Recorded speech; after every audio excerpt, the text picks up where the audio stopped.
Welcome to Fiction Audiobooks. If you enjoy the content, like and subscribing would be greatly appreciated.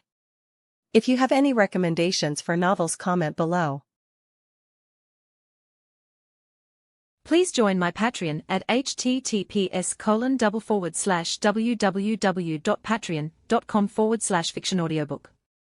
Chapter 229, ch. 231, Confusion Rises. Freya POV. Otter, clueless of the sudden change, opened the door. His hand rushed for the massive greatsword on his back. Otter blocked the door, so Freya couldn't see what aggravated him.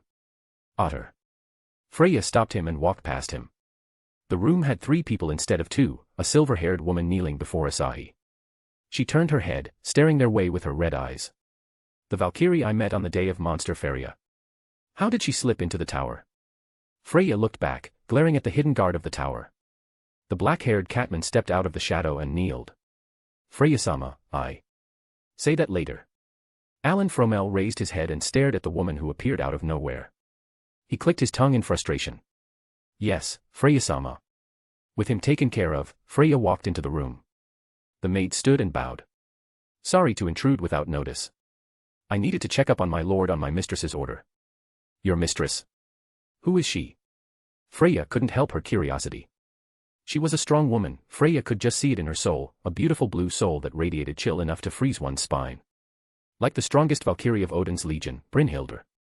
Both had resembling souls, silver hair, and piercing red eyes. My lord's wives are my mistresses. Her lord. She thought and faced the man sleeping with a goddess's head on his shoulder. The relaxed face tempted her to approach and embrace her chest. She hardly resisted the urge. I knew he wasn't normal when I couldn't see his soul, but his charm is way beyond the elven race. It's as if he is a god. The possibility was out of the question as many people saw him fighting in the dungeon. And that thing won't spare a chance to wipe out any god it sensed. My mistress is coming over. We will take my lord and Lady Astrea back to our mansion. I have no objections, Freya said. But, can you tell me how to snuck past my guards? No adventurer would share their abilities' details with others. However, Freya had her charm to interrogate any mortal. The maid shook her head. I can't divulge it without my lord's permission. Her charm failed yet again. Both the master and maid had rendered her charm useless. As ironic as it was for the undeniable goddess of beauty, Freya found the corner of his lips curving. Interesting. Otter, bring the coming guest here. Understood, Freya-sama. Otter strode away from the scene. Meanwhile, Hephaestus stood outside the room, dealing with the confusion in her mind. Did that aura come from the maid? How did she sneak into Freya's house under Alan and Otter's noses? Otter was one thing as his senses weren't on the level of Alan. A level 6 catman. The fastest man in Rio. She had heard enough reports about him. Didn't this mean the maid was one of the strongest adventurers in Rio? Hephaestus let out a sigh and looked at the sleeping men and goddess. The two brightened the room with their innocent smiles. The goddess of purity and a playboy, the two couldn't be far from each other, yet they were together like they were a match made in heaven. Astrea met her perfect half. It's someone who understands and accepts her. Hephaestus unconsciously touched her eye patch and shook her head. The maid was still waiting at Asahi's side, gazing at him with gentle eyes. Even Hephaestus could feel the love dripping from her melting gaze. This man, isn't his luck too good with women? What do they see in him that they are ready to share him with 10 other women? It was a mystery to Hephaestus, whose past lovers always ended up running away, their throats spewing similar frightened screams. Footsteps approached her back. Soon, a figure emerged. This one was a woman garbed in a tight black suit. She had a professional vibe that meant business. She walked into the room with her gray hair drifting in the night breeze. She picked the young man in the romantic Princess Carrie. Asahi-sama. She whispered. Her affectionate voice and soft demeanor shattered Hephaestus's hope of finding a normal woman around Asahi. Another lovesick. Hephaestus shook her head. The maid women carried Astrea in the same way and slowly walked away. Freya remained rooted to her spot, a wide, creepy smile stretched across her face. She remembered this smile too well. The predator found its new toy. Wasn't this just a meeting for us to relax? Hephaestus whispered, but no one answered her question. Chapter 230, ch. 232, Astrea is jealous. Vote for bonus chapter. 900 power stones for 1 chapter and 1200 power for 2 chapters. After I woke up in the morning, Graphia told me everything that happened at Babel. I messed up. My schedule of taking aura pills got messy after the night shifts at the dungeon. Graphia remembered the timing and tried to call Kliska. But the goddess was lazing with me in the blanket. Graphia took the matter in her hands and came to feed me the aura pill at the last moment. I don't know if Freya or others noticed my change. They weren't acting out from Graphia's perspective and Loki wasn't at the scene, so I have no way of finding out. I can't ask Hephaestus either. Thanks, Graphia. You saved me. Graphia got up from the edge of the bed and turned around. It's nothing, my lord. I should go now. Before she walked off, I grabbed her hand. Wait, how did you give me aura pills? Her hands trembled as she tried to shake off my hand. The more she struggled, the more I wanted to tease her for the answer. I opened your mouth and put it in. That's a lie. Someone kissed me at the time. The problem was already solved, so I stayed with Kliska. Besides, Imi was beaming ear to ear when carrying me. I didn't want to interrupt her moment. Tell the truth, or I'll keep you here. Why do you bully me? Because I love it. Graphia and Saya are the most fun to tease. I kissed you, she murmured. Now that wasn't hard. Come, show me how you did it. Arini is calling me. She darted out of the room, leaving me hanging. Siko sat up, rubbing her eyes in a daze. Asahi-kun. Yeah. She said nothing and laid back again. The drink was still on her head. Even now was sleeping like a log. Oh well, I had no time as the training awaited me. I did my usual routine and headed to the dining room in the main mansion. The usually lively place was quiet as fuck. Asahi. Astria called, standing near the door. Wait a moment. I'll prepare your breakfast. Graphia appeared behind her, holding my breakfast. No need to worry about yourself, Astria-sama. I have done it. Thanks. I busied myself with the delicious soup. Astria quietly sat facing me. Putting her elbows on the table, she cupped her chins and watched me with droopy eyes. The goddess's intense stare made me a tad uncomfortable. I asked for the reason for everyone's disappearance. She answered after a long gap. It turned out I was late, and the rest of the girls had left for the guild. What happened last night, she asked. Freya almost discovered me. I recited the event to her in its entirety. Astria's face paled by the end of the story. It's my fault for sleep. No. You just had a rough day. I also made the mistake of sleeping after you. So we are even, okay. Astria, affection +5. Okay. I won't blame myself alone. I will blame you too, she smiled. Seriously, that small mistake would have started a big war between us. You don't know Freya as much as I do. She will go to any lengths to acquire you. Any god will do that. Your abilities are too unique. What about you? Aren't you interested in my powers? She gave a small nod. To be honest, I am interested in your blessing skill. How can it bring world destruction? Let's call it the favor of a goddess. Goddess. You met another goddess here. I shook my head. Not here. In my world. She is a kind goddess. Well, as long as I'm alive, she won't destroy anything. She seems to be a nice person. She is the best woman in the world. I'd be a random soul wandering in the underworld without her. Astria stared straight at me. What do you mean a random soul in the underworld? Did you? I confirmed with a slight nod. It's the most I can tell her without spooking her out. I understand. Her voice was oddly bitter while her gentle eyes stared daggers at me. Was she perhaps jealous? I have some urgent business somewhere. Let's talk after I return. All right. I quickly gulped down the breakfast. Oh, about your bed. It's ready now. Show me your room. Where is it? She asked, her eyes glistening with anticipation. She guided me to her room. Well, it was surprisingly simple with just one bed, a table with some books and papers, and some small chests tucked under the table. I dragged her bed out of the room and put the new one. Astria sat on the edge and let out a content sigh. Astria, affection +4. Sorry to make you work like that. I usually have trouble sleeping. Your bed fixed that for me, so easily. I just returned a simple smile and teleported to heaven. A wild Gabriel dragged me to her room and requested some head pats. Sitting on her bed, I gently patted her head. The smile she gave was filled with sweetness, bewitching my innocent heart. She was a lost cause at this point. After she had her daily dose, I headed to God's room in his workshop. The usually empty room looked crammed with the addition of a giant transparent pod. What kind of alien shit is this now? Chiaki was also curious about this. She is so silent that I forgot that she stays glued to me. Play with Gabriel, okay. Kliska teleported the fairy to Seraph's side. Chapter 231, ch. 233, The Ignorant Dragon. Vote for bonus chapter. 900 power stones for 1 chapter and 1200 power for 2 chapters. God stopped tinkering with the white dragon gauntlet and turned to me. Oh, you're here. Yes, Ji-san. Gi-san what? Ji-san, it means uncle in Japanese. Do I look like an uncle? You do. Anyway, what's that thing? I pointed to the strange white pod sitting duck in the center. It was quite tall, about 3 meters. It's for you, lad. Wear the Emperor gear and go inside.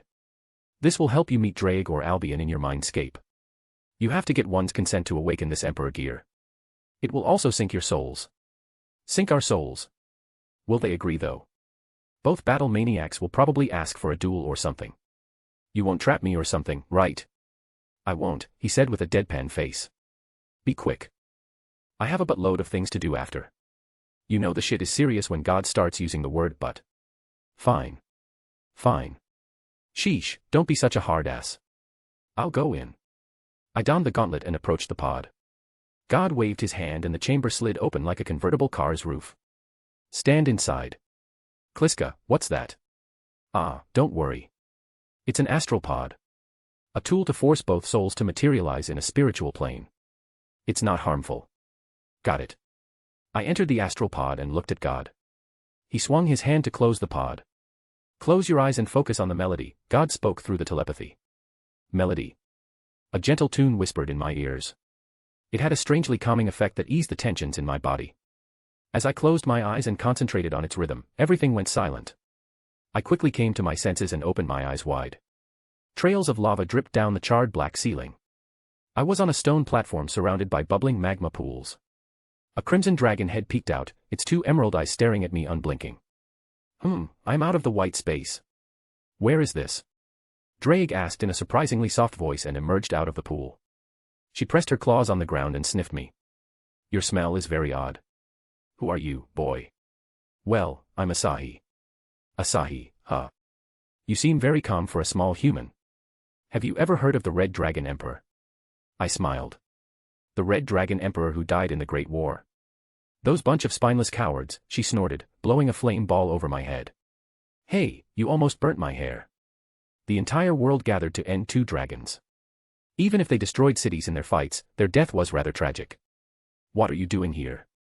Did that old man send you here as a punishment? No. I'm here to negotiate. Negotiate. Her eyes flickered with amusement.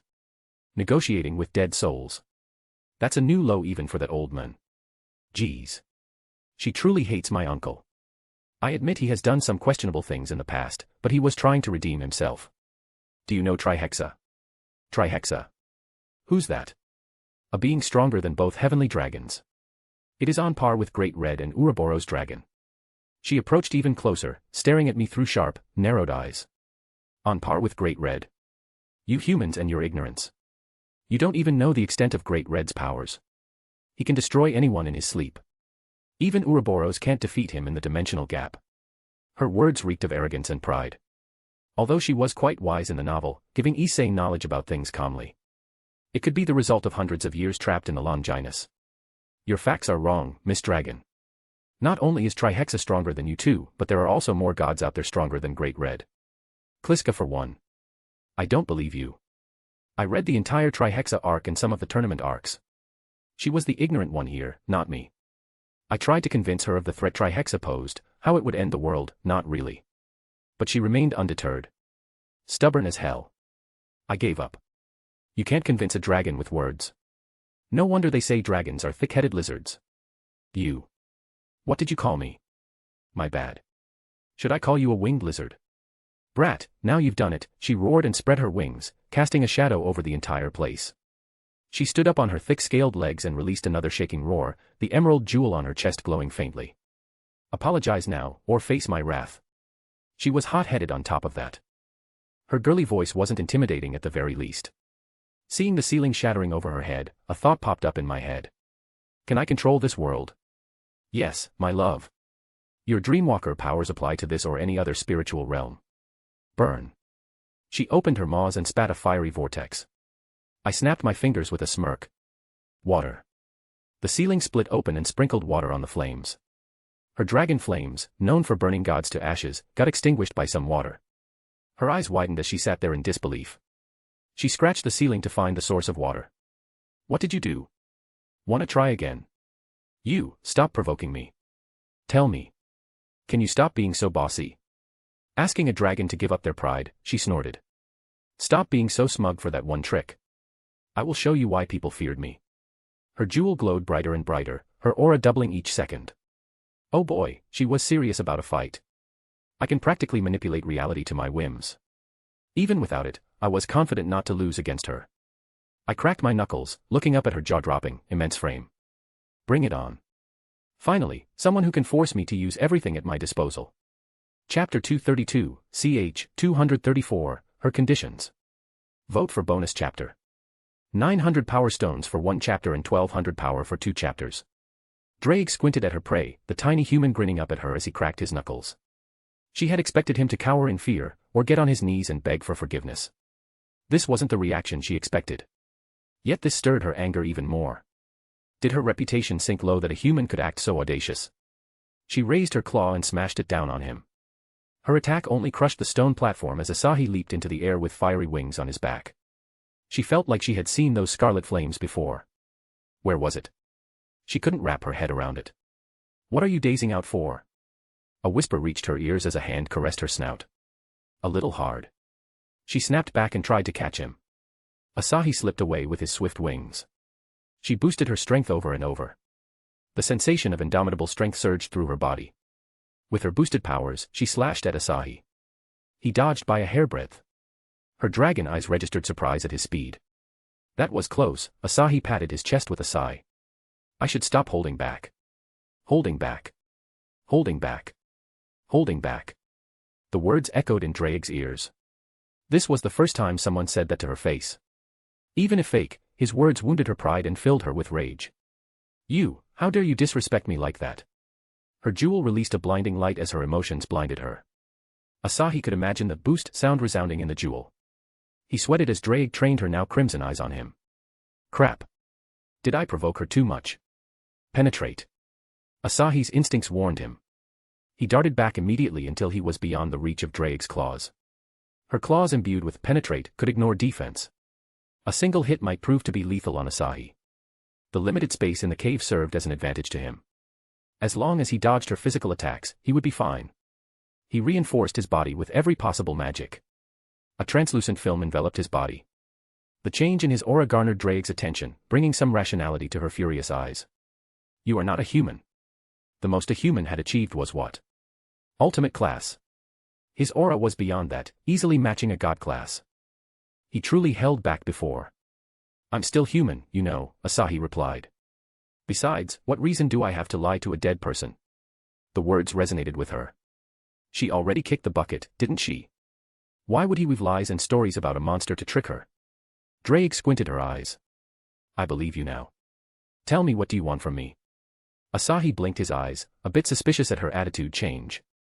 Asahi explained the Emperor gear God created and the reason for his appearance here. Drake hummed as she listened to him attentively. So, you want to use my abilities while keeping me inside that gear you mentioned? Is that it? Yeah. I refuse. I won't let myself be used even if the world gets destroyed. She had an enormous pride as a heavenly dragon. How could she be reduced to a mere tool? I understand. I will ask God to release your soul. He wasn't about to beat up a dead dragon for strength. He hadn't fallen that low. It was Drake's turn to be baffled. He gave up so easily. It would be wrong if she didn't expect him to put a price for her help, like helping her in creating a new vessel. She could transfer her soul into it and live and breathe once again. Why are you surprised? Drake shook her head. It's nothing. Her pride refused to take back those words, even though she wanted to. The visible conflict on her face was so apparent. Tell me, do you want to live again? Who wouldn't? Asahi scratched his head, trying to come up with a decent deal that satisfied both sides. He could recreate her body based on her original, but he couldn't do anything about the soul. He raised the concern to Drake. I can take care of that part. 10 years. Help me with boosted gear for 10 years, then I'll let you live again. Asahi was assured of boosting his base stats to Drake's level in less than 10 years. Boosted gear won't help after that anyway. Just a decade. Drake muttered. She used to hibernate for more than that in her lair. How strong would my body be? Close to your prime, maybe. I agree. Nice. On one condition. What? You will have to beat me first in the open, not in this suffocating place. You have the ground advantage here. And don't use that trick to deal with my flames. Asahi was speechless at the conditions she put forward. Why do I have to beat you? I can't let a weak male handle me. That is the pride of Draig Gotch, the Red Dragon Emperor.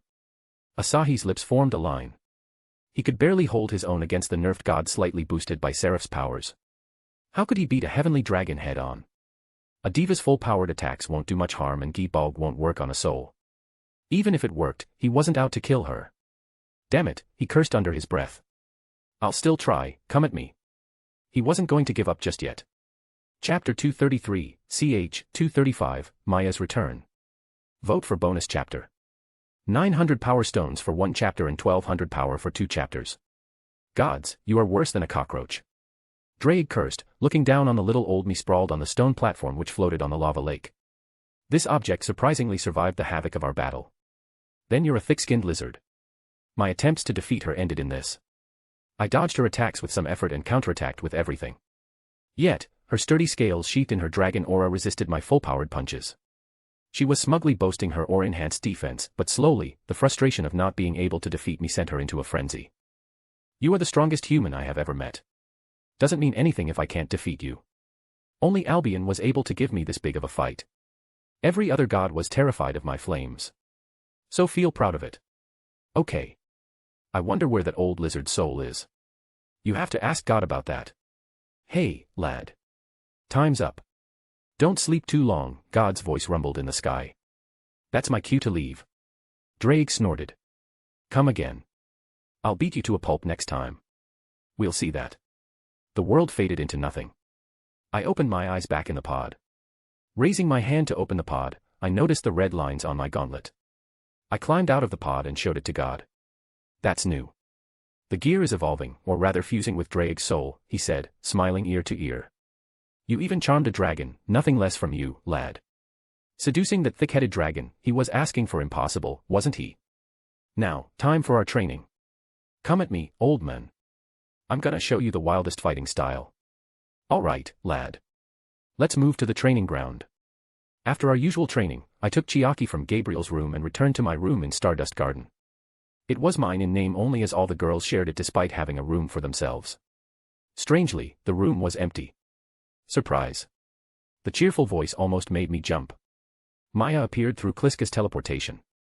She was dressed in a pale blue dress with a yellow ribbon around her waist. Her hair formed spirals along the edges, giving her strong Ojusama vibes. Though, I had to admit the dazzling smile on her face was just heart-melting. Don't scare me like that. Sorry. I was too excited. It's nothing, I said and stroked her hair. The overpowered head pats made her melt like a jelly. Break from school. Weekend break. Oni-sama was busy with Yuriko-sama's store, so Kliska-sama sent me here to see the city. Sunday break. Shizuka told me her school had extra classes to make up for the World War stuff. At the same time, I was with Yuriko to put the final touches on her shop. It was going to open in a day or two or so, she said. Let's have a date in Orario. Sure. I will empty Oni-sama's wallet. I have too much Valis for her to spend, not enough to buy the city, but enough for a normal girl to buy whatever she wants.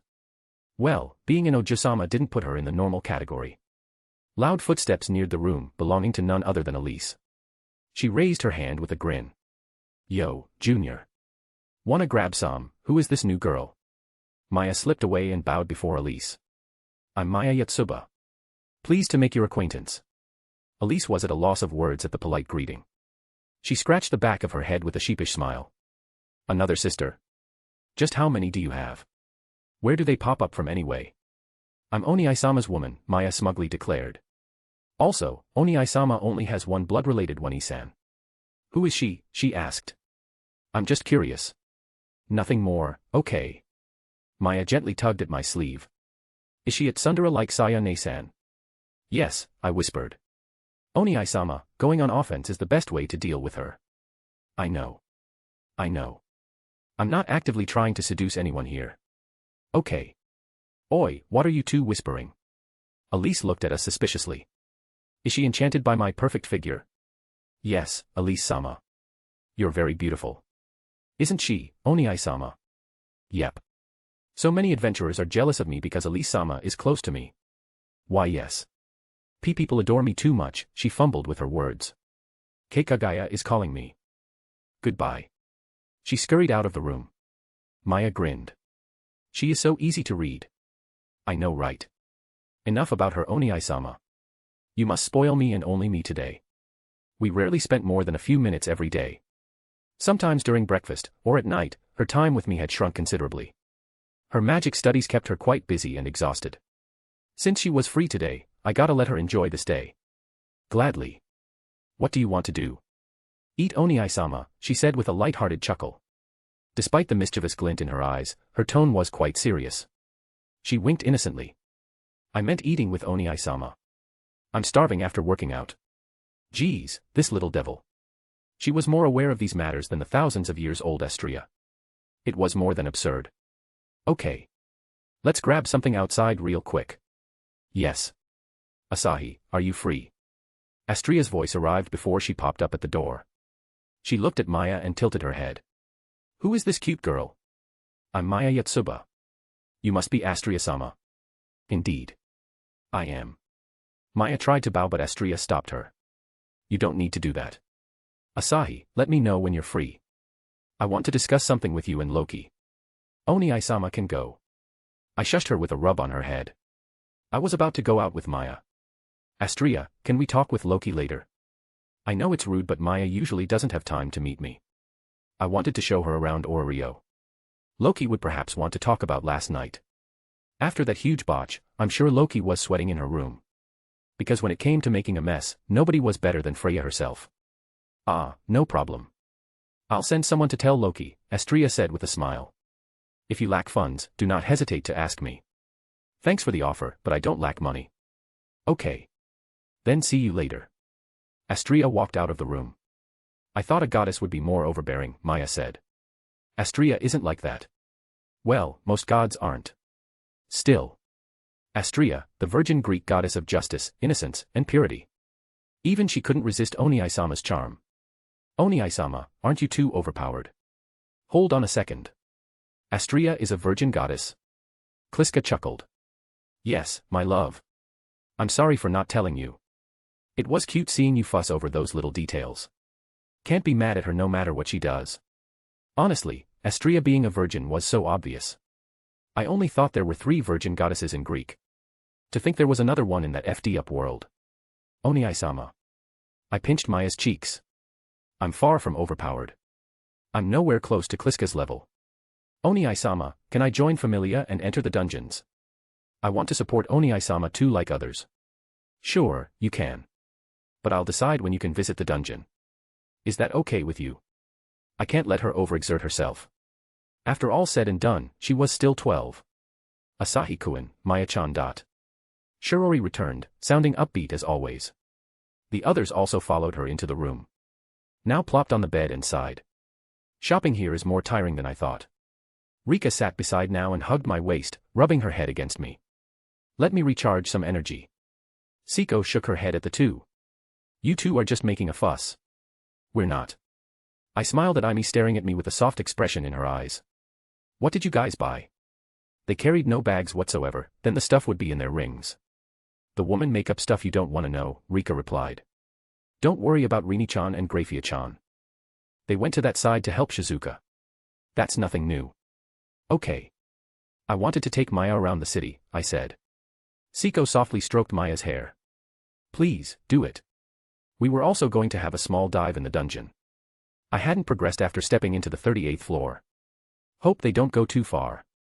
Chapter 234, ch. 236, Maya's date. Vote for bonus chapter.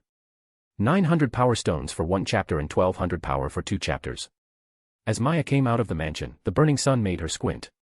She had already applied the sunscreen on her body before coming here. Everybody had warned her about the heated weather in the city. At times like these, she envied Grafia's sun immunity skill. Asahi put a straw hat on her head.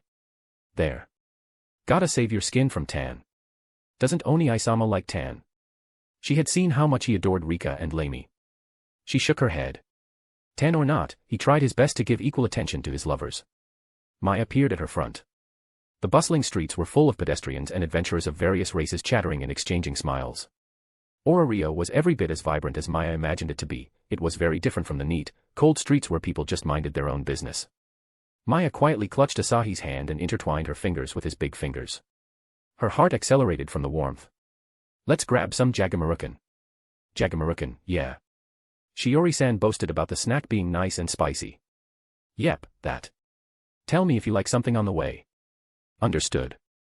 Asahi led her to the massive square area with pristine statues. They found a food stall a few steps ahead. Asahi ordered for both of them. The seller even offered them extras with a wide smile, saying Asahi was a regular here and many girls started eating here because of him. The latter part made Maya chuckle. Here. Asahi took the wrapped piece of snack and gave it to Maya. Maya so wanted to take one and share it with him as a gesture of intimacy, but she couldn't say anything. She took it, ducked her head, and started munching on the spicy snack. Natsumi's home is close. Asahi muttered, wiping his face with a napkin. Maya, let's take a detour. I'll show you something cool. Natsumi.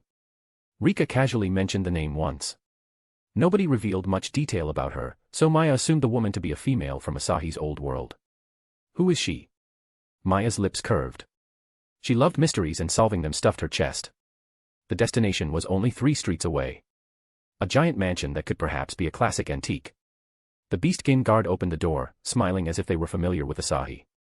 Captain is having a talk with Apollo-sama in the garden. Apollo. The Greek god. All right. We're going in.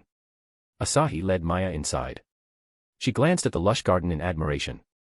Her eyes stopped on the man and woman sitting there with a table separating them. The brunette's face lit up with joy. Master. The man also got up and gave a forced smile. The look of terror in his eyes was so apparent. Maya was curious about what Asahi did to instill this terror in a man. Ma, Asahi. And young lady, who might you be? Asahi glared at him. Apollo ducked his head and scurried away. Maya was speechless at his cowardice. Wasn't he supposed to be Apollo, the sun god? Natsumi, any news? Master, there is. Someone has been spreading rumors about the Evolus members hiding around the 25th floor of the dungeon. I couldn't find the person doing it, which makes it shadier. Evolus? Rumors. I see. Try to find more information. I'll check that floor myself. No, Master. I was discussing with Apollo about going there. I know Master can kill them as easily as stepping on a bug. I want to help Master in dealing with small problems like them. Natsumi looked as determined as a soldier ready to go to the battlefield. Maya had felt the same from her father when he talked about avenging her. This prompted Maya to take another look at the woman. She seemed to be a woman in her late 20s with long, unkempt coffee-brown hair. Standing at an envious height, her curvaceous figure was hidden in a loose blue shirt and black skirt. Maya groaned inwardly. Rini had achieved a perfect figure in 2 days, yet she hadn't changed much after working her ass off in the gym. I hope my race was monster like Rini. Are you sure? Asahi asked calmly. 100%. Then go ahead. First things first. You aren't allowed to die. Your slave life is 1,000 times more useful than some evil-spreading mobs, got that? Asahi's words took Maya back. She hadn't seen him this solemn after that incident, the one that made her head over heels for him. She is a slave. Oni-sama enslaved a woman. She must have done something really horrible to deserve this treatment. Still, Asahi seemed to care for Natsumi, or he wouldn't warn her of the danger. Seriously, Oni-sama, you're too kind sometimes. Natsumi lowered her head until her chin touched her collarbone. Yes, Master. I won't disappoint you. Maya nodded at her admirable determination and loyalty.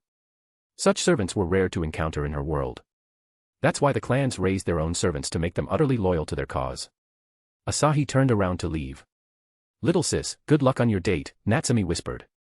Maya looked over her shoulder and smiled. Thank you.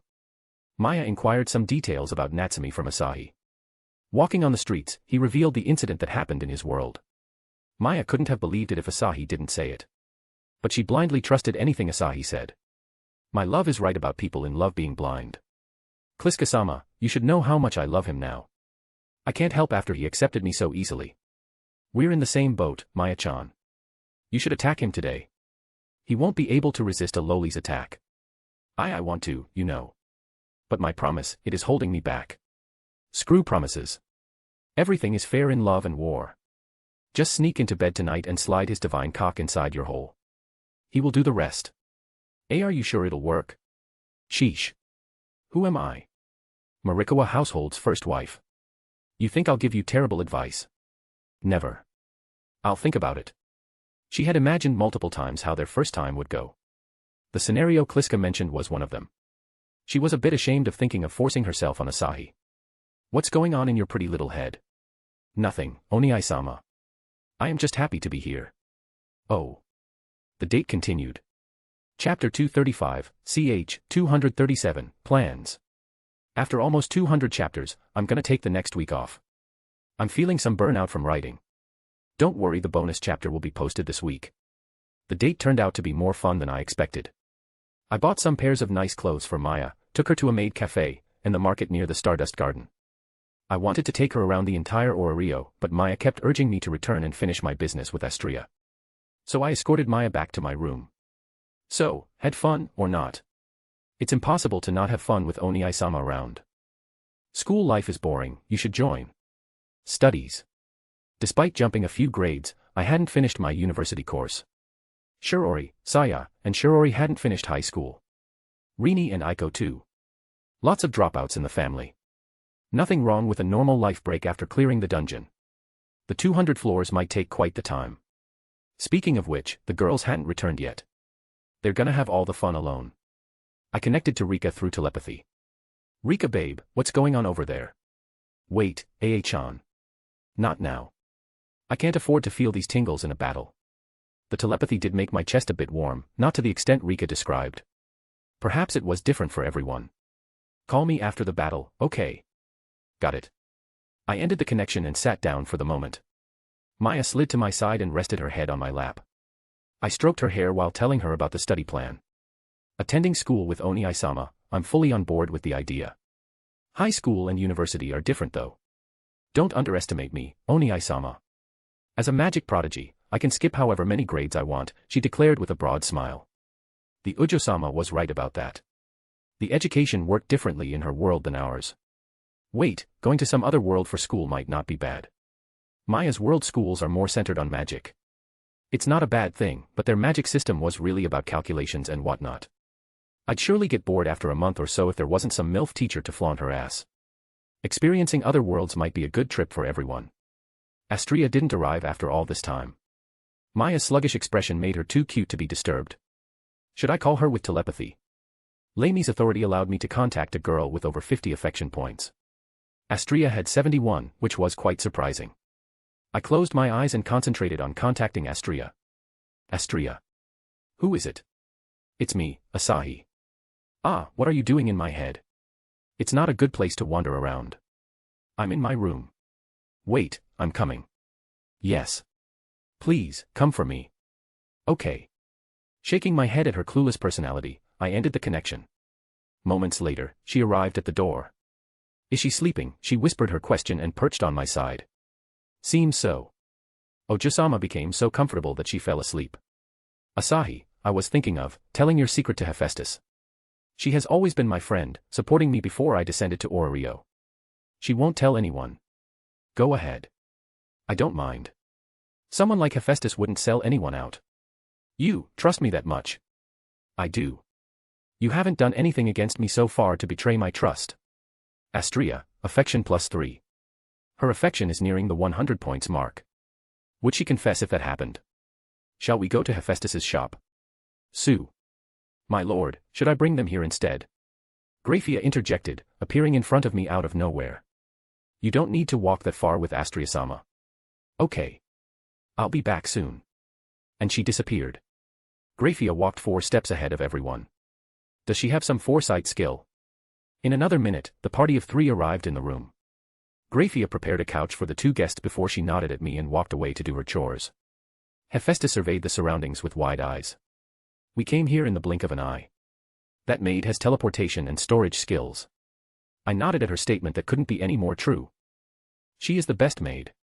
This lad has that too, Loki commented and pointed at Maya. You got another pipsqueak. How many do you plan to bed in your life? I don't know. I can't stop myself from liking good women. Good woman. You think I'm one? Maybe. Who knows? I shrugged. Don't be too noisy. She is sleeping. Loki fell back on the couch. Fine. I'll shut up. This couch is too good. Hephaestus also sat down, looking at Astrea skeptically. So Astrea, any reason to bring me here? Or you just wanted to show off the new adventurer's skills? Yesterday, when we were at Freya's, did you sense a strange aura? Hephaestus crossed her legs and frowned deeply at the question. Yes, I did sense a god's aura. You three know something about it. That aura belonged to Asahi. He is a god from another world. Astrea explained everything about me and my family being from another world and our abilities. Loki also added whenever she felt like it to make it more believable. Hephaestus trained her sharp eye on me. Can you show me your aura? I can, I replied. Just letting my mana run wildly could cleanse the pill's effects. Hephaestus's shock was real. Chapter 236, ch. 238, What the F*** Cliche Loki. Hephaestus squinted, trying to notice any changes around Asahi. A wave of invisible energy washed over her, shaking her to her core. Even without removing her eye patch, she could see the immense white energy running wild in Asahi's body. She closed her right eye. Her left eye's ability allowed her to control her arcanum better than any god out there, making her sensitive to any change. Asahi at this moment shone brighter than the sun itself. Beautifully terrifying. This much energy can wipe out Rio multiple times over. The mere thought froze her nerves. Even a god's arcanum couldn't rival his intense light. The wild energy slowly calmed down, but his aura thrived, stretching into the room. This also proved what Astrea said about him. It's enough. Asahi nodded and gulped down something. His aura shrunk into his body, and his presence reduced to less than a normal human. Convenient way to hide his identity. What is that on his head? She spotted the red lump on his head. It was small, yet packed in a dense concentration of fire that seemed impossible in theory. As a goddess of fire and blacksmith, she felt her pride cracking for not noticing this earlier. You see her? Asahi asked with an amused smile. He flipped his palm, and a small fairy flew down and sat there. The little fairy girl reminded Hephaestus of the almost extinct salamander spirit. Their presence was just too familiar, but Hephaestus could tell the difference between power. Despite brimming with fire energy, none of the energy leaked in the real world. She had the finest control over her domain, fire. What is she? She, well, it's a bit hard to explain. I created her. She is your child? Loki asked. You fucked a salamander or what? What the fuck, Loki? Asahi cursed, giving Loki a blank stare. I meant create, not give birth. The fuck? You god of creation now. As absurd as Asahi's existence was, him possessing powers of creation god would be just too much. How can a man possess so many powers? It's just not fair. Hephaestus looked at Astrea. The goddess of justice had her entire attention on Asahi, a strange light twinkling in her eyes. She is lost. She could understand her reasons if just a little. Despite possessing the powers to rule over the world, he was silently sitting in a corner without showing any signs of arrogance. After fiddling with gods for centuries, she had come to appreciate every ounce of humility. The little spirit started pointing fingers at Hephaestus. Chiaki, what? You want to go to Hephaestus? Asahi asked. Chiaki nodded repeatedly. Hephaestus couldn't help but laugh at the scene. Hephaestus stretched her hand. Come here. Chiaki spread her tiny wings and drifted toward Hephaestus. She flew past Hephaestus's hand and settled on her head. Despite not seeing her, Hephaestus could sense the warmth emanating from her little body. It was like sitting in front of a hearth. The word brought a nostalgic smile to her face. I hope she is all right there. Hephaestus reached to catch her, but the fairy dodged her and hid in her hair. Asahi chuckled. She likes you. Hephaestus raised her brows helplessly. I can't see her there. How did you create a spirit? It's a skill I recently acquired. It helps me create living beings. Though, I don't think I'll do that again soon. Must have been hard, Astrea said. Hephaestus leaned back on the couch. I believe he is an otherworlder now. My question is, how long are you going to hide his presence? It's unrealistic to think nobody will notice him. Freya is already suspicious of him. We gotta try, Loki chimed in. Nothing else we can do. Asahi can retreat to his world if things get too hairy. You can do that, right? Yep. But I'm not gonna run away before finishing the dungeon. Heh, Loki smirked. What do you want from the dungeon?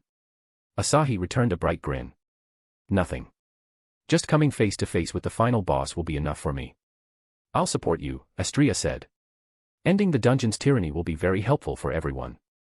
Final boss. Hephaestus shook her head. Even gods don't know what is the final enemy except it's a monster of immeasurable caliber. I'm now part of this strange group. What am I supposed to do, Astrea? Nothing. I just wanted to let Hephaestus know about our circumstances. Just that. Yes. Astrea tilted her head. I didn't want to hide this big secret from my friend. Hephaestus scratched her hair, a sheepish smile forming on her face. She felt nice to hear someone appreciate her as a real friend other than that lazy goddess. Hephaestus turned to Loki. And what's your deal? Why were you so quiet about him? I figured you'd try to exploit the heck out of a strong warrior like him. She couldn't swallow the fact that Loki was helping Astrea without any incentive. Hey, you are making me some kind of manipulative bitch. Are you not? How cruel. I did something out of kindness, and this is the result. Loki held her head in her hands and started sobbing. Hephaestus crossed her arms on her chest. Not buying your crocodile tears. Sob, Isa likes him. Now, Hephaestus also turned on me. This man is isolating me from my loved ones. Wait, Hephaestus. Loki didn't ask me anything to protect my secret. She is doing it to prevent any familia wars in Orario. Yes. Asahi and Astrea backed Loki up. The mischievous goddess wiped her tears and grinned. See. These lads believe me. Hephaestus, how about you pay up for hurting my feelings? What do you want now? 90% discount on ISO armor. Buzz off. Personal and business affairs were different. Hephaestus drew a clear line between them whenever she could. Paying up for a craft showed its value to the creator. How could she, the best blacksmith in heavens, let her items sell for dirt cheap price? 5%. Take it or leave it. I'ma take it. The haggling made Astrea chuckle. She had expected the discussion to be a bit more solemn considering its consequences on Orario. Her worries were all for naught. X. Asahi POV. It took some time to get Chiaki out of Hephaestus's hair. Graphia escorted the goddesses back to their homes. Well, that went fine. Chiaki sure liked Hephaestus. Even though the goddess looked troubled, she was enjoying Chiaki's company. Astrea sighed, brushing her shoulder with mine. I am going to tell the guild about your level up. We delayed it long enough. Sure. You always know where to look for me. I do, Astrea said with a smile before walking off. The sleepy Maya made me yawn. I should go help in the dungeon, but I can't leave Maya like this. Doesn't she look lovely? She does. Oni-sama, Maya yawned and got up. Sorry. Don't worry, girl. Now that you're up, wanna hop into the dungeon? A wide-eyed smile dawned on her drowsy face. She raised her hand. Yes. You can't fight in this dress. I'll make better equipment for you, okay? Make. Oni-sama wants to make it by himself. I think so. I need some time to learn more about smithing. Oni-sama's handmade equipment. Maya can wait for that. I better finish Siko's sword before that. Chiaki gently patted my head. Umo. This must be her way of saying, I'll help master. Let's go. Chapter 237, CH 239, New Class. The dungeon was unwelcoming as always, throwing giant frogs at us the moment we teleported. Of course, I sucker punched them. As if I'd let these gross things touch Maya's clean dress. The girls annihilated the monsters with diva spells, something they rarely use due to its destructive power. The disgusting monsters brought out the worst in them. The dungeon retaliated with another swarm of frog and lizard monsters. Rini was in her rampage mode, taking fights left and right. I joined the fight to wipe out everything the dungeon threw at us and helped with Rini's berserk nature. You have leveled up. Congratulations on accumulating 500 stats in magic. Reward, Magician class. Level 29, and Magician class, heck yeah. I can't equip the class without reaching the level 50 mark. Even then, I'd have to let go of one class for this. Which class would be better? I'll think when the time comes. Kliska, what's the use of this class? Boost efficiency and power of your magic. Imagine using steroids on every magic spell you have without any repercussions. That might just be enough to bring down Drake. Phew. Chan, you saved me. These monsters are repulsive as fuck. Siko sheathed her sword and nodded. True. Neo-san almost vomited. These were nothing compared to the insect swarm I faced before. Glad I didn't bring them along that day. I did not. Now protested. I just said they make me want to vomit. I've seen the dead walking on the streets, this is nothing in comparison. now looked so cute when she tried to put on a brave front. I quietly hugged the brunette and gave her a treat of head pats. Ah, I'm not a child. But you're liking it though. Head pats are good, she admitted. I know, I said and turned to Shirori. Which floor is it? Shirori tapped her chin with a thoughtful expression. It was hard to find if we went down a floor or not. Let's see. Elise told me that the 44th floor looks like it's carved inside a dying volcano. We aren't there yet, so we should be somewhere between the 42nd and 44th floor. Inside a volcano, huh? Fortunately, our clothes can easily adjust to heat. Maya can't go there in these clothes. Maya groaned in frustration. Oni-sama. I put a finger on her lips. I'll help you adjust to the upper floors first. You can move down after getting battle experience. I understand. I will fight. That's the spirit, Maya-chan. You remind me of Aa-chan when he saved me. He had such a noble expression, on dot. She got wet. Shirori muttered, shaking her head. We should find the path to the 44th floor before returning home. This sweat is annoying me. I completely agreed with her. Conquering 5 floors in a day was more than enough. The party leisurely advanced, taking care of any monsters on the way. The passages gradually grew warmer, indicating the arrival of the 44th floor. There wasn't any boss or even a monster to stop us from taking the stairs down to the 44th floor. The temperature instantly rose by a good few degrees. The area constructed of hazy red bedrock surrounded us. The site truly resembled a dying volcano. Hot. Maya muttered as beads of sweat dripped down her face. Can my head pats help Maya with this blazing weather? What if I tried to add water element to the head pats? The head pats used my mana even if it was barely noticeable. It shouldn't be impossible to add an element to them. I gently pulled Maya towards me and stroked her hair. I channeled the water element throughout my body while patting her head. Oni-sama, your hands are freezing. That seemed to work out too well. I pulled back my hand. Let's return for the time being. Yes. Shirori was more than excited to leave today. Did something happen when I wasn't around? I teleported to the mansion with everyone. The girls immediately removed their clothes and rushed for the bath except for Siko. She stood there, glancing at me. Asahi-kun. Siko hesitated, but the gleam in her eyes had become familiar to me. She wanted some love to keep off the lust from exploding. Siko. She silently took my hand and guided it to her chest. The softness made me forget her throbbing heart and pulled me into a debate between myself, whether to get naked here or in the bath. Let's bathe together. I will wash your back. Bath, it is. Nicely done. Shiwari peeked through the door and gave a thumbs up. I'll be ready to get dirty after some cleanup. Take your time, Siko remarked playfully. I'll take mine. Ah yes, Shirori remarked and shuffled away. Siko peeled my hand off her chest and intertwined our fingers, our sweaty palms almost giving the illusion of rising steam from intense contact. Siko escorted me out of the room and led me toward the bath. Siko's feet glided on the smooth wooden floor as she exhaled audibly. As this place was a shrine dedicated to one god, it originally had one bathroom. But, Astria had changed one of the rooms into a bath for me to use. Well, a close family like ours always used the large one while the smaller one was spared. Siko swung open the door, pulled me inside, and slammed the door close in one smooth motion. She squatted on the ground and yanked my pants and underwear down. Her eyes hungrily sized up my cock for a moment. She gave a teasing peck on the head, and a frantic shudder enveloped me. Siko peeked up with a playful grin, unbuttoning her gray shirt. Drawing out the shirt, she revealed her purple bra, which had become synonymous with her. It makes me happy to see that my body still excites you. I put a hand over her head. You're asking that question after all the things we did in bed. Siko smiled, a bright gleam dancing in her lovely blue eyes.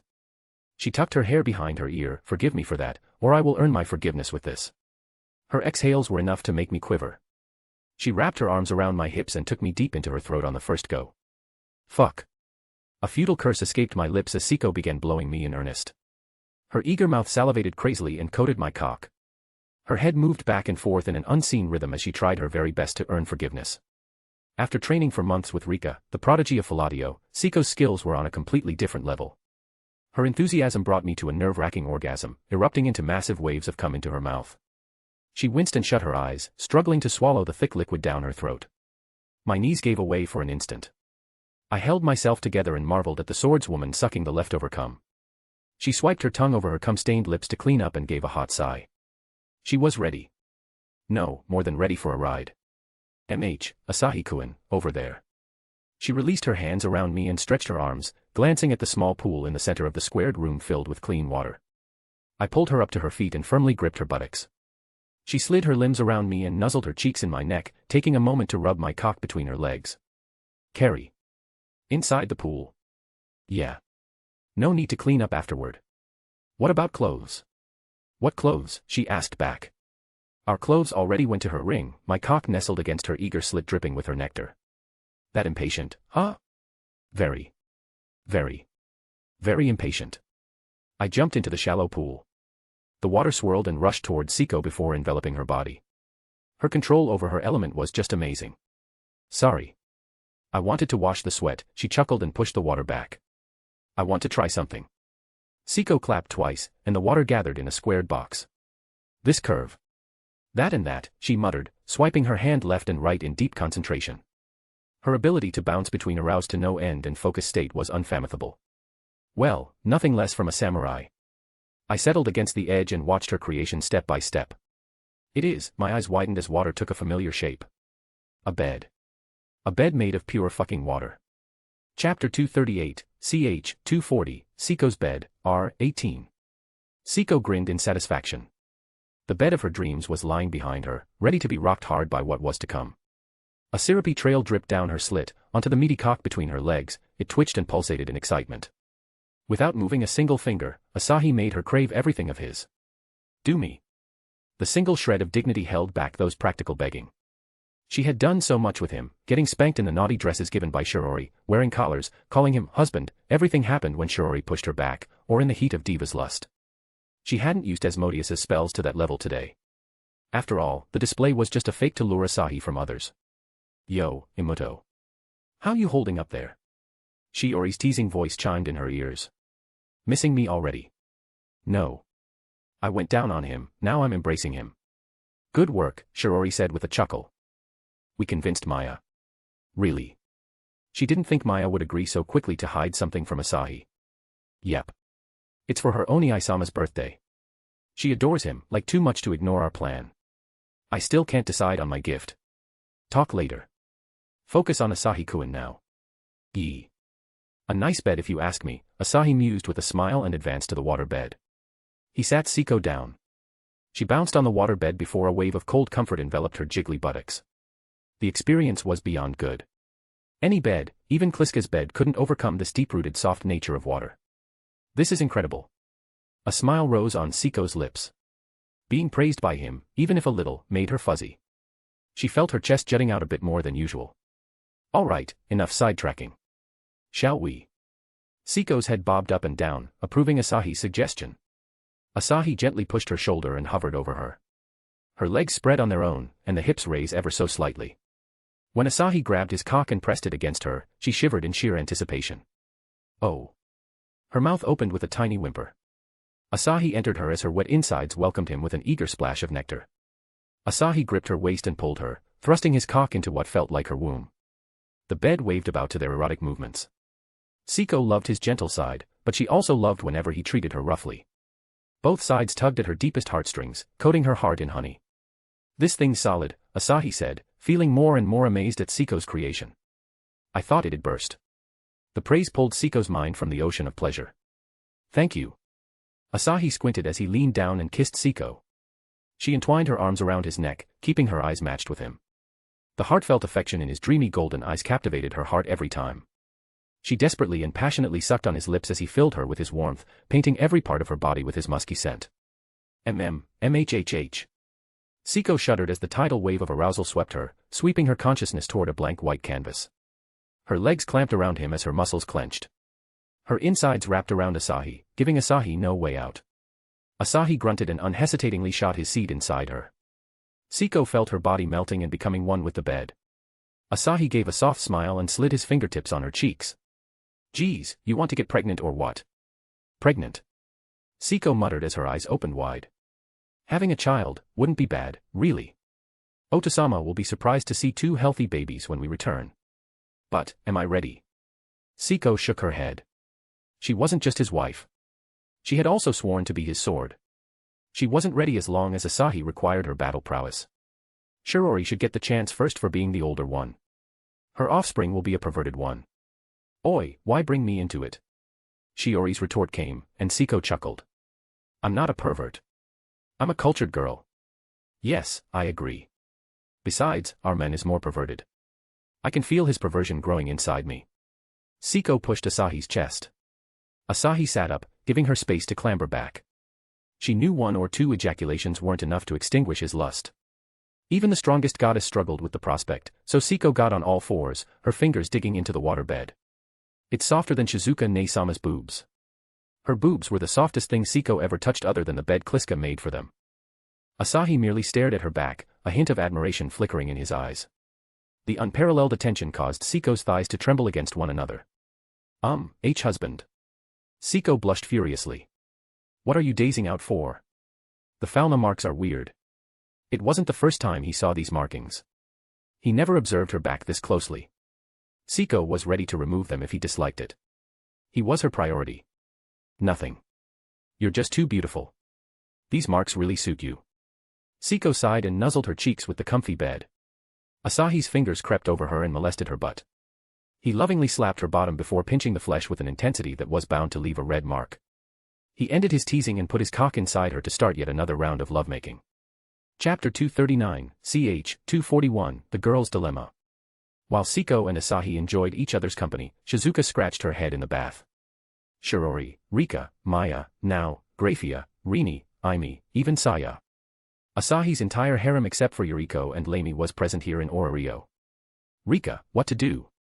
I can't think of anything Aekuen needs. Rika folded her arms on the tub and rested on her arms. I also don't know. Chan can buy anything he wants. He already has my body, what else do I give him to make him feel special? Nao did the same and sighed heavily. Tough luck. Shiori pointed at Maya, who was muttering something to Rini. Why don't we give this loli to Asahi-kun? Rika turned to Maya with an appraising gaze. The girl's pristine white skin and the cherry-red nipples on her almost perfect breasts radiated an innocent charm. A grin bloomed on Rika's face. Agreed. Shizuka pulled Rika and Shiori's cheeks. Aekuen doesn't want to take her now. We shouldn't force it on him. I know. Oni-sama wants me to be legal, Maya said. Legal my ass. Rika spat. Just show these assets to Chan. I don't believe he can resist touching you. Maya shook her head. I don't want to disobey Oni-sama. It's only 3 years and 15 days until I become 16. Your birthday is in 15 days. Shiori asked, getting a nod of approval from Maya. So many birthdays. Sheesh, Rika muttered. Chan will get fat from eating birthday cakes all year. Asahi-kun's body is too perfect to get fat, now muttered her retort. You guys, why are you getting sidetracked? We gathered here to do something, right? Saya's annoyed complaint silenced the bathroom. Everyone turned to her, eyes pleading for some advice. Saya got flustered and cast her gaze down. She spotted the heart-shaped pendant hanging in her cleavage, prompting her to recall Asahi's smile when she gave the same to him. The pendant bought for less than 5,000 yen from an online store brought out a handsome smile from Asahi. Don't try anything fancy. Just give him anything you want, she said and let Heya take over. Yup. He appreciated this pendant. If he doesn't like your gift, give him something different next year. I couldn't have said it better, Kliska added. Our love and thighs are everything for my love. Grafia, who had been quiet until now, nodded her head in admiration. I now know why they call you second wife, Mr. Saya. Maid-chan, Rika said. I'll wear a maid dress on his birthday. Are you fine with it? I don't mind, Mistress Rika. Well, it's decided. A whole day of lewd maid service is my gift. I will get my maid dress. Rika and Shiori's declaration sparked a strange gleam in Rini's eyes. Rini slid her hand down her breast as a confident smile rose on her face. Nobody present noticed the odd gesture. I can't be left behind, Shizuka said, clenching her fists. Aekuen needs me. That's not a gift. Now sighed as her best friend ignored her. She tried donning a maid after seeing how much attention her fiancé gave to Grafia and Rini. The maid dress didn't suit her in her opinion. Her breasts stuck out too much. Aimi patted Nao's shoulder with a soft smile. It's fine. We can do something else to make Asahi-sama happier. What do you have in mind? Something promising. Nao felt confidence brimming in Aimi's voice. Nao nuzzled her cheeks on Aimi's shoulder, hoping the Yandere helped her in making her fiancé happier than he ever was. Aimi gently stroked Nao's wet hair as she raised her eyes to the ceiling. Will my plan work? XXX. Asahi POV. The sun had already set by the time Siko and I finished the deed. The pure blue bed gobbled up the white stuff and melted back into the pool. I vaporized the dirty water, after which Siko refilled the pool with her water element. Shirori didn't barge in this time, which she usually did every time I attacked Siko. Perhaps she wanted me to give more love to Siko alone this time. Siko wrapped her arm around mine with a smile. Nothing happened here. Nope. I certainly didn't fill my wife with my cum. Yes. Let's eat something. We headed to the dining hall. Most of the familia was present except for Elise and Kagaya. Hello, Asahi, congratulations on leveling up. Well deserved for whooping Goliath's cheeky ass, Lyra, the prum, said with a mischievous smile. Astria-sama was looking for you. Go meet her later, Yi. I will. What's for dinner? Your maids cooked some spicy dishes. I'm stuffed. The duo of Rini and Grafia was overpowered. I glanced at Rio, who was quietly puffing her cheeks with some pancakes. She also looked at me before turning her attention back to the dinner with her ears going full embarrassed mode. See, congratulations on advancing, she breathed out before casting her gaze on her plate. While receiving congratulations from everyone, I started the dinner. Grafia, what's Natsumi's status? I had asked Grafia to send her familiar after my slave. I can't let her die by some mobs. My lord. Ah, let me ask my familiar. She is camping on the 18th floor. Where are you now? My lord, I am in my room. Do you need me? I wanted to enjoy her lap pillow, but she seemed busy. Nah. I will head to the dungeon after meeting Astria. Inform the girls. I had to make sure Evelis didn't have a level 6 or higher in their army. Natsumi will have no chance against a level 6. Nobody knew if the Evelis were even there or just spreading false rumors. I will. Take care, my lord. Also. Don't hesitate if you want something. Even if it's lewd. The bashful Grafia was ready to accept my lewd requests. Even though we were lovers, she always maintained a shy distance in bed after our first time. Honestly, I wanted to be intimate with her but didn't want to force her. Now I don't need to hold back my desires. Grafia, sleep with me today. You understood. Let's meet Astria first. Chapter 240, ch. 242, Guilty Pleasure. I met Astria in her room. Her droopy eyes were barely an inch away from falling asleep. Her day must have been exhausting. This woman needs a serious break from her work. Employing my stealth, I backed out and tried to close the door. Asahi. God, sleep. We can talk tomorrow all you want. Come in. I'm not tired. This bed is too comfortable. She got up and stretched her arms. Hear me out a little. I sat on the chair beside the bed and listened to her story. She met the guild executive today and told them about my level up. As expected, they were shocked out of their minds to hear someone leveling up in a few days. Astria chalked it up to me hunting in the dungeon for several days straight like a madman. The guild still marked me as the fastest guy to reach level 2 in history. I ended up scoring a record that I couldn't care less about. I apologize for calling you madman like that. Nah. It's good. I know it's unnecessary, but be cautious if any god or goddess approaches you. Some might try to manipulate you after knowing your potential. As I said before, I can handle myself. Still, thanks for worrying. It is my duty as the goddess of this familia. Okay. Now sleep, or do you want a massage? Massage, she tilted her head in confusion. Body massage. Yes. I don't want to brag, but now says my massage can relieve stress and tension from her body. She hesitated. It was normal behavior for a virgin goddess to refuse body contact with a man. I shouldn't have suggested that. And no. It's not that. She simply turned her back on me and bunched her hair, skillfully wrapping them in a messy bun. She had skilled fingers even for a goddess. The creamy skin of her exposed nape invited me to touch, nibble, and mark with hickeys. Be quick, Astria said, fidgeting with her hair. Permission achieved. The best massage would be through direct skin contact, which I couldn't ask her. I touched her shoulder and kneaded as softly as possible. Her skin shivered and flushed deep red under my fingertips. Astria's shuddering breaths and delicate moans painted the atmosphere vibrant pink. Astria, did any man ever touch you like this?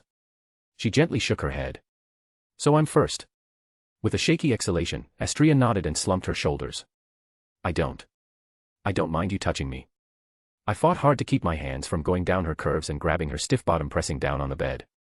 She didn't permit me to go lewd. Gagging my raw desire within me, I began the massage. Her sensual moans gradually slowed down as her heart slowed down. It feels nice. Good to hear. Now, please lie down on the bed. She followed my request without missing a heartbeat and laid on her stomach with a pillow under her face. I stood from the chair and pressed my right knee on the bed. With steady and firm motions of my hands, I eased her tense muscles.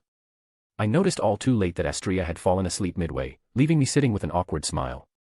This goddess works too hard for everyone. Astria, affection +8. That's a big increase, bringing her affection points to a number shy from 80.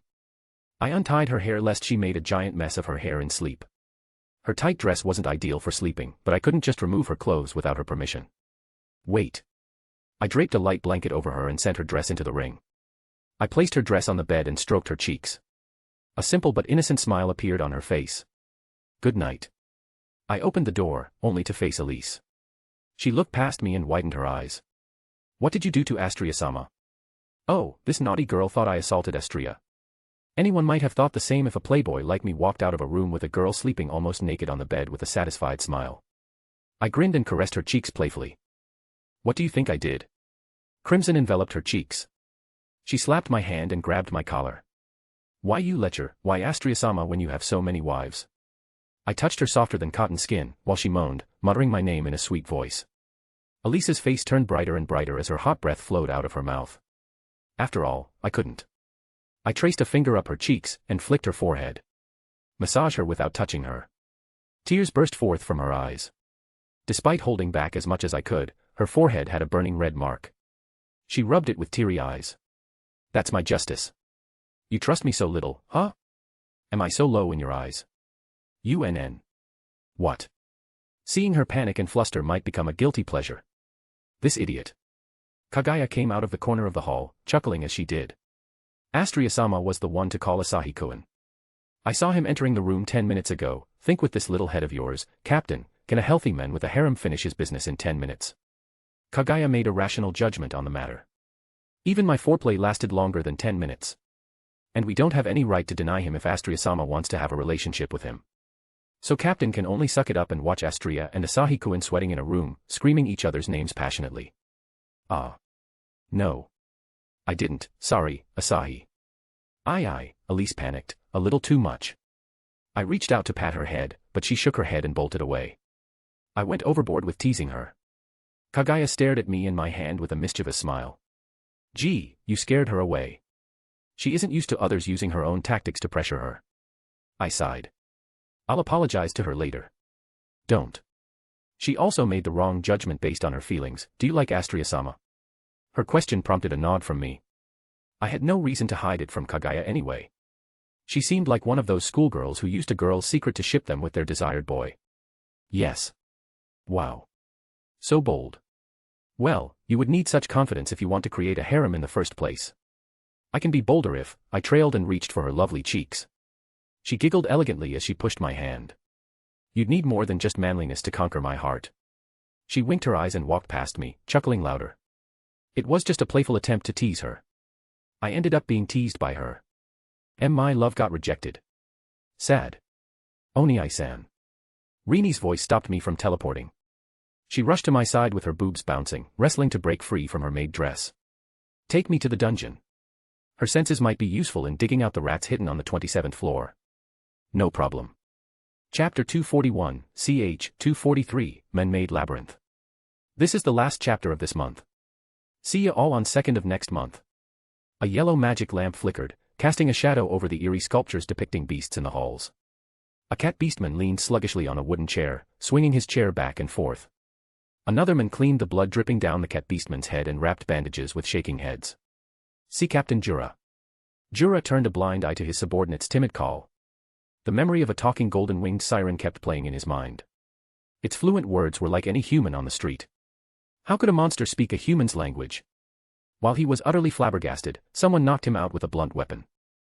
If his subordinates waited a minute more to arrive on the 20th floor, they'd have recovered nothing more than his eaten corpse. The fuck was that bitch? His subordinate hunched over. See Captain. Jura growled and shoved the men. He tossed his bandages and poured down the potion on his head. Fuckers. Go search every corner of the 20th floor. I want her today. Why yes. His subordinates fled the cave. Now alone in the room, he covered his face while clutching his whip. I'll sell that fucking bitch and her comrades to the slaves. What are you on about, huh? A rough voice boomed beside his ears. Jura scrunched his nose slightly before standing straight with a forced smile. The man who appeared had dirty black hair and a muscular chest revealed from his battle clothes. The quartz goggles on his eyes failed to hide his red eyes filled with contempt. Jura wanted to whip this artisan into shape for all his arrogance. But he couldn't afford to offend Dix Perdix, the captain of Ikelos Familia, for they held the keys to the man-made labyrinth. Dix narrowed his eyes as though guessing Jura's intentions. He gave a half-hearted shrug and pointed at his head. Who smashed your head now? I fell. Jura lied. Nobody would believe him even if told the truth, calling him drunk or something. A level 4 adventurer bled from falling. What a joke, Dix sneered. How is your plan going? The rumors are spread. The fish might come soon. Good. Wipe those damn idiots of justice from existence, Dix spat before walking back, disappearing into the halls. Ikelos Familia, the traders of the black market, they and Astria Familia never saw eye to eye. Dix sheltered them in Knossos to give them the best spot to ambush them. The only thing stopping Ikelos Familia from expanding their business overseas was Astria Familia's daily patrol around the market area. It was easy to assume Dix wanted to exterminate Astria Familia more than Evelis themselves, going as far as to allow them entry into Knossos, the man-made labyrinth built by Daedalus. Jura had seen these tunnels expanding till the 18th floor to Dix's base, but he couldn't see how far they stretched under the streets of Orario. This was one big mess. Jura slapped his forehead and guffawed. He loved it more than anything. I'm gonna catch you, little asshole. His whip caught fire. Asahi POV. I found nothing on the last floor of Water City, the 27th floor. Rini, who tagged along for the ride, couldn't sense anyone around. The caves had only monsters. So it was a trap specific for Astria Familia. Do I really have to use them as bait to lure the Evelis out? Oni-san. It's nothing. Should I search the 25th and 26th floors too? I had a hunch I wasn't going to find a thing. The instinct skill was useful in cases like these. These rats, where are they hiding? My love, I can tell where they are. Geez. I want to find them myself. There is no fun with your help. I was serious when I said about having enough of Kliska's help. She was my wife, and accepting her help was my right. But it made me a bit complacent in improving. I had my own pride too. My love, you are so adorable sometimes. Ah, thank you. Okay, I won't spoil your fun. Why not take Aimee next time? She is an expert hunter and tracker. Better idea. It will give Aimee something to do other than slaughtering poor monsters every hour of the day. Let's go to the 44th floor and kill some stronger monsters. Rini and I could resist the fire with our monstrous defense stats while other would need special equipment, other than Saya. The Tsundere was having fun idling in the house with a tiny bump on her belly.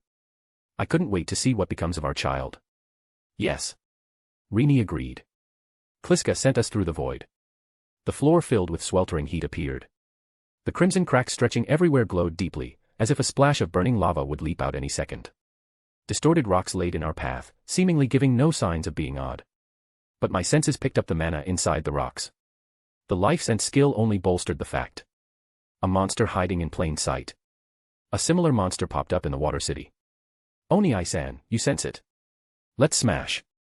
H here. Rini glanced at me with upturned eyes. She misunderstood me, completely. My Rini stepped into the adult world. Rini has seen the light. The goddess was going wild. I meant smashing the monsters with our fists. Ah, sorry. That. I pulled her cheeks before she could apologize and ruffled her hair. I'll smash you soon. Don't worry. Oni-san. Crower. The rock monster roared as though jealous of our interactions. It stood on its feet, becoming a giant red humanoid reaching 3 meters at least. Its crimson mana stone glowed deep within its chest. Rini dashed forward and punched the giant's chest. It barely moved 2 steps before coming to halt. The 2 beady eyes glared down at Rini as if provoking her for her height. Crack. A massive fissure enveloped the glowing stone. Red debris fell off the wound. Crack crack crack. The magic stone wasn't spared from Rini's wrath as it split into pieces. You earned 3650 XP for killing, level 26 Flame Rock. Flame Rock, the naming sense of Orario was surprisingly simple. Rini turned around. With a hand on her hip, she formed a victory smile with her gauntlet, flashing a beaming smile at the same time.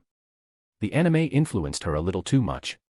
Well, she looked adorable enough to be my hug pillow tonight. I spotted a few scratches on her gauntlet. It won't be safe if she kept smashing into blazing monsters like this monster. Finishing Siko's sword would be tomorrow's goal. Crafting another katana won't be hard after that. Then, Maya's equipment and upgrading Rini's gauntlets. My love will be busy. I'll always find time to cuddle with you. Momo. Well done. Time to go wild. Yes, Oni-san. I treaded deeper into the dungeon, killing the flame rock in the way.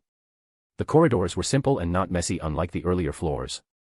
Not long after, the dungeon started collapsing the wall on us, still failing in its goal to kill us. The dungeon might as well give up on killing demons like us. The red-scaled lizard men I met on the 37th floor made a return. Looking almost the same, except for its red glaring eyes glowing in the dim scarlet light. As strong as it tried to be, it got defeated in one punch. The easy floor got conquered in less than 30 minutes. The strongest siblings. Yep. Chapter 242, ch. 244-246, Between a Yandere Lover and a Devil Maid, R. 18. 45th floor. This floor seemed the same as its predecessor.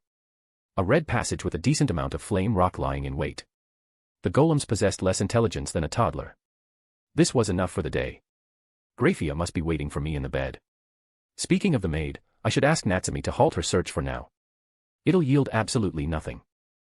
Though she could leave some of her pets to keep an eye out on some floors. Rini stared at me, blue eyes carrying a tender expression. The gentle nature became almost deadly when paired with her feminine face. She would undoubtedly agree if I asked to go deeper into the dungeon. I patted her head lovingly as a reward for her hard work. We killed enough for a day. She lightly nodded as a gentle escaped her lips. Rini and I returned with Kliska's teleportation. Grafia and Aimi sat before a table with their shoulders brushing against each other. They shared the same earphones, watching something on their smartphone in Grafia's hand. I felt like a bad husband, who kept his wife waiting at night. Aimi yanked at the wire of her earphones and turned her head to me. Asahi-sama. Nobody could escape the Yandere with a built-in tracker. Grafia put down the phone and smiled. My lord, you are late. Sorry. I let out some steam at the monsters, I said and leaned down to kiss Aimi. What are you watching? Grafia wanted to see some modern drama shows. I was curious, is that wrong? The maid craved some romance, huh? Grafia, take me to Natsumi. I wanted to tell her something. Okay, it was just an excuse for bringing Grafia out of here. Right now, she asked, glancing at the clock. It's almost 4. She forgot her promise. Well, my mistake for going to the dungeon instead of spending time with her. Aimi curved her lips and patted Grafia's shoulder. It must be important. The Yandere probably realized my intentions and helped me. Grafia wore a serious expression as she stood and tidied her dress. All right. Oni-san, I'll wait in the bed. Don't sleep, okay? She reluctantly nodded. I will try. Putting everything aside, I yanked Aimi to her feet and gave her a long, loving kiss that left her breathing heavily as she leaned on my chest. With another soft kiss, she separated from me and collapsed on the bed with a radiant smile. Talk about exaggerated reactions. I grabbed Grafia's hand. She seemed unperturbed on the surface, but as always her red cheeks were an adorable sight. Do your magic. You. She drew her magic circle in the air. In a blink, I stood before a campfire and the sizzling meat it grilled. Masta. Natsumi said with her mouth stuffed. She hastily chewed and gulped everything down. Please have some. What is it? I never trusted her on the matter of meat, who knows where it came from. Master, I stopped doing that, she whined. It's goat meat from the surface. I've been carrying it for rations. Okay. Might as well eat something. Grafia also joined, slowly nibbling. Natsumi served some wine, which went fine with the juicy meat. Master, I'm sorry for being so slow. Reaching the 20th floor solo in less than a day isn't slow. Adventurers would slap her to death if she said that in the guild. I thought I could finish everything before morning. You don't need to. I already searched the 27th floor. There are no signs of Rudra familia or any other familia for that matter. Oh. Master, why? She looked at the fire. You gave me the task but finished it yourself. So cruel. I have another job for you, I said and pointed to the wolves patrolling the area. Let them patrol the 20th to 30th floor. Natsumi clapped with a grin. Leave it to me. I'll drag those rats from their hole. Her surveillance might help just in case Rudra familia left abruptly. Still, something about them was fishy. Well, I just came to say that, I said, getting ready to leave with Grafia. Take care, Natsumi said, waving her hand. Master. Leaving the high-spirited Natsumi, I took Graphia's hand before picking her in a princess carry. I flew up. Like a thirsty searching for an oasis in the desert, I searched for a place to elude Graphia without an interruption from the dungeon. There were so many places I could teleport to, like the forest outside Ororio, the backyard of our mansion, and the old inn. However, I wanted to rub something in the dungeon's face. My lord, home isn't that way. I stopped at her question. You don't know where I'm going. I do. But doing it here is dangerous. Natsumi might see us. You don't want to do it then. She closed her eyes, her eyelashes fluttered gently. I am ready, but, please find someplace secluded. I grinned at her maiden-like reaction. The vast forest had enough spots for us to make out, though monsters would undoubtedly disturb us there. How about there? I asked, eyeing the thick branches extending from the giant tree in the center. It reminded me of the time I made out with Aimi in a chopper hovering thousands of meters above the ground. The nostalgic scene pulled me into the fantasy of fucking Aimi and Graphia together on the chopper while they pleaded, my lord, and Asahi-sama. That. Graphia stuttered, looking at me with glazed eyes. Okay. I landed on the branch thick enough for 3 people to sleep side by side. Graphia retreated, pressing her back against the tree. I closed the gap instantly and reached up with a loan to grab her chin. I tilted her head back. Her red eyes stared down at the ground probably 200 or 300 meters down us. Struggling to look me in the eye, she bit her lips adorably as though gathering her courage for the upcoming intense fucking. Despite not activating the amorous eyes skill, I saw almost crimson steam surrounding Graphia. She was aroused as hell, so was I. But taking time to corner and tease this maid was just as fun. My lord. She muttered and her arms encircled my neck. Don't you dare laugh. Her pleading voice prompted a confused head tilt from me. What did she mean? I felt something wriggling around my knees. A slick snake-like thing that slithered up my pants like a snake and tugged at my belt. Graphia's tail. My lord, can I invite Aimi? Graphia's question almost made me scream, yes, please. Keeping my dignity intact as her master, I coughed and nodded. I'm always down for more fun. Though, are you okay with it? Yes. Aimi was going to join us at bed, home. It will help me deal with you better, she said with a hot sigh and bashed her head in my chest. Look, my lord, what you did to me. I'm talking about a threesome so casually. I don't mind if you push me down and ride me like a succubus until dawn. Or invite Aimi to attempt a test on my libido. The point is you're my wife, and my maid. As a man with a harem, it makes me happy to see my woman taking the initiative to invite another beloved woman of mine. Graphia stared at me silently. Do you think it's a bad thing to talk about 3 casually? I chuckled and stroked her silver hair while I traced my hand up her legs and pinched her butt. Answer. No. My lord has a harem. It would be rude of me to not acknowledge the mistresses in the bed. I also have to become the empress in the future. That's far off in the future. Let's deal with whatever we have on our plate now, right? Graphia looked up but didn't say a thing, but her tail said everything as it yanked my pants and underwear. Her lips turned up in a rather mischievous smile, reminding me of our first night and how passionate she was. Her tail enveloped my cock and softly rubbed along the shaft. The unfamiliar tail job, or whatever people called it, felt surprisingly good, thanks to her soft and warm tail. Graphia increased the tempo, while she stood on her tips and kissed me. Lost in her soft body pressing on me, I almost missed a presence behind me. A sweet scent similar to orange fruit fluttered in the air, and 2 hands embraced me from my behind and tugged at my shirt buttons one by one. She licked my earlobes before blowing a hot breath. Asahi-sama. An involuntary shudder ran through me. My fingers further sank into Graphia's butt. I pinched the clothes with both hands and tore the garment blocking my path to her ass. Having a firm feel of her ass, I slid a finger in her wet hole and returned some love to my maid.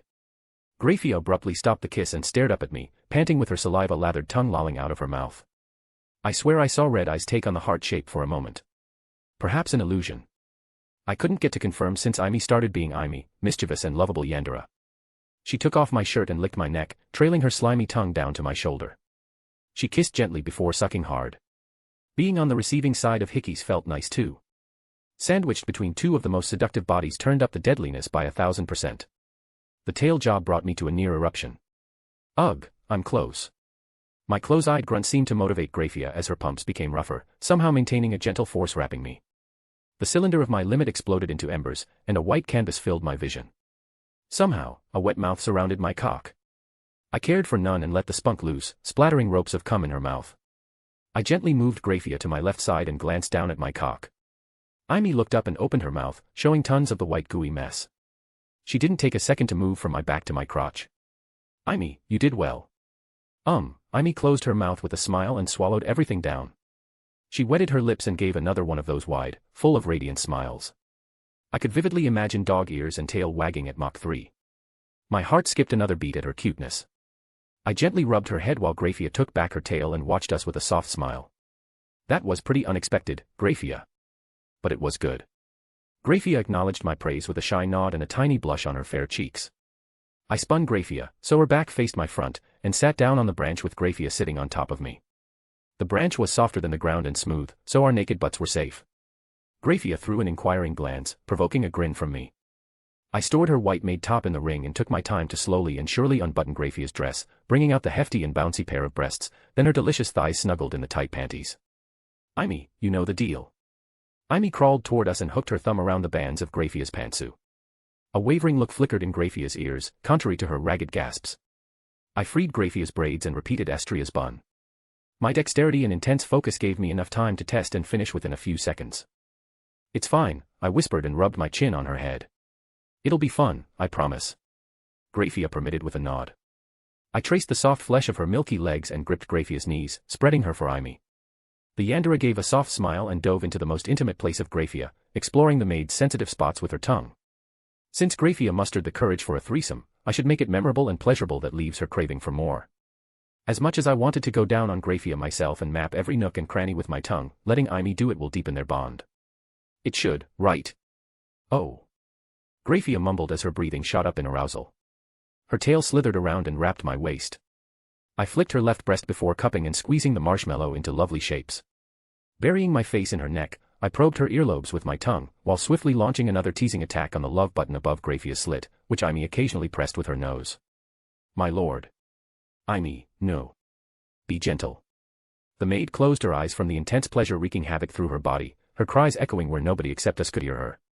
The quadruple attack combo made Graphia raise her hips for more, muttering mine and Aimee's name raspily. Oh God.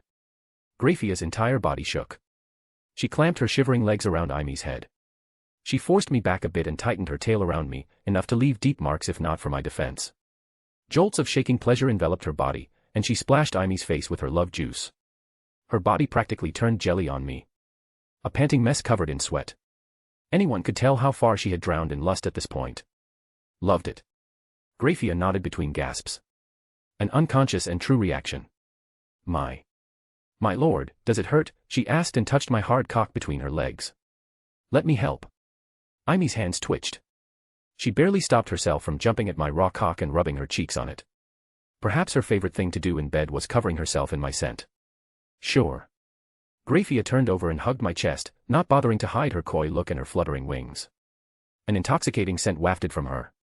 Did she fully awaken her succubus mode? Graphia put a hand on my chest, forcing me to lean back and support us with my arms. Aimee, help me, Graphia said and raised her hips. Gladly. The Yandere grabbed my cock and guided it to Graphia's pussy. Despite being a Yandere, she let Graphia take the main stage. As her man, I couldn't hold the grin creeping to my face. My lord, why? Graphia halted her question and breathed in deeply. It's inside. Yes, babe. Graphia winced again. Asahi-sama, ahigo her. The Yandere brought a devilish smile to my face. Graphia shuddered, her inside secreting more nectar in an instant. She reached out and hugged my neck. What does she mean? It means this.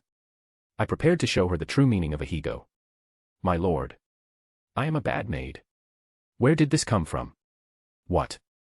Even Aimee was confused. I sniffed your dirty clothes to satisfy myself. I almost slapped my forehead. I am a perverted maid, my lord, please punish me. I see, the devil maid confessed her sins to seek punishment since I hadn't slapped her once. A true masochist down to her core, isn't she? Aimee, how do we punish sinners? We whip them crazily before drowning them in Asahi-sama's cum. Okay, the whipping part was a bit too much, or not? Graphia's shining eyes told me otherwise. The heiress fell into the abyss of pleasure. My lord. I'll accept anything, even if you want to whip me. Maybe next time. Settle for this for now. I sparked her masochism with an aggressive slap that left her gasping. More, my lord. Punish me more. Graphia finally succumbed to the pleasure. So began the round of slapping and fucking like no tomorrow. Aimee crept to my side and began kissing me, letting me fondle her breasts.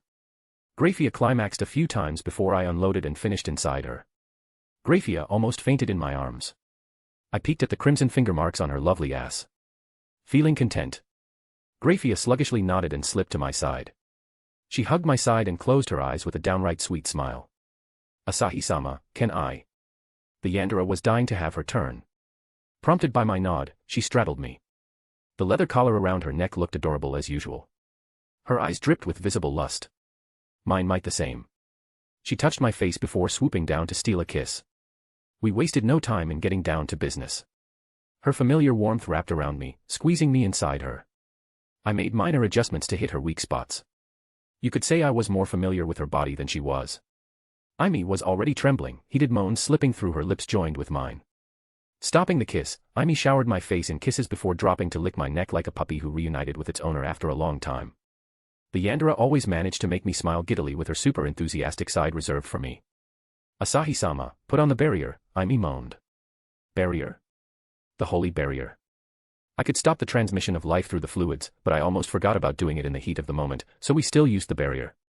I glanced at Graphia, whose womb was filled with my semen. The devil race has a low fertility rate, so she won't get pregnant so easily. Right. I awkwardly grabbed the barrier from my ring and slapped it on the tree. With it, we safely fucked. Aimee collapsed on me, pushing me down on the branch. She made another hickey on my neck, and I did the same on her neck. Drawing circles on my chest, she looked at me. Asahi-sama, do you want to impregnate me? I'm not in a hurry. What about you? Aimee nodded. I want to give birth to your child, but not now. I want to monopolize every bit of love Asahi-sama has for me. What a selfish woman. I separated the gray hair covering her face and pecked her forehead. Then, do as you want. I will. Now I go die for some days. Chapter 243, ch. 247, Intelligent Mob. 75th rank. Oof. Give me stones. After cleaning up the fluids, we wore the clothes. Graphia kept fumbling with her maid dress because of me. Giving her time to dress, I sat on the branch with my legs dangling. One of Natsume's wolves was looking straight up at me with blue eyes twinkled eerily. Its tail sweeping the floor indicated its excitement. But why? The wolf suddenly turned and got ready to pounce at something in the thick trees. Somebody is there. I activated my life sense to get a better grasp, only to find 5 dots blinking on my mental map. Evelus. I jumped down the tree and approached Natsume's wolf in stealth. The 5 adventurers came out of the woods, talking to each other about their boss crazy for some siren girl. Isn't siren a type of mermaid infamous for luring sailors into the sea with their songs? Probably better not get any hopes up after seeing the disgusting harpies this dungeon had.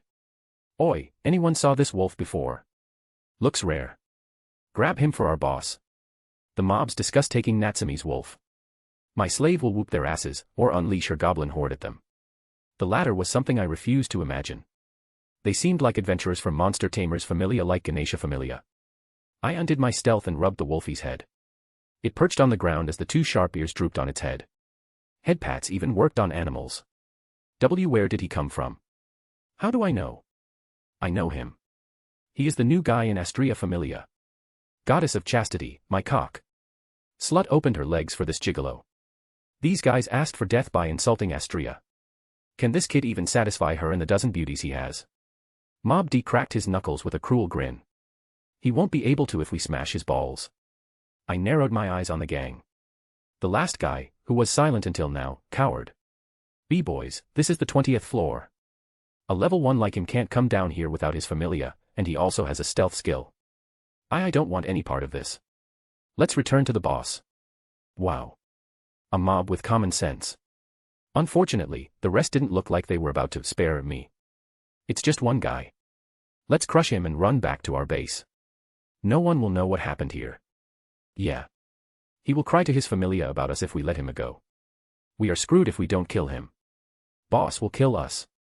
The rest let their emotions got the best of them. As I thought of ways to torture them, the wolf already lost its patience and pounced on the gang. Mob A swung his sword instinctively, but the wolf stopped the sword between its canines and bit down, snapping the blade in half. Mob E, the wise one, made a beeline for the forest. The wolf chased him down and kicked his back, stomping the wise one into the ground. Anyone willing to come forward and smash my balls? Come on. I'm right here. Mob B gnashed his teeth with unadulterated rage in his eyes as if I was his archenemy. Grabbing his short swords, he rushed at me. I slapped the short swords and punched his face. Despite the little effort behind the fist, the force exploded his head into chunks. I just cleaned my body. Sighing, I beckoned Mob B, C, and D, come together. The trio turned their back and rushed into the trees. Wolfie, capture them and send them to Natsumi. Tell her to give them Apollo treatment for a day straight. Woof. The wolf rushed behind them. I cleared the blood with water element before shaking my head. They just had to go and insult the woman I loved. Asahi-sama. My lord, shall we return? The two ignored the headless adventure slumbering at my feet. They already saw the scene from above. Yeah. Rini must be waiting. X. Astria POV. The bird's chirps rippled through the air. Astria got up and stretched her arms. Her body felt rejuvenated as though she had returned to her prime. What am I thinking? I'm still young compared to goddesses like Freya and Hestia.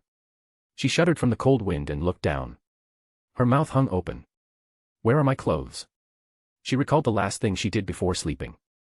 Asahi gave her a massage, then she fell asleep. Did he? She tossed the blanket aside and examined her privates. She didn't find anything abnormal. With a relieved sigh, she slumped against the headboard. Nothing happened. She blushed at the disappointment in her voice. Was she too eager for his touch? She blamed the massage for sprouting this weird, fuzzy feeling in her chest.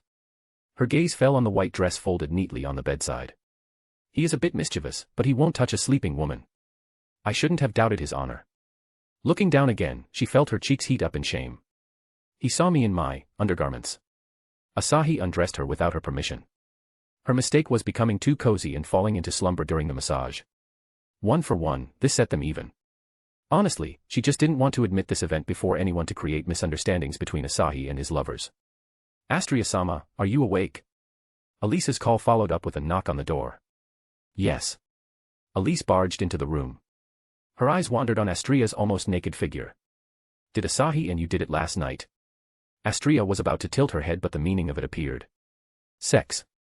The most intimate act between a man and woman. Various images of man and woman entwined on bed conjured in her mind, all of which were the results of other women's talk. Flustered, Astria waved her hands. No. You misunderstood it. It was just a massage since I was too tired. Elise heaved a sigh of relief and plopped on the bed. I'm glad he didn't force himself on you in your sleep. Why would he do that? He already has so many women to take care of his sexual needs. Elise shook her head. Did you not notice how he is glued to you whenever he is around? He is interested in a beautiful goddess like Astria-sama.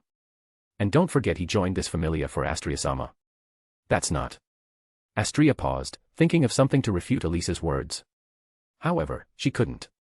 She recalled the night where she went to babble with Asahi, how he seemed happy and relieved after asking if she was seeing someone. He likes me. The corner of her lips curved up. An oddly pleasant warmth flooded her chest. Elise's silence numbed her mind.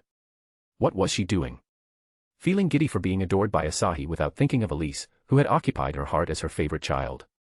She wiped every trace of joy from her face and looked at Elise. The redhead was smiling at her.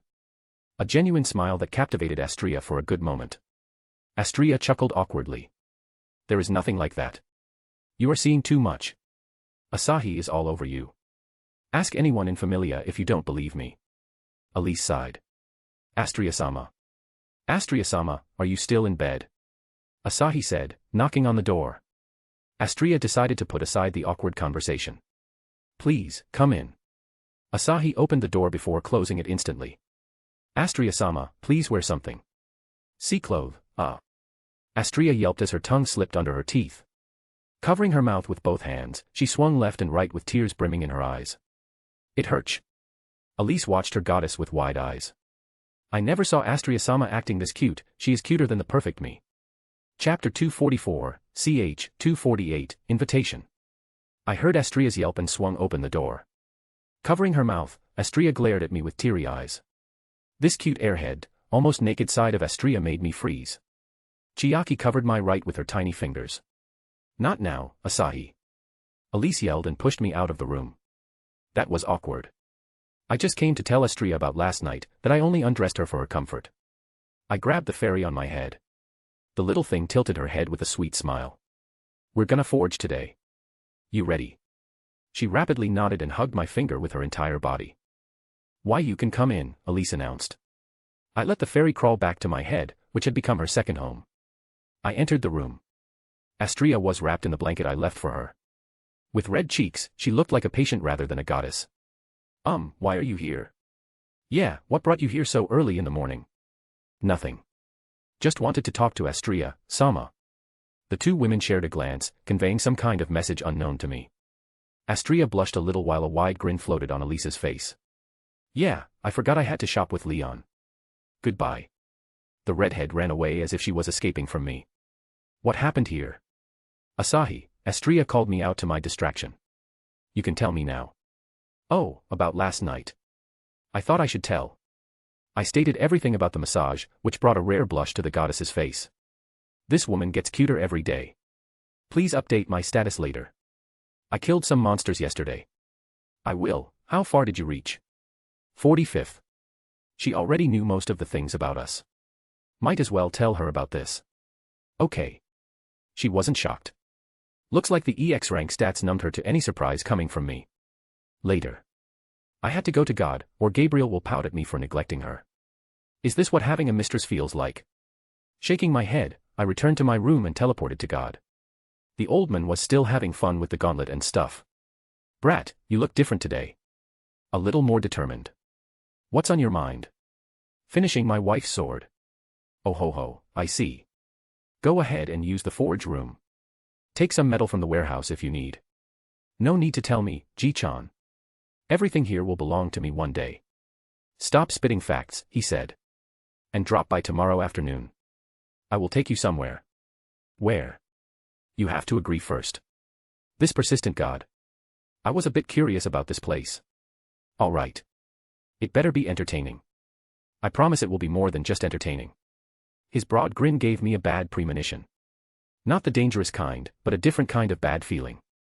I shrugged and grabbed chunks of metal and some other stuff from the warehouse. Drake and Albion's half-dismantled corpses earned a pitiful look from me.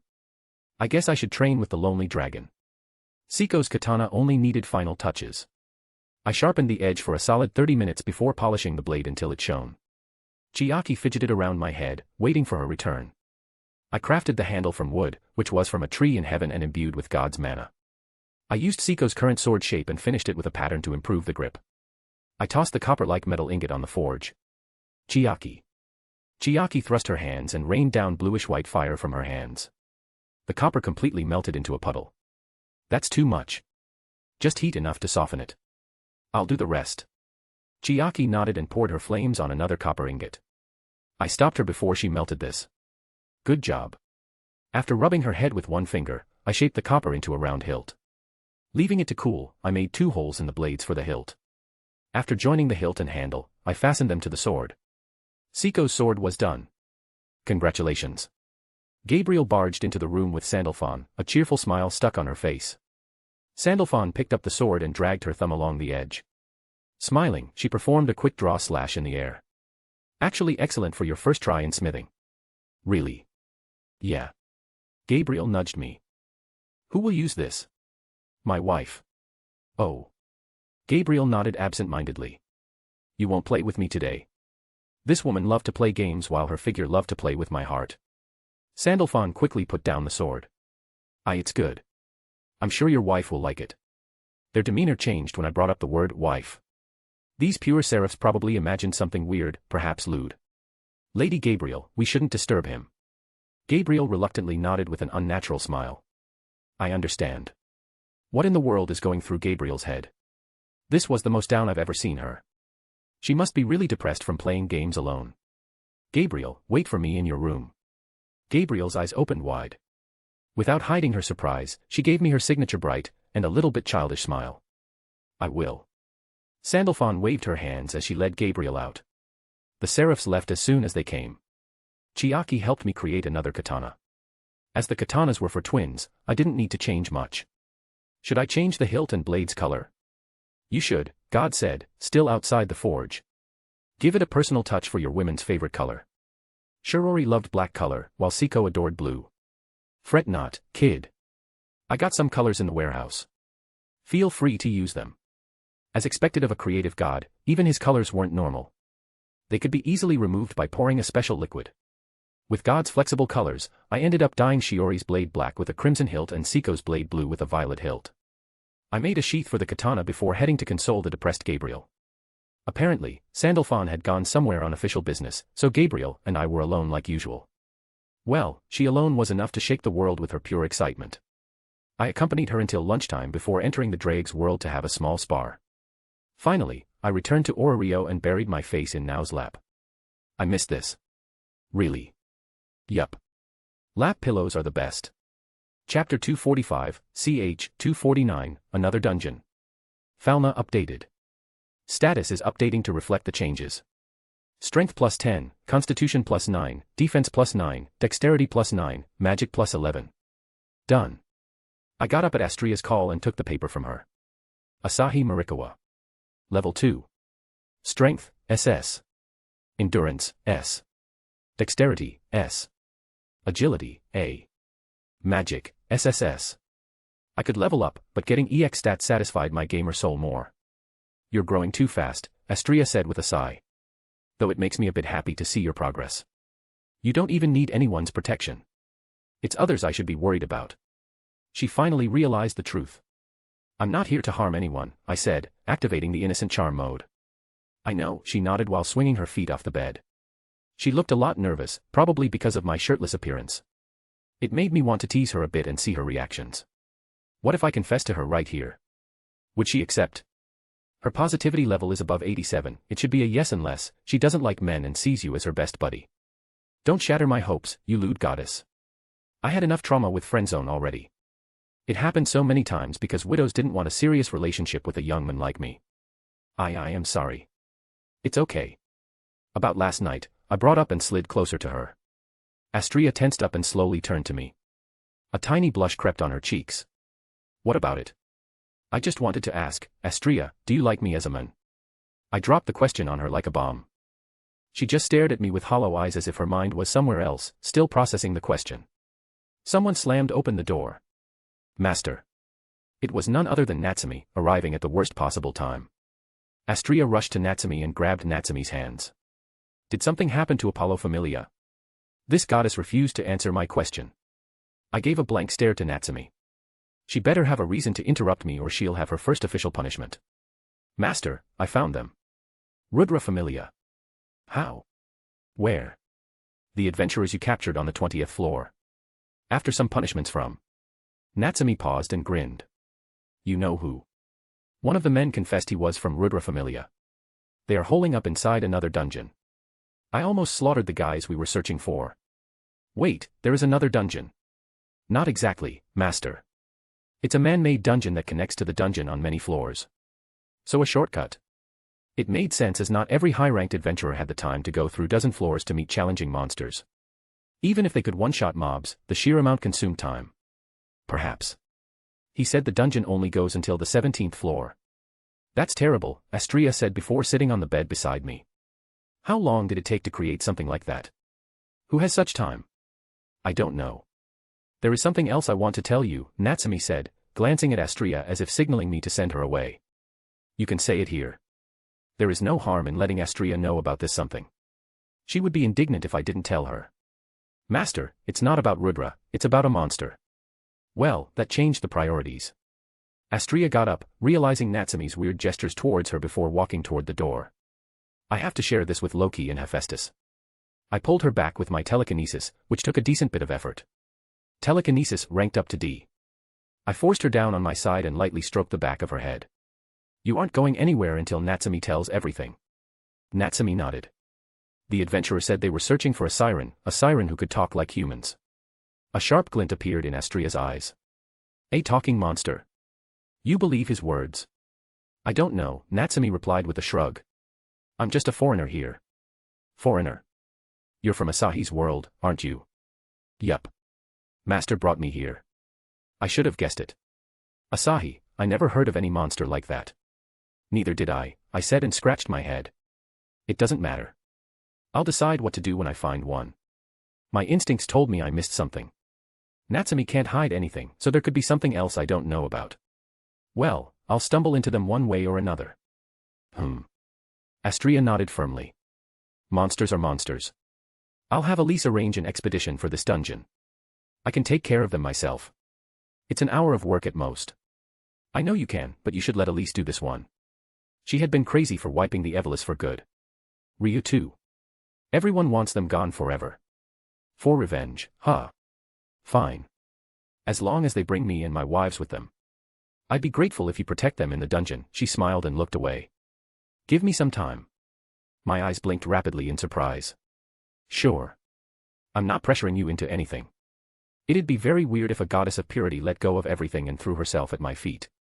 That's not the kind of goddess Astria was. Thanks. She muttered with a small smile. Natsumi coughed that sounded 100% fake. Please stop flirting. My single heart is burning with envy. Astria slid away from me and smiled at Natsumi. You misunderstood me. This is not flirting. Natsumi rolled her eyes. Yeah. I totally believe you. Astria glanced at me. Am I wrong? Yes. So let's go to Loki's house. Let's call Hephaestus too. We're having a meeting. Chapter 246, ch. 250, Provoking Loki. Half an hour later. Loki sat before me, swinging her chair back and forth. She was cooking something in her perverted mind. This was the meeting room in Loki's manor.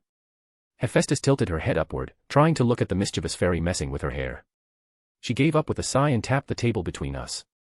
I don't know about Evelis. The guild needs to be aware of the man-made dungeon problem. What exactly will you tell them about Apollo Familia handing information to Astria Familia? Loki asked and peered at Hephaestus with her red eyes. We gotta find a reason that looks good on paper. I don't want Aurena's investigating mine or Astria Familia. Loki essentially wanted to stop anyone from looking too deep into our familia and exposing anything related to me and my wives. Never expected Loki to be so caring towards someone outside of her familia. If they needed a scapegoat, I had the best one available. I rapped the table like Hephaestus.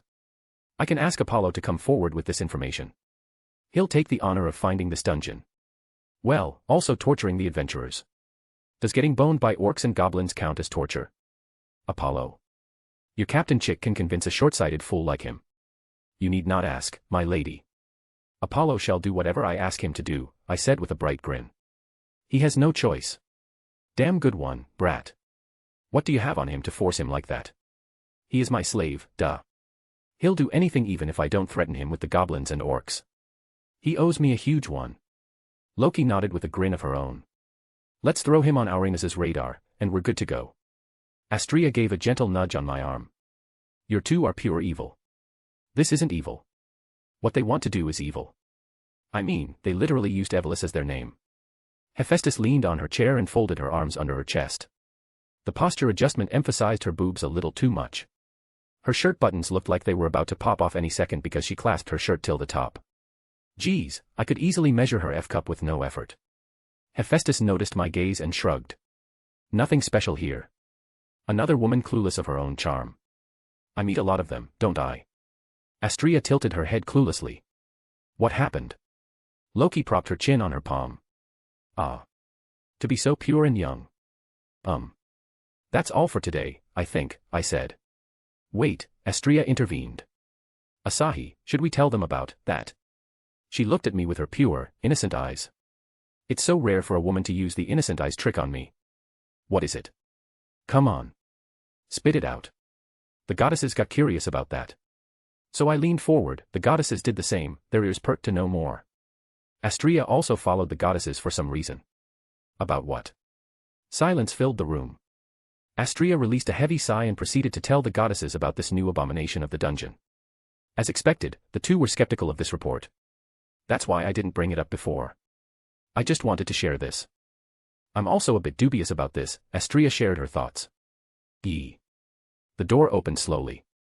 Ace Wallenstein appeared in her new armor which only protected her chest, the sides of her arms, and the area around her waist. It was the type of armor dedicated to fan service. Yet, it made lowly Ace merely more of an adorable type than anything. She glanced at me, and her golden eyes became brighter. Asahi Oni-san. Her eyes searched the room for someone. Rini. Rini, how the fuck will I explain about Rini's magical growth? She is, busy at home. I'm going to hell for lying to an innocent lowly. No, my love. I'm never letting you die. You just admitted you're a Yandere. Ace approached me, her boots clanking on the hard floor. She stretched her hand with a barely noticeable smile on her face. I want to test armor, go to the dungeon. Why is she so cute? Anytime. Loki clicked her tongue. You ain't going anywhere with this womanizer. Womanizer. Hey, stop giving me a bad rep, I don't touch anyone outside my family. Does that family include anyone outside of the women you seduced? That's a tough question. I only have a sister, who also happens to be the one I seduced. I can't count the Yatsuba family or my former family, where nobody paid any attention to me. See. This man is born to charm. I can't leave my Aisu alone with him. Then, you can come too. Let's have a date in the dungeon. The thought of Loki getting chased by monsters raised my lips. It'll be a fun experience for both of us. What? You want a goddess to descend in the dungeon? Are you out of your goddamn mind? I yanked Loki to her feet and gave my most arrogant smile. Frayed already? Your legs shivering. I copied her cheaper version of Southern Saxent to piss her even more. She looked with sharp eyes, contrary to her wide grin. You want me to come? I nodded. All right. Prepare clean clothes, 'cause I'll come in all over you. Hephaestus got up with a frown. Loki, are you out of your mind? Don't you know what happened to the gods who stepped inside the dungeon? The dungeon swallowed them and summoned a nightmare. I know. But this is my free chance to experience an adventurer's life, Loki said and punched my chest. He'll protect me. Won't you, Asahi? Yup. I'm confident of beating anything the dungeon throws at me. Even if someone dies, I can revive them. Saya's lessons in and out of bed were enough to help me cast the level 10 Phoenix spell by myself. The cheat spell could revive someone as long as they aren't dead for too long. By chance, the dungeon spawned something stronger than myself, I had Gibalg to insta-kill them. So Dungeon-chan stood no chance against me. Reviving someone? You kiddin'? Only a few gods can do that after a long preparation. You can do it on your own. Stop comparing me to gods, I said with a wink. I'm just your average adventurer with a harem. Loki revealed an amused smile. All right. I'm countin' on ya. I gave a nod before turning to Astria smiling worriedly. Wanna come? She shook her head. I'll pass. I've to convey the news to Elise and others. Take care out there. I will. And Hephaestus, you. I will pass too. I choose my workshop over the dungeon any time of the day. These two are so boring. We should go. I grabbed Loki and Ace's hands and teleported to the 6th floor of the dungeon. Chapter 247, ch. 251, size doesn't matter. Loki POV. Loki peered at the walls clouded in dim green light. The chilling roars echoing around told her where she was. The dungeon. Asahi could teleport inside the dungeon, a place where the floors seemed to be isolated from one another. No arcanum. Like other gods, she couldn't use her arcanum because of a promise between Aurenas and the dungeon. She had to obey the old man or he'd kick her back to heaven, the place boring enough to turn a healthy man senile. 6th floor, her dear Isa said. Yeah, Asahi said and grinned at Loki. How long do you plan to hold my hands? Loki forgot she was still holding his hands. She pulled back her hand and pointed behind. Numerous footsteps rushed at them. Isu, show me some fight. Ace glanced up at Asahi as though asking for his permission. The goddess squinted. As her goddess and boss, Ace should ask her permission, not his. Asahi rubbed Ace's head. The blonde lowly leaned to his side to feel his pats with a smile. The only time Loki had seen Ace smiling was with Reveria or Ace's new elf friend Lafia, or the odd time when she slayed some monsters outside Orario. Go ahead. Test your new armor. Ace nodded, showing a tad reluctance to leave Asahi. Loki clicked her tongue. They only met 3 or 4 times at most. Then why is Ace so close to him? Is he using mind magic on my little girl? Ace's eyes had some emotions unlike the victims of mind magic. Loki couldn't wrap her head around this, so she concluded the only fact, Asahi's hands were dangerous for any woman. Loki turned around and saw 3 dark figures emerging from the corridor. A monster with 3 sharp claws that seemed sharper than knives. A shiver ran through her spine. She had always seen monsters from afar in the monster feria or around the monster tamers. The war shadow coming right at her felt unnerving. Isu, it's comin'. Asahi stopped his pats, and Ace charged. The monsters fell before Loki's eyes, sliced into multiple pieces. No Deneen, Isu is that woman's child. More monsters came. This time the frog shooter, the monster famous for lashing out with its long, repulsive tongue. No matter how many came, Ace's long sword slashed down every one of them. They crossed the 7th floor before she knew it and arrived in a squared space. The cracking walls rang the arrival of new spawns. A giant red ant with 2 4 legs and 2 arms ending in sharp claws. Hoisting its body up, it easily reached Asahi's height. It was a killer ant, the newbie killer because of its hard shell that seemed almost impenetrable for new adventurers and the sharpness and strength in its claws. The ant snapped its mandible together, looking ever so ready to chew down its prey. Loki stopped Ace from charging. Stop, Isu. Let him do something. Loki wanted to see the prowess of the demigod from another world. Otter wasn't confident in diving deeper than the 59th floor because of the corrupted spirits, but Mr. Demigod said they could handle anything the dungeon threw at them. All right. Where is your weapon? Asahi winked mischievously. My weapon is too dangerous for them. Before Loki found a suitable retort, Asahi vanished and arrived before the monster. He swung his fist, and a loud boom resounded. The quick strike tossed the killer ant. Blood oozed out of the ant's completely cracked shell before it disintegrated into ashes. Asahi made quick work of the rest. The killer ants known for their defense got trashed with normal punches. Asahi turned around and grinned. His bloodied face reminded Loki of Ace when she first hunted a monster. The girl had smiled on her first kill instead of showing any disgust. Wanna test me more? Cold sweat dripped down Loki's cheeks. She clapped her hands. Nah. I'm good. Ace sheathed her sword and tugged at Asahi's shirt. Oni-san, what is your level? Like level matters to this guy. Loki waited for Asahi's answer, hiding her grin. Any answer will paint him as a liar in Ace's eyes. I'm level 2. Ace nodded, seemingly satisfied with the answer. Loki stared at the duo's back as they traveled deeper into the dungeon. Floors after floors, they descended. Are you tired? You can hop on my back if you want. Loki shook her head at Asahi's offer.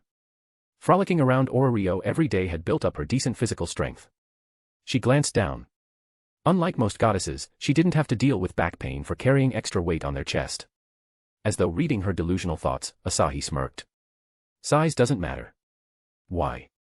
Heart matters more. Size? Ace asked with an innocent tilt of her head. What size? Loki glared at Asahi for bringing it up before the innocent little Ace. She kneaded Ace's shoulders before running her fingers through her blonde hair. It's nothin', Isu. Ace just nodded her head, seemingly confused. Chapter 248, ch. 252, Surprise. Loki tried her best to stop me from getting close to Ace, which in and of itself became a joke as Ace was too cute to be lewd. We traveled down to the 13th floor before teleporting back to the meeting room in Loki's home. Asahi-sama, my loyal bodyguard, greeted me with a bright smile. Riveria and Finn were also here, staring at me with wide eyes as if I was some kind of rare species. A teleportation skill this convenient is unheard of. I had a feeling that he was an oddball adventurer. He is half god. Finn and Riveria mumbled to each other. Loki told them, huh? Well, they could be trusted as Loki's confidants and Ace's seniors. Loki patted my back. I told M about you. You can trust M more than me. I can trust someone acting as Ace's mom. Riveria's brow sank at my teasing remark. She was trying so hard to suppress her boiling anger. Finn chuckled, but a glare from Aimi shut him down. He scratched his cheeks nervously. Aimi was always ready to defend me, like a dog ready to bite anyone trying to harm their owner. K. See you later, Loki said, stifling a yawn. Never felt so tired in my life. I'm gonna drink some and drop dead on the bed. I gave Ace a few head pats. As Loki opened the door, the peeping elf stumbled on the floor. Aye, Lafia tried to come up with an excuse. Come here, kid, Loki grumbled and dragged the elf away. Bye, Oni-san. Ace waved her hand before following Loki. Ace Wallenstein, affection +2. Perhaps in the future. She is too adorable to be taken as a romantic partner right now. Goodbye, Mom. Kliska teleported me and Aimi before the high elf rained down her wrath. My room was again empty with all the women strolling who knew where. Where are others? They are out with Kagaya for shopping, Aimi said and threw herself at me. Looking up with almost teary eyes, she rubbed her chin on my chest. Let's make love. I narrowed my eyes on her. Aimi never took the initiative unless she was completely starved for affection. I pumped her full of love yesterday. Besides, her stuttering made me skeptical of her act. What are you hiding? Hiding? What could I be hiding, Asahi-sama? She pulled back and ripped off her black suit. Slowly unbuttoning her white shirt, she licked her lips. Are you making an excuse to escape me? Yep, she is hiding something. No way the usual Aimi acted this stubbornly for sex. She wrapped her hands around her shirt and looked down. Sorry. I promised them not to tell. The Yandere was rebelling against her lover to hide other girls' secrets. The surprise made my heart full. Are they preparing for some surprise for me? This has been happening for quite a few days now. Aimee meekly nodded her head. Surprise, huh? Which event was coming? Maya's birthday, or mine? My love, you're a bully. Everyone wanted to surprise you with a party, but you ruined it. I'm sorry. I was a bit worried about the girls. Just act like it never happened. It's the best way. Besides, my love will still be surprised at our surprise. We shall see about that, lovely lady. Ufufu. We will. I tugged at Aimee's collar, bringing her teary red eyes on the same level as mine. What should I do about you? Whatever punishment Asahi-sama has, I'll accept it. Punishment for bonding with other girls is, I said and pecked her lips. Lots of love. Ah, she was stupefied, clearly not expecting this kind of punishment. I wasn't wrong. I told you before, didn't I? I love crazy Yandere, but I also don't want them to go stabbing my other women. You seem like the perfect balance of both worlds, so how could you be wrong? Thank you, she muttered and wrapped her hands around me, squeezing me within her arms. I was worried. Aimee Akane, affection +9. As Aimee slid down to start some work, the door creaked open. An unexpected person stood there with eyes wide and mouth gaping open. Ryo. Do all elves share this peeking fetish? I should have knocked, she acknowledged her mistake with a calm face. Astria-sama wanted to see you in the living room. She told her piece and turned around to leave. I won't let her. I dashed to the door and closed it behind me. Yes. You should have knocked, but you didn't. It's the second time you did this. I'm sorry. I stretched my hand. I want justice. How much Valis do you want? She thought she could buy her way with money. Nope, I had a better plan. Let me touch your ears. I hadn't gotten the pleasure to touch those long ears that belonged to elves. She took a step back. What? Why would you want to touch them? My hometown didn't have any elves. I'm just curious as to how they feel. Sorry. I cannot do that. She seemed hesitant. Well, nothing I could do without forcing it on her like some sexual harassment. I sighed and stepped aside. Fine. Leave. She stared at me as though considering whether to accept my suggestion. She shook her head and left without a word. I calmed Aimee's lust with some pats and promised to lewd her after this meeting with Astria. The living room had become a meeting room with chairs all over the place occupied by my fellow adventurers. Astria welcomed me with a smile. Elise was standing there with her, a forced, mirthless smile on her face. Astria briefed me on the situation. Apollo had revealed this dungeon's news to the guild. The guildmaster had yet to bring up a solution, but Elise and others already made plans to charge into the hidden dungeon and destroy this Rudra Familia, or whatever was left of it after Natsumi threw the bastards to the goblins. Astria ordered Elise to take me along. Elise agreed with a bright smile. I will. Something was off about Elise.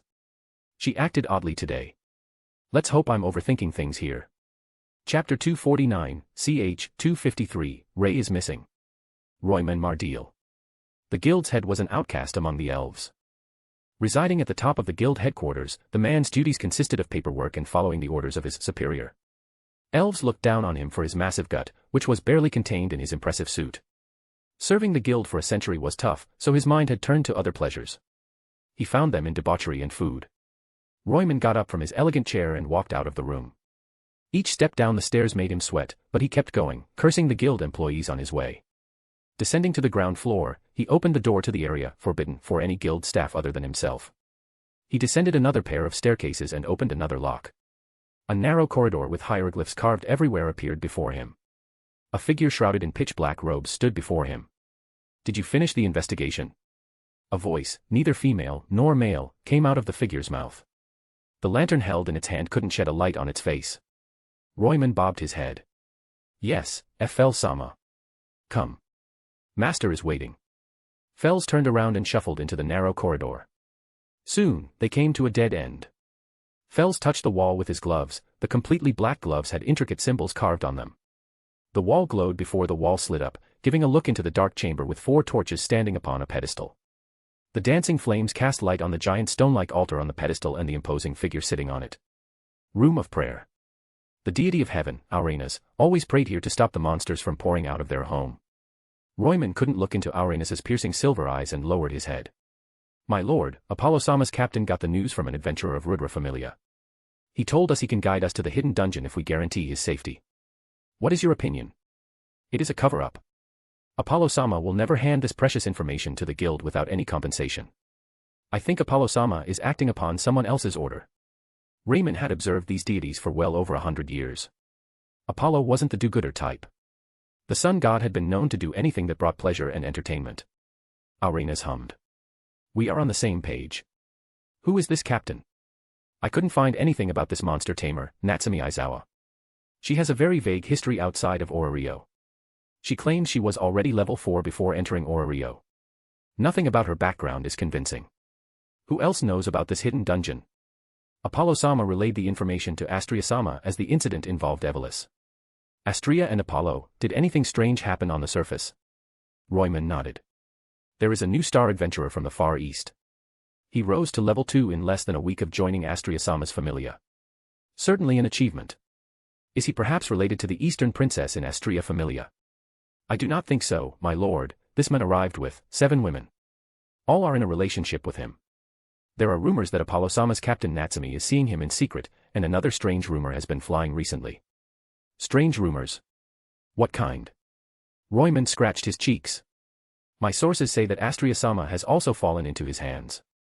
Auranius's eyes widened a little as his stoic expression faltered for a short second. Hyperion's granddaughter fell for a mortal. Unbelievable. Royman gave another meek nod. It might be a rumor.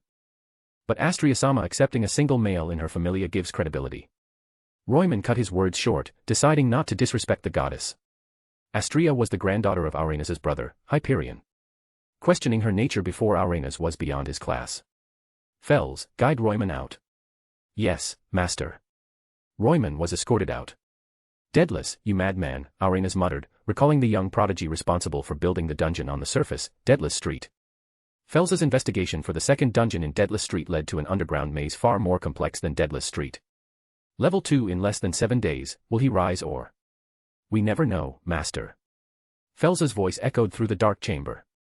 The Boaz orphan adopted by Freya-sama became the king of Orario. Oh. You sound optimistic about this adventurer. Asahi Marikawa is his name, master. His presence will influence Orario's future in unexpected ways. Auranius lifted his hand from the throne's armrest and leaned forward a little. It was rare for Fells to speak highly of someone. Your reasoning. Fells hung the lantern on the wall. His life force exceeds elves. Nobody knew the scent of life force more than Fells. After all, the dead were always attracted to the light. Fells took out a blue crystal from his robe. Oculus. The blue crystal could transmit images and voices from its twin crystals. It was Fells's handmade tool for long-range communication. Fells imbued it with his magic power.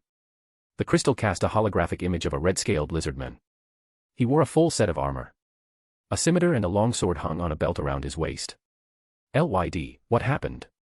Fells-san, Ray flew away from the village, LYD said and squeezed his weapons. We're going out to find them. Yes. We will find Ray-chan. Voices of agreement came from the monsters standing behind LYD. Arachne, dragon, goblin, lamia, gargoyle, this was a whole group of sentient monsters. Fells looked toward Auranius for his advice. The deity took the Xenos, the intelligent monsters under his protection. Fells helped them settle in a closed, unmapped region on the 20th floor, where the monsters inside the dungeon and humans on the surface won't bother them. Call Hermes, Auranius said. Understood. Fells looked at LYD. Stay where you are. We will find Ray. We will wait, LYD said. Please find her. Fells cut off his magic power and prepared to call the god, whose familia delved into any business as long as it brought profit. Chapter 250, ch. 254, Something is Wrong with Elise. An extra chapter, 'cause why not? Web novel is banning comments. Your comment won't appear if it contains any curses like F*ck, D*k, etc. After the meeting, I fulfilled my promise with Aimi, and we ended up going at it for almost an hour. I made sure to leave Chiaki to Astria before looting the Yandere. As the sun almost set in the distance, the girls returned from their secret preparations with beaming smiles. What kind of surprise is taking days to build? Rika tossed her sniper under the bed and squirmed out of her black shirt. It was fun. Chan, I sniped 100 monsters today. What is my reward? So they also hunted some monsters. That explained the smell of blood coming from Siko and Shiori's swords. Speaking of which, I had to give them their new gift. I should do it in private as I hadn't made anything for others. Rika walked up to me and slipped her arms around my chest. I rubbed her back. What do you want? Nothing. Just let me leech off of you forever. Geez. What a spoiled woman. Correction. You're spoiled woman. I spoiled her more with some head pats until she almost fell asleep. Hard to believe she is the most energetic one in bed, only second to Yuriko babe. I tucked Rika into bed and kissed her forehead. Rest until dinner. Need one on my lips? I did as she asked, giving her not one but 3 kisses. I turned around to find all the women giving me anticipated gazes. Even Grafia was there, fiddling with her dress, sneaking glances at me adorably. Now came forward. Grabbing my collar, she pulled me down and seized my lips. The boldness of the usually meek, busty brunette was a result of mana deficiency. I don't know why, but everyone in my family became extremely bold when they ran out of mana. Now traced my jawline with a bright smile before she retreated and stretched her hands. I'll shower first. Without waiting for a word, she headed out of the room. I showered everyone with some affection and sent them to shower. Everyone except for the Busujima twins. Why are we last? Siko asked. Poor innocent Siko, Shirori said and shook her head. Can't even read the mood. Asahi-kun is undressing us with his passionate gaze, he wants to fuck us, duh. Shirori and her wild imagination. I grabbed the katanas from the ring. Shirori immediately grabbed one and pulled the blade out of the sheath. The magnificent blue katana had an elegant feeling to it that words couldn't describe. I gave a nod of admiration to my first creation. What a lovely sword, is this for me? Yup. Handcrafted in God's workshop. Wow. You went out of your way to make it yourself, even though you're married to the greatest goddess in existence. I don't know what to say. Shirori Busujima, affection plus 28. The numbers spoke louder about her appreciation than her words. You don't have to say anything. I just wanted to show. Shirori hushed me and gave the other katana to Siko. The sadist samurai gripped the crimson hilt and dragged the katana out of its sheath. The black blade reflected a sharp glint, mesmerizing Siko for a long moment. She traced her thumb along the black blade before sheathing it back. She hugged the katana close to her chest with a sweet smile. Siko Busujima, affection plus 47. What a big leap. Siko might be the second one to reach the 500 mark. Thank you. I'll treasure this gift. Shirori, with her finger on my lips, narrowed her eyes. Is that it? Our men learned to smith and made a sword this beautiful. And you just end everything with thanks. Siko dodged Shiori's piercing gaze. You don't have to tell me that. I was going to serve him after the bath. Why wait though? Let's serve him in the bath. Without my consent, the twins dragged me to the same bath where Siko ran wild. This time the twins looked hellbent on squeezing me dry on the water bed. Being served by these twins just felt awesome. The next day, I knocked on Elisa's door. The redhead came out with a crazy bedhead. It wasn't like her to sleep until 9, especially on the day we were about to eradicate Evelis. What's with the new hairstyle? It doesn't suit you at all. She responded with a lengthy yawn. Scratching her head, she took another yawn. My hair looks perfect. I was sleeping fine. Why did you have to bother me? I fixed her hair before tying them into the perfect ponytail. This is perfect. The blushing redhead glanced up at me before pushing me away from the door. Stop touching me like that. Why did you come? She is hostile as fuck today. I'm going away for a few hours. Don't leave for the dungeon without me or I'm gonna spank you in front of everyone. I won't. You don't have to threaten me. Thank you, Captain. With my business done here, I yeeted myself to heaven. The old man had something planned for me. I couldn't wait to see what it was. The first sight to greet me was God standing in a neat white suit and gray pants. His hair was also shorter than usual. He looked like a business mafia rather than God of heaven. Gabriel and Sandalphon stood by his side in their usual white dresses. They needed nothing more as their natural beauty was already breathtaking. Lad is here. Asahi. Gabriel scuttled to my side like a puppy reuniting with its lost owner. You thought of someone else like that not too long ago. What can I do when this seraph acts like a puppy? God evaluated me from top to bottom with a thoughtful expression. I was hoping you'd arrive in something more formal. Me and formal clothes never get along. He doesn't know I attended my family meeting in my Star Wars shorts and a Higo hoodie. That was my rebellious phase, but still. I dislike formal clothes. They feel a bit suffocating. Forget it. Let's go. We have a long journey ahead. Where are we going? I thought I told you. God blinked innocently before a massive grin spread on his face. We're going to the underworld. What? A mini arc in the underworld. Any guess what it's about? Let's see how gifted you guys are. Chapter 251, ch. 255, Meeting Gone Wrong, I.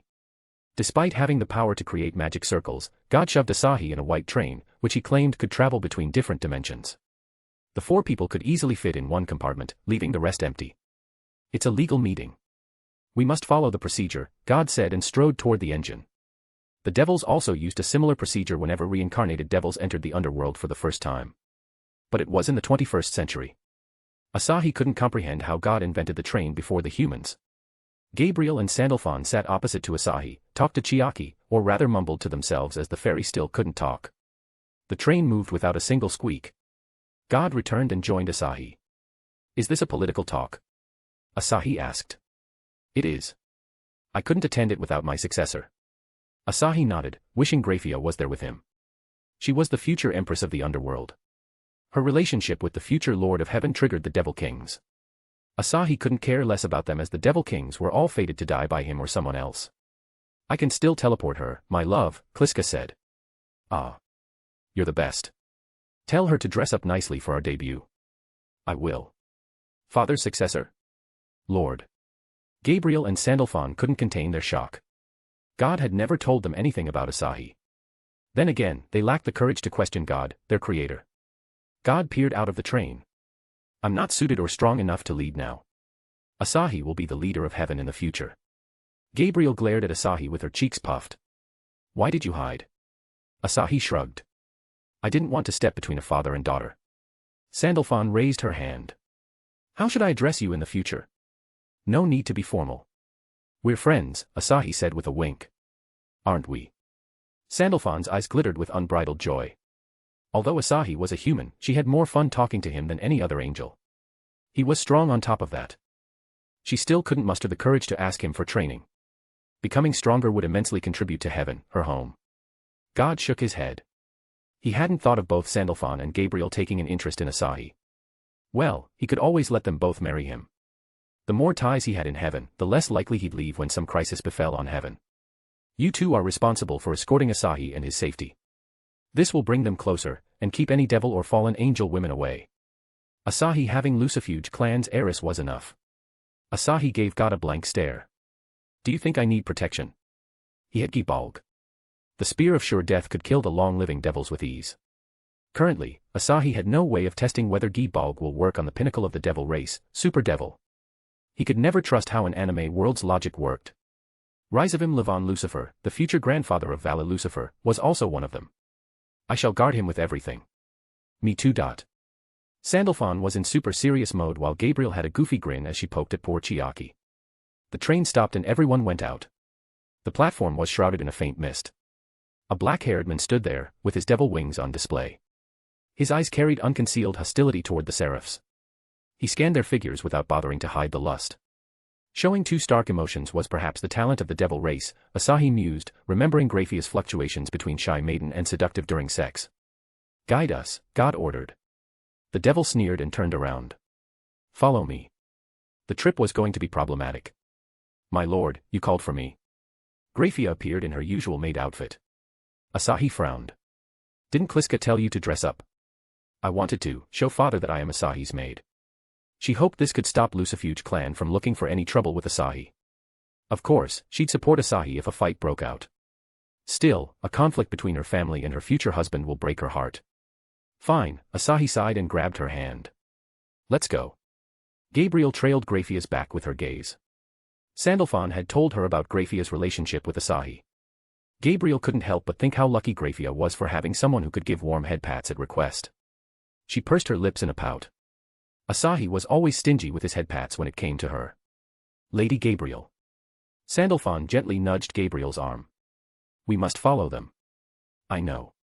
The devil took them to the tallest building located in the center of Lucifad City. When he finally turned around to throw some more curses, Graphia's piercing red eyes bore holes in him. His arrogance melted, so did the strength in his legs. New visitors from the fallen angel faction distracted Graphia, allowing the devil to escape.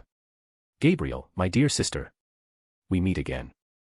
The one trying to flirt with Gabriel was a tall man wearing a maroon long coat with 2 belts around his waist. His quirky black hair and golden bangs combo gave away his identity to Asahi. Azazel, the leader of fallen angels. Cliff Cohen strikes again. Chapter 252, ch. 256, Meeting Gone Wrong, 2. Gabriel furrowed her brow and glared at Azazel. She didn't believe Azazel would participate in the war responsible for killing so many of her brethren, but he did and slew many warriors. Gabriel's hostile reaction puzzled Azazel. He held his chin and gave her a look over. She seemed different from the past as she never showed any rage even if he ogled her. The most she did was gently scold him. Azazel narrowed his eyes on the new face standing beside Gabriel. The Asian man's wild aura chilled Azazel's bones. Azazel couldn't feel any sign of divine energy from him. Nor could he feel the demonic power that labeled him the devil. He had some sort of holy power. Plenty of it, but he had no halo like an angel. Could he be a miracle child? A child between an angel and a human was rare enough to be called a miracle. Azazel turned to the devil maid holding the man's hand. Her demonic power was also nothing to scoff at, almost to the level of the current devil kings. Silver hair and red eyes, Lucifuge heiress, he asked before realizing how stupid his question sounded. Lucifuge was one of the most prominent clans in the underworld. How could they let their heiress mingle with some human? She must be some other devil, who must have run into the group of biblical god. The leader of Grigori interpreted the situation with his experience. Graphia Lucifuge, the maid said, trying to free her hand from the man's grasp. He is my lord, Asahi Marikawa. Azazel wanted to call Graphia's struggles fake. She wasn't even trying. Really a Lucifuge. The devil kings will be pissed, Azazel said, shaking his head. The devils who made the mistake of choosing human partners got public executions to make out an example. To be honest, this discrimination in the supernatural world didn't bode well with him. He himself had fallen from heaven because he couldn't resist the charm of a blonde woman in the human world. Asahi Marikawa, you do look strong. New Ace of Vatican. Father, we should go, Gabriel said, coming between Asahi and Azazel. She didn't want Azazel to corrupt Asahi. Lady Gabriel is right, Sandalphon said. Her hatred for fallen angels surpassed the devil's. The children of Lilith had twisted minds, but Azazel was one of them until he seduced a human woman. The act wasn't worth hating him for, but his action of entering the war between heaven and underworld repulsed Sandalphon. Azazel called it an act of self-defense. But Sandalphon knew the majority of fallen angels were out for world domination like the devils. Asahi couldn't help but chuckle at Gabriel and Sandalphon's cute attempts to protect him. He placed one hand on Gabriel's shoulder and patted her head with the other. No need to be hostile. Gabriel smiled in response. The fuzzy feeling instantly lifted the negative emotions off her spirit. Gabriel nodded with closed eyes before leaning back on Asahi. Pat me more. Azazel blinked his eyes at Gabriel's smile filled with honey. Since when did heaven's most beautiful angel let a man touch her this casually?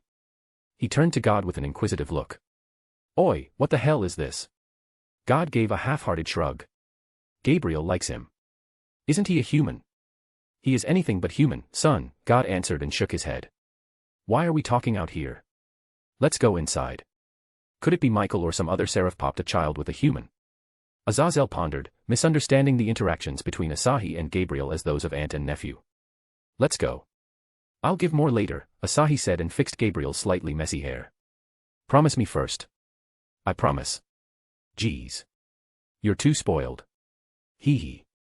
Azazel gestured to the devil woman on his side. She was tasked to guide them to the meeting place. The redhead devil blushed and gave a shy nod, completely misunderstanding his gesture. Meanwhile, the maid fought her master just so she could walk behind him. The devils in the building eyed Asahi and seraphs as delicious candies. Amidst this chaos, the group climbed to the highest floor of the building. The devil guided them inside a door. Asahi found himself in a spacious chamber. The velvet curtain on the windows, the dark mat, or the lamps flickering on the ceiling, everything in this room was of the highest quality. A massive triangular table sat in the center. The 4 devil kings were on one side with their trusted vassals. On Lucifer's side, Lord Lucifuge's eyes widened at the sight of his daughter. His devil wings sprang from his back, and he rocketed toward Asahi's group. Graphia. Your daddy, Asahi muttered and put on his brightest smile for his future father-in-law. Hello, uncle. Lord Lucifuge ignored his well-mannered greeting and stared at Graphia with a gloomy expression. Why did you leave? Father. I left a letter. Did that not make my intention clear? Lord Lucifuge's eyes fell on her hand clutched in Asahi's grasp. This is the human you chose. Please address him as Asahi Marikawa, Graphia replied, barely keeping the emotional turmoil in her chest. Lord Lucifuge clenched his fists. Although he never revealed the content of the letter to anyone other than Euclid, Lucifer spared no effort in embarrassing him for losing one of their strongest warriors. His son had closed himself from the world. Now, she returned with a human on biblical God's side, smiling like this betrayal ever happened. Why did you do this? Just why? Lord Lucifuge muttered, feeling the Devil King's burning gazes pricking his back. The door was slammed open. Everyone turned to the young man breathing heavily. His long, unkempt silver hair twined into each other. He ignored the world, blue eyes focused on Graphia. Sister. Euclid. Graphia almost couldn't identify her brother due to the silver hair covering most of his face. It seemed he hadn't bathed for ages. Euclid approached with hasty steps and tried to hug Graphia, but a hand stopped him. You shouldn't hug someone else's woman, brother-in-law. My lord, Graphia couldn't help but blush. Stop talking like that. Euclid inhaled a sharp breath, his entire body trembled with rage. For months, he was worried to his death for his sister. Seeing her flirt with this random human ignited a fire in his blood. His mind shut down for a moment to process the situation. His cool-headed sister, the princess of Lucifuge clan, was admired by people throughout the underworld. She rejected any number of proposals thrown at her. Euclid couldn't imagine her acting coy to someone, much less lowering herself to become a maid. He conjured the only possibility, in his mind. Which spell did you use on my sister? Graphia suppressed the urge to sigh. Euclid, you're misunderstanding things. Euclid ignored his sister and glared at Asahi. You, return my sister. I challenge you to a duel between two men. Azazel glanced at the Devil Kings watching the family drama with amusement. Except for Lucifer. He looked as if he'd jump out any moment and kill Asahi for trying to steal his friend's daughter. The leader of the underworld was as bad-tempered as always. Oh dear, Azazel said with a sigh. Someone is going to shed blood in a ceasefire meeting. Biblical God chuckled to himself. This was the reason he allowed Asahi to bring Graphia. Nobody would respect him if he just became heaven's leader. They will just call him a random guy, giving no fucks to heaven. How could he let his successor be underestimated and ridiculed like this? Every gaze in the room stopped on Asahi, waiting to see if he had the balls to accept the challenge from the genius magician of the underworld. Chapter 253, ch. 257, The Duel, Ahem, give me stones. Asahi kept his eyes trained on the Siscon idiot requesting a men-to-men duel. He glanced over the excited Devil Kings. They fully anticipated Euclid beating someone from heaven's side to regain some respect for their faction. Well, except for the black-haired emitting immeasurable killing intent. Lucifer outright wanted to kill him. Coward scum, do you agree? Euclid mocked Asahi, grinning confidently. I'll have my sister free from your spell. All right. I agree, but... Asahi paused and turned to Graphia. The maid felt her chest tighten as he approached and pecked her lips. The small kiss raised a massive uproar in the room. Asahi wrapped his hand around Graphia.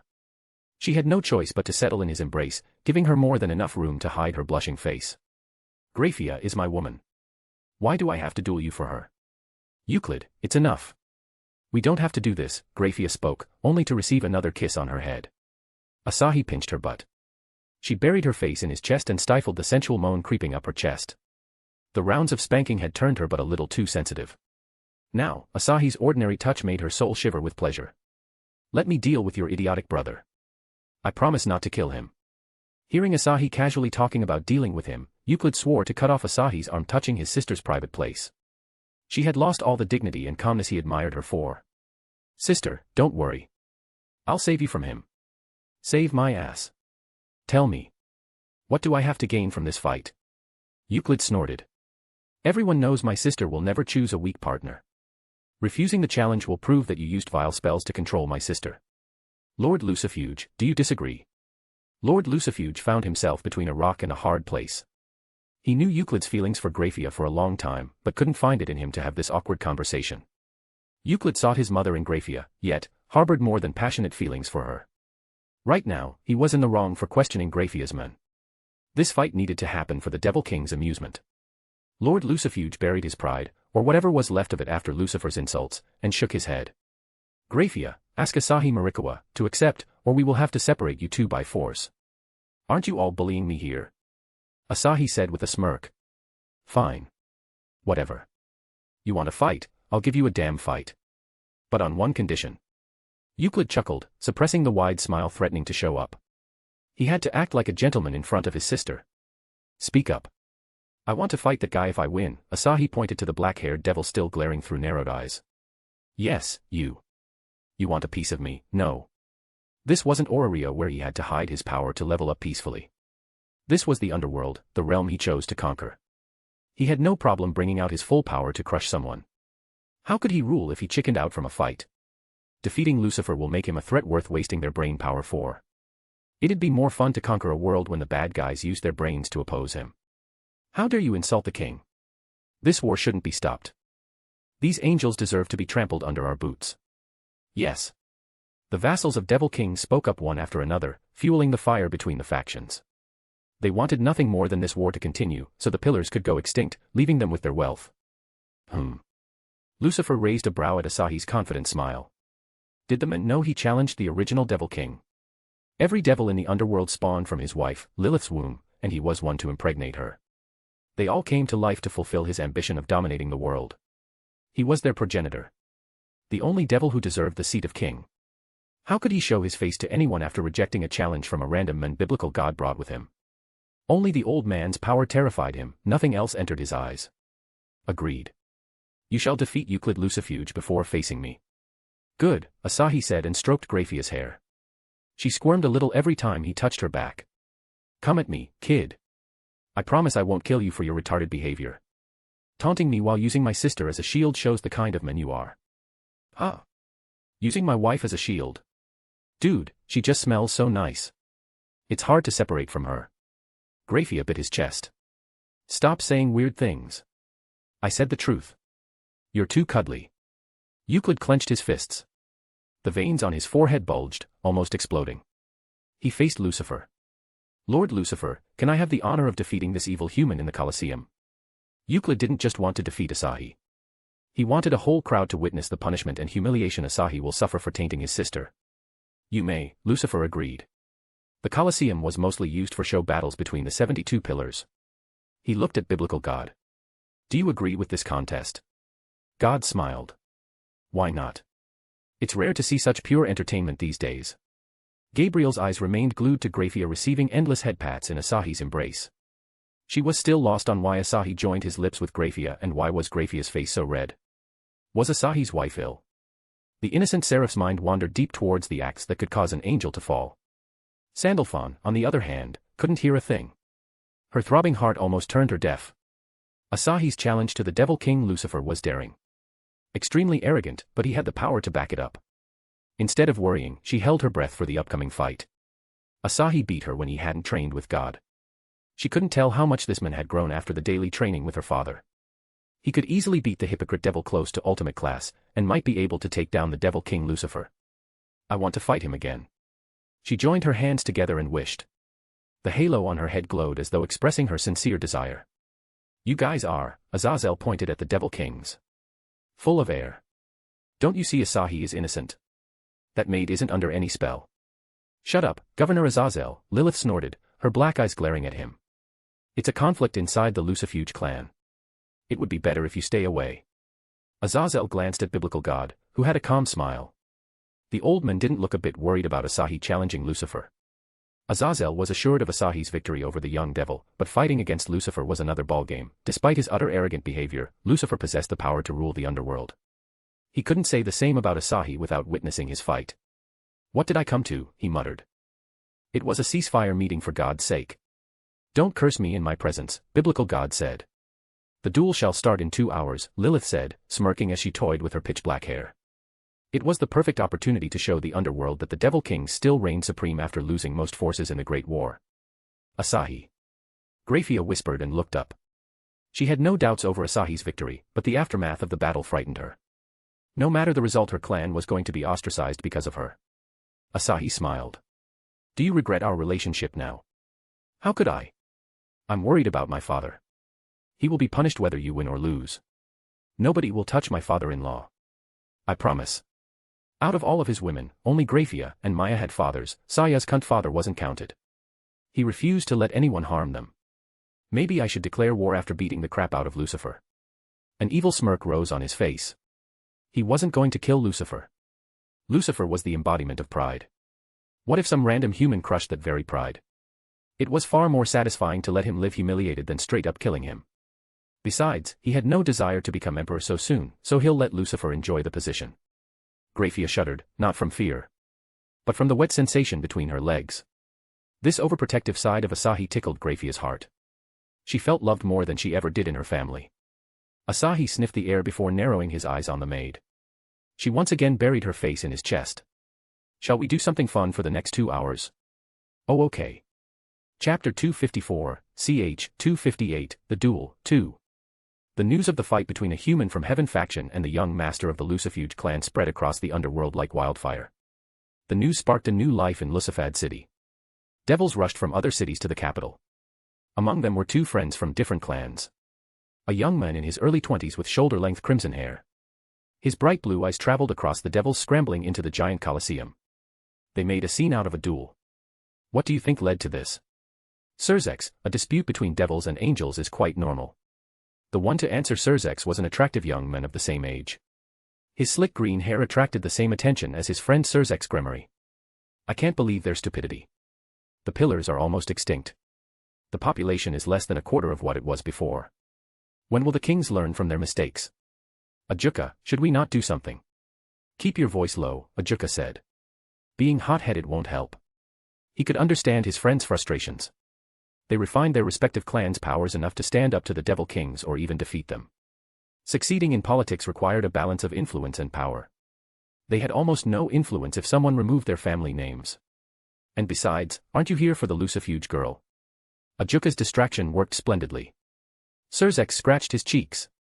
Not here for her, a look wouldn't hurt, I suppose. Then, make a move already. You already waited for like 5 decades. I will. We're still young. She also isn't engaged to anyone. Look, that woman. Isn't that Graphia Lucifuge? Ah. Where? Surzex followed Ajuka's finger to find a couple approaching the Colosseum hand in hand. The silver-haired maid stumbled every few steps, her face glowing with a healthy blush. Surzex almost couldn't believe his eyes. The woman he met in the Gremory's town hall carried herself with pride, always looking cool-headed. The same woman couldn't move her eyes from the men with dazzling golden eyes as though she was smitten. That. He found himself at a loss of words. Ajuka's eyes glowed, assessing his power level with the spell he created a while back. A look of surprise flashed on his face. He is a monster in human form. What do you mean? Surzex asked, his eyes unmoving from Graphia. He is just like you, or perhaps stronger. The energy inside him looks limitless. Is he one of the god-class beings? Ajuka never met any god during his time in the underworld. If given a chance, he very much wanted to leave and study the more powerful beings. A myriad of emotions flashed on Surzex's face. Ajuka sighed and patted Surzex's shoulder. He could guess what Graphia had done to limp around so much. Unless you want to use force, I suggest you forget her. This was the best advice he could give. After all, he focused more on studying demonic power than his language classes. Playing with words wasn't his specialty. I guess. Can we leave? Although his voice trembled with every word, Surzex squeezed out a smile. Sure. Let's have a drink at Siren Flavor. Ajuka watched the men and Graphia enter the Colosseum under thousands of eyes. He could guess what happened. Euclid must have challenged this man for Graphia. The Devil Kings hyped this into a scheme to lower Heaven's status. He sighed once again and guided his friend through the streets. Surzex came here to watch a show but ended up leaving with his heart in pieces. Asahi stopped outside the Colosseum and looked back at the 2 absurdly powerful devils. He hadn't thought that Surzex had already fallen for Graphia this soon. He pitied the men a little for witnessing his crush hanging out with someone else. From a bystander's perspective, he was the villain for stealing Graphia from her house and Surzex's future. And they say devils are the bad guys. Asahi chuckled at Kliska's quote. He couldn't care less about them at this point. Graphia also looked toward the duo with a powerful aura. I vaguely remember meeting them in Gremory territory. What will you do if I say that Surzex guy has a crush on you? Graphia turned her head. You shouldn't be asking this after what we did in that hotel. I simply don't care what others think of me, she whispered as the images of their intimacy flashed in her mind. Her butt tingled as though asking to be dyed a deeper shade of red by her master. Graphia-chan is getting bolder and sweeter. Now let's kick some devil butt and return. They entered the Colosseum. The Devil Kings and Lilith stood on the highest balcony with the Angels and Fallen Angels faction under them. Graphia also stood with Gabriel and Sandalphon, overlooking the massive Colosseum. Asahi and Euclid arrived on the huge squared platform surrounded by multiple layers of barriers. A dozen high-class devils were ready to reinforce the barrier in case of any emergency. Their technology hadn't advanced to the level of creating a section in the dimension gap, like the one used in the future raiding games. Euclid had spent the better part of 2 hours trimming his hair and choosing the best outfit. A part of him couldn't believe the devil women threw more heated gazes at Asahi than him. Asahi pulled out his appraisal glasses to scan his foe. Just in case Euclid got some weird power-ups from some hidden boss. Euclid Lucifuge LV. 78. Designated title, Elite Tier Antagonist. Race, Devil. Class, Magician. Attributes. Strength. Dexterity. Constitution. Defense. Charm. Demonic power. Skills. Language, Special. Night Vision, F rank. Devil Curse, Curse. Elemental Resistance, F. Sunburn Immunity, Special. Etiquette, E rank. Demonic Magic, A rank. The user can cast spells with imagination. It is possible to dissect a magic spell and learn it. His caution was unrequired. Euclid had pretty decent stats. Ignoring magic power, his stats were about 70% of Asahi. Well, Asahi could always borrow Diva's powers to overwhelm even the old men. Asahi yawned. Come on. Ring the bell. I have a date after this. Euclid clenched his fists, and numerous silver magic circles bloomed under his feet. Lucifer raised his hand. Ready. The crowd roared to life, dying to see this matchup. They had no idea why these two fought or the stakes. They simply wanted entertainment. Euclid put on a disgusting smirk. Yes, my king. Then start. Euclid disappeared. The vibrations behind Asahi triggered his instincts. He whirled around and caught Euclid's glowing fist, which was about to smash his face. Teleportation.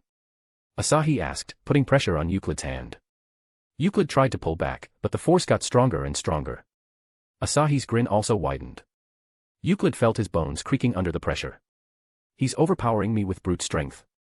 Devils were born with superhuman strength. Even a low class could demolish walls, much less high-class devils who could enhance their physique with demonic power and demolish towns. He clasped Asahi's arm wrist with his free hand. What is it? Why does it feel like steel? He pumped his arms with demonic power and squeezed. The painful cry he expected never came. Asahi freed his hand and instead grabbed his collar. He raised his hand and slapped Euclid. A jet of blood sputtered from Euclid's mouth along with 4 precious teeth. The slap echoed through the dead silent Colosseum. Everyone instinctively covered their faces. A former young master gave a nice face slapping to a young master Euclid. Sounds like a good headline. B-bait. Asahi swung his hand and smacked Euclid's cheek with the back of his hand, knocking another tooth out of his collection.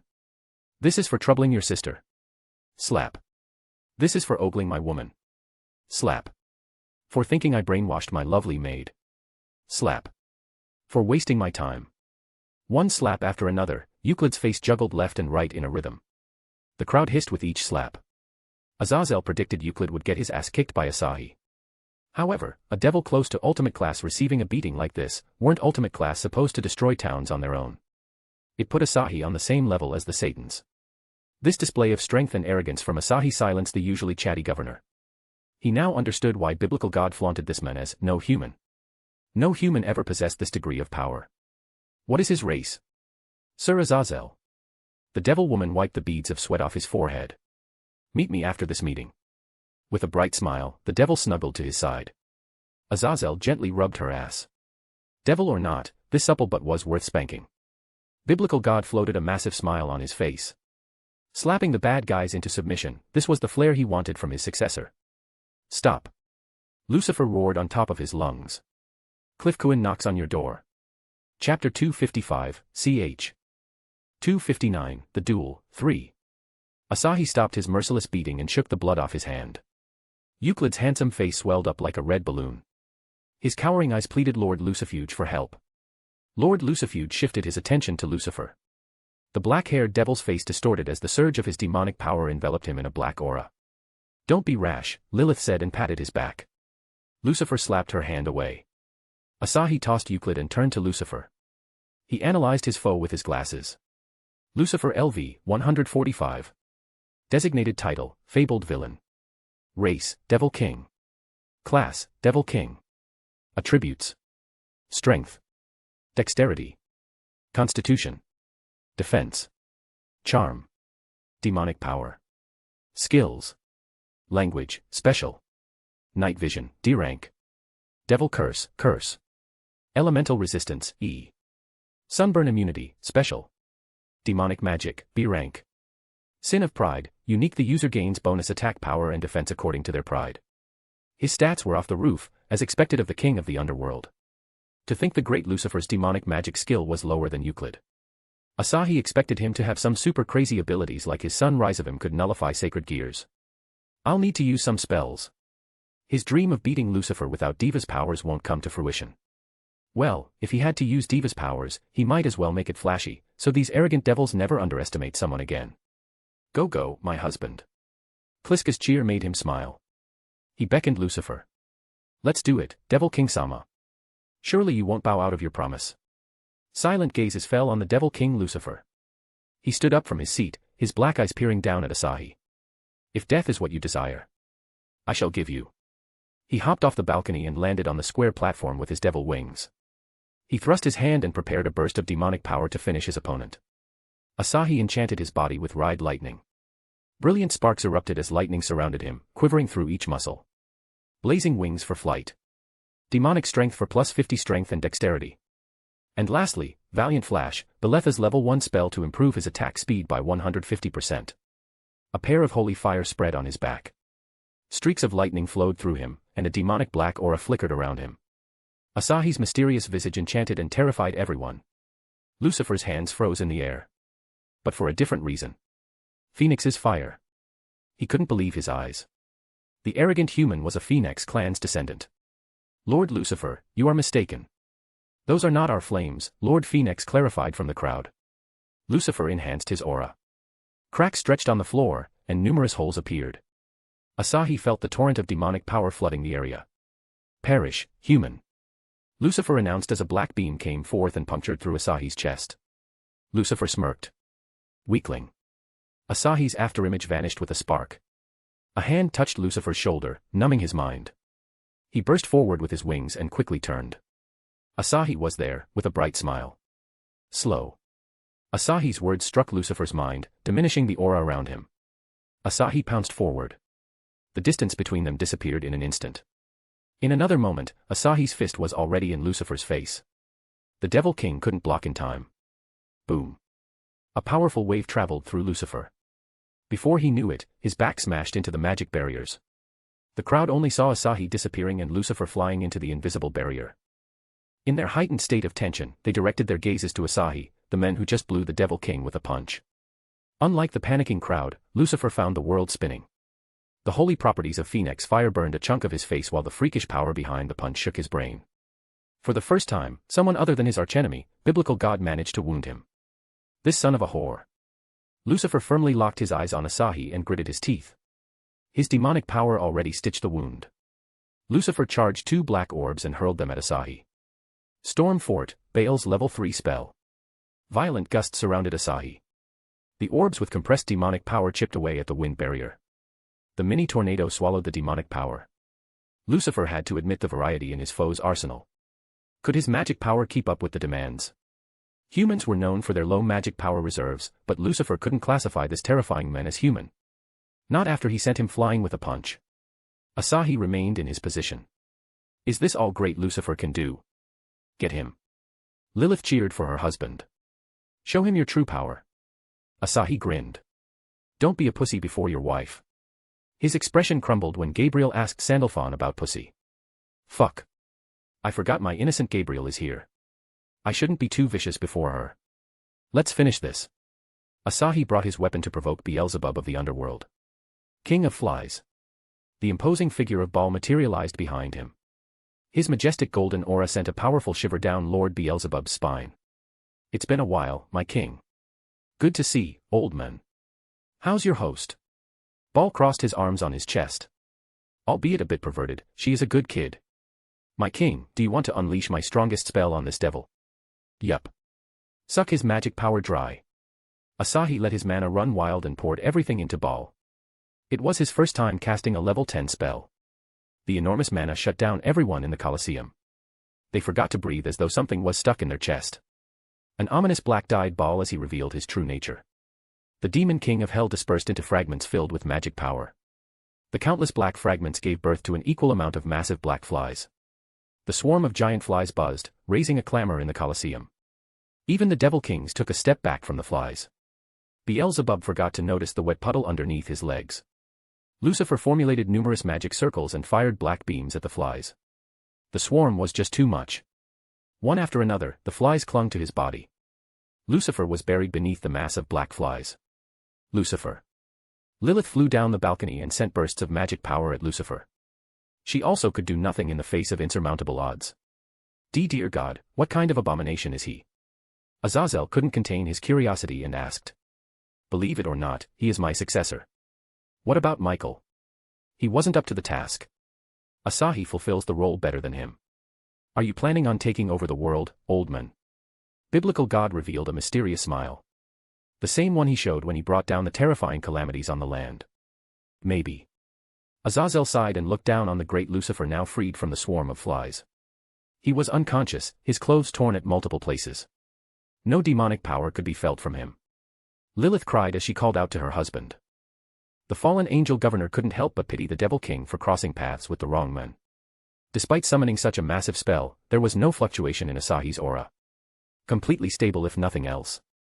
Heaven's position will skyrocket in the supernatural world. Azazel muttered. Chapter 256, ch. 260, Unexpected. Asahi POV. The silence that followed Lucifer's defeat made me chuckle. Lilith defended her unconscious husband, tears streaking down her cheeks. Do I feel bad for her? Of course not. The guy had every intention to kill me even though I did nothing. My king, I think the spell might have been too effective, Baal said after he returned to his usual towering form. What happened? The gluttonous flies might have consumed more than just magic power. Ah. What do you mean? Something irreversible might happen to this devil as I ate his, my king should see it yourself. Ah, Lucifer, you are fine. The devil in question woke up and looked around. He shoved Lilith aside and slammed his head on the floor. I accept my defeat. My ears must be mistaken. Lucifer doing a to Jesus-style apology, what the hell is going on? I wasn't the only one surprised. Every devil and fallen had their jaws dropped at this development. Baal, you said something about consuming too much, did you consume his sin? Ahahaha. Master, Baal is quite the glutton. His appetite also caused a lot of trouble in the mythology. Lamy's explanation prompted Baal to lower his head. Apologies, my king. It's not your fault, you did well by bringing a devil to the right side. Master, when will you return? Lamy wants to try new naughty things. I had shut down my avatar before coming here, leaving Diva alone with her games. The weeb diva had converted her room into a theater just to watch anime and cultured hentai. Maybe in an hour. I still have to deal with the aftermath and the talks here. Maybe my presence was unneeded for this shit show. Please accept my apology. If you don't, Lucifer made a dark blade of demonic power and put it on his neck. I will kill myself. This guy became too straight. Hold on. A kind devil king. Isn't that interesting? The other devil kings will kick him out or execute him for being an embarrassment, leading to rebellion from Lucifer's wife, Lilith. Yep, the perfect recipe for civil war. As biblical God's successor, I can't launch a conquest on the underworld without a political reason. A civil war will give me a legal reason to step in and stop the war. Everyone in the Colosseum stared at me, waiting for my answer except for the devil kings. They cast their gazes on Lucifer filled with utter hatred and disgust. Gabriel, the kindest soul of heaven, looked at him with compassionate eyes. All right. I forgive you. My kindness moved Lucifer to tears. He banged his head on the floor, cracking the hard concrete with sheer impact. Thank you. Lilith sniffed, snot dripping down her red nose. Never thought the woman Hades used to breed super devils far in the future was an elegant and haughty woman. Father-in-law dragged Euclid away to probably heal him. Graphia landed before me and quietly stood by my side. You think I went overboard with your brother? A little, he deserved most of it. He had always looked up to me a little too much, it was about time for him to grow out of this. I nodded. Incest is only wincest when I'm involved. I'll have to teach my sons not to ogle their beautiful moms. God ruffled my hair, a proud smile floating on his face. Lad, that's one way to end Satan's career. I know, right? I'm just special. Too special. So, can I go now? I got something to do. God glanced back at the devils trying to deal with the chaotic crowd. No meeting today. No point for you to stick around. That's good. Gabriel approached with a sunny smile, her bouncing breasts creating a wondrous sight for sore eyes. Asahi, you were too violent. I smiled wryly. Did she even realize we were having a battle to death? Yeah. I'm a bad guy. I didn't say Asahi was bad. Your slaps ruined his face. He is your brother-in-law. Those wounds are only superficial to an ultimate-class devil. He can heal those in a fortnight. Azazel butted into our conversation with his opinion. Gabriel glared at him, prompting the fallen angel to scratch the back of his head. I suppose these devils learned something today. They won't underestimate someone ever again. Underestimating someone is worse than ignorance, God shared his wisdom. Sorry, Gabriel said, pinching her earlobes. I didn't know Asahi was trying to teach them a lesson. Cute. I shouldn't have brought her here, God said, shaking his head. This child is too clueless for her own good. I'm not. Sandalphon, am I clueless? Sandalphon, who seemed to be gazing in the distance, suddenly became the center of attraction. Lady Gabriel. Gabriel grabbed my hand. She put it on her fluffy hair and looked up with puppy eyes. You promised. The cute seraph redeemed the promised headpats coupon, so I had to stop everything and spoil the childish seraph until she became dizzy and fell unconscious in my embrace. God and Azazel looked at me with shock in their eyes. What the fuck did you do, was written all over their faces. I left the fainted seraph in Sandalphon's hands and escaped the chaos with my maid. Asahi-kun. Nao's soft voice chimed behind me. I quickly turned and ambushed her with a hug. I snuggled my cheeks against her, breathing in the fresh scent of my lover. I almost lost myself in the dreamy sensation, but Nao's cough hauled me back to the real world. Now. She tightened her arms and hid her face in my chest. We have a problem. Nao mostly tried to deal with her problems by herself.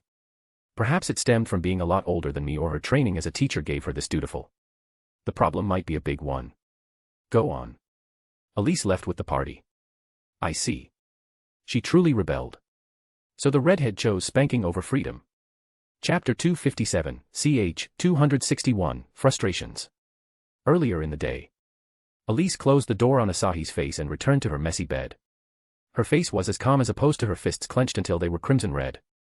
She grabbed her pillow on the bed over and over. Who does he think he is to order me around?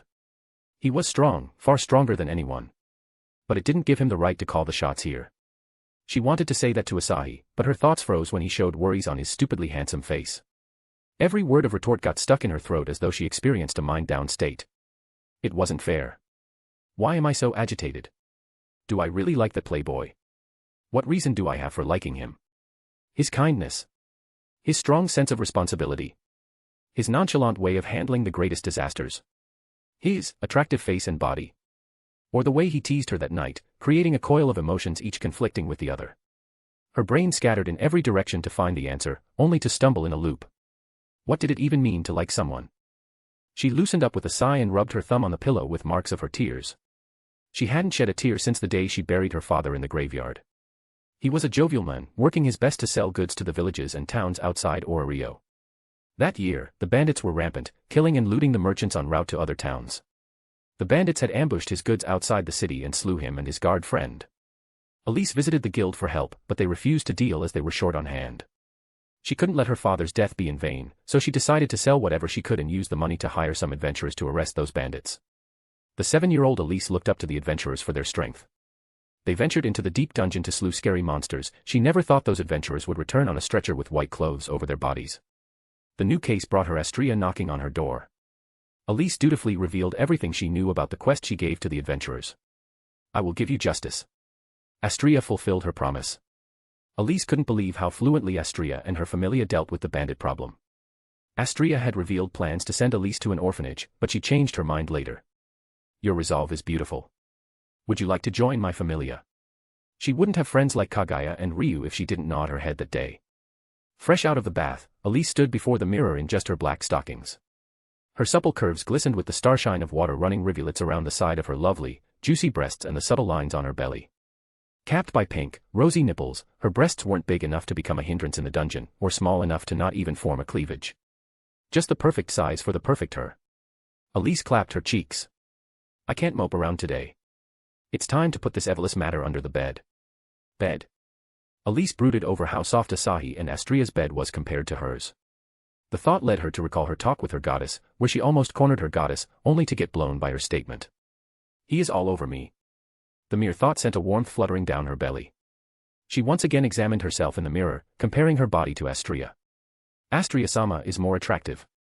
Rather, her goddess had a ridiculously feminine figure and charm that attracted men and women towards her. There was no competition between a mortal and a bona fide goddess. It made sense for Asahi to be love-struck over her goddess. "Captain, you there?" Kaguya asked and knocked on the door. "Yes." Elise turned to the door and puffed her chest before the black-haired princess from the Far East. Kaguya didn't bat an eye at her perfect, topless figure and made herself comfortable on the bed. "The supplies are gathered. We're ready to head out." "Nice work, friend," Elise finished with a thumbs up and reached for her armor tucked in a wooden box. Kaguya's brow drew a frown. She wasn't buying this appreciation from Elise. Not when the narcissist captain lacked enthusiasm.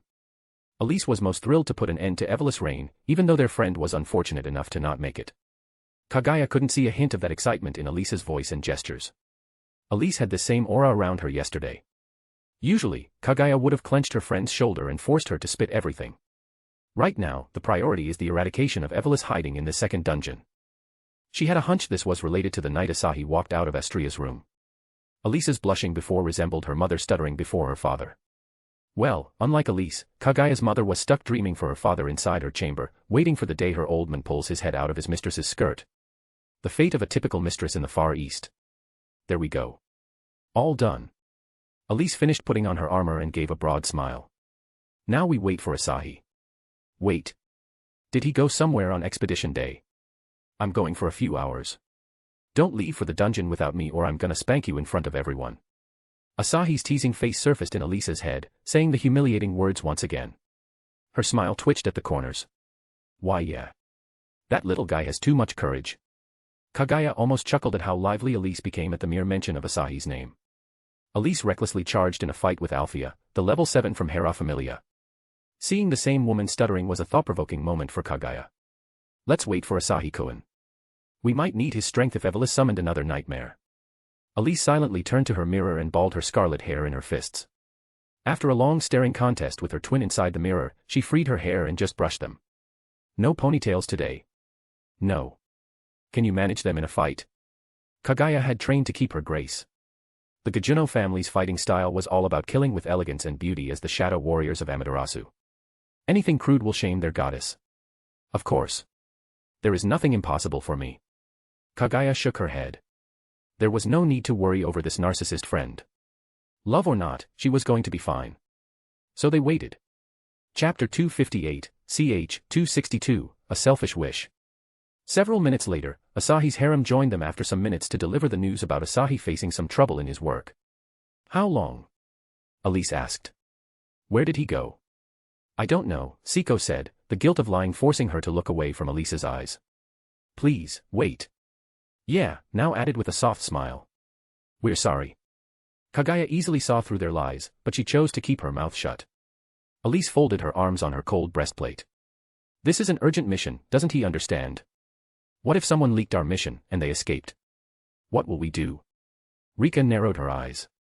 Simple. Chan can find them again. Siko and Shirori nodded their heads. The sheer confidence in their eyes brought a sigh out of Kaguya. These women loved Asahi, almost to the level of blind faith her family had in Amaterasu. I will wait another hour, Elise said, flinching at her how cold she sounded. Siko and Shirori shared a long glance. Asahi was busy making love to his maid as said by Kliska.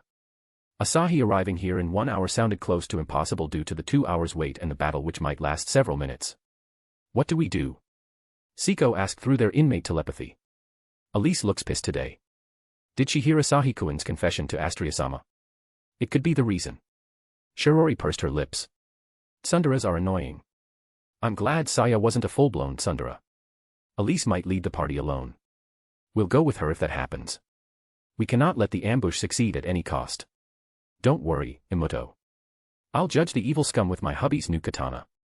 And the worst happened. After another hour of waiting, Elise led the party towards the dungeon. Siko and others tried to reason with her, but the redhead had no intentions to yield. Even Kaguya couldn't get through her thick head. Astria had gone to attend a meeting held within the guild, so she wasn't there to stop Elise. The girls had a brief discussion about who will accompany Elise's party to the dungeon. Siko, Shirori, Rika, Aimi, and Rini decided to go. Rini and Aimi were most suited for brutal fights as they had no hesitation in killing anyone outside her family. Shirori could kill humans but not so unemotionally as Rini. Siko for one had sworn an oath to Asahi for being his sword. How could her sword waver before evil people? Now was forced to stay behind to deliver the news to Asahi. Everyone knew Asahi could never get mad at her. Not that he ever got angry at any of them. Nearly 2 hours later, Asahi appeared and immediately hugged Now. After explaining what happened, Now kept her face hidden in his chest. Was he angry or sad? I see. She truly rebelled. His reply befuddled her. Thinking again, Elisa's behavior was like a rebellious child.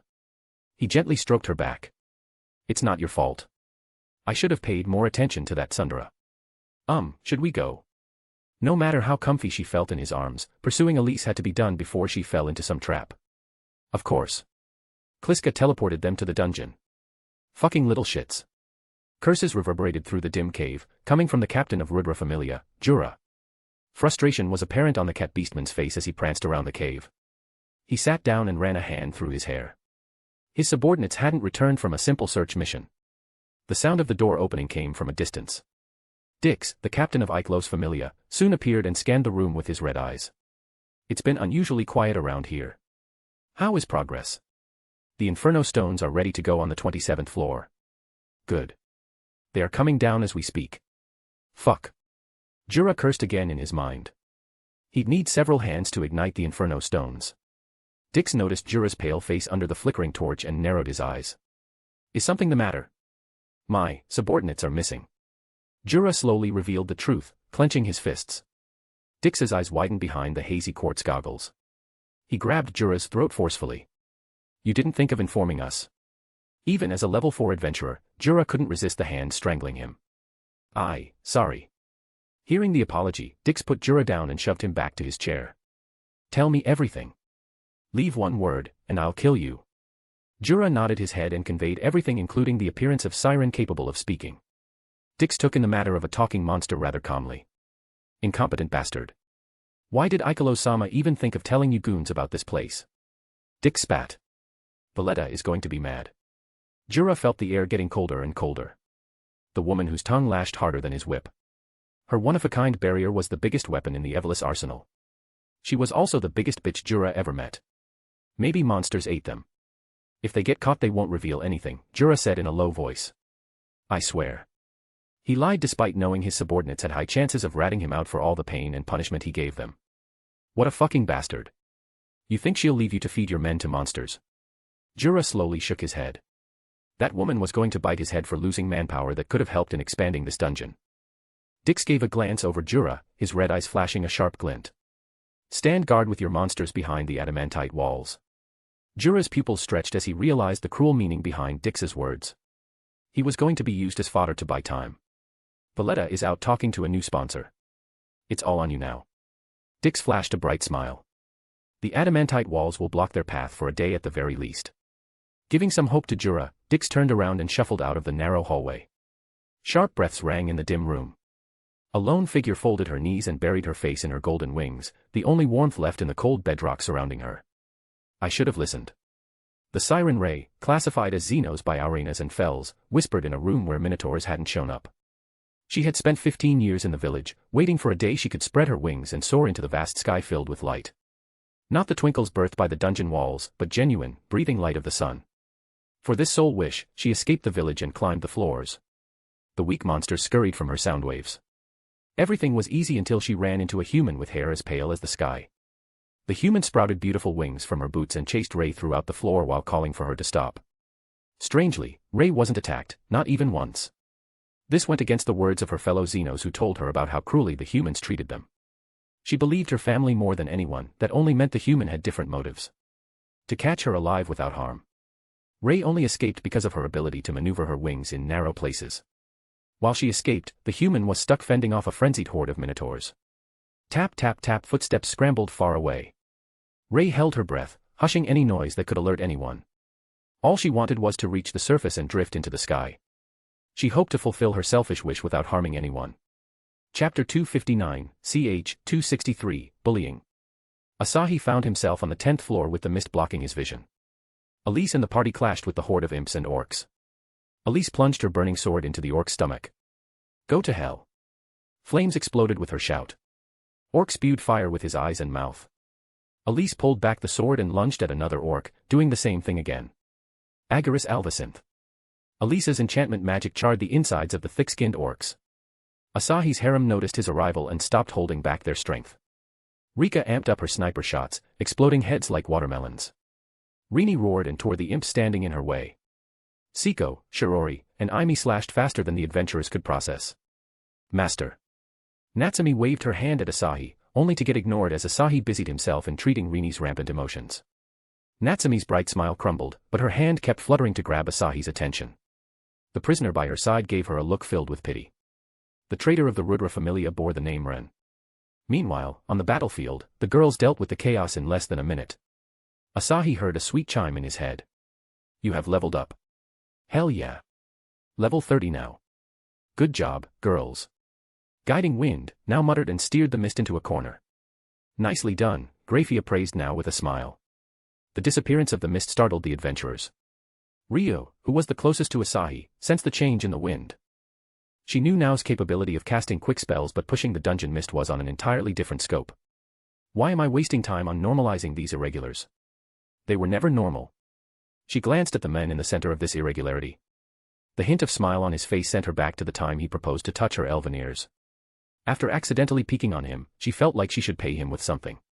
But his request was ridiculous. Touching hands was one thing, touching an elf's ears was a different matter.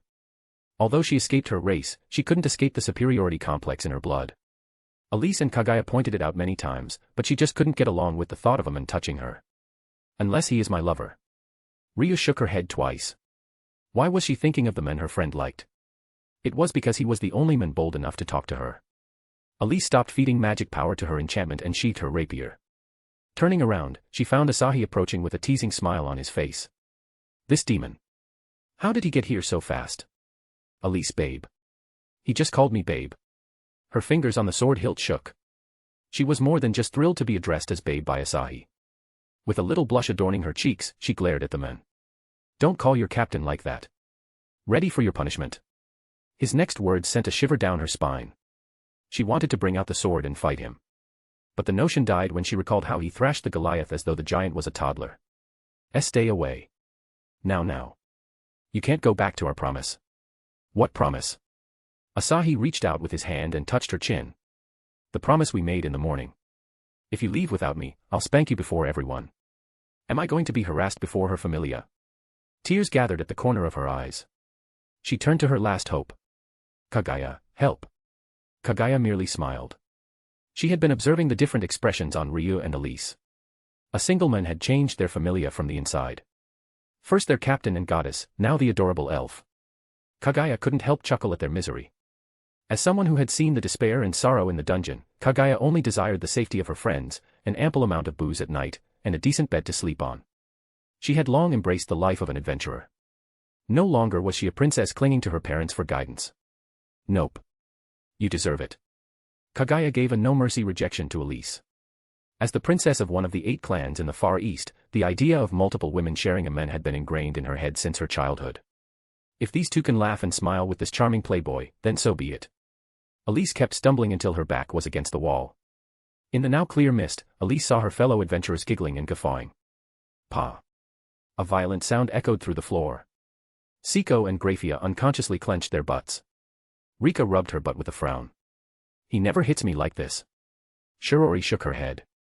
Your ass is too packed. Fuck.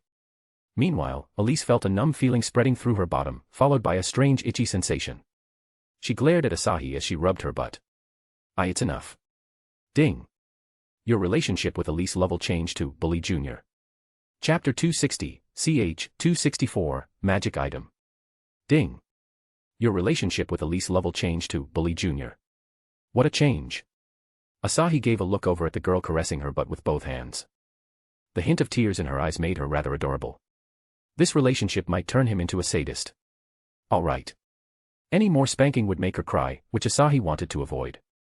Looking at the women's reactions, he smiled. The captain got her ass handed to her, yet they had the leisure to laugh. Elise turned to glare at Kagaya. Traitor. Your fault for leaving without my consent. Asahi-kun, warm up her ass more.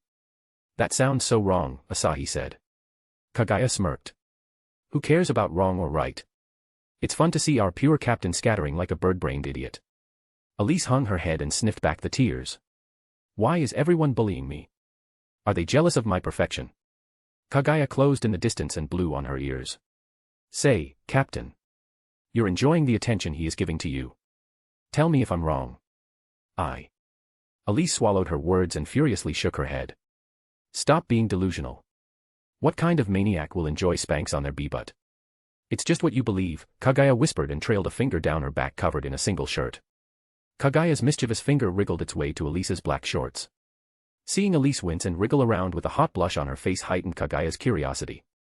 She wanted to see more expressions on her captain's face. Cough. Lyra coughed. Captain and Vice Captain, we girls here appreciate the enthusiasm between you two. But can we focus on the task at hand? No one supported Lyra as the other adventurers squealed at the heat rising between their beautiful knight Elise and Princess Kagaya.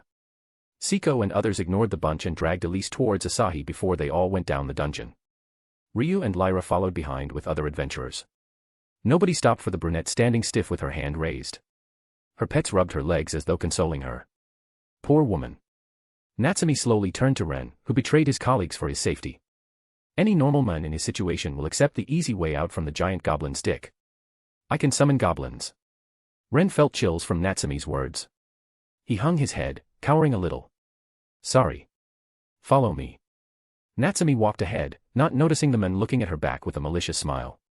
I won't spare that ass after Captain and others beat your stupid comrades into pulp. Even though he said that, the goblins had thoroughly destroyed his manhood. Despite the bunch of beauties around him, he couldn't pop an erection even if he wanted. With some twists and turns, the party arrived at the tunnel leading down to the 15th floor. The hidden entrance is on the 15th floor. Asahi asked, looking at Ren.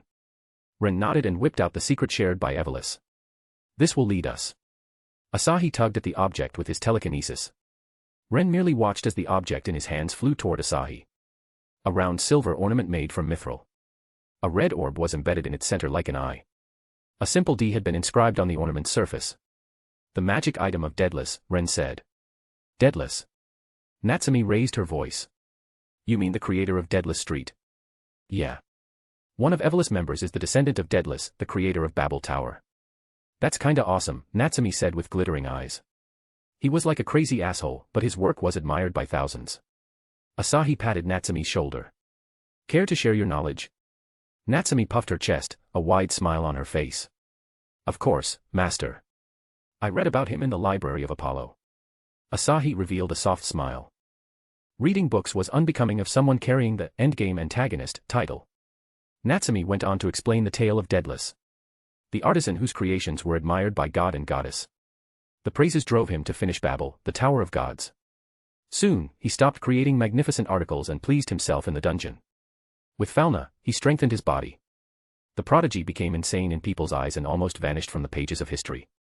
Ren revealed why he brought up Deadless, revealing another important piece of information in the process. Deadless built this hidden dungeon. Dix Perdix, the captain of Iklos Familia, was Deadless's descendant.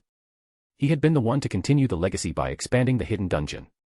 I know him, Lyra said, toying with a lock of pink hair. Hazer is his alias. He is a monster slaughter machine. He was level 4 5 years ago, he could be a first-tier adventurer now. Kagaya sucked in a deep breath. First-tier adventurer. Level 5, an equivalent of their captain. Though against a new level 5, Elise held the advantage with her rare skill, Lubrad Bekwi, which boosted her parameters. She glanced at Asahi, who still had a composed look. It made sense considering his borderline insane strength and mysterious magic spells.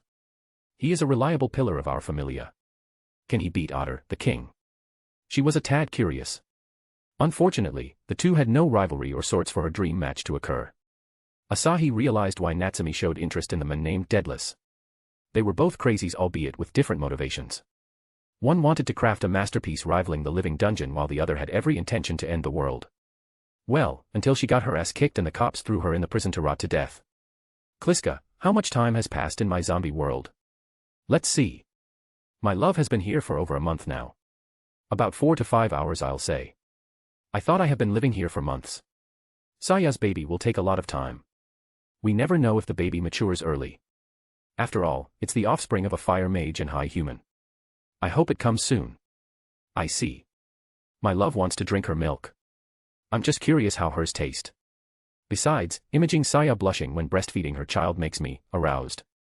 He recalled having sex with a widow, who suddenly began lactating. The protein-rich milk tasted rather sweet. How about I give mine to my love? You can do, never mind. He forgot this lowly was the universe's strongest goddess. She changed her body and race, manipulating her body to produce breast milk will take no effort. Just kidding. I won't do it unless my love impregnates me. It's my promise to our future child. How do I do that? He had been filling her belly ever since his first time with her. What else could he do to knock this lowly goddess? Conquer my real body. Fuck. I'm trying. I'm not even actively pursuing a woman now. Kliska chuckled. I know, my love. Take your time. I want that night to be the best union ever, period. Yup. He put an end to the conversation and continued the journey down the tunnel. Cliff. Chapter 261, ch. 265, boom. The magic item, which was named Mark of Deadless by Natsumi, could sense the hidden entrance's location. The closer they got to the entrance, the more heated it became. Asahi waved the round ornament around until it guided him to a protruding segment of a wall. Behind it. Before Ren could nod his head, Asahi shattered the part of the cave with a kick and resumed his relaxed stance. The roaring shockwave passed through the layer of quartz crystals blocking their path. The glittering crystals turned into sparkling powder. What the hell, dude? Ren asked, giving Asahi a blank stare. His assessment of Asahi being a level 4 turned into ashes like the quartz crystals before his eyes. I underestimated them. I still don't believe they can destroy the adamantite gate mixed with some orichalcum, Ren thought. The magic item in their hand couldn't open the adamantite gate. Dix had kept a guardsman to open the gate for them with a password, which he wasn't going to reveal. The descendant of Deadless wasn't dumb enough to give the entrance key to an adventurer. Oblivious to Ren's schemes, Asahi peered ahead, his golden eyes glowing in the dim. Now cleared the dust with her wind spell. A tunnel was revealed before them, wide enough for medium-sized monsters to pass without hiccups. Not too far, Asahi could see a towering metallic gate standing in his path with a demon statue looking down from its sides. How do we open it? Ren suppressed the smirk on his face and shrugged. I don't have the key. If they waited some months, the gate would be entirely made from orichalcum. A metal blended with several metals using the finest techniques of human and demi-human smiths. It was the core item for creating indestructible Durandal-class items such as Ace's sword forged by Goibnia Familia. Well, we can smash our way through. Smash it. Are you stupid? Ren snarled. Look at that. It's adamantite. The second strongest metal with a coating of orichalcum. Rini clawed at the air with a feral growl. If he wasn't a prisoner, Rini would have ripped his head off without a doubt. Asahi snorted. We will see. The utter confidence gave a bad premonition to Ren. Natsumi slapped the back of his head. You just had to provoke my master, Natsumi said and grinned. You should have told me if you craved those thick penises. I'll treat you a lot after this trip. Ren shivered and bowed as low as a human could. I'm sorry. Anything but that, woman. Don't forget about our deal. That deal can go fuck itself. Natsumi snickered and pointed at Asahi. Watch my master. This adamantite and orichalcum can do jack before his absolute power. Asahi sighed at Natsumi's unwavering trust in him. Was the slave spell too effective on her? Shaking his head, he narrowed his eyes on the door. The path beyond this could be filled with traps. His instinct told him so. This very gate was also a massive trap waiting for them with wide jaws. Wait a moment. Asahi pulled out his mana and cast Storm Fort in succession. The wind barriers surrounded every girl in the room. Natsumi touched the almost solid wind around her and looked at Asahi with glistening eyes. Master. Whoa. It's a strong barrier. Elise broke her romantic mood as she tried punching the barrier to no result. I like it. Asahi confirmed everyone's safety once again, making the girls warm with his overprotective nature. Even Elise decided not to break the bubble of hectic emotions in her chest. Kliska dear, how much punishment can this gate take? Let's bet, if you break it in one punch without any magic, I win. If you don't, then you win. Isn't that a loss for me? He already knew a punch laced with almost 200 stats was more than enough. Sometimes a loss can bring more results than victory. Fine, you win. You get my heart as the reward. Happy to take it. While he was fooling around with the goddess, Kagaya almost forgot to breathe. The only man to ever destroy an adamantite door was Zald, the deceased level 7 executive of Zeus Familia. the only person to toy around with Otter when he was level 6. A level 2 rivaling a level 7 adventurer. Kaguya found the words absurd and unbelievable. Yet, it was proven true when Asahi blasted the adamantite door open with a punch. The gate flew several meters. As the clouds of dust settled, Asahi saw the floor blanketed with scarlet stones. Blood drained from Ryu's face. Inferno stones. The explosives made from this very stone haunted Ryu's nightmares. The face of her deceased friend flashed before her eyes. The friend who exploded into meat pieces after an explosion. Get back. She tried to warn Asahi. However, it was too late. Sparks crackled around the stones before a burning red enveloped the blanket of stones. A massive rumble shook the dungeon. Another cliff. Chapter 262, ch. 266, Juggernaut, I. Boom. Asahi covered her ears with her hands. The deafening explosion brought back memories of the Great War that occurred half a year ago. Once the tremors settled down, she fixed her glasses and glanced in the direction of the explosion. What should I do? Chasing the Xenos siren or investigating this random explosion? Xenos girl is more important. The surface world will become chaotic if someone sees a talking monster. She had seen a fair share of chaos in the Great War, which swallowed the former captain of the Hermes Familia. Now, the question was where to find this siren. It will make no sense for a monster to go in the direction of an explosion this big. Perhaps she was annoyed by doing this task alone, or her lack of understanding of the Xenos that made her severely underestimate Ray's intelligence. She headed in the opposite direction. Meanwhile, Ray remained in the small safe room with her wings wrapped around her head. Despite being so far away, she felt like the explosion happened in her head. Having sensitive ears wasn't all sunshine and rainbows. Unfortunately, her wings also blocked the terrifying roar that followed the blast. What are they doing now? Are they going to blow up this place to find me? Ray shuddered at the thought of being blown up into pieces. Humans are as evil as Gro said. The gargoyle had warned everyone on numerous occasions. She might not be here if she trusted Gro. The dark, humid cave stole her usual cheeriness, filled her heart with dreary. She pushed herself and got up. She took careful peeks around, trying to see or hear any sound of the blue-haired woman. The human is gone. Should I go to the surface or back to the village? She found herself in a dilemma. This had been the closest she had ever been to the surface. After all, she first spawned in the forest on the 24th floor. LYD and other Xenos found her on the 21st floor. She floated in the air and flew forward. As selfish as she felt, she decided to continue towards the surface. Being able to see and fly in the sky once will be more than worth sacrificing her life for. What she didn't know was the obstacle in her path ahead. She was heading to the very place where Asahi and his party were gathered. Right after the explosion. Hearing the explosion, Jura chuckled heartily. The monster tamer was hiding behind another adamantite gate, using his monsters to control the situation. The Evolus had placed multiple gates in their masterpiece dungeon, which were separated by a network of intertwining tunnels. Anyone without a map had no chance of coming out on the other side. Oh man, I wanted to see them despair. Jura waved his whip, smiling like a maniac. A hellhound had been hiding underneath the pile of inferno stones. It executed Jura's command and brought forth the biggest explosion to ever happen inside the dungeon. I wonder how Astria will react when the guild delivers the mutilated limbs of those pretty girls. Just at that moment, a roar thundered through the dungeon. Jura turned stiff, pupils shaking in shock. A level 4 adventurer like him had cultivated instincts beyond ordinary people. Right now, those instincts screamed danger. A new monster. Jura wanted to go out and tame this menacing presence. But being the coward he was, he decided to send one of his bugbears hidden in the tunnels. The towering bear heard the voice and charged toward the pile of debris.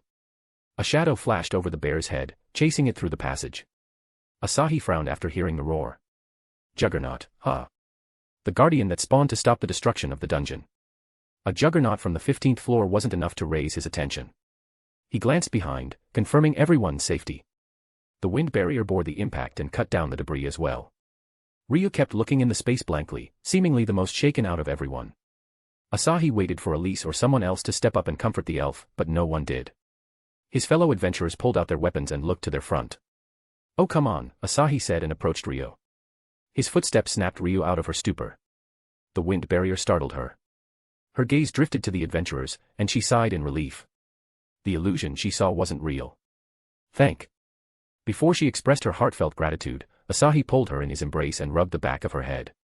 The elf couldn't find it in her to push away her savior, so she let Asahi comfort her. The gentle rubs made her cozy. She felt as if she returned to the time she used to laze under the oak tree's shade in her village. The unreal warmth coming from Asahi made her reluctant to leave. Alas, the thudding sounds coming closer every moment had to be addressed. Okay now. Asahi asked in a soft voice, ignoring the incoming monster. Why yeah. Ryo squirmed out of the hug and bowed her head. Without waiting for Asahi's answer, she dashed toward her friends. Ryo, affection plus 21. Asahi chuckled at the marginal increase in affection. Kagaya gave her a short hug, making Ryo even more flustered. Kagaya. Thank God Asahi-kun set up the barriers for us. That pack of Inferno Stone was enough to kill us several times over. The black-haired swordsman was relieved to come out alive out of the explosion. Asahi's sharp instincts saved their lives this time. Asahi shook his head. We can talk later. Let's get rid of this problem first. Elise scratched her head. On one hand, she was grateful to Asahi for bringing Ryo back to her senses. On the other, Asahi and Ryo's intimate hug triggered something inside her. Captain, you heard our junior. I'm not letting Evelyn walk away after this. Just then, the bugbear walked into the cave. A monster that shouldn't even be on this floor. As Kagaya got into her quick-draw stance, the bugbear froze in its tracks, and its head rolled on the ground. What? Elise raised her voice. A trap. Her voice died when a pair of crimson eyes peered from the dark ceiling, socketed in a bony skull reminiscent of a dinosaur. What in the world? Elise muttered, feeling something off about this monster. A monster on the 15th floor shouldn't be strong enough to trigger her instincts like this. An irregular. Sometimes, the dungeon monsters strayed from their designated floors and evolved beyond their limits. The guild called them irregulars. Elise thought of Juggernaut as another irregular monster. Rika toggled her smartphone and hovered it over the monster with her telekinesis. The bony, nearly fleshless monster was gripping the ceiling with the claws of its feet. The fawn-like claws stretching from its six-fingered claws glittered an ominous purple. A bone tail over 4 meters extended from its base. It looked oddly disproportionate whether it was thin and long arms, or the legs that bent backward. Juggernaut, Siko whispered. It's here. Chapter 263, ch. 267-268, Juggernaut, 2-3. Siko unsheathed her katana with a grin. The shell-like armor of Juggernaut stood no chance against the weapon forged by her beloved. Shirori cast the Storm Fort spell on the weak adventurers. Girls, please step back. This monster can only be fought by first-tier adventurers. She is, correct, Elise acknowledged and ordered the adventurers to step back. Lyra, Naza, form a defensive line with Ryo. Kagaya, we're helping Siko. Elise yelled orders. Shirori activated the appraisal skill of her special glasses. Juggernaut LV, designated title, Child of Calamity. Race, Monster. Class, Dungeon Guardian. Attributes. Strength. Dexterity.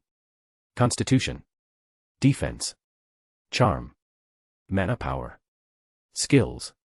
Anti-magic shell, unique. The monster's shell can nullify and reflect magic spells. Condemned, curse. The monster becomes weakened outside its territory. Fading light, curse. The monster's body and soul will scatter after a short period. The glasses upgraded by Kliska came in handy at these times. Kliska-sama, can you show this status to everyone? On it. Asahi also received the information and blinked in amazement. Nobody told him about Shirori possessing these new glasses. Child of Calamity. What an edgy name. Crack. Juggernaut broke the smartphone, shedding light on its ugly body and skirted around the darkness. Rika sighed at the loss of her smartphone. Well, she had saved Asahi's pictures on the cloud, so this didn't mean much to her. She raised her rifle and shot at the Juggernaut. The Juggernaut easily evaded the bullets and dashed towards Siko, trailing a purple blur. Siko met the razor-sharp claws with her sword. The brute strength pushed her back a few meters. Siko expected it as there was a massive difference between their strength. Rika clicked her tongue and stowed her rifle. This was a battle for close combat fighters. She also knew that Asahi wanted juicy Excelia out of this thing, so she retreated to Asahi's back. Aekuen, fight this thing. Siko, let me solo this shit. Even at this moment, Asahi was thinking of earning Excelia. Siko heard the order and performed a swift triple slash at the Juggernaut's torso. It blocked the attacks with its bony forearm. The first slash tore its shell like a piece of paper while the following slashes dug deep into its flesh. The sensation of cutting flesh made Siko grin. Asahi appeared between Siko and the Juggernaut. We can summon more later if you want. Let me fight this one. Siko wiped the grin off her face and nodded meekly. Okay, husband. It has high attack and agility. Its defenses are lacking in comparison. I know, dear. Go and guard the others. Asahi caressed her cheeks with telekinesis and sent her off to others. The juggernaut tracked Siko with its crimson eyes. It was intimidated by Siko's strength, finding her a threat. Hey, it's rude to stare at someone else's woman. Go, find your own. The juggernaut growled. Its reverse joints creaked, and it sprang forward. Its long claws drew a purple arc at Asahi's chest. Asahi grabbed its bony wrist midair and squeezed. Graphia felt déjà vu at the scene. Something similar happened to her brother, and the end result was bad. Not for Asahi, but for his opponent. Asahi let out a disappointed sigh. I thought it would be stronger than this. His words baffled Elise and Kagaya. They barely tracked the juggernaut's movements, but Asahi precisely caught the juggernaut's claw. Its 3 meters tall frame towered over Asahi, looking as it would crush him under its feet. The reality was different. The juggernaut struggled with every bit of strength, yet it couldn't free itself. The comical sight almost made them shout, "You are the freak here." The juggernaut's glowing eyes flickered. For the first time, it felt an urge to hide from something. It had killed countless monsters and humans in its life. The dungeon didn't spawn a new juggernaut, as it absorbed the guardian after it finished its job. It carried some memories of its past selves, mainly the suffering and pain it afflicted on the ones harming its mother. In its numerous lives, it had never met someone as intimidating as this human who barely reached its chest. The dungeon shook its wall, roaring at its child. The juggernaut got its senses back and swung its other claw in retaliation. Asahi caught that as well and restricted its legs with telekinesis. Might as well improve my telekinesis. With its limbs restricted, the juggernaut could only shoot its massive tail. Asahi tilted his head to dodge the tail. He pushed down the hard bone tail with telekinesis and stepped on it. Within a few seconds of suppressing the monster with brute mental strength, he heard the chime. Telekinesis ranked up to C. Time to finish. The juggernaut struggled. Nothing worked. It looked at the grinning human with quivering eyes in its socket. It realized the human was just playing around. The survival instincts unbefitting of a guardian grew in its heart. Fear. Shock. Pain. All kinds of emotions flowed through its heart. However, another dungeon roar cleared the emotions. Its eyes darted around, searching for a way to escape this crisis. It was then the juggernaut picked a noise far away. The faint sound of someone trudging through the dungeon. Meanwhile, Asahi was musing over the changes in the juggernaut. Maybe Ren's statement about a talking monster wasn't wrong. Speaking of Ren, the man just breathed his last moments under the pile of boulders. Asahi freed the juggernaut and shoved his fist in its ribs. Several broken ribs fell off as it flew into the dungeon. Should have used more strength. It was hard to find the perfect balance. He lacked complete control over his body as his strength kept growing every day. He also picked up the incoming steps from behind and turned around. Looking past the girls, his eyes met with Rei. The siren knew coming here was a bad call, but the scent of her kind attracted her. The scent came from a blue-haired girl standing between the humans as if she belonged there. Nothing separated her from others in the group. The girl looked just like a human, yet she carried the scent of Rei's kind. Rei's golden feathers with blue tips suddenly twitched. They worked as a sensor to danger. Her head snapped, and she met a pair of golden eyes. Pretty. Even his face fascinated her. Lost in trance, she felt urges to approach him and submit to his orders. Asahi's locked monster tamer class worked wonders on the Xenos, showing even more power than it had on a human-monster hybrid like Rini. The juggernaut seized the opportunity to launch a stealth attack on Asahi. Rei's eyes widened. Behind you. She didn't stop with a warning and shot forward to stop the juggernaut. Asahi sighed. Turning around in the blink of an eye, he punched the juggernaut's head, cracking it all over. Asahi pummeled down the juggernaut until its head burst into white fragments of bone. You earned 7,509.50 XP for killing, level 35 Juggernaut. More XP than Monster Rex. He decided to farm some Juggernauts later and whirled around. Rei crashed into him. He gently held her shoulders and took a few steps to disperse the momentum. Rei flapped her wings, panicking to find herself so close to a human. Asahi used his head pats to calm her panic. A beautiful harpy who can talk. Rei calmed down and looked up at him. Her sharp, droopy ears trembled, this time in excitement. The wave of warmth made her intoxicated. She even disregarded the hostility coming from Elise and others, lost in the care of Asahi's hands. Junior. That's a monster. Asahi pushed Rei away and looked into her blue eyes. She had no bloodlust like the monsters. He just couldn't deem her a monster just because she had feathery wings attached to her limbs and had talons like a bird. He wasn't particularly into monster girls, but this girl's innocent vibes tugged at his pure heart. She isn't, Asahi said, denying Elise's accusation. She is like the version of harpy I wanted to see. Not those foul hags. It's a harpy. Shirori approached and lifted Rei's wings. She rubbed her face in the golden feathers. Soft, what a lovely creature. Dear, why didn't you tell me about them? I didn't know. What's your name? As the head pat stopped, Ray found herself in the center of everyone's attention. The purple-haired girl had a bright smile as she snuggled with her wings. Ray couldn't sense any malice from her or the men before her. They're good people. She believed in her instincts. Ray muttered her name, staring at the floor to hide. I'm a siren. So you're the one that men talked about, Natsumi said and explained the difference between siren and harpy. Technically, harpy and siren only had one difference in this world, which was their abilities. Harpies shot feather projectiles while siren attacked with sound waves. Shirori nodded her head. Adorable name. Rini walked up to Ray and patted her head with a soft smile. Oni-san won't harm you. Are you? Ray stopped when the adventurers approached with their weapons ready. She unconsciously wrapped her arms around Asahi. Kaguya halted everyone and warily looked at Ray. Asahi-kun. I don't like this. It must be a new species to lower our guard. Asahi frowned. It wasn't like he didn't understand their wariness. He just couldn't let them kill an innocent girl without hearing her side of the story. He was partial when it came to the matters of beautiful girls. Besides, if Ray was a threat, his instincts would have warned him. Didn't you hear her talk? I did. Hold on just a moment, Asahi said and put on his appraisal glasses. Ray LV. Designated title, Xenos. Race, Siren. Class, Songstress. Attributes. Strength. Dexterity. Constitution. Defense. Charm. Mana power. Skills. Monster biology, unique. The monster becomes stronger by eating other monsters' magic stones. Soundwave, B rank. The monster can shoot sound waves. Enhanced hearing, C rank. The monster can pick up sounds inaudible to normal humans. Siren song, D rank. The monster's songs have a calming effect on the listeners. Xenos. An unfamiliar word. I know about them, my love. Do you want to hear it? Just tell me if they're good or bad. He was going to figure the rest out by himself. They just want to survive in the dungeon and dream of living peacefully on the surface. That's enough. Kaguya, Elise, tell me if I'm worthy of your trust. Elise kept her embarrassment suppressed and nodded her head.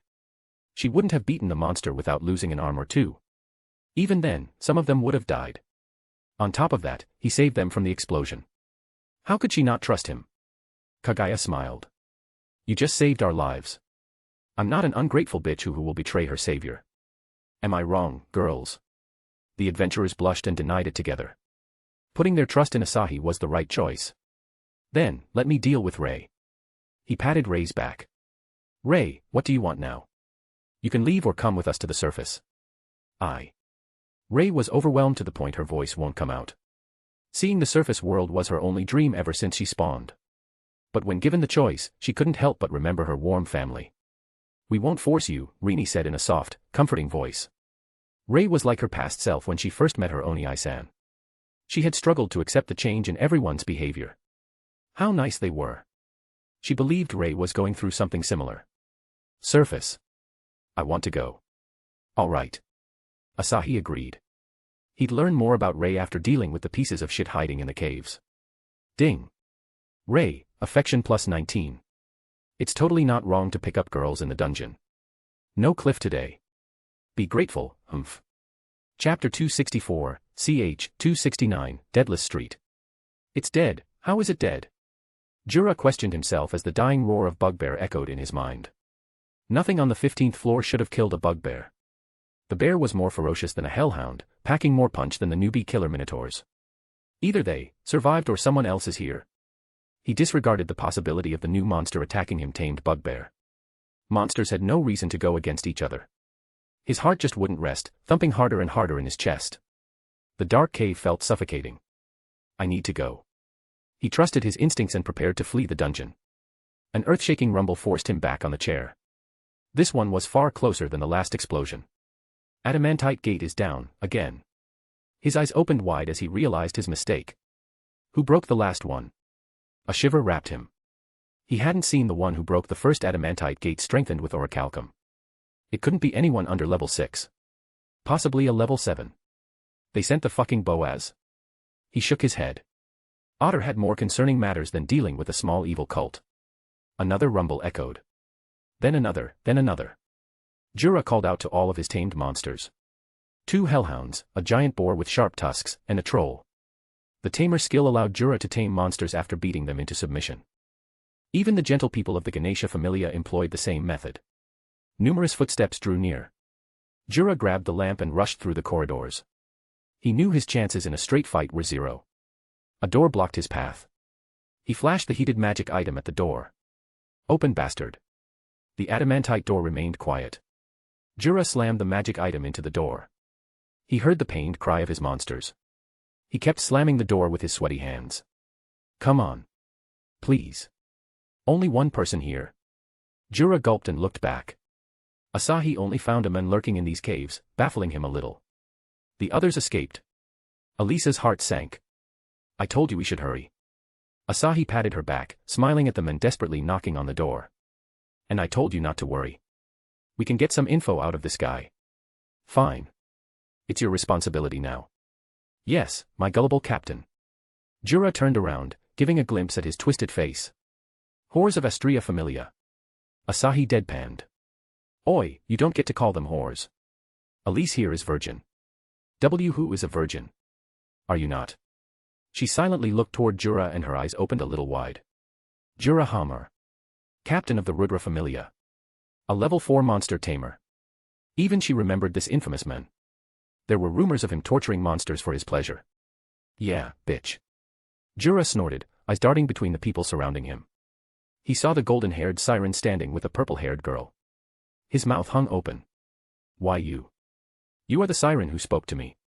Ray flinched, moving closer to Shirori. She had seen this man after she first left the village. Without knowing he was a member of an evil organization, she greeted her naively. The lizardman Lyd saved her from disaster. Don't sweat over this scum. Shirori couldn't help but pat Ray's dull golden hair thicker than human's hair. All in all, Shirori had done a splendid job in making the siren comfortable around humans. Asahi nodded in approval of her actions before staring at the cat-eared adventurer. Where is your gang? What gang? Acting tough, huh? Asahi-sama, let me. Aimi stood before Asahi, her red eyes pleading for permission. She hadn't contributed too much in the expedition, which gave her all the more reason to step in before Asahi tainted his hands with Jura's dirty blood. Torturing Asahi's enemies was her area of expertise. All right. Don't go easy. Jura had slaughtered dozens of innocents in the Great War for his satisfaction. Right now, he felt what it was like to be in their shoes. These people treated him like a dead man as though no one gave a shit about his status as a level 4 adventurer. His shivering eyes stopped on the young man. He had gotten info about this young man. He was the sole male adventurer in the Astria Familia, a notorious playboy known for hoarding numerous beauties of Orario, and the fastest adventurer to reach level 2. None of the information said anything about him leading Astria Familia. Though hard to believe, Jura had a hunch this man broke the gate. You bastard broke the gate. Yeah, Asahi nodded and walked up to the adamantite door. Jura thought of grabbing Asahi as a hostage. As he walked a step, every woman in the place glared his way. His heart froze, so did his legs. Asahi simply punched the door, breaking it like the other doors he encountered before. Elise and others didn't even blink their eyes, already accustomed to his freakish strength. Asahi proceeded into the corridor, soon coming face to face with another branch of tunnels. He trusted his instincts and walked deeper and deeper. Instinct ranked up to D. Sweet. In another short minute, Asahi came across several doors all made of adamantite. How fucking rich are they to have this much adamantite? I don't believe a fallen evil organization has this abundance of resources. Either they found some treasure or they have a powerful backing. Asahi grinned. Wasn't this like the plot of some xianxia where the protagonist deals with a young master, only to get rolled over by the sect master? Thinking of an absurd possibility, he broke open another door. A horrendous stench wafted into his nose. He had arrived in sewers under Orario. Damn it. He pulled out a mask from his ring and put it on. He had saved a lot of masks when he used to slaughter thousands of undead. Those were good times. He smiled and flew through the sewers. Coming outside, he faced the maze-like streets. The mix of short and colossal structures made everything confusing as if someone randomly put these structures. He recalled Natsumi's words about the slum area of Orario. Deadless Street. Chapter 265, ch. 270, Asahi. This deadless guy was everywhere. This confirmed that most of the Evolus members escaped. Let's hear what the scapegoat has to say about them. I teleported back to Aimi. The Yandere was busy carving red lines on the cat beastman's wrists. Tied on a chair, he could only scream helplessly. Thankfully, Aimee used a barrier to block all the noise. It wasn't long before he spat out everything. More like nothing, as he didn't know much about where his fellows went. The most he knew was about an Evolus member named Valletta Greed was meeting a new sponsor. He also confirmed Dix Perdix and Ikelos Familia being part of their cult. One more thing, this dungeon also had pathways leading outside Orario. The Evolus might have fled the city. The chances of this happening were extremely low. Will someone bother spending millions only for a safe passage outside the city? Their main goal must be something inside the main dungeon. My enhanced instincts considered this as the most likely option.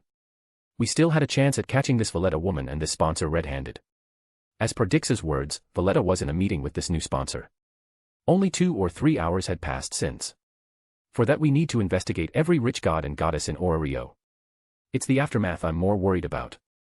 What if Evolus's sponsor is not one but multiple deities? Astrea Familia was one of the strongest, but even she'll be hard-pressed to take action against several high-level Familia. I also couldn't destroy them like I did with Apollo without creating chaos in Orario. It's troublesome. We need a strong political backup just in case things go that extreme. I had an ally too. One of the 2 goddesses who knew my secret. You guessed it. It's none other than Loki. Her Familia idled around after their last expedition in the dungeon. With their help, Astrea Familia could bring down any Familia in Orario. Maybe not Freya. If she is the culprit, I'll have to deal with her. A war between Loki and Freya will destroy Orario. We don't want that happening. I called Graphia inside. Can you take this trash to our home? We'll come soon. Very well, my lord. He will act as our witness to the guild. My love, thank you for not using my teleport marks to send him. The goddess was tearing up over my thoughtful choice. Don't let Astrea see him. Graphia nodded and vanished in the magic circle's glow. With the murderous scene out of the way, I called the others. Kaguya tried to ask about Jura, which I ignored and told her about the new information. Rya's blue eyes quivered. This might be a deeper scheme than the last time. Lyra clicked her tongue, a frown on her cute face. Valletta Greed is the woman we fought, a strong level 5 adventurer. We still don't know about her patron deity. Kaguya sighed. With this little information, we can only assume every god and goddess in Orario as a suspect. A level 5 adventurer. This cult sure had deep connections. I looked at Elise pondering in silence. Captain, do you blame me? Elise widened her eyes a tad before shaking her head. Everyone makes mistakes. Not everyone can be perfect like me. It was nice to see her narcissism back.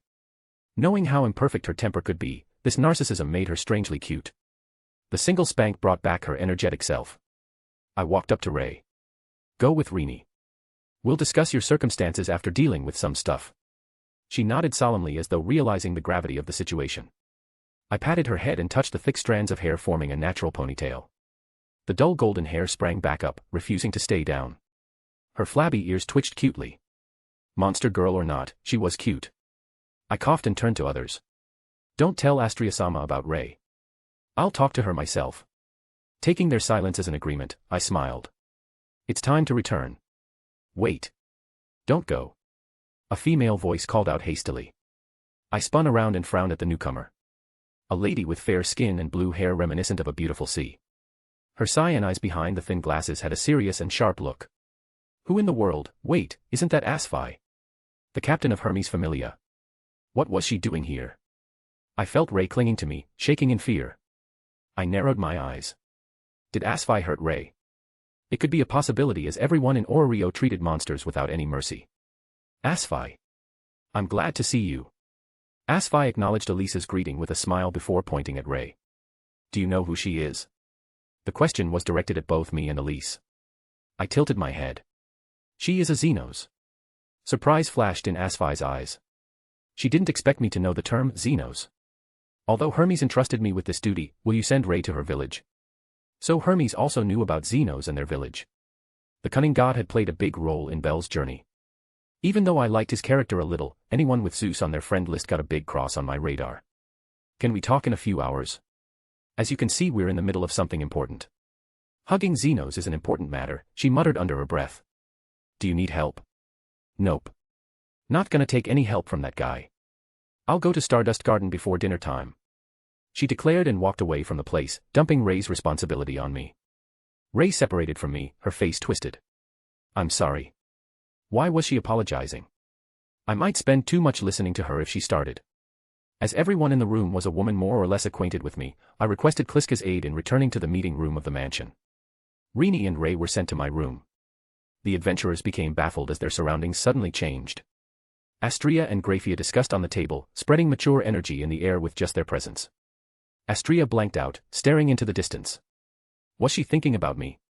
Knowing her, she must be more concerned about our well-being. Back to our home. Astria-sama. How? Kagaya and Elise couldn't get over the shock of their first quick teleportation. Ryu silently looked at me with wonder in her eyes. The elf had become a little closer to me after I gave her a big ol' hug and some head pats. She looked too devastated to be left unchecked. I was prepared for some curses after hugging.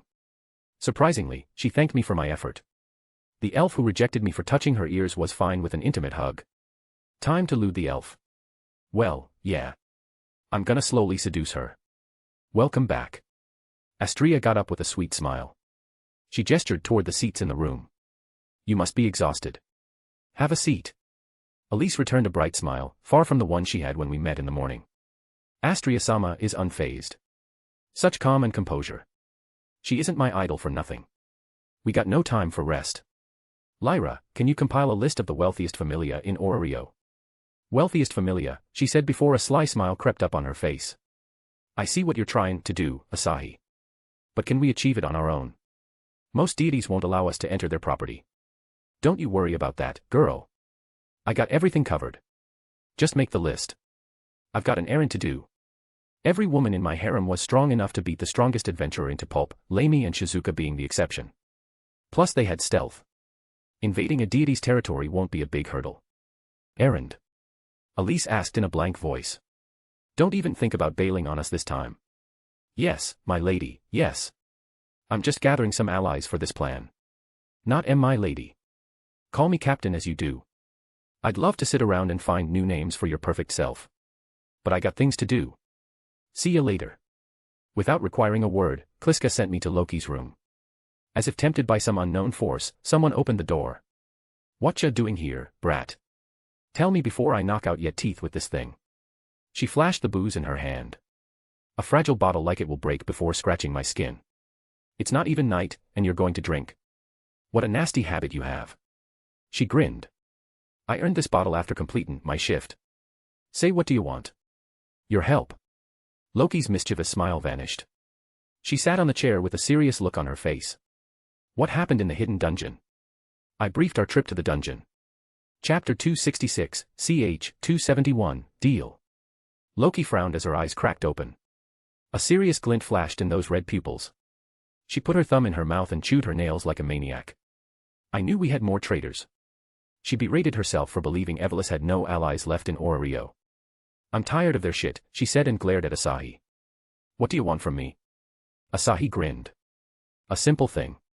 Just handle the aftermath with the guild if I end up destroying some big familia. Why should I do that? Loki joined her hands behind her head and gave a sly smile. I see no profit in stepping in your business. My business?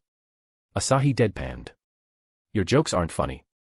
Any chaos in Orario will hurt Astria the most. Asahi cared for Astria enough to flip Orario upside down. I'll help you on one condition. Better not be something like joining your familia. I'm not leaving Astria. Ah. Look at ya. Going so far for that virgin goddess. Is this the reason they fell for you? I know you can teleport into the dungeon. How low can you go with this skill and how many can you take? Her motive became obvious to Asahi. I can take 10 people to the 45th floor. Teleporting 10 people wasn't a big deal if he used Grafia's magic circle, or better ask her to teach him this skill. He wouldn't need to rely on Kliska's teleportation powers after that. Another responsibility will be taken away from me. I'm going to become a useless housewife at this rate. How about becoming a spoiled housewife? You can finish your goddess duties or something during the day, and we can cuddle and make love every night. Stop tempting me. You already know the only thing I can't resist is cuddling with my love. I'm kidding. You're doing a great job in helping the girls. Kliska interacted a lot with his other women. As much as he tried, he couldn't spend equal time with everyone. So, Kliska's help was always appreciated. Meanwhile, Loki was lost in thoughts. Asahi's ability to teleport to the 45th floor was too good to pass on. Her familia, despite being close to the strongest adventurers, became drained after going through numerous monsters. This accumulating mental stress dragged them down from their peak, putting them at a disadvantage against the monsters found on the 55th floor and beyond. Her party could descend beyond the 59th floor with his help and break the record of Zeus's Familia. Though the 10-man limit irked her. Can't you do something about the party limit? 10 people can't carry much food. Adventurers needed food. A lot of food to keep up with the mind, magic, consumption. I can store food too if you want, Asahi said with a grin.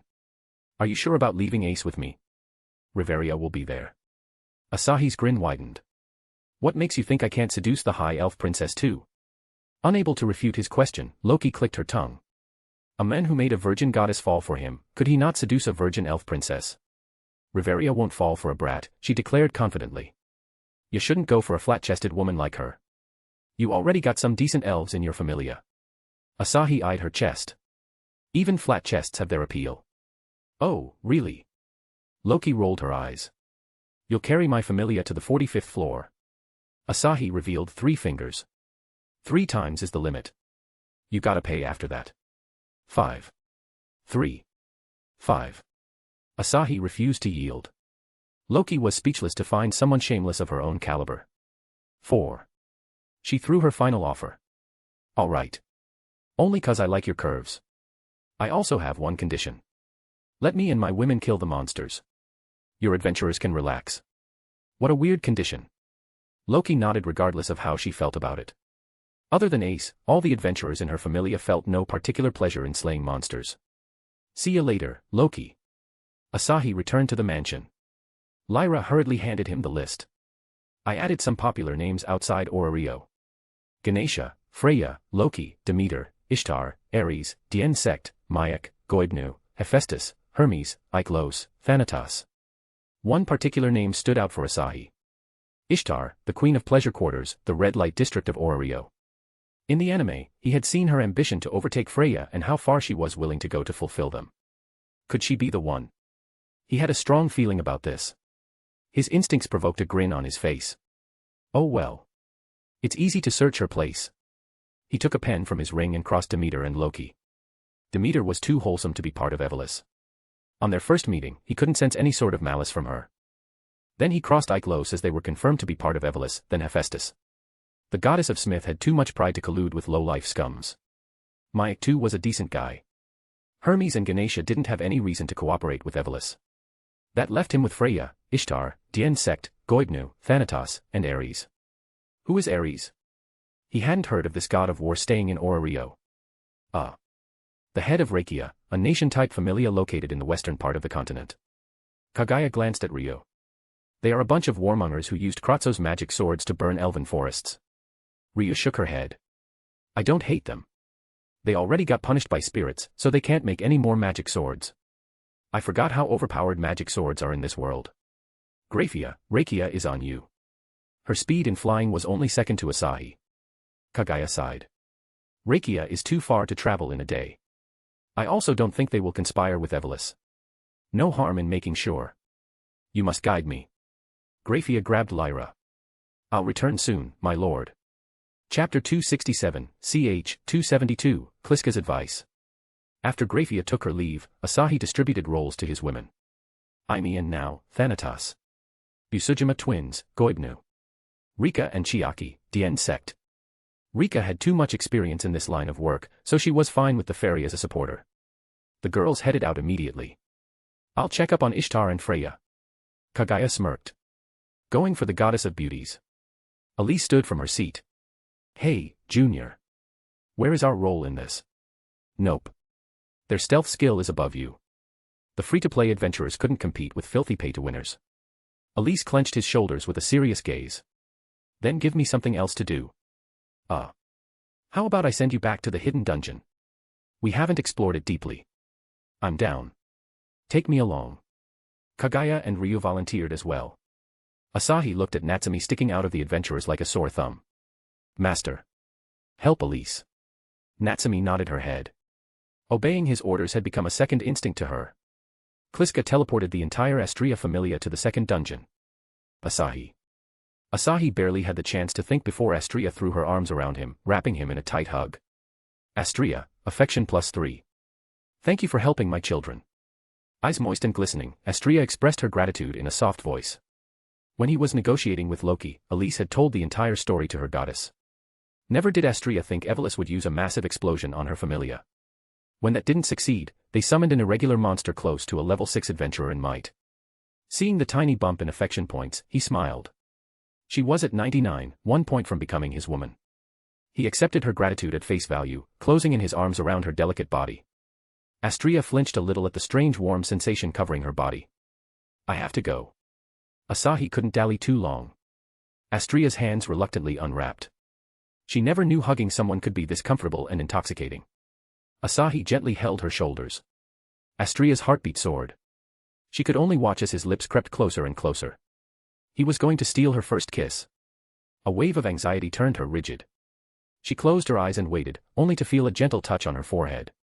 Asahi laughed. Got you. Why did you tease me? We'll talk more when you are ready to accept my confession. Asahi smiled and disappeared from her eyes. Astrea lost strength in her legs and fell back on the chair. Taking a deep breath, she tried to reel in her heart drenched in myriads of emotions. So tense, how do I deal with his confession? It wasn't just her alone. Elise also had feelings for him. Even Ryu had changed a little after today's incident. Astrea had seen the elf chasing Asahi everywhere with her eyes. She placed a hand on her heart. Every beat resonated through her, heating her body. What do I do about this? I don't even know how to repay him for saving my children. Rejecting him. At first, she was going to reject him for Elise. Now, she couldn't find the courage to do it. Can't you share him with Elise though? A youthful voice chimed in her head, similar to the time Asahi talked with her through his telepathy. Who? Kliska, the goddess of dreams. They call me Asahi's first wife. First wife. Astrea's mind replayed the discussion she had with Asahi during breakfast. Yup. I'm that goddess. Astrea smiled wryly. He didn't say you were his wife. Only his chosen ones are allowed to know my existence. I'm his chosen one. Didn't already confess his desires for you. What if I reject him now? Kliska giggled. You can't. He knows you love him. That's enough for him to keep pursuing you to the end of the world. Astrea was flattered. The man she came to love was determined to have her as his lover. Even if she accepted his love, what would she do about Elise?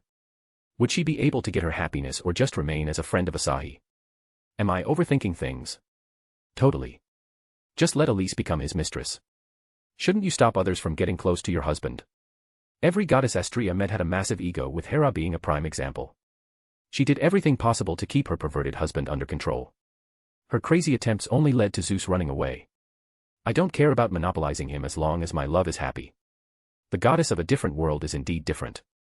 It's the power of love. In a dark room, two figures could be seen on the bed. A male standing on their knees and a woman on all fours, committing the most primitive act of reproduction. The male Paolum groaned as he thrust in and out of the woman. His labored breath sounded like he had been dragged closer to heaven in pleasure. While the woman with light pink hair balled up the blanket in her fists. Bastard Finn. Your dick is so tiny. The man's face became red. He much admired the braver, the hero of the Paolums. However, being compared in bed wounded his pride. He grabbed her buttocks and slammed his thing inside her. The woman, Valletta, moaned. Ha. Still nothing. Fuck yeah, bitch. The man thoroughly enjoyed dominating the wild lady. He had time working at the pleasure quarters. The ladies drew pleasure from dominating his small figure. Being on the other side was nice for once. He thanked Lady Ishtar for pointing this masochist woman to his direction. Chapter 268, ch. 273, Confronting Ishtar, I. Just published a new fanfic on Fate. Go check it out. https://dynamic.webnovel.com/book/20320017005174805 Astrea, affection plus 39. Astrea, relationship changed to lover. Asahi almost crashed into a bird in the sky. The sudden surge in affection points hit him with a surprise. What happened behind my back? My love doesn't need to be concerned. You said something to Astrea? Omo.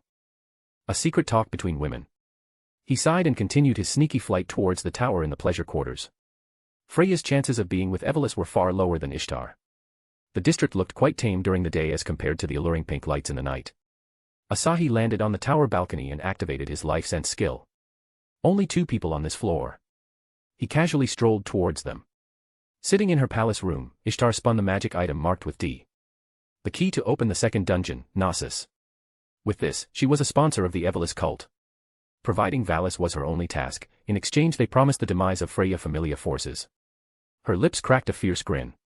The humanoid monsters in Evolus had the potential to grow into a foe capable of taking down Otter, the Boaz known as the King.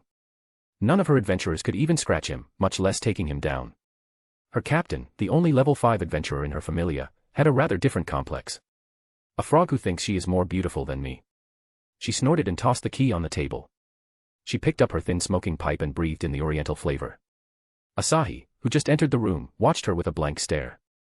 She only wore a thin piece of cloth around her neck to cover her well-endowed breasts and a thick pareo that revealed glimpses of her thongs. If he hadn't chosen Aeromancer class, he was sure he'd pop a boner in her presence. A woman worthy of ruling over the red light district. He noticed the item lying on the table and sighed. This woman kidnapped Haruheim, the girl with fox ears and tails, and turned her into a prostitute in name only. For all her efforts and shady schemes to overthrow Freya, she ended up getting a slap and a temporary ban from the mortal world.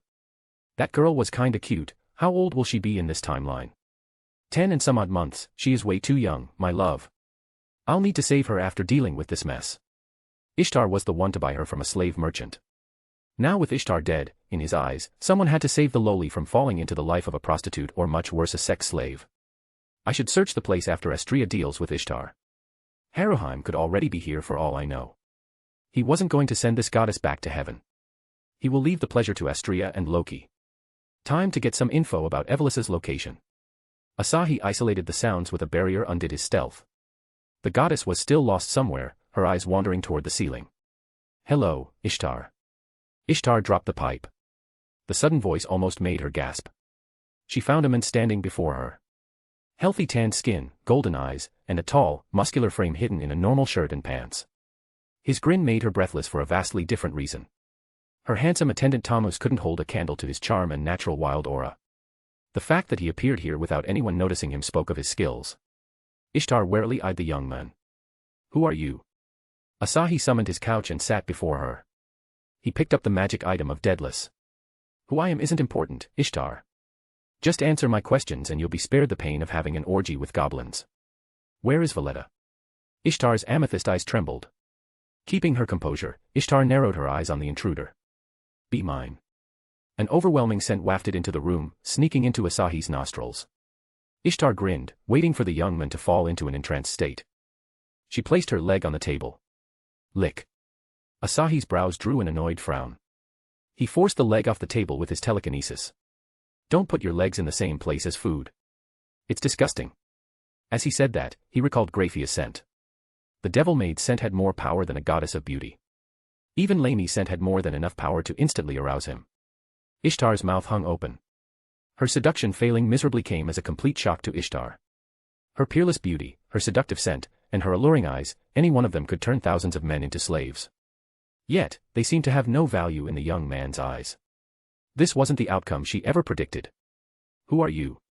She nervously inquired about his identity. You aren't human. Asahi responded with a thin smile. Done with your antiques. Now, answer me, where is Valletta or? She leaned back, assuming a carefree expression. This man was dangerous. But this was her domain. Her palace. Hundreds of Amazons will rush at one call and kick him to death. Her worries vanished, and a predatory glint flashed in her eyes. She revealed an alluring smile. Valletta is enjoying her intimate time with the best palum of my brothel. The fuck? A palum, really? Valletta was crazier than Lyra described her. Asahi couldn't sense any lie in her words. Though the malice oozing from her told him about a possible trap. Your instincts are evolving at a frightening rate. In a battle of 2 peoples with equal stats, instincts could change everything. The brutal spars with God mostly enhanced his instincts and perception. Chapter 269, ch. 274, Confronting Ishtar, 2. Asahi looked at Ishtar. Can you guide me to Valletta? He wasn't the least bit worried about her trap. She had a level 5 adventurer, with the appearance of an ugly toad. Ishtar smiled while cackling inside her head. She hadn't expected him to fall for her trick so easily. Now, all she had to do was bring him to Valletta, so Valletta and Fern, the level 5 adventurers, could beat him to death. Promise me you won't hurt me, Ishtar said, her eyes glistening with crocodile tears. She was sure any man would melt from her sensuality mixed with innocence. However, Asahi nodded his head, unfazed. I promise. His promise will stand as the one to dispatch will be some goddess. Ishtar got up and removed the cloth around her breasts. The supple tits swayed side to side as she stretched her arms. Her moist, bronze skin glistened with eroticism. Despite her attempts to show off her prideful assets that made any men drool, Asahi yawned as if the display of sensuality didn't arouse him. Ishtar widened her eyes and pointed a finger at him. You're not a man. It was the only reason she could think of Asahi's complete disregard for her charm. She felt like her pride would snap at this rate. Asahi narrowed his eyes. He was tempted to show her his manliness. Not worth it. Ishtar wasn't his type. He'd rather have Freya instead of this goddess of beauty. Freya had a borderline insane passion for what she liked while Ishtar was petty, narrow-minded, and filled with jealousy. Lead the way. Ishtar ducked her head and quietly wore the cloth around her neck. Barefoot, she led Asahi through the palace, swinging her wide hips in a futile attempt to seduce him. I pity her. So do I. After descending the stairs, Ishtar met a man with brown skin and short black hair. Asahi chuckled as he recalled the scene of Freya charming Tammuz. Ishtar's man lost to Freya's charm in a heartbeat and switched sides. Ishtar's despairing face was funnier if not downright creepy. Ishtar whispered some words to Tammuz and sent him off. They are on the next floor. She brought him outside the room. The ecstatic moans of a woman filled Asahi's ears. Ishtar chuckled. Draf is vigorous today. You'd have to wait. Asahi kicked open the door and met the eyes of the pink-haired woman riding a reverse cowgirl on the Paolum. As one would expect from an anime antagonist, she was a beauty with a wild flavor. She froze as a thick blush dyed her cheeks. The act of embarrassment ended in a second and fury filled her eyes. Get lost. Asahi shrugged and pulled Valletta with his telekinesis. You're coming with me. Valletta got pulled by an unknown force. In her disarrayed confusion, she couldn't even resist the force. Asahi would rather carry this girl naked than bring her along through Kliska's teleport. She was still dripping cum. He got another reason to learn the skill on his own. Grafia, did you find anything? My lord. I just arrived here. I have yet to investigate the palace. Leave a teleport mark there. We will investigate it later. I found the sponsor. It's Ishtar. Wonderful. I'll bring her here. Valletta fought against the unknown force restricting her. She couldn't even move a finger under Asahi's C-rank telekinesis skill. Though a little injured in her fight against Finn, she was still a genuine level 5 with most stats near B class. Yet, this young man had her bind like a puppet. Even Ishtar was dumbfounded by the mysterious force. She never heard of a skill capable of binding a level 5 adventurer against their will. Phryne was stronger than Valletta, but by a small margin. If he defeated Valletta without moving his hand, then Phryne stood no chance. Could he be the Knights of the Night, the level 7 of the Poseidon Familia? That explains his stoic nature. She gulped her saliva before realizing who she was. A goddess. A woman. An honorable knight wouldn't harm a woman. Her misunderstandings deepened further and beyond. Asahi closed the door and brought Valletta outside. Grafia appeared through the teleportation, her ever-so-calm smile twitched at the scene of her soon-to-be husband holding a naked, sweaty woman with telekinesis. My lord. She is the woman we're looking for. At least let her finish. Asahi smiled. He had tasted the pain of getting interrupted during his intimate time. He would have let Valletta finish if she wasn't part of an evil cult. Let's go home. Grafia nodded and began working on the magic circle. Wait please, Valletta pleaded. You're from the Astria Familia. She had gotten some rough sketches of the current Astria Familia. This silver-haired maid was it, so was the tanned young man known as Noble Rookie. How the fuck is this man a level 2? Valletta spat out the question while questioning her sanity. I don't understand. Grafia grinned as she dusted her hands. Please don't try to understand my husband. His very existence defies every logic. My lord, we can go. You're teaching me how to make them later. Can't you ask God about that? Asahi stared at her face. I forgot I had a superb teacher. My love, it isn't your fault to treat him like your father-in-law. He is always trying to hook you up with his daughters. Asahi nodded at Kliska's justification and stood in the magic circle. Ishtar gazed as the young man disappeared just like the way he appeared. She could have summoned the Amazonas lazing around in the district. She could have persuaded him with money. She could have done so much more. Yet, she let him walk away like he owned this place. He can't be a level 2. A crime in the eyes of the guild. Someone from the Astria Familia doing this will lay them to the ground. Ishtar's lips curled up. She finally had some leverage against the men. Chapter 270, ch. 275, A Bold Declaration. Asahi, you shouldn't bring a woman like this. Astria seemed disappointed at Asahi's choice to bring Valletta in her birthday suit. Asahi put down Valletta, took out a blanket from his ring, and wrapped it around her with telekinesis. Astria looked at Valletta, who had committed countless sins in the chaos of the Great War. One of the key members of Evelys in the Nightmare of the 27th Floor. You troubled my children in the city. Valletta scowled in response, so what if I did? Asahi slapped a tape on her lips before turning to Astria. How do we deal with criminals like her here? Do they kill or imprison people like Valletta? He was still oblivious to that part of Orario. Personally, he preferred her dead, as most villains had the tenacity of cockroaches. The guild will decide on their crime. Her sin should be a guaranteed death. Wonderful, he nodded and peeled off Valletta's tape. Care to tell where your accomplices are hiding? Valletta kept her mouth shut. Knowing only death awaited her after this, she had no reason to cooperate. She had lost all hopes of escaping after the power Asahi demonstrated. Asahi shut her mouth again and brought Valletta into his room. Rini. Oni-san. Rini opened the door and let him in.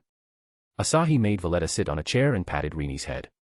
Keep an eye on her until Aimi returns. Aimi's torture technique should wrench the secrets out of Valletta. Rini responded with a firm, determined nod that lasted a moment. The next second, her face melted into a blissful expression. There were only two things she appreciated more than Asahi's warm and loving head pats, being in his embrace and kissing him on his lips. Though she only experienced the latter once, and that was inside the dungeon. Asahi brought Rini in his arms and glanced at Rei. She was nervously sitting on the edge of the bed, her eyes unmoving from the red ball sinking behind the hills. Asahi released Rini and walked toward Rei. The siren turned her teary golden eyes to him. The trails of tears were still obvious on her face. What made you cry? She pointed at the sunset. Every Xenos wants to see it. Her raspy voice was full of emotions. They longed for it for years, but I left them. Asahi plopped his hand on her head and gently rubbed her golden hair. Do you want to go back? I want to go outside. I promise I'll bring you out tomorrow. He couldn't bring her to the city until he had talked things through with Asahi about the Xenos. He had the best location for her to fly.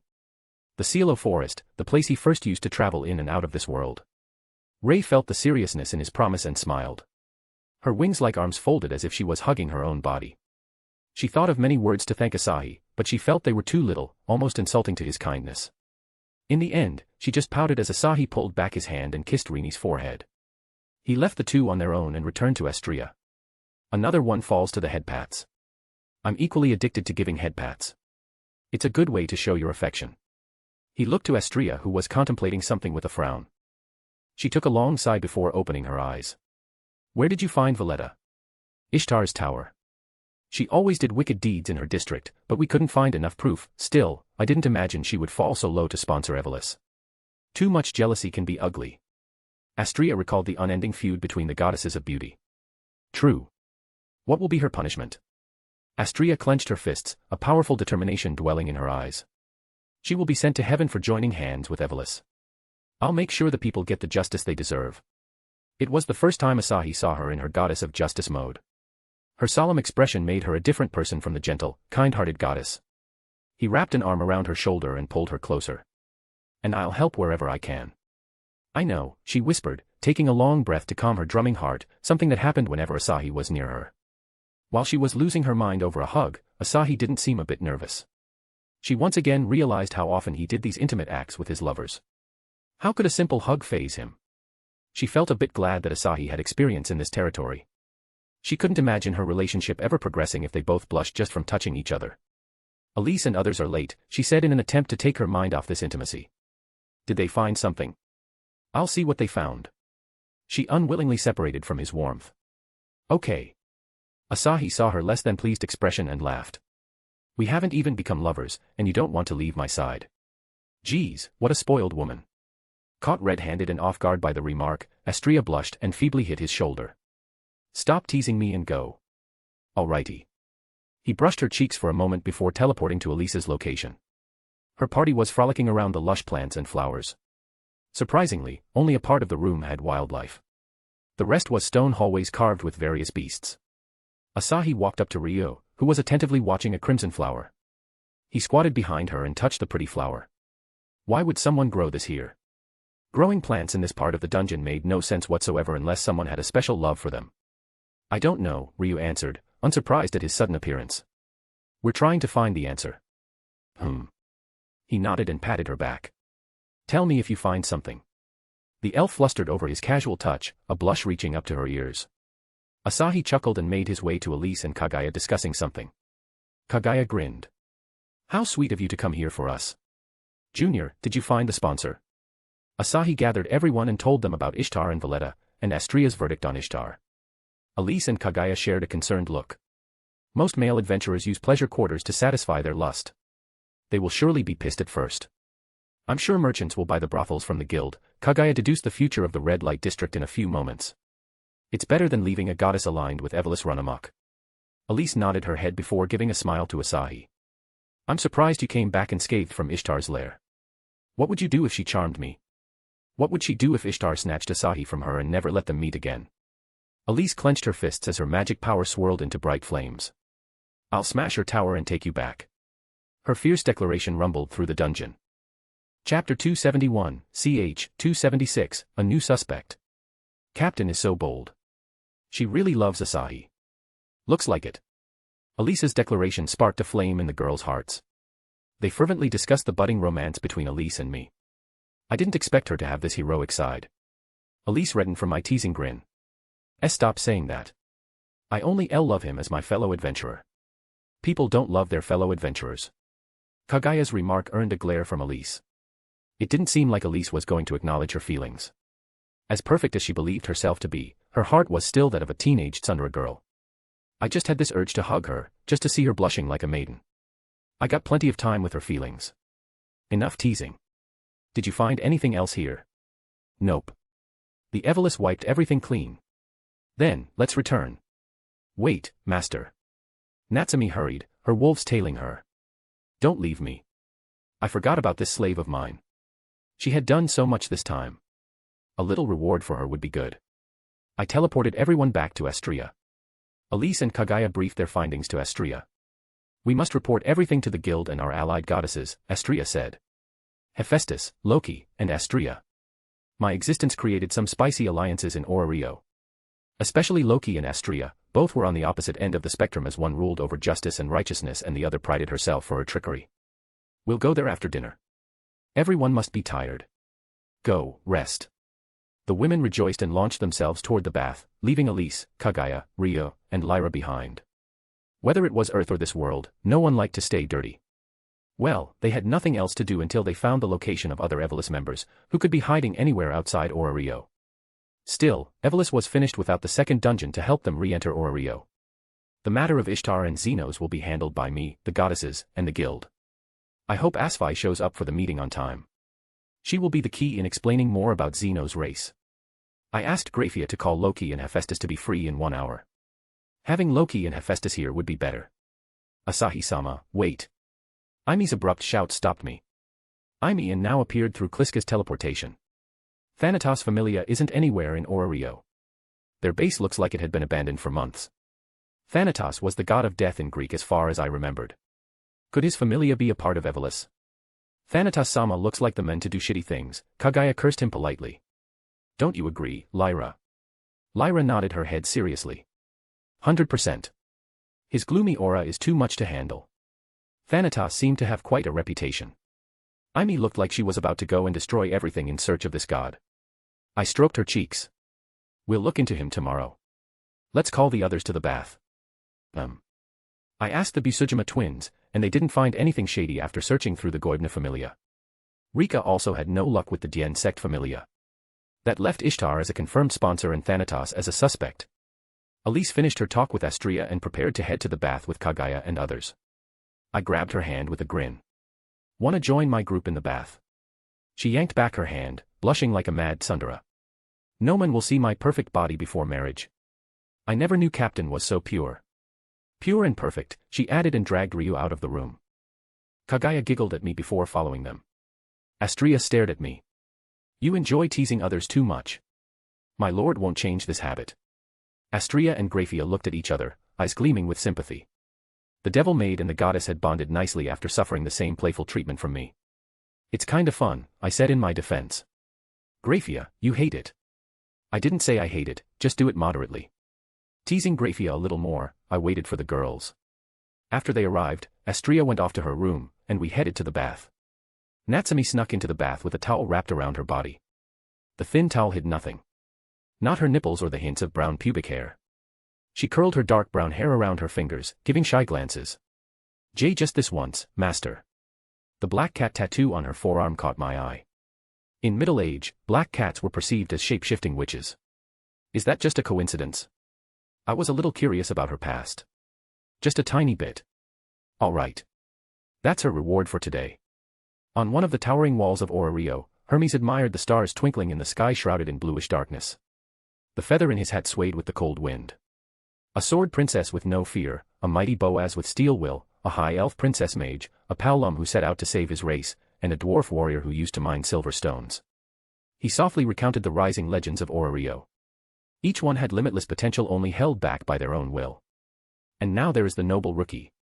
Arenas and Fells had positive thoughts about the new adventurer who had surpassed every other adventurer's record in reaching level 2. He was only active for a few days, but now he seemed to be busy in the dream life of every male in Rio. Hermes turned around and overlooked the lively and noisy city with his orange eyes. He hadn't seen the noble rookie, so he couldn't hastily judge whether he was worthy of rising to power. But he was about to see them with his diligent assistant Perseus. Perhaps the golden age of heroes Erebus wished was coming sooner than expected. Hermes looked up and smiled at the dark sky. Nix, your child's sacrifice might be worth it. Lord Hermes.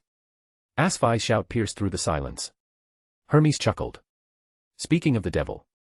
Asaphi climbed the wall in one go and stood behind him, her brow knitted in an annoyed frown. She couldn't believe Hermes would be admiring the stars while she was storming through every street of Rio in search of him. Hermes wore a delicate smile. Sorry, Perseus. Is it time? We're late. Asaphi passed an irritated sigh. It wasn't the first time Hermes did this. In the past 6 months, she came to realize how weird and perverted this deity was. He peeked into the bathhouse of the goddesses and charmed elves on the streets. And he did that on his whims. He didn't seem to be the same person who saved her from her fate of the princess. Then, what are we waiting for? Let's go. I haven't met Astria since the Great War. The whimsical deity dragged his fuming secretary along the streets. Chapter 272, ch. 277, Hermes in the house. Hermes arrived at the Stardust Garden, the home of the Ladies of Justice. Their immense contribution in stopping the Great War and the fact that every girl in the Astria Familia was beautiful in their own right rocketed their popularity in the males' eyes. That's why so many flocked to join, but only one man got the chance. Asaphi saw her deity's glimmering eyes and sharpened her pure blue eyes. Lord Hermes, don't do anything rash. Why would I? Hermes laughed off her concern. Astria had been a good friend even in heaven. The tough lady had guarded her heart with the walls of justice.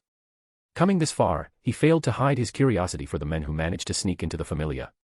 The duo entered the gate, where an elf adventurer guided them into the meeting room. The room was filled with tables and chairs. In the center, a large table sat with 4 people sitting around it. To his surprise, 2 of them were goddesses he knew. Loki and Hephaestus. The goddesses of 2 of the strongest familias of Rio. Loki folded her arms on her exposed midriff and glanced at Asahi. He hadn't told her the reason for this meeting, now the appearance of Hermes further confused her. Hermes played with the rules more than her, the trickster goddess. Despite being in Rio for over a decade, he had remained in the middle of the pack. He was a troublesome fellow like Asahi. What's up, Hermes and Perseus? What brings you here? Asaphi unconsciously bowed, a habit ingrained in her after her nation was taken over by a certain god. Lady Loki, Lady Astria, Lady Hephaestus. Loki's lips lifted in a grin. Asaphi el Andromeda, alias Perseus. She, the most talented magic item maker of Rio, was bowing so gracefully. It made her want to snatch this girl from Hermes. But she knew how much the girl respected Hermes. Honestly, he was holding back her full potential because of his neutral mentality. No need to bow, Hephaestus said, scratching the back of her head. She knew Perseus. The feathered pen in her office was invented by Asaphi. She had also created many unique potions that lessened the effects of curses and poison. As a fellow creator, Hephaestus had nothing but respect for Asaphi. Please sit. Astria gestured, still unsure why Asahi postponed giving the news to Loki and Hephaestus for Hermes and Asaphi. She trusted him enough to let him deal with everything here. You're on the path to becoming a great wife.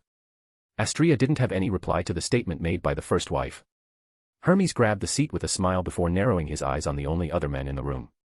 Whether it was his sharp face or his dazzling golden eyes, he had enough charm to back up the nickname, Gigolo, used by many on the streets. I'm finally meeting the legendary noble rookie. Asahi's brow twitched. He wasn't fond of this nickname. Facing Astrea, he took her hand. Get a good nickname for me at Donatus. The goddess blushed furiously before a fire sparked in her eyes. I will. The intimacy surprised everyone in the room. Loki and Hephaestus had seen this coming, so their shock died in a moment. Hermes, however, couldn't help his jaw from dropping. As a deity of the same pantheon, he knew Astrea for hundreds if not thousands of years. Astrea hadn't even been mentioned with another male, much less holding a male's hand while blushing like a maiden. She has been tamed. A dangerous man indeed. This wasn't the kind of hero he wanted. A man like him will end up seducing his arch-nemesis instead of fighting them, bringing their showdown to the bed instead of a battlefield. Asahi watched Hermes' shocked expression and frowned. Why is Lord Hermes making a big deal out of it? It was just Asahi holding Astrea's hand. It didn't seem that intimate. Asahi sighed at Asahi's innocent reaction. Back to the topic. Don't be surprised at what I'm about to show you. Seemingly confused, the goddesses nodded their heads. Rei. At Asahi's call, the door opened, and Rei walked into the room. She shivered from the presence of the blue-haired woman. If Asahi hadn't told that Asahi will be here, Rei would have flown out of the window in fear. The terror of being chased was still fresh in her heart and mind. Hello, I'm Rei. Her simple introduction filled the room with silence. Asahi ignored everything and focused on Astrea's reaction. She said nothing and turned to look him in the eyes. Even if she looks like a monster, she is harmless, I swear, he conveyed through the bond. Just believe in me. Astrea sensed the sincerity in his eyes and sighed. He was from another world, where monsters weren't the harbingers of destruction. Before the dungeon existed, the monsters roamed the lands, destroying human peace and settlements. Even if the siren was harmless, others wouldn't think of her like that. What do you want to do with her? As a goddess, she was going to support him regardless of his motivations. After all, she had come to like him too much. Her familia would be dead without him. How could she turn her back on him? Though she still wanted to know his motivations for bringing this talking siren out of the dungeon. I want to know more about their race, and how they relate to the dungeon. Astrea nodded at the passable reason. While the two conversed, Loki and Hephaestus were having a hard time accepting the concept of a monster conversing flawlessly like a human. Hephaestus reined in her surprise first and observed the nervous reaction of the siren. The teary golden eyes, the minute shaking of her lips, everything about her seemed so humane. What are ya? Loki broke the ice in a calm voice. An irregular. Rei hung her head. Fels calls our race Xenos. Xenos. Chapter 273, ch. 278, end of meeting. Xenos. Loki repeated Rei's words.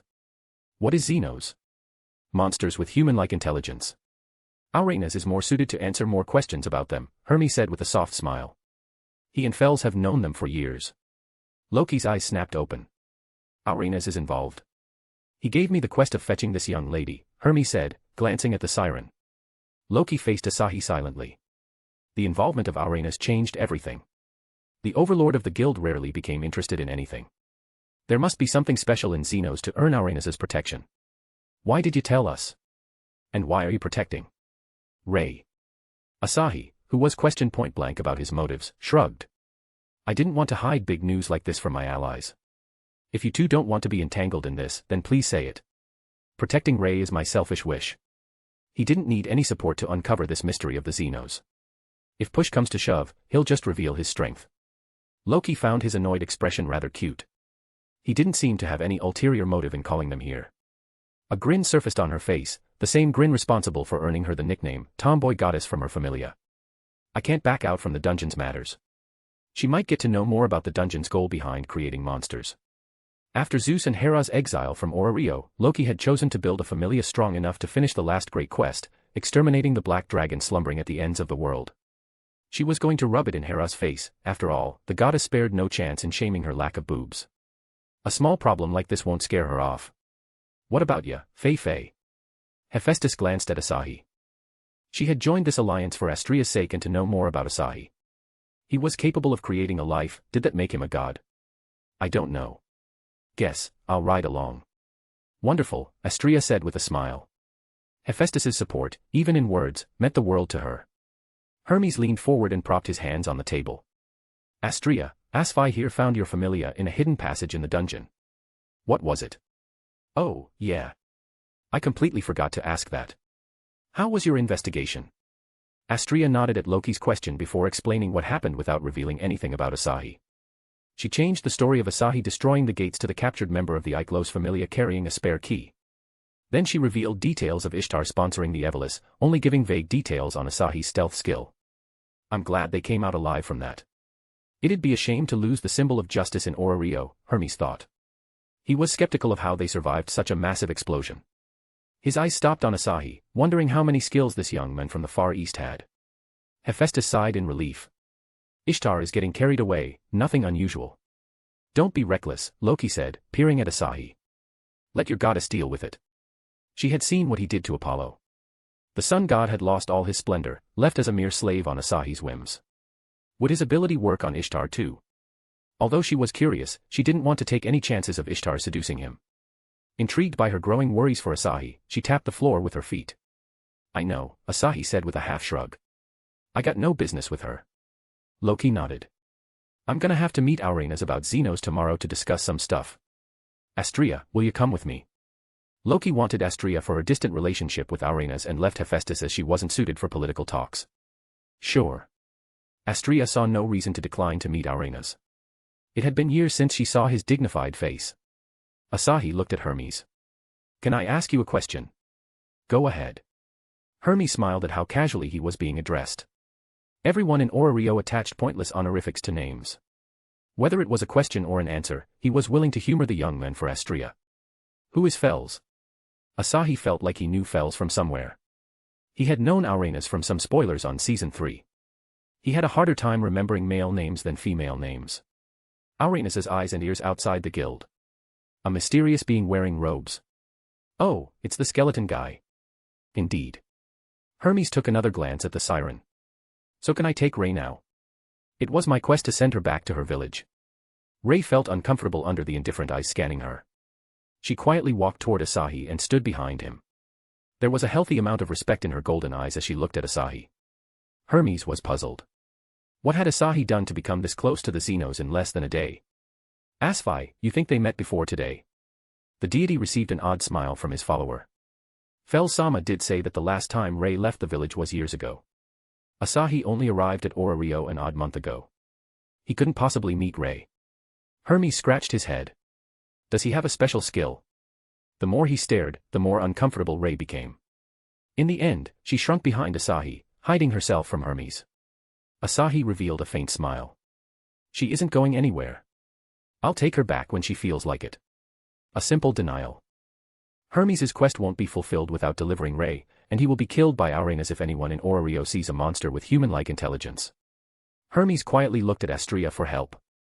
Astria shook her head as if saying she couldn't do anything. The goddess of justice had fallen too deep for the young man. Helpless, Hermes turned to his follower for help. Asahi, who was lost in how unreal this whole experience with Xenos was, didn't notice Hermes.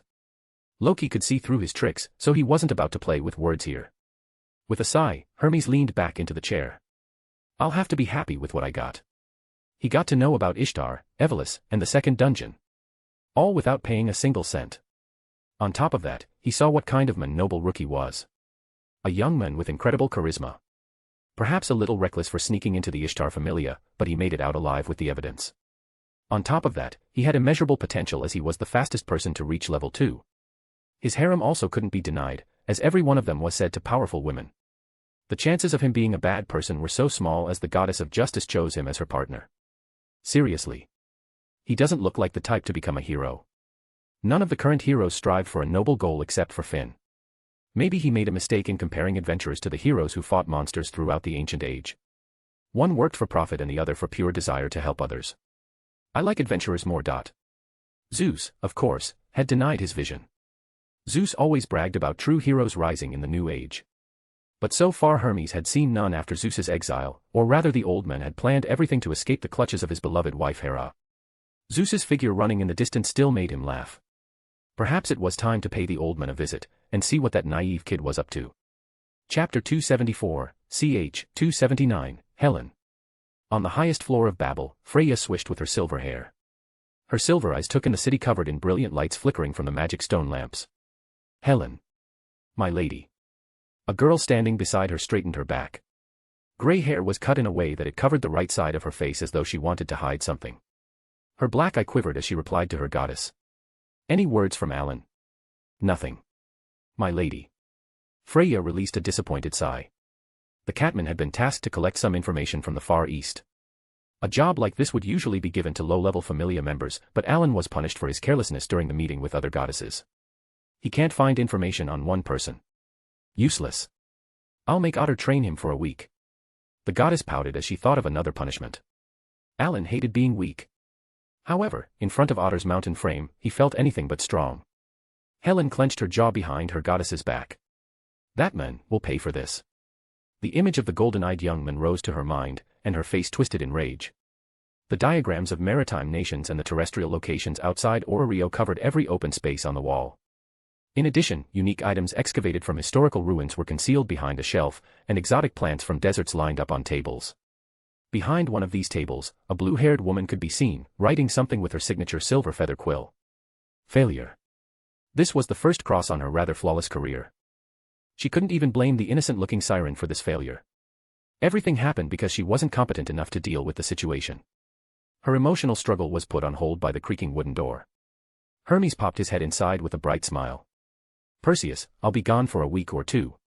Her deity was as careless as always. His feet never stayed in the city for more than a month. He usually disappeared for a fortnight or even longer. What's it this time? To meet an old friend outside Ororio. Just keep an eye on Asahi for me. How can you leave the stalking duty to a young woman? Asfi's shout was heard by no one. The deity had long disappeared, knowing full well how Asfi would respond. Putting the pen down, Asfi heaved a sigh. Asahi. She had heard rumors of him. A talented rookie surrounded by numerous beautiful women comparable to the goddesses. Some called him the noble rookie, pointing him to being a noble's descendant from the Far East, a continent wrought in war and bloodshed. Asfi pulled open the drawer and picked up the black helmet with a brim. Hades' head. Using this magic item, she could hide from anyone in the world. She had hidden this item from him or some goddess will murder him for peeking at her. Letting a former princess stalk an adventurer. Her deity's odd orders frustrated her like usual. Once Hermes and Asfi left, Astrea recited the real story to Loki and Hephaestus. The goddesses were a little amazed at how swiftly he dispatched the anomaly known as Juggernaut. As the first one to discover the monster and its traits, Astrea had the opportunity to be credited with achievement from the guild. Her familia was already a B rank 1. Reaching A rank required some achievements on top of having strong forces. Give it to Elise. Asahi couldn't care less about this minor stuff. But she won't like it. We can do it without her knowing, right? Okay. What a terrible man he was for forcing a goddess of justice to lie. Though, the goddess didn't seem dissatisfied with his words. As it was already past 10, Asahi escorted the goddesses to their home. He returned to Astrea's room and pecked her forehead. A good night kiss for my goddess. Her heart pounded. Her cheeks burned hot. As if she was suffering from a fever. She couldn't raise her head to meet his eyes, which were most likely carrying a teasing glint. The heat rushing through her made her dizzy. Thank you. Giving her thanks, she hurriedly closed the door and slumped to the floor. This is harder than I thought. You'll get used to it. We all do. Heck, I couldn't look him in the eye when we first met. Kliska's voice was littered with heavy emotions. It must be quite something. It was the fateful meeting of the century, no, millennia. Astrea collected herself and walked toward the bed. She removed her dress and wrapped herself in the blanket. How did you two meet? It started when? Astrea listened to what might become her favorite bedtime story, narrated by none other than Kliska. Chapter 275, ch. 280, Desires. Asahi opened the door to his room. The bed looked a bit crowded with women. Shirori and Siko guided Rei through a manga, whose golden feathers shone from the considerable cleanup from shampoo. Rini was sitting on the other side, talking to Grafia. Now and Rika gigged to themselves as they watched something on their mobile. Lastly, Aimi was nowhere to be found. A quick call to Kliska gave him the answer. The Yandere was busy torturing Valletta. He was mentally exhausted after dealing with events one after another. Right now, he wanted to bury his head in some breasts and doze off for the night. Rei smiled and distanced herself from the bed. Despite the apparent reluctance on her face, the siren took a step toward the door. Shirori grabbed her hand. Stop. Sleep here with us. No. Rini said she wanted me to stay in her room. Shirori turned to Rini. You don't want to sleep with your Oni-san. I do. No chance she'd reject the chance to sleep in Asahi's arms. Though with her grown figure, Asahi had a hard time restraining his lewd desires. He very much wanted to embrace her, but he also wanted her to enjoy her childhood more before climbing the steps to her adulthood. Even with her bombshell body and unrestrained fury, she was 14 years old with an awful past. A vortex of conflicting and selfish desires engulfed Asahi. Me, Rini, Rei, and Asahi-kun will sleep here today. The rest can go to another room, Shirori said and winked at the girls. Got it. Fine. Rika grumbled and gave a long kiss to Asahi before leaving. The others did the same, leaving 4 people in the room. What was that? Shirori smiled mischievously. A wife asking for a favor. That's a thing. Pretty much. Asahi changed into a loose half-sleeved shirt and shorts, and crashed into the bed. Rei, you alright with sleeping on this bed? Yes. He shrugged. If Rei was fine with it, then he wasn't going to hesitate. It was simply sleeping without any sexual meaning. Rini took off her maid dress and curled up near his chest. He planted several kisses on her cheeks. Rini's breath grew heavier each time his lips trailed on her cheeks. As a woman with monster blood in her veins, her excitement reached the peak before a minute. Rei watched them with an odd emotion in her eyes. Asahi stopped teasing Rini and glanced toward Rei. So, how is the Xenos village? Rei pulled her legs and hugged her knees. It's a good place, everyone protects each other. Lyd is a powerful lizardman who wields swords. He is so warm and friendly. Gro is a gray-skinned gargoyle. He looks intimidating at first, but he cares deeply for every member of the village. Rainy is a beautiful arachne. She scolded me so many times for my dream, but she is also a good person. Everyone is so nice. Shirori ruffled Rei's hair. A broad grin on her face. Sounds like a decent family. Yup. 1,000 times better than my old one. Shirori threw a curious glance at him. You never told us about your old family. Let's hear it. Rini, who was busy sniffing his scent, also nodded her head. Well, you wouldn't want to hear about them, just know they were bigger pieces of shit than me. Is that why you were adamant about having a harem? Perhaps. Rei, how about a song to cheer up this fella? Rei nodded and cleared her throat. She had sung for her village more times than she could remember. Will they like it? Go ahead, Asahi said, giving her the last push she needed. And her song began. Her pure voice reverberated through the ears of the entire familia. The calm melody conjured the image of a still river under a vivid sky within their head. A song so beautiful that it could pull people into their demise, worthy of being a song sung by a siren. Beautiful. Asahi praised. He pushed his face in Rini's pure white bra and closed his eyes. Rini felt ticklish all over. She wrapped her arms around his head and let him snuggle on her breasts. Oni-san. Shirori grinned at her. You want to do it with him after all. Rini quietly nodded and closed her eyes. Tomorrow is the day. Next day. Asahi opened his eyes and felt Rei's soft wings around him. She was clinging to him like a koala clinging to a tree, revealing no intention to leave. He brushed the wings filled with incredible warmth, rousing the siren from her sleep. Seeing him playing with her wings, her ears twitched in joy. Sorry. I couldn't help it. Asahi drew his hands back and got up to find himself alone. Where is everyone? As if answering his thoughts, the door opened, and Rini strode inside proudly. Oni-san. Good morning. Someone is in high spirits today. It's, Rini covered her mouth and shook her head, acting a little suspicious. Can I come along? He almost forgot he had a date with the siren in the forest. Sure. He hadn't spent any quality time with Rini lately. Her presence will help Rei as both were fond of each other for some reason. Could it be their race? Yup. Half monsters and Xenos get along. Then there was Astria and Loki's meeting with Arenas. Although he trusted Loki, he still worried about his new lover getting duped by Arenas. Shall I sneak in there? It would be an ultimate test of his stealth skill. I'll send Aimi with her. She can leave the teleportation marks. His Yandere lover had cultivated her stealth skill to B rank. He didn't use the skill often compared to her. But it was on the cusp of becoming a B rank skill. Chapter 276, ch. 281, Corrupted Spirit. During breakfast, Astria refused to look at Asahi. She wasn't a goddess of purity for nothing. Junior, did Valletta say something? Asahi turned toward Aimi, who was quietly nibbling on the sandwich. She put it down and wiped her lips. Her patron deity is Thanatos. He is one of the Evolus leaders alongside Iklos. 3 judgments pending, Asahi said. Did she know their current location? Aimi shook her head. Dix Perdix carried out the base reposition without her consent. Also, she said something about spirits. It would be better to hear from Valletta herself. Spirits? Astria asked, wondering why the children of gods came up from an Evolus member. I'll get this talk over with before meeting Arenas. Astria and Aimi were only raising Asahi's curiosity. He asked Siko to check up on Valletta's injuries. Siko could heal with her water element. Letting Astria see a half-dead woman wasn't on his to-do list anytime soon. Siko grinned on the other side of the table.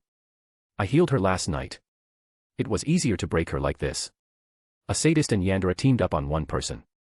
Asahi shuddered, imagining the torture Valletta went through. He quickly finished breakfast and dragged Astria. Aimi tagged along for easy interrogation. Elise also followed them for more answers. When Asahi walked in, Valletta was shaking in the corner of the room, her arms hugging her knees to her chest. He might have pitied her if he didn't know the kind of woman she was. During the Great War half a year ago, she spared no chance to slaughter innocent and brew chaos. Oi, wake up. Valletta shakily raised her head and her wide eyes froze on Aimi.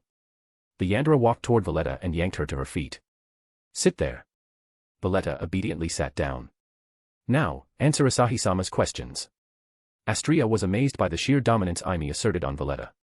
She had only seen the quiet and stoic side of Aimi so far. I should learn more about them. I'll be a part of their family soon. First, she had to confront Elise. The redhead also had genuine feelings for Asahi. She wasn't going to let her beloved captain bury those feelings away in fear. Not after what she had seen Elise go through in her past.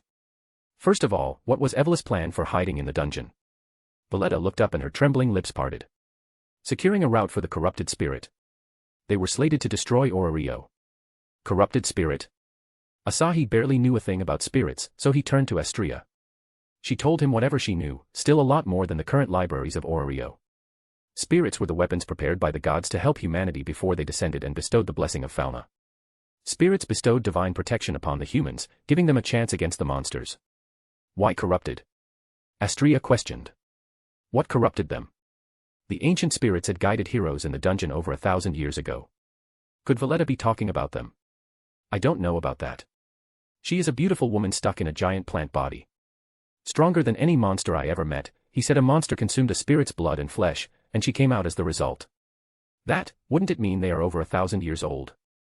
The shocking discovery left Astria questioning how many secrets the dungeon hid in its lairs. Asahi focused on a different part of Valletta's words. He. Who is he now? The white masked man. Asahi tried his best to not curse at this reality. Just when he thought he figured everything out, a new masked villain appeared out of nowhere. And you don't know his identity? Valletta shook her head. His mask is the head of a skull sheep. Elise began writing the details on Astria's instructions. For someone with a crude sense of humor, Elise had a delicate and elegant handwriting style. How many people do you have in your cult? Asahi questioned. Her answer baffled him. Not only did they have this freakish strong spirit, but they also had 2 humans who grew stronger from eating magic stones. Their level was beyond level 5. Asahi realized something he should have a lot sooner. We're dealing with a major plot, probably going to happen 5 years later. Even Ishtar wasn't supposed to get on the soon-to-kick list until she messed with Bel. Freya slapped her off her tower, crushing her divine bones with the fall. Ah, whatever. I'm gonna kill them whenever they show up. The only problem was his familia. If Evolus targeted any of the weaker adventurers, he would be mad. Even if they weren't his women, they were still the women Astria adored as her children. Time for them to train with Aimi-sensei. He could spare an hour or 2 for them if it boosted their survival chances. Solidifying his plans, he nodded his head and made Valletta spit out every piece of information. Dix Perdix had an older, Barca Perdix. Unlike Dix, who was a strong adventurer, his brother was a level 4 capable of creating magic items. This is a lot. Astria muttered with a sigh. I thought Evolus was going to be finished. It's not like they can do anything outside the dungeon as they are now. True. I'm going to the meeting. Want me to drop you off? No. I'll escort Astria-sama. Elise took Astria's hand and pulled her away from him. Astria gave a soft smile before leaving. What will happen to me? Valletta asked in a squirrel-like voice. Aimi's torture had thoroughly tamed her wild nature. All she could think of was leaving this hell and throwing herself in some wild forest where the bells of civilization won't disturb her ever again. I don't know. I'll leave you to Kaguya. Valletta's face paled. Even as ladies of justice, the Astria Familia wasn't so naive that they spared criminals. They held the core values of an adventurer. Individuals who wandered the line between life and death every day in the dungeon. The only exception being Ryo, who was a bit naive. Kagaya was the most down-to-earth among them. Never afraid to say and do what was on her mind. Time to take Rini and Rei out, then some dungeon time. He met Rini and Rei in the room. Instead of the usual teleportation route, he chose to spend his ever-growing KP to buy one of the cheapest stealth artifacts for a better experience for the Siren. Invisibility Helm of Hades, rank EX, the mythical cap embodying the concept of stealth, created and used by Hades to kidnap his wife Persephone. Any god without omniscience won't be able to detect you. Price, 150000 KP. How much do I have now? Almost 3 million. The members of Evolus gave lots of karma. Goddamn. He pulled out the black helmet from his ring and fitted it on Rei's head. She vanished from his view. Even his instincts couldn't find her anywhere. It was a total cheat artifact capable of deceiving even his senses. It appeared to work without mana or charge of any kind. Where is she? Rini panicked a little. Oh, Oni-san. Rei, take off the helmet. Rei appeared again with the helmet in her hands. What is this? Just a simple tool. My love, there is an option you can use to see her. It's a bit lewd. Say it. You need to hold her hands. He held Rei's hand and put the helmet on with his telekinesis. I can see you. I can't see her. Rini poked randomly, hitting Rei's cheeks by chance. I can feel her. Rei, who was the center of this attention, was grateful to have the helmet to cover her ears, dancing in joy. Asahi taught Rini how to see Rei, and together they walked out of the mansion. Chapter 277, ch. 282, Flight of Freedom. Everyone in the Hermes Familia knew how diligent Asahi was with every task. It was the biggest reason for her rise to the captain position. To keep an eye on Asahi, she had arrived outside the Stardust Garden after breakfast. Her Hades had helped her hide in plain sight, so she just stood with a book in her hand. She watched Asahi coming out of the Stardust Garden, holding hands with a blue-haired woman. A captivating beauty with seductive curves that would instantly grab the attention of any man. His reputation exceeds him. Asahi followed them closely throughout the streets. The fluffy aura surrounding the couple made her a tad guilty. They are on a date, and I'm stalking them. This wasn't the hardest out of everything Hermes made her do, but this put the most weight on her conscience. She soon noticed they were going towards the eastern gate of Orario. Could they be going to do some wild things in the forest? Asahi's mind started racing as she connected the couple to the ones in the fantasy books in the royal library. Her white skin blushed red. I must be overthinking, yeah. There is no way they do sexual acts in the open. I can't stop observing my target. Lord Hermes said so. The 18-year-old maiden fell into the trap of curiosity. Asahi busily showed Rei the streets beaming with life. She was utterly delighted to feel the sunlight touching her skin. The warmth filled her with energy. She just wanted to unravel her wings and took off into the vast sky. Seeing how the humans interacted, how the children played with each other, their pure smiles, she was feeling giddy. Asahi glanced over his shoulder with a frown. His instincts acted up for some reason. He felt like someone was stalking him. However, he couldn't filter it out of the crowd unless it showed a strong emotion like hate or malice. Am I being paranoid? He reached the eastern gate and easily exited the city. The guards didn't dare stop anyone affiliated with Astria. With fewer people around, he could feel the person's gaze. Oni-san, did something happen? Rini asked after spotting his odd expression.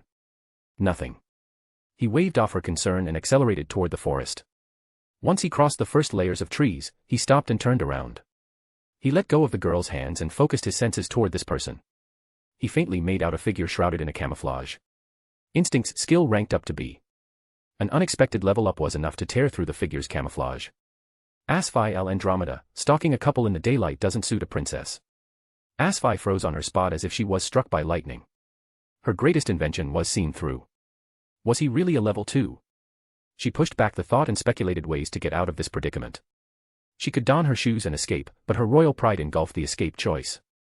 She balled up her fists and lifted the hat. How did you see me? Never ask a magician for his tricks, Asahi replied. You owe us an explanation, I suppose. Did your god ask you to do it?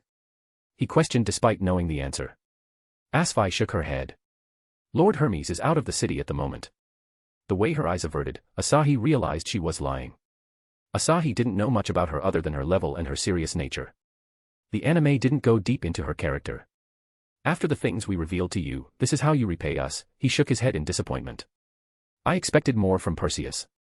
Asahi hung her head in shame. Her mother always remarked on her weak lying abilities. Even though she honed her deceiving skill, it paled in comparison to Asahi's instincts. In less than a day, she tasted 2 defeats because of this man. Are you really a level 2?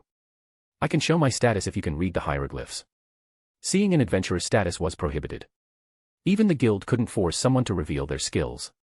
There was no rule restricting her if Asahi wanted to show it himself. I can. Her knowledge of hieroglyphs was out of Asahi's expectations. He had no problem showing his status, but the skills he had, especially world destruction, would terrorize anyone. Maybe later. I'm on a date right now. Stop bothering, Oni-san. Rini bared her fangs at the woman disturbing her precious time. Come back later. Asahi shook from Rini's cold voice. She swore to scold Hermes whenever he returned for making her go through this humiliation. Okay, later. She was more than fine with Asahi forgetting everything that happened here. She wore her cap and scuttled out of the forest without looking back. Asahi heaved a sigh of relief. She is gone. I'll have to hide my skills and parameters somehow. Deciding to put something to cover his status, he took the 2 girls into the deeper parts of the forest. Some dino monsters tried to attack them, but Asahi just twisted their necks with telekinesis. The dense trees opened to a vast plain blanketed in a layer of fresh green grass. Ray took off the mask on Asahi's order. The fresh scent of nature scattered in the surroundings Ray back to the day she spawned in the dungeon. Now she knew why the dungeon was trying to emulate the surface world.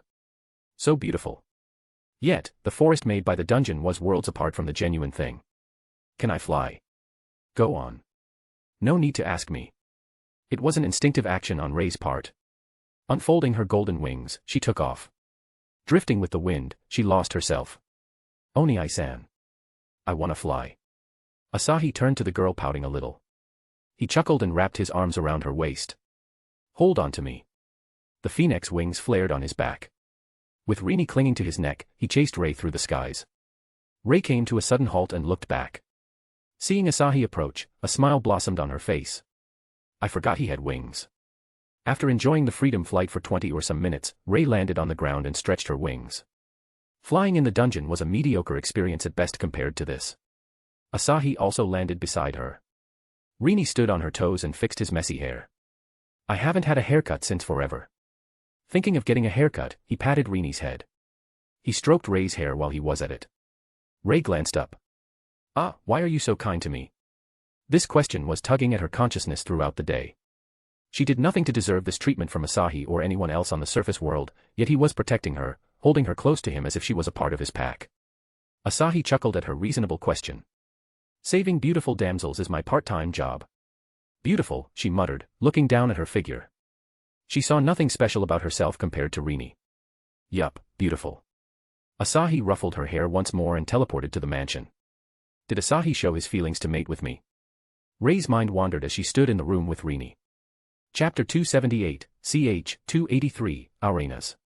If Ishtar, Thanatos, and Iklos took part in the war that harmed thousands of souls, then they must face their punishment. Astria, you may judge them as you see fit. A deep voice echoed through the dark chamber. Asahi, who just came to Imi's location, heard Arenas' order to Astria. Imi was hiding near the stairs without showing herself, holding her breath and voice. He'd have a hard time finding Imi without their bond. Asahi-sama, that god almost saw through my stealth. Really? He peered over the stairs. The old man on the throne possessed an air of authority without any arrogance. His sharp eyes seemed like they could see through everything. Asahi felt goosebumps on his skin. Even Drake didn't make him this uncomfortable. He pulled out his appraisal glasses. Arenas LV 430. Designated title, Primordial Sky God. Race, God. Class, God of Sky. Attributes. Strength, 10, 530. Dexterity, 10, 390. Constitution, 10, 280. Defense, 10, 500. Charm. Arcanum. Skills. Sky Authority, unique, sealed. The user's authority allows them to manipulate the skies at their will. Divine Physique, unique, sealed. The user is highly resistant to physical and spiritual attacks. Their fatigue rate is lowered to the bare minimum. The wounds regenerate faster with the Arcanum. Ageless, unique. The user's body cells stop aging as long as they have Arcanum. 3 unique skills with 2 of them currently being sealed. Don't be fooled, my love. He can unseal his stats any moment if he wishes. I hate to say this, but his stats are beyond the current you. I know. Someone like him will survive Gi Balg. Right. Indeed.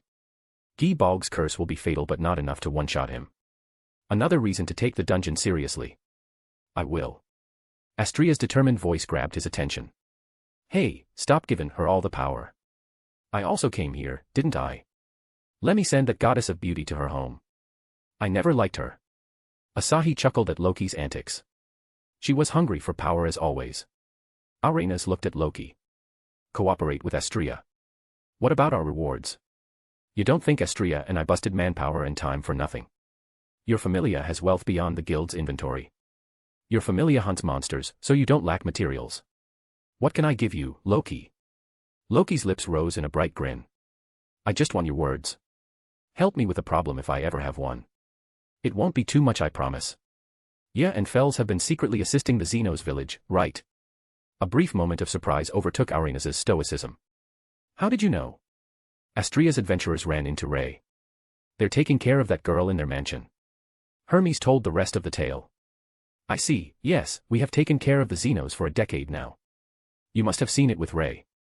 She is rather mild compared to the rest of her village. Where I stand, the Xenos deserve peace, not hostility. Humans ain't wrong though. Monsters slaughtered their kind for over a millennium now. It's logical for them to hate monsters to death.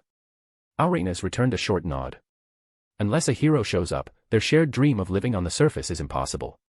Xenos will need a different kind of hero, cause every adventurer in Orario will kill anything related to monsters. Loki recalled Asahi and the way he treated Ray, and chuckled.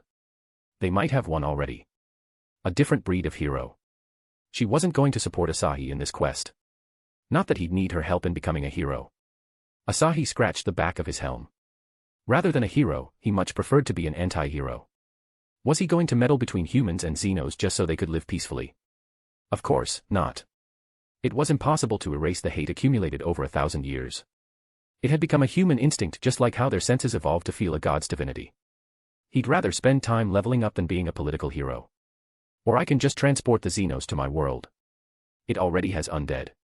Some monsters won't be a problem. Astria concluded the meeting after some words and walked towards the stairs with Loki. Asahi gave Arenas one last glance. It's about we raid Ishtar's home. Ishtar looked at Phryne, who had just entered the room.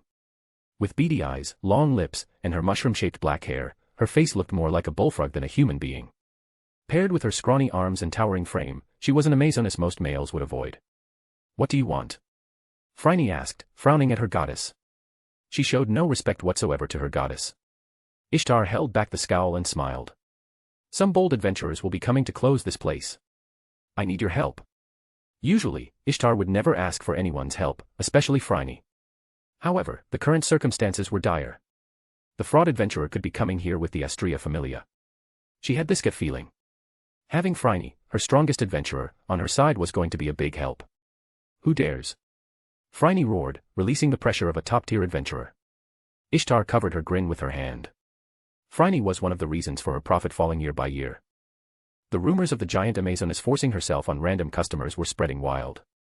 In fact, she loved to break men. A debauched woman like Phryne wouldn't have that luxury once this place goes. Astria. That virgin goddess. Phryne snorted. Let her come. I'll slap her flat. Her declaration hung in the air as she walked out. Ishtar put her pipe in her mouth and leaned back. All the pieces are in place. Chapter 279, ch. 284, Rings. In the meeting room, Asahi, Astria, Elise, Kaguya, Rio, and Loki gathered. The fewer people we got, the better, Loki said. Ishtar's charm can affect girls. Weak-willed girls shouldn't meet her eyes. Yes. The charm of a goddess of beauty can be troublesome. Astria supported Loki's claim. Oh, come on. We all know I'm more beautiful than her. Elise's narcissism was at its peak. Asahi gave a shake of his head before smiling at Astria. Astria is more charming. Really? Astria asked in a calm voice. The slight blush on her face betrayed her stoicism. Yup. Astria never thought that a compliment could make her so giddy. You too, get a room, Kaguya murmured. These forces should be enough. Elise thumped her breastplate. Don't forget me. It's their top-tier adventurer versus ours. Kaguya glanced at Asahi. I won't count Asahi-kun as our member until he tells everything about himself. Ryu nodded from the side. Other than her hatred for her fellows, her curious nature had pushed into crossing the boundaries of the elven forest. She was interested in Asahi's powers and his past, especially after the event in the dungeon. If you're not comfortable, then don't force yourself. Asahi smiled at the elf. It's nothing special. We'll talk after getting rid of Ishtar. He had come so far with them, telling his background was obvious. He was most eager to see Elisa's reaction when she heard he was from another world. Asahi bought a new item to help the ladies against Ishtar's charm. A black ring with a jade gem embedded in it. It gave high resistance to mental attacks, which counted charm attacks. Asahi took Elisa's hand and quietly slipped the ring on her middle finger. Just a ring for safety, okay. He could have chosen any shape, but he decided on a ring for this very reaction. Oh dear, looks like Elise has some unnecessary thoughts in her mind. Even Astria teased the beet-red Elise. Kaguya slowly extended her hand while looking at the ground. Be gentle. Kaguya's attitude change made him speechless. He gently grabbed her hand. Kaguya winced and closed her eyes. You can also be rough, if you want. Anytime, dear. He played along with her and put on the ring. You like it? Ufufu. It's pretty. You. Elise was speechless. What in the world are you two doing? Asahi ignored Elise and stretched out toward Rio. I can do it myself. Just seeing him smile made her cheeks hot. She might do something excessive if he puts on the ring like a lover. She wasn't bold like Kaguya to laugh it off like that. Asahi sighed. I'm still a stranger, huh? He was a little disappointed at his progress. Rio's mouth wordlessly opened. Upsetting him was the last thing she wanted to do right now. She put her shaking hand on the table. Asahi gave a broad smile and took her hand in his slightly bigger hand. Her soft skin was of the highest quality. Nothing less from an elf.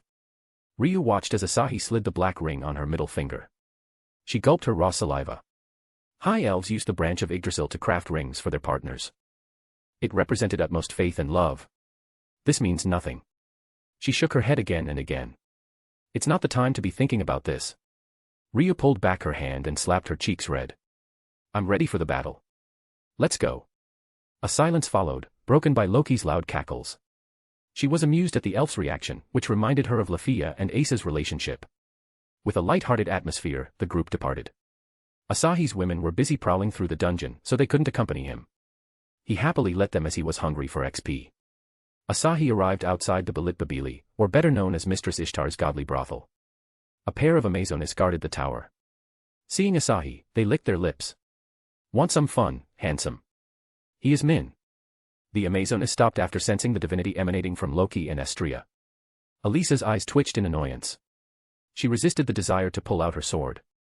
The Amazonas looked her way and widened her eyes. Astria Familia. Lady Ishtar told us to let them in. The Amazonas gossiped and moved away from the gate. The group expected a frontal assault by dozens of Amazonas, not a warm welcome. Loki hummed softly. Ishtar gotta be planning some shit. You afraid, girly? Asahi smirked. You can go back if you want. Stop copying my accent. Loki hugged his arms, rubbing her meager boobs against him with a grin. I ain't afraid with my knight air. Astria just watched their antics with an amused smile. Loki released Asahi and raised her hands. I'm not talking, your man. Astria shook her head before taking the lead into the tower. The rest followed suit and climbed the tower. Asahi kept up his instincts for any traps. But his expectations were betrayed. Ishtar seemed to have no plans of attacking him. Did she lose hope after I trashed Valletta? The chances were fairly low. The upper floors of the tower were lavish. Loki cursed Ishtar's luxurious lifestyle as they ascended the spiraling staircase. A lone man stood there, a loose trouser on his lower body, and his torso exposed. Please, follow me. The men turned around and walked into the room at the end of the staircase. Tammuz, Kaguya murmured. The sole level 4 adventurer of the Ishtar Familia. Asahi nodded. Let's see what Ishtar got in store for us. The party followed Tammuz into the room. Chapter 280, ch. 285, Divine Mirror. A handsome one came, a rough voice greeted them. The eye candy of Astria Familia. Just my type of man. A shudder passed through Asahi. He shakily looked at the woman standing behind Ishtar. Oh fuck. It's Phryne. A cute name that didn't suit her at all. Seeing her behind the screen was different from seeing her in person. She was scarier and more brute-looking, on the same level as the abomination named Miltan. Ishtar smiled and stretched her long legs before propping them on the table. She acted like a majestic queen, not a goddess cowering for mercy. Welcome to Belit Babili. How may I help you? Loki skipped toward Ishtar and settled on the luxurious couch on Ishtar's side. She picked an apple from the table and took a bite out of it. Here to, judge a goddess affiliated with Evelis. Oh, who would that be? Who else but ya?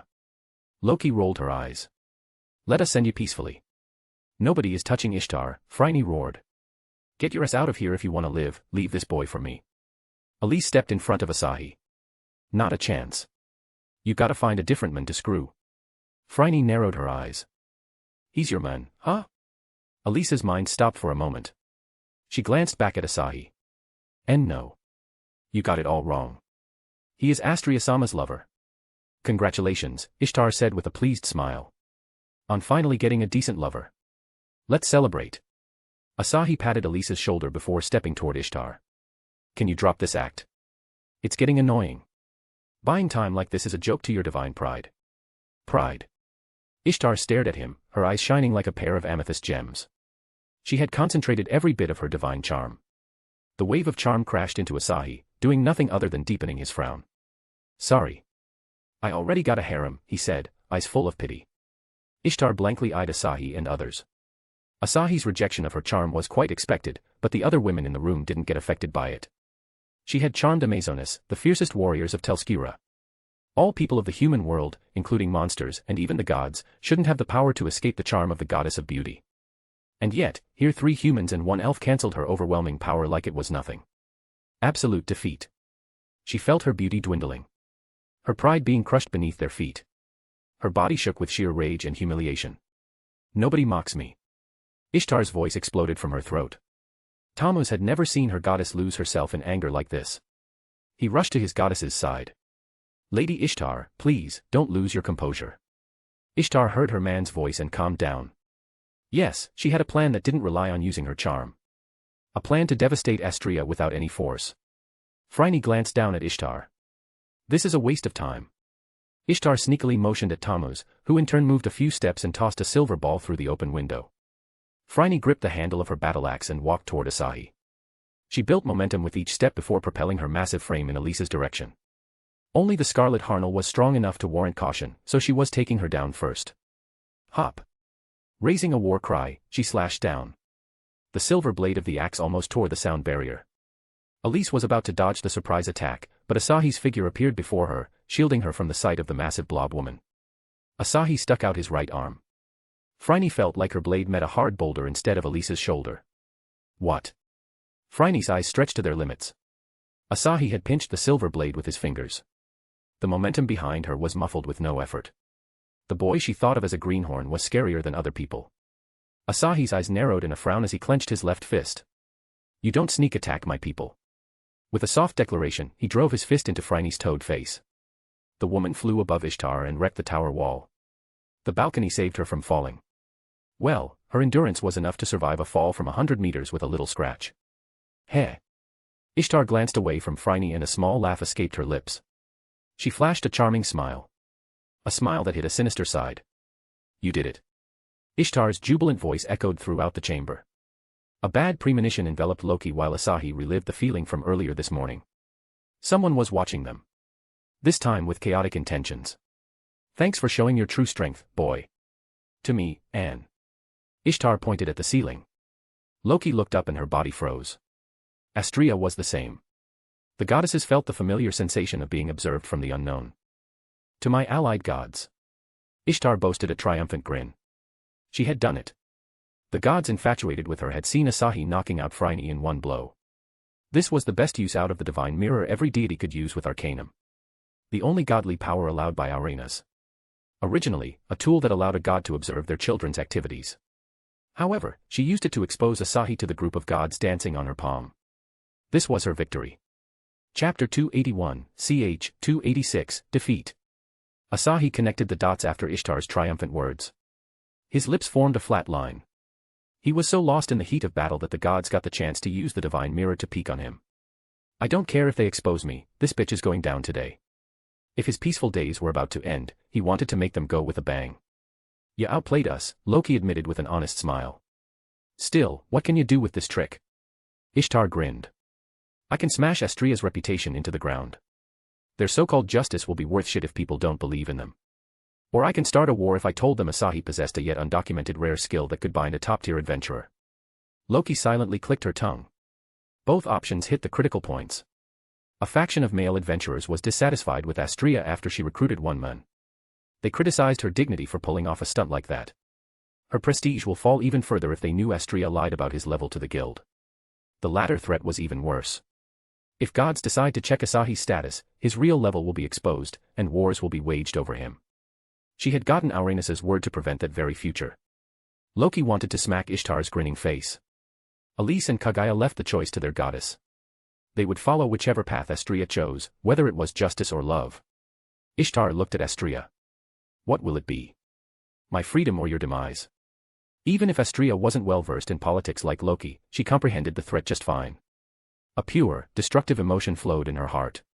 She wanted to punch Ishtar in the face for using Asahi in such a disgusting way. Is this rage? When Evelys waged war and citizens died, she hadn't felt such raw emotions. She couldn't stomach any threat toward Asahi. What do I do? With emotions clouding her judgment, she unconsciously put her justice aside. You know, Asahi said and walked toward Ishtar. I don't like it when someone threatens me or my women. He casually sat beside Loki, keeping his calm eyes on Ishtar. Go on. Tell your pawns to expose my level.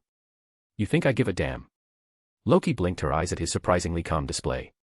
It was different from his usual laid-back, teasing behavior. What is his plan? Meanwhile, Ishtar shook from the strong determination dwelling in Asahi's eyes. He truly didn't care about her threat. She read such desire from his body language and gritted her teeth. A goddess or not, he treated her as nothing more than a pebble on the roadside. You'll let your woman be defamed to satisfy your fury? Is this the man Astria chose after thousands of years? Top-notch skills but a disappointment in everything else. Shut up. A soft growl silenced Ishtar. Rio, who had been silent until now, glared at Ishtar despite her senses telling her not to. A corrupted goddess like you don't have the right to insult him. Elise and Kaguya watched as their elf friend badmouthed the goddess, even when she was shaking in fear. The residents of the mortal world tried their best to never offend a god, even the greatest villains never directly targeted a god unless they were dumb. Gods were responsible for judging the souls and reincarnation. Even if someone killed a god here, his soul would end up in heaven one day. There would be no escaping the fate that God designated for them. Ishtar's eyes turned cold. She unconsciously released her charm, doing nothing more than spreading her scent. Another failure. Asahi looked at Ryu in wonder. Out of all the people here, he didn't expect her to speak for him. He rubbed her cheeks with his telekinesis. It's all right, Ryu. I can handle this. Ryu nodded shyly. Elise gave a thumbs up to Ryu for doing something she couldn't, then she lightly jabbed Kaguya with her elbow. We're being useless again. I know. But it's a conflict between gods. Kaguya sighed. We can't do much. Asahi-kun can handle this. I believe in his strength. Lazy woman. Oh, then tell me what do I do other than killing Ishtar-sama? Elise couldn't reply. There was nothing for them except standing. They accompanied Astria to suppress the adventurers but a battle happened and ended before they blinked their eyes. Asahi chuckled at the girls' bickering before glancing up at the ceiling with a smile. You guys want entertainment, right? He pulled out his trump card and placed it on the table. All three goddesses shook, a look of similar terror on their faces. Even the arcanum in their body wriggled uncomfortably. The crimson spear on the table radiated an aura they were familiar with. A cursed weapon with a beyond deadly curse. That spear is cool. Elise chirped, ignoring the somber situation. What the hell is this? Ishtar asked. This is Gi-Balg, Asahi said and yanked the spear with telekinesis. The cursed spear that alters fate and causality. I wonder if a goddess will survive its wrath. He threatened Ishtar with a soft smile. Altering fate and cause. Ishtar scowled. Who do you think you are? Phryne stumbled back into the room, rubbing her bloody face. My beautiful face. You ruined it. Asahi smirked and lightly swung the spear. A bolt of crimson lightning streaked through the air.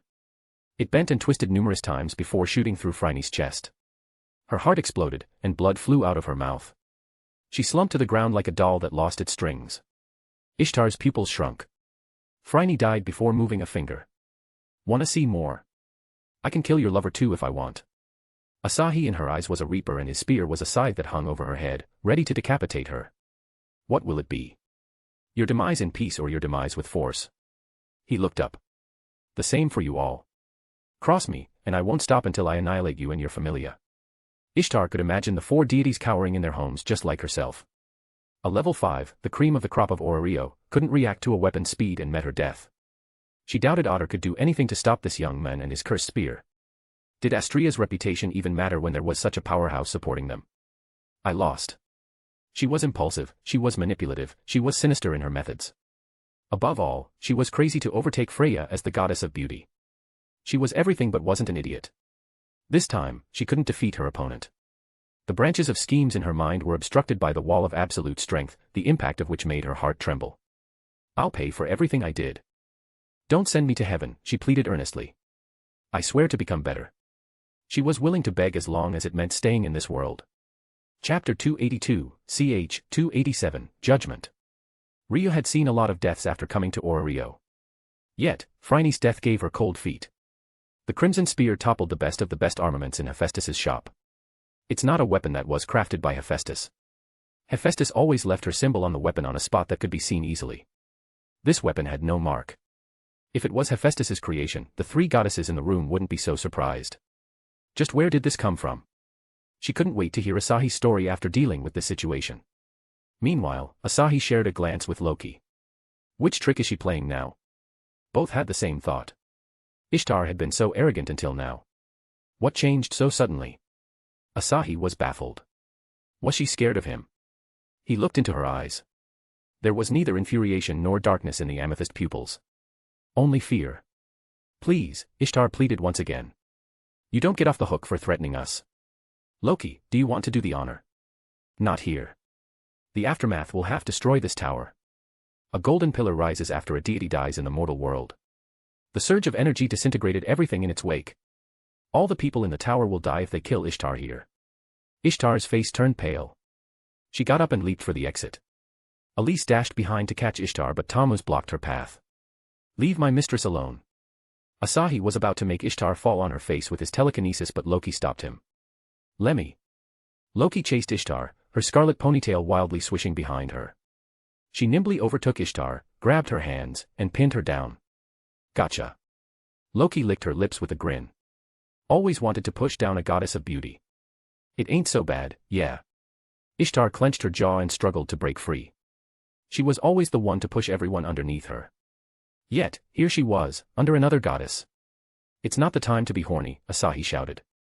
Fine, Loki grumbled and eyed Ishtar on the verge of tears. Geez, what are you crying for? It's not like you're dying. Do better up there, and you might get another chance in a couple of 100 years. Ishtar bared her teeth. I don't want to. Almost every god was like her, desperately clinging to the thrill and joy provided by the mortals. The heaven realm was all about a bored god talking to another bored god out of sheer boredom. A sheer cycle of not-so-fun life, unlike the lower world, where everyone carried an unpredictable factor. I won't go before crushing that fake goddess of beauty. Ishtar shouted and shoved her knee in Loki's stomach. Loki scoffed and retaliated with a punch that left Ishtar dizzy. This should do. Asahi nodded and observed the battle between Tammuz and Elise. Tammuz put up a somewhat decent fight against Elise. Then again, Elise's specialty was rapier, not unarmed combat. She easily blocked the flurry of punches and kicks aimed at her face and shin. Tammuz grew frustrated. His mistress was getting ravaged by the trickster goddess while he couldn't do anything. After becoming level 4, Tammuz spent most of his time pleasing Ishtar. His senses had dulled considerably in the debauched life. He overextended a jab, leaving himself open. Elise exploited the gap and shoved her fist in his abdomen. The strength of a level 5 lifted him in the air, knocking every bit of air out of his lungs. Elise pulled back, and Tammuz collapsed on the floor, gasping. The spectacle ended in less than 2 minutes. Elise stretched her arms with a wide smile. That felt good. I want more. Kaguya ignored her willful captain vying for attention and smiled at Asahi. Nice job as always. Asahi found her smile a bit forced. He could feel the dissatisfied emotions through her eyes. His instincts made him sharper than before. Unfortunately, this wasn't the time nor place to ask about her problem. Astria took a long sigh.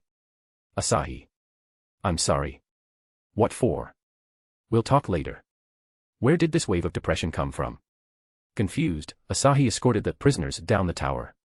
Ishtar tried to use her Amazonas servants for help, but Asahi knocked them out before they even got a chance to fight. People outside whispered when they watched Ishtar being escorted by Astria Familia. They didn't elaborate on anything as the guild handled these situations better. The group made their way into the yard of the Stardust Garden. Astrea stood before Ishtar, looking at her with calm eyes. Ishtar, you joined hands with the Evelis after knowing the evil they brought to the city. Her voice lacked the usual warmth, instead, it carried dignity worthy of her title. Ishtar squatted and covered her ears. No. No. Stop. Astrea paid no heed to her tantrum and continued, as a punishment of your crimes, I sentence you to die. The words of judgment struck Ishtar. No. Ishtar's shriek grew faint as a golden glow erupted from her body. The judgment of the deity blew her into particles. A golden beam shot into the sky. The brilliant pillar radiated a mass of energy that made Asahi's instincts go wild. It wasn't an attack he would escape unscathed with his body. Astrea chased the pillar with her eyes before a relieved sigh slipped past her. 6 months ago, she had judged Erebus the same way. The god of chaos loved the world, the people, and especially his children. But he had sacrificed everything to build his ideal world where heroes emerged again and pushed back the dungeon's threat. His noble intentions and chaotic methods didn't bode well for Orario, so Astrea extracted justice for the innocents. She still felt a little bad for doing this to Erebus. This time, however, there was only relief in her heart. Love changed me. She glanced at Asahi, who smiled back at her. She unconsciously returned a delicate smile. It's not so bad after all. Everyone in Orario was stunned until they saw the source, the home of the goddess of justice. Some cheered, some just smiled, while some wondered which god received Astrea's divine judgment this time. Chapter 283, ch. 288, Surprise. Goodbye Ishtar. Asahi waved his hand at the golden pillar. The goddess had gone a little far by blackmailing Astrea using him. He just hopes those gods affiliated with Ishtar won't leak the information. If they did, he was going to hunt them down even if he had to borrow his beloved goddess's powers. You're welcome to use me anytime. Please rely on me more. I will. When I can't do something myself. Womo. Astrea's power to send a deity with her words is insane. It must have requirements. There is. Loki patted her non-existent breasts and sighed. This matter is a done deal until we get some lead on other members. Don't forget the spirits. Fuck, Loki cursed. Don't remind me of them. Freya had told her of Otter's encounter with one such creature. Although it looked more in line with trance, it could chant magic, a feat only possible by beings with high intellect. The way Freya described its high-class magic, Loki had chalked it up to Freya demoralizing her from going to the deepest, unexplored parts of the dungeon. Loki chose to not inform others about this uncertain piece of information. Wrong information sometimes causes more trouble than no information. The Xenos thing is still here. Thinking up to this point, Loki walked out of the mansion. Asahi's eyes shifted between the 4 women left in the garden. Ah, the flowers in my garden are rather beautiful. Pfft. Kaguya covered her mouth to stifle her bubbling laughter. Ryu and Astrea frowned while Elise smacked her breastplate. I work hard on them. Be grateful. Asahi chuckled at the 3 innocent beauties. Kaguya coughed dryly and assumed a serious expression.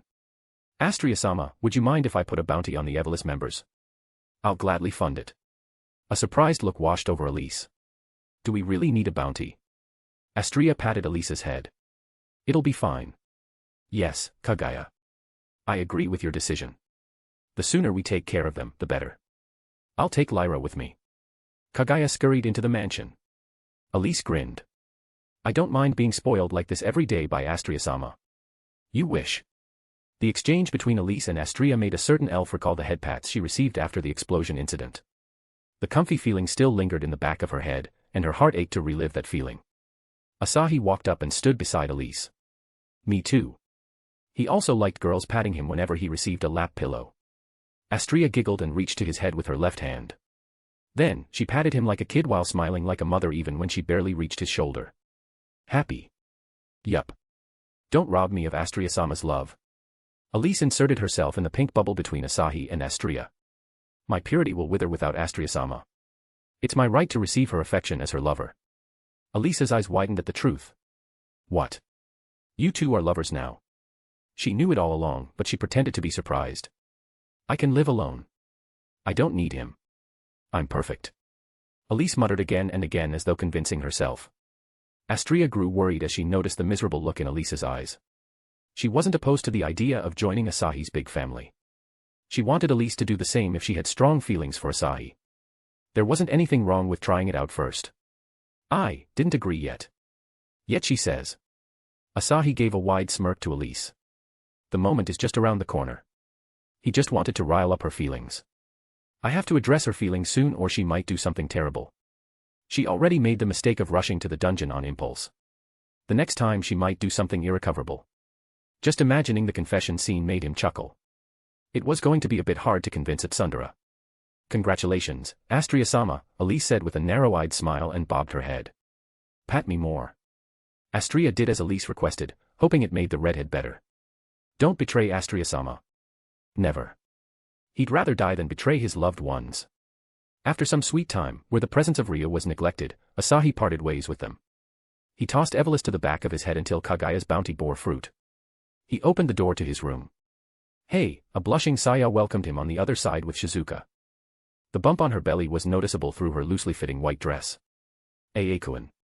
He hadn't powered up his avatar since he went to the underworld. The day was too hectic, and he didn't want any distractions. He walked up to the girls and gathered their warm bodies in his embrace.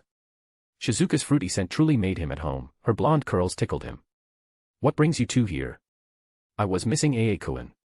You haven't been there for a day. Saya hugged him back and bit on his shoulder. I wanted a bite out of you. You want to eat me now? Wah. What the heck? Saya blushed and pushed him. Stop being so perverted every time. You'll set a bad example for our K-kid. There she goes. Asahi sighed. The soon-to-be mother was training him to become the best father possible. Kid isn't even here yet. I'll behave when he comes, okay? You better or what? Asahi smiled. What will my wife do? I'll bite you. Shizuka broke the embrace. Asahi looked at his smiling sister-cum-lover. Nei-san, who is the immature one here? Shizuka pinched Saya's cheeks. You both are. But I feel you two will make great parents. I can always count on my Nei-san to guide my kid. She'll be a great mother. She was too gentle of a woman, and she empathized greatly with others. What else did a mother need? Asahi glanced down at her breast straining against her blue turtleneck and gave an appreciative nod. The motherly boobs of my sister.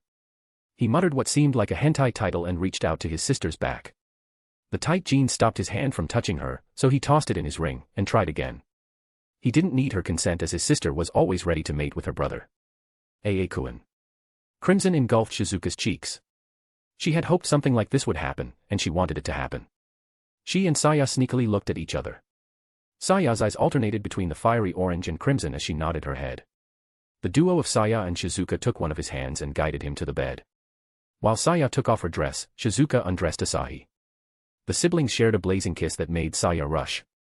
Heya won't be outdone. The arrival of Saya's second personality brought the passionate union to another level. After 2 hours of the intense mating session, Asahi found himself lying on the bed, being sandwiched between the two. They had fallen asleep with lovely smiles. He could guess the reason for this exhaustion.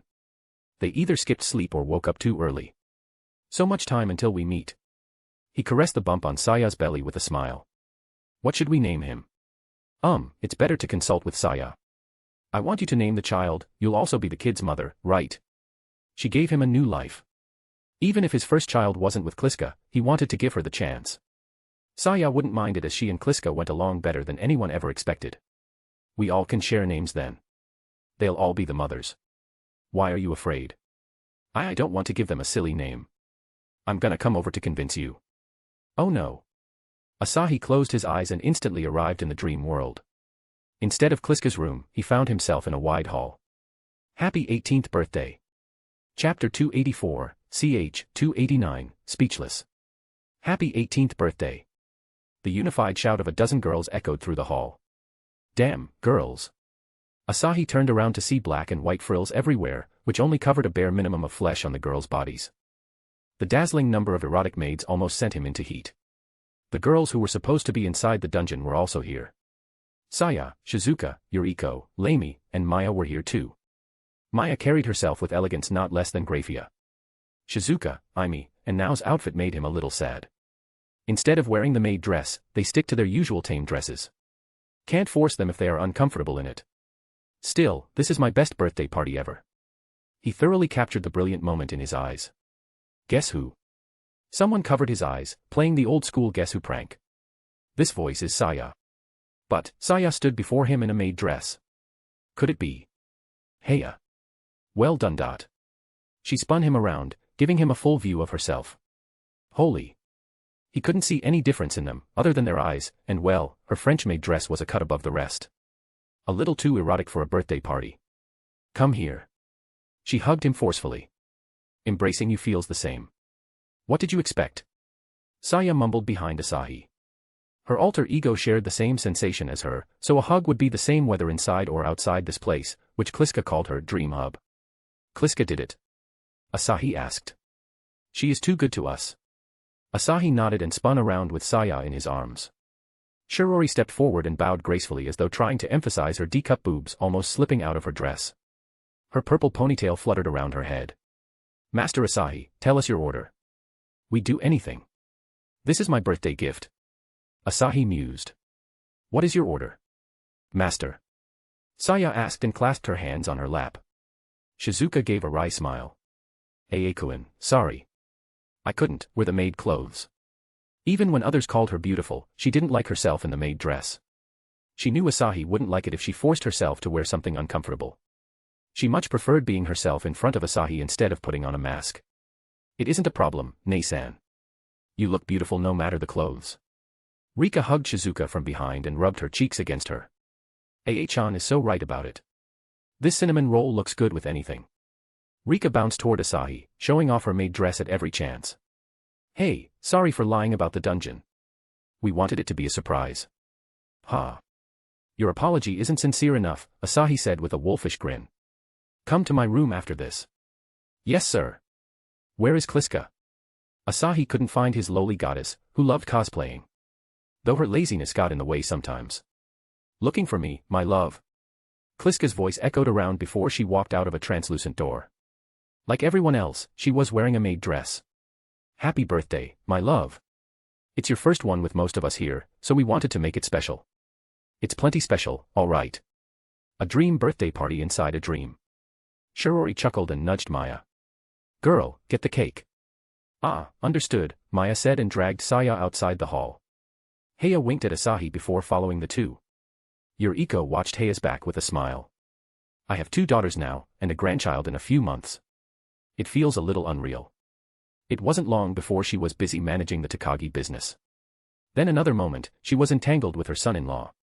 Before she knew it, she had opened a fashion store in another world far more advanced than hers. And now, she was in a dream, celebrating the birthday of her lover, who also happened to be her son-in-law. On top of that, they had the support of the strongest goddess in the universe. It all seemed like the plot of some movie. Oh Lord, Asahi said and slid his arms around her waist before tugging her into his embrace. Stop worrying, or you'll start looking like a grandma. Yuriko pursed her lips. She tried everything to look younger. Well, she could always take the easy route with Kliska's Amrita potion if she showed signs of aging. Until then, she wanted him to preserve his karma points for something more useful.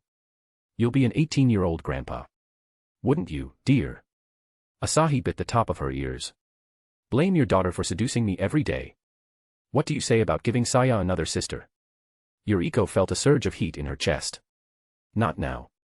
I'll tell you when I'm ready. Sure, she wanted a child to relive the time of being a mother. But Saya's pregnancy fulfilled that dream. She had all the time in the world to bear a child later, she just wanted to enjoy this warm time with her new family.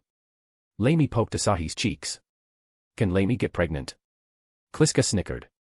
Why else do you think I gave him the high human bloodline? There is no woman in this world my love can't impregnate. Wow. Leimi also wants a child after everyone's turn is done.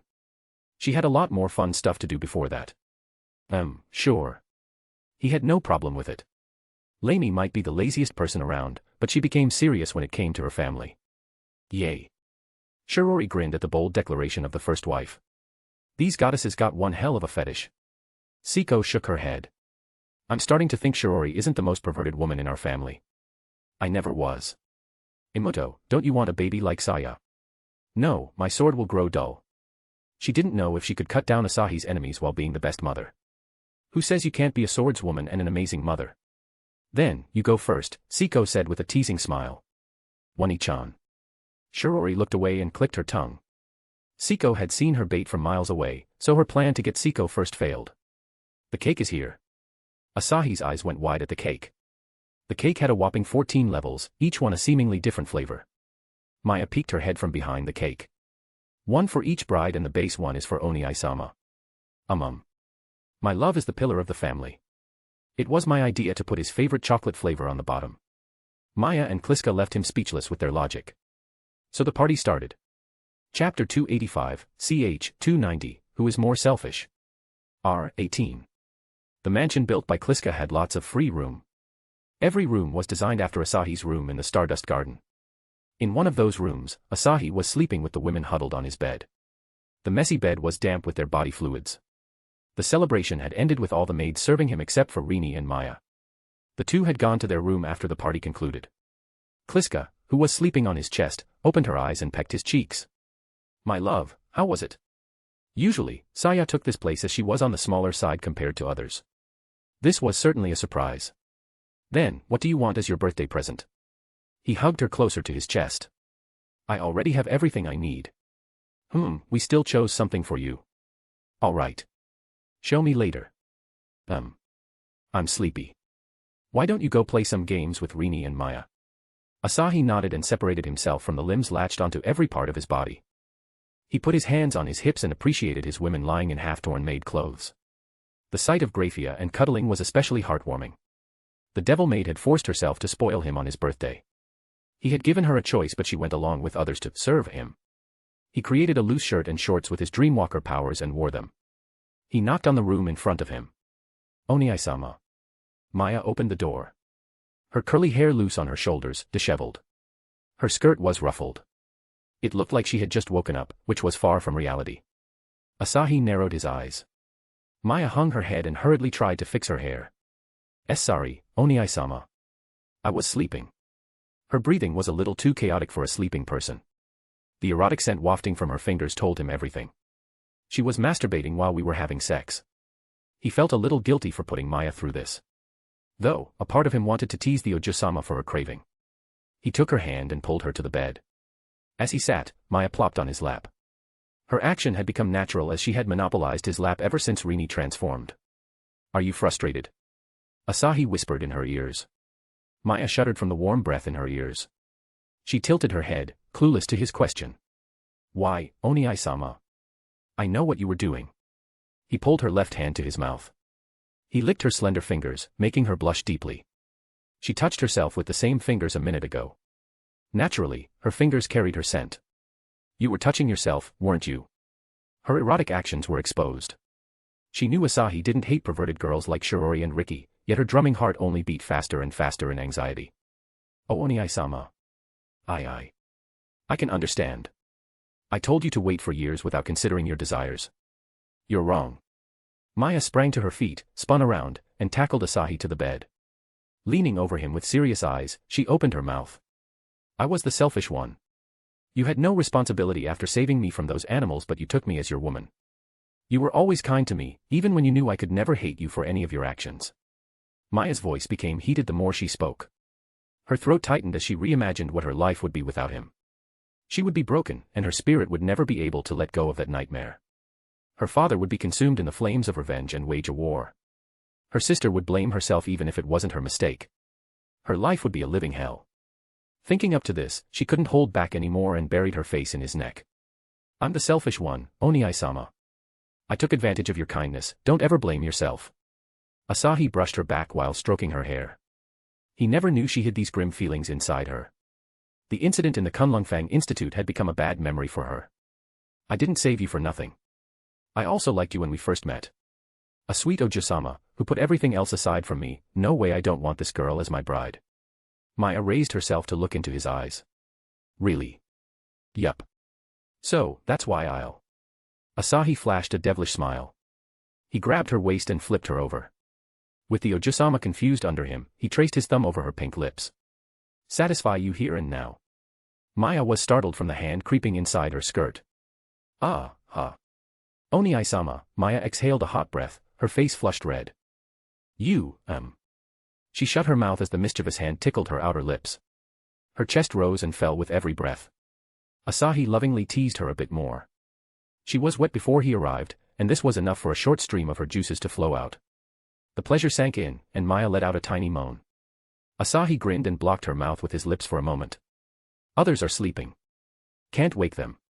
She peered at him through her cloudy eyes and nodded her head. This was a dream where he could do anything to her. Slowly and carefully, Asahi inserted a finger inside her. Her eager hole accepted him, drenching his finger in her heated juices. It was different from the time she touched herself. His long fingers reached her most intimate places, satisfying a naughty itch she never knew she had. The young girl stiffened from the intense stimulus. Her sweet spots were being caressed. A swirl of tensions rose in her core. Her entire being was drowned in sheer pleasure. Ha, huff, huff. Her lips parted with ragged gasps. Asahi gave a confident smile. Time for level 2. He fully released the potential of his dexterous fingers. Instead of playing around, he worked his fingers to intensify her upcoming orgasm. Maya moaned as her eyes snapped open. Her legs quivered while her body twisted around. Something was coming. She could feel the surging heat, rushing somewhere she couldn't pinpoint in her dazed. It erupted into a white inferno, which consumed all her insecurities. White washed over her before her eyes rolled backward. Asahi felt the stream of juices splashing on his fingers and took a relieved sigh. Maya was breathing through her open mouth, her body occasionally shaking in the aftermath of the eruptive climax. Asahi watched his handiwork with a grin, which lasted only a second. He frowned as he recalled how tight and small she actually was. It'd be hard for her to take half of his length. Unlike Kliska, who used a high human body, Maya's body was entirely normal. I'm glad I didn't give in before, it'd be a mess if I hurt her body. He stroked her cheeks with a smile. Looting her could wait until he fully confirmed she won't get hurt. I can satisfy her like this in the meantime. He kissed her cheeks before snuggling with her. This wraps up the second volume. The next volume will focus on leveling in the dungeon, DxD war, and back to the high school of the dead. Going forward, everything will be in the third person. First person can't give me the freedom to express everything since I'm stuck in one head. It took me 200 chapters to find the sweet spot for that. But those chapters helped me flesh out Asahi as the main character. I'd honestly appreciate any feedback on the fight scenes and characterization in the recent chapters. Also, I'll be taking a few days off of writing. I've been feeling burned out, yes, again. I wasn't planning to publish the Fate story, but I still did to give myself something different to explore. Well, that's it. See you next week. Chapter 286, CH 291, Did You Miss Me? The chapter name is just a coincidence. JK LOL. I have been extra productive lately. I don't know the reason. Well, might as well put this hiatus to an end. Be grateful. Maya came back to herself and found herself in Asahi's arms. What happened wasn't just another fantasy of hers. She had done something she had only read in Lanie's Arrow manga. Oni-sama made me climax with his fingers, and I fainted. Fuck me. She blew her chance to progress further. With a sigh, she put away the maid dress and snuggled with Asahi. His warm embrace felt just right for Ojo-sama. She was satisfied lying here. Meanwhile, Rini peeked into the room and raised a brow. The strange scent in the room resembled Maya's body scent. Her sharp nose could discern a person with their scent, though she mostly kept her smell sensors suppressed with mana. This also allowed her to differentiate Rei from other monsters. She wanted to leave her Oni-san alone with Maya, but she also wanted to join them for a nice nap. Taking a deep breath, she made her decision. Maya. Maya opened her eyes. Huh? Rini. Can I sleep here with Oni-san? You. Maya huffed, her cheeks slowly turning red. Why was it Rini of all people? Her enhanced senses could easily sniff out what happened here. Of course. If you promise to never tell anyone about this. This. Rini asked as she tilted her head in ignorance. What do you mean? Maya pulled her cheek. You know this, you sneaky girl. I know you rub yourself while sniffing Oni-sama's shirt. Maya's straightforward words provoked a blush on Rini's face. You didn't have to say it like I'm a pervert. Even though Rini looked like a young woman, her gestures were still unchanged. Maya found the gap between her appearance and behavior rather cute. I'm not criticizing you, my stupidly sexy Amuto. It's normal for girls in puberty to get these urges, let alone a girl with monster blood. I will not tell anyone, Rini swore solemnly. Though Rini was embarrassed for being exposed, she assumed a serious expression. She had let her guard down once, she won't do it twice. Rini snuggled on Asahi's left side while Maya clung to his right. After 3 hours of peaceful sleep, Asahi and the girls exited the realm. The girls teleported from the Yotsuba mansion to the Stardust Garden. Shizuka wrapped a gray muffler around his neck. The fabric had several small gaps which weren't present on the ones bought from shops. Kun, it's nothing special, but accept this. You made it. Shizuka gave a soft smile. Yes. It wasn't too hard. He hugged her tight to his chest. You're the best sister ever. I'm not the best woman. Shizuka asked in a playful voice. Of course you are. All of you are the best. Shizuka's gift was only the start. Now gave him hand-sewn shorts, which she had worked on during the nights. Shirori gave him a collection of new light novels in the market. Asahi appreciated the sheer quantity of culture in the covers. Siko walked up to him and pulled out a box wrapped in colorful decorations. It was a little heavy for a birthday gift. Asahi skeptically unwrapped his gift. A hammer. Not just any hammer, dear, Shirori said. She bought it from Hephaestus's workshop for you. I heard from Kliska-sama that you enjoyed crafting with Chiaki. I prepared this gift. Asahi stored the hammer in his ring and kissed Siko's cheeks. I do. Thanks for the gift. Speaking of Chiaki, where is she? He hadn't seen the little fairy for a day or two. She is with Rei. Someone had to stay behind with her, Shirori said. I see. He proceeded to receive the gifts. Aime's gift was a brand new black dagger forged in Hephaestus's forge. It was extremely sturdy and sharp with no special enchantments. Leimi gave him a gold necklace with a heart symbol. She was most likely inspired by Saya. The two shared a deep sisterly bond. Graphia's gift was a simple wristwatch with a black strap. She also wanted to make something like others, but she lacked the time to do so. It was her first time celebrating a birthday as well. In the underworld, there was only one ceremony related to age, the ascension to the heir position at the age of 16. Yuriko tied a bracelet in his right hand. This is a good luck charm. Don't lose it, okay? I won't. Saya, what's yours? Saya flinched at the sudden call. I don't have one. Liar. Where is? It's incomplete. Saya cut off her mother and looked at Asahi. Give me a week. Fine with me. He was curious about this incomplete gift. He turned to the last three women, who hadn't given him anything. Ae-chan. Oniai-sama. Rika was avoiding his gaze while Maya blushed, still not over their earlier act. Oniai-san, Rini said firmly. Can you wait for my gift? Sure. You two want time as well, he asked with a wink. Rika sighed, Maya, you didn't have anything for me. Ae-chan, Rika interrupted him.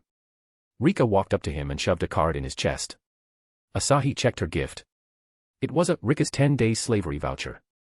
Asahi speechlessly looked at the tanned beauty. She blushed, curling her hair around her finger. Asahi had never seen Rika fidget like this. You know, this love and dating thing is new for me. I couldn't decide on something to show my appreciation for Ae-chan. Use my body as a substitute until I find it. Take as much time as you want cause I enjoy this sexy body of yours. The maid-style birthday party more than made up for any lack of birthday party. The gifts were just icing on the cake. Oniai-sama, give me 1 day. Maya requested, and he nodded. Sure. How far did you guys go in the dungeon? 48th floor, Siko said. Closer to 49th in fact. I'm gonna level up some. Asahi-sama, Aime mumbled, a pleading look in her eyes. Come along. The girls didn't want to leave today, so they stayed in his room. Asahi and Aime teleported to the dungeon. A hot gust blew out of the familiar red rocks to give a warm welcome. Asahi kicked the wall with a grin. You missed me so much, Dungeon-chan. The dungeon roared back at him, and cracks appeared on its walls. The monsters weren't the flame rocks he met last time, but a group of hellhounds and red-scaled lizard men. She is going Yandere mode. Asahi put away the fragile gifts of his lovers and prepared himself to battle Dungeon-chan's vengeance. Chapter 287, CH 292, another one. Asahi's fist connected with a hellhound's head. The following shockwave rocked the floor, knocking the humanoid lizard men behind the hellhound off their feet. The monsters grabbed their clubs and sprang back up. At that moment, Aime flashed like a phantom with daggers in her hand, leaving dozens of rolling heads tumbling through the air. Even though she massacred more than 30 monsters, her black hoodie and shorts had no single drop of blood. The rest of the monsters howled together and jumped at Aime. She dashed toward the other monsters by the time Hellhound's claws reached her. As the Hellhound confusedly looked for its prey, Asahi stabbed his new dagger in its head. He saw Aime smile through the corner of his eyes and chuckled. The duo rampaged on the floor. His body loosened in the heat of battle, making his movements sharper than ever. The violence continued until the red sand had turned crimson with the blood of the monsters. Wild martial arts ranked up to C. Oh ho. I need to put more time into training with the spear. Training with Biblical God helped him in gaining combat experience and honing his instincts. As he rarely used weapons against biblical god, the sparring didn't contribute much to upgrading his weapon mastery skills. So his spear mastery skill was still C rank. Fortunately, fighting monsters required brute force instead of techniques. He checked his XP bar hovering at 89.2%. Satisfied with his XP growing toward the next level, he dusted off his hands. Fuck. His expression took a turn for the worse in the next moment. I forgot to update my status. He was too busy flirting with Astria. I'll do it in the evening. Kliska, can you remind me? No problem, my love. He nodded and proceeded deeper into the dungeon. It was only a matter of minutes before he and Aimi cleared the floor and arrived at the next floor. This floor outstretched every floor he had seen in the dungeon. Desolate land covered in reddish-brown sand stretched far beyond hundreds of meters. The high ceiling resembled midday sky. Moitura, Aimi said. The goat monster Fomor comes in hordes. The monster Rex Baylor also spawns here. Even though she was a woman of few words, her ears always stayed sharp for any information. During Siko and Lyra's conversation, she had heard tidbits of information on this floor. Asahi patted her head. Is it going to spawn? I'm not sure. It was last killed 2 or 3 months ago. Well, let's finish the horde first. Asahi picked up the speed. Aimi cast her reinforcement spell and followed him. It wasn't long before Asahi saw monsters rushing in his direction. A sea of monsters with horse-like heads which had horns that curled above their head. They were surrounded from every side with over 2,000 Fomor, each one capable of shredding a level 3 adventurer. What's more, the taller Fomor, better known as Elite, could give a level 4 adventurer a run for their money. This floor was the worst nightmare of any adventurer party. The suicidal charge always cost them armor, weapons, and men, which they couldn't afford to lose if they wanted to venture deeper into the dungeon. Asahi had to decide whether he wanted to spend hours decimating these mobs or incinerate them. Noob time. Kliska asked, her voice brimming with excitement.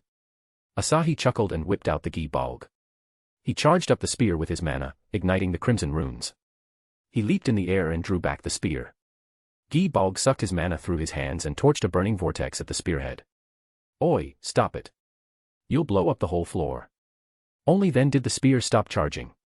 Asahi sighed and threw the smoldering spear in the middle of the horde. Over a dozen crimson beams rained down on the horde, which detonated on contact. The explosion swallowed the monsters, searing even their ashes. Gi Balg's true attack, soaring spear that strikes with death. This ability didn't carry the concept of always skewing the opponent's heart, instead it released the accumulated magic power in a massive explosion. You have leveled up. Asahi waved off the notification and waited for the reddish clouds to settle. There was a massive hole in the floor. He flew toward the spear and looked down the hole. His spear was embedded in the middle of a forest. Or rather a forest with a huge circle devoid of trees. The destruction had gone beyond his expectations. Holy fuck. He recalled the Gi Balg and threw a glance in the monster's direction. Even the crazy horde was standing still, looking at him. Rohair. A furious howl tore through the silence. Right on cue, Asahi's instincts buzzed. A juggernaut. He drifted toward the roar and eyed the newborn child of calamity with a ravenous glint in his eyes. A 49th floor juggernaut was just XP for him. A walking pile of XP waiting to be harvested. The juggernaut stared at the enemy of its mother and almost stepped back. He had faint visions of its last life, which were not so pleasant. This time was different since its power grew considerably when it was summoned in the deep floors. Yet, its survival instincts warned it to escape. Blood-red eyes widened in shock. It leaned until its upper body was parallel to the floor and launched itself toward the hole. No chance the juggernaut wanted the repeat of its past life events. Gi Balg.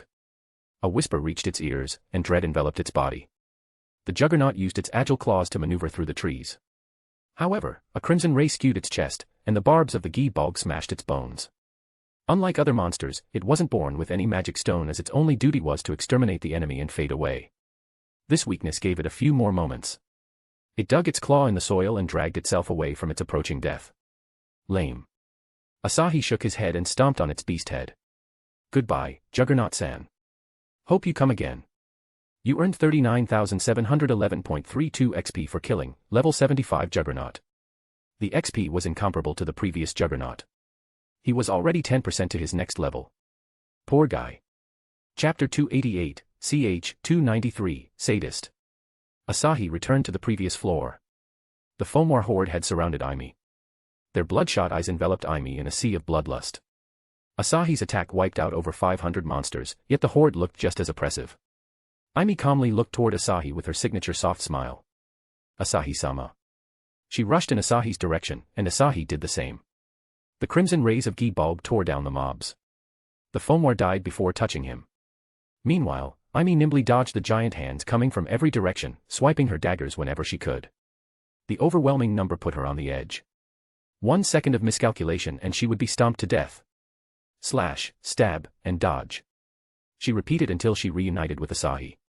He couldn't use Gi-Bulb's explosion in this proximity, so he erected walls of fire around himself and Aimi. The Fomor mindlessly charged into the scarlet fire and turned into ashes. Asahi confirmed Aimi's safety before diving back into the battle. He didn't even need Gi-Bulb's explosion. A spear in his hand, he mowed down the Fomor's numbers. He hardly took notice of the bloodied bodies his spear left behind, and kept waving his spear in a frenzy. In only a matter of 5 minutes, a mountain of carcasses had formed on the wide plains. The borderline silly army of the monsters was slaughtered. No spot in the 500 meters was safe from bloodstains. Stinky goats. Asahi cursed and checked his XP, which now sat at 33%. These monsters do be packing XP. He hoped Dungeon-chan threw this quantity of monsters on every floor. Meanwhile, Aimi clenched her daggers with a serious frown. She needed a mob clear ability as most of Beletha's spells leaned toward augmenting physical strength and mobility. Why do you hesitate in wielding my full power? Beletha's childish voice replied. I told you already. I don't want to share my blood with anyone other than Asahi-sama. Beletha's level 6 spell blood boost burned blood in exchange for more explosive strength. She refused to burn her blood like this. This passion. Beletha said excitedly. Then what about Grand Calamity? You can destroy an entire dungeon floor with Calamity. The demonic cat wanted her to use the level 10 Grand Calamity spell, which essentially created a rain of demonic aura meteors. Stop being retarded. Asahi-sama doesn't want to destroy the dungeon. Sorry. Beletha apologized. Emperor Judgment. It's too draining. Level 9 spell Emperor Judgment imbued her attacks with Beletha's demonic aura. It could extend beyond meters but it consumed far too much stamina. The precious stamina she could use to last longer with Asahi. She wanted to get stronger without sacrificing the things she cared for. Asahi's love took top priority when it came to her, and she wasn't going to let it go at any cost. I'm useless. I can't help much in defeating these vile monsters. You've helped me plenty. Asahi rubbed her head. What's the matter? You look worried. I'm sorry for not helping much. You did well though considering you don't have a ridiculous defense like me. I wanted to help more, kill more for Asahi-sama. Asahi's face twitched. His lover killed more monsters than anyone in his family. It seemed like her passion for monster hunting was second to none in Orario. You don't have a wide-scale spell. Fighting an army like this with daggers is too insufficient. Asahi scratched his head. I'll try to make better armor for you. Maybe make use of guns until then. I can buy one from Kliska. He still had to repair Rini's gauntlets, create Maya's equipment, and upgrade other girls' armor. God's workshop alone won't do. We'll have to work in Hephaestus's forge. He could make his own forge, but he preferred to spend time with the goddess and getting her advice on smithing. He still had to gain more information on the underworld's current state. What happened to Lucifer and Lilith? What about his father-in-law? He had to check up on them sooner or later. Asahi-sama, Aimi whispered, a tinge of excitement in her gentle voice. She reached out to his face partially covered in blood and wiped his cheeks. Thank you. Nothing to worry about. Oh, can you train the adventurers of our familia? They are weak compared to our enemies. They might die from the shockwaves if he fought with a level 7. With Aimi, they will even be able to clash with someone a level ahead of them. Aimi nodded. I can do that. The next floor is a safe zone. That's why I didn't meet monsters down there. Let's head back after setting up a teleportation mark on the 51st floor. Asahi collected the magic stones with his telekinesis and arrived at the hole, which had shrunk considerably. Dungeon-chan heals fast. He hopped down the hole. This entire floor was just a forest with gray trees. His eyes fell on the sole passage at the end of the floor. A monster stomped out of the passage and looked around for prey. A rhinoceros standing on 2 legs. 2 horns, one long and one short, jutted out of the front of its face. A fucking rhino. The monster reminded him of a certain antagonist in the Spider-Man show. The monster released a mighty roar and charged at Asahi. Asahi smirked and constructed a wall with his telekinesis, a barrier made of pure mental strength. The rhino crashed into the invisible wall and bounced back. It's not strong enough to hurt. His eyes on his target, he took off in the monster's direction, and grabbed the rhino with his telekinesis. The rhino struggled to break free. The veins on its thick frame popped up. The floor underneath him cracked open. All it got for its futile struggle was a kick in its face covered in skin thicker than any monster Asahi had encountered until now. Well, except for the two-headed dragon. His seemingly normal kick jerked the rhino's neck at almost 180 degrees. Best punching bag ever. Being with a sadist had raised his sadism level. He somehow enjoyed their fruitless efforts against him. My love. Siko is corrupting your pure soul. I corrupted her into becoming an M. Asahi chuckled and stabbed Ki-Balg through the rhino's heart. He put the magic stone in his ring. Kliska teleported him and sent him back to his room. The lovely ladies in his room were busy chattering. Asahi cleaned up with Shizuka's help and sat on the bed. Graphia, come with me. Let's meet your father. Graphia tilted her head, her eyes distracted. Are you sure? She hadn't talked to her family ever since that duel. The more she waited, the more hope she lost to make up with her father. Let me deal with him. No. Please don't touch him. He is old even by the devil's standards. The hell? I was going to tell them the reason for your disappearance, he said and grasped her hand. You came here to help them. I don't want you to lose them over any misunderstandings. My lord. Graphia whispered and threw her arms around him. Thank you so much. I should be the one to thank you. For being the best maid. I just try my best for everyone. Okay. Let's do this first, then I'll spend some time in God's workshop. Asahi glanced at the girls who were giving him a weird look. Don't go crazy when I'm not here. Rika pursed her lips. Bad husband. I'll discipline you at night. I'll be waiting. He took Graphia and teleported to the underworld. Chapter 289, ch. 294, Meeting Father-in-Law. Sitting before a desk, Lord Lucifuge was reading a letter sent by his subordinates. A letter about the recent riots in the underworld. A wave of dissatisfaction had spread among the 72 pillars. Lucifer's loss wasn't the reason, but his timid behavior after the battle had earned him scorn from nearly every devil in the underworld. What is it about? Asked a black-haired woman in front of Lord Lucifuge. Lady Lilith, Lord Lucifuge addressed Lucifer's wife. The situation is getting worse. This was unexpected. Lilith sighed. Just one man stirred so much chaos in one day. They knew nothing about him except for the fact he was biblical God's successor. Even that information came from God himself. They couldn't find anything on him. Lord Lucifer looked at the window. The scarlet sky of the underworld tightened his heart. Suddenly, two figures appeared in the sky and flew toward him. With his sharp eyes, he could see them just fine. In another moment, they were standing on the other side of the desk. Graphia bowed her head. Father. Lord Lucifuge clenched his fists under the desk. As he was about to rebuke his daughter, Lilith threw herself at Asahi. Help. Asahi peeled off the devil sticking to his back and frowned. What the hell do you want? Lilith stepped back, hesitating to ask for his help in treating her husband. God's successor had no reason to help a devil king. She shook her head and dragged her chair to the side. She slowly sat down with a sigh. The devil kings are holding another meeting tomorrow. Please come with biblical God. Asahi looked down at her with narrowed eyes. How could he not comprehend her true motive? As if he would help her husband after he tried to kill him. I'll be there. The meeting didn't interest him much, but he so wished to see the devil king's reactions. Putting the matter aside, he gave a polite nod to Lord Lucifuge. I know our first meeting wasn't the best. Just wanted to say I didn't mean to harm Euclid if he didn't call our relationship a scam. Lord Lucifuge nodded back in understanding before shifting his focus to Graphia, who was still bowing. Have you not brought disgrace to the Lucifuge house? One of the brightest devils in the underworld had joined heaven. Every head of the 72 pillars wanted her head on a pike. Graphia sensed the fury in his voice and looked up with a wry smile. Father, I'm sorry for leaving without meeting you. I was scared you'd stop me from going. I did it. Lord Lucifuge's eyes turned colder. Any father in the underworld would stop his daughter from running away with a human. Father, I. Asahi held out his hand to stop Graphia. Father-in-law. I'll be addressing you like that if you don't mind. You. Let me finish, Asahi cut him off in a firm voice. Graphia came with me because she knew your clan was fated to perish. Fated to perish? Lord Lucifuge muttered in confusion. One of the strongest clans of the underworld had no future. He didn't believe, rather he couldn't believe the young man who had enticed his daughter. Yes, Asahi said, glancing at Lilith. And all the devil kings were supposed to die in the war along with God. Lilith gasped in shock. How is that possible? Because God would have taken you down even if it meant sacrificing himself. But he found me and decided to nurture me as his successor, he said and smiled at his father-in-law. The three-way war ended differently. Lord Lucifuge contemplated for a few moments. The death of the Devil Kings would create a massive gap in the upper power, which most of the 72 pillars will rush to fill in. He knew some pillars were against the notion of starting a war against heaven. Would they rise to take over the underworld?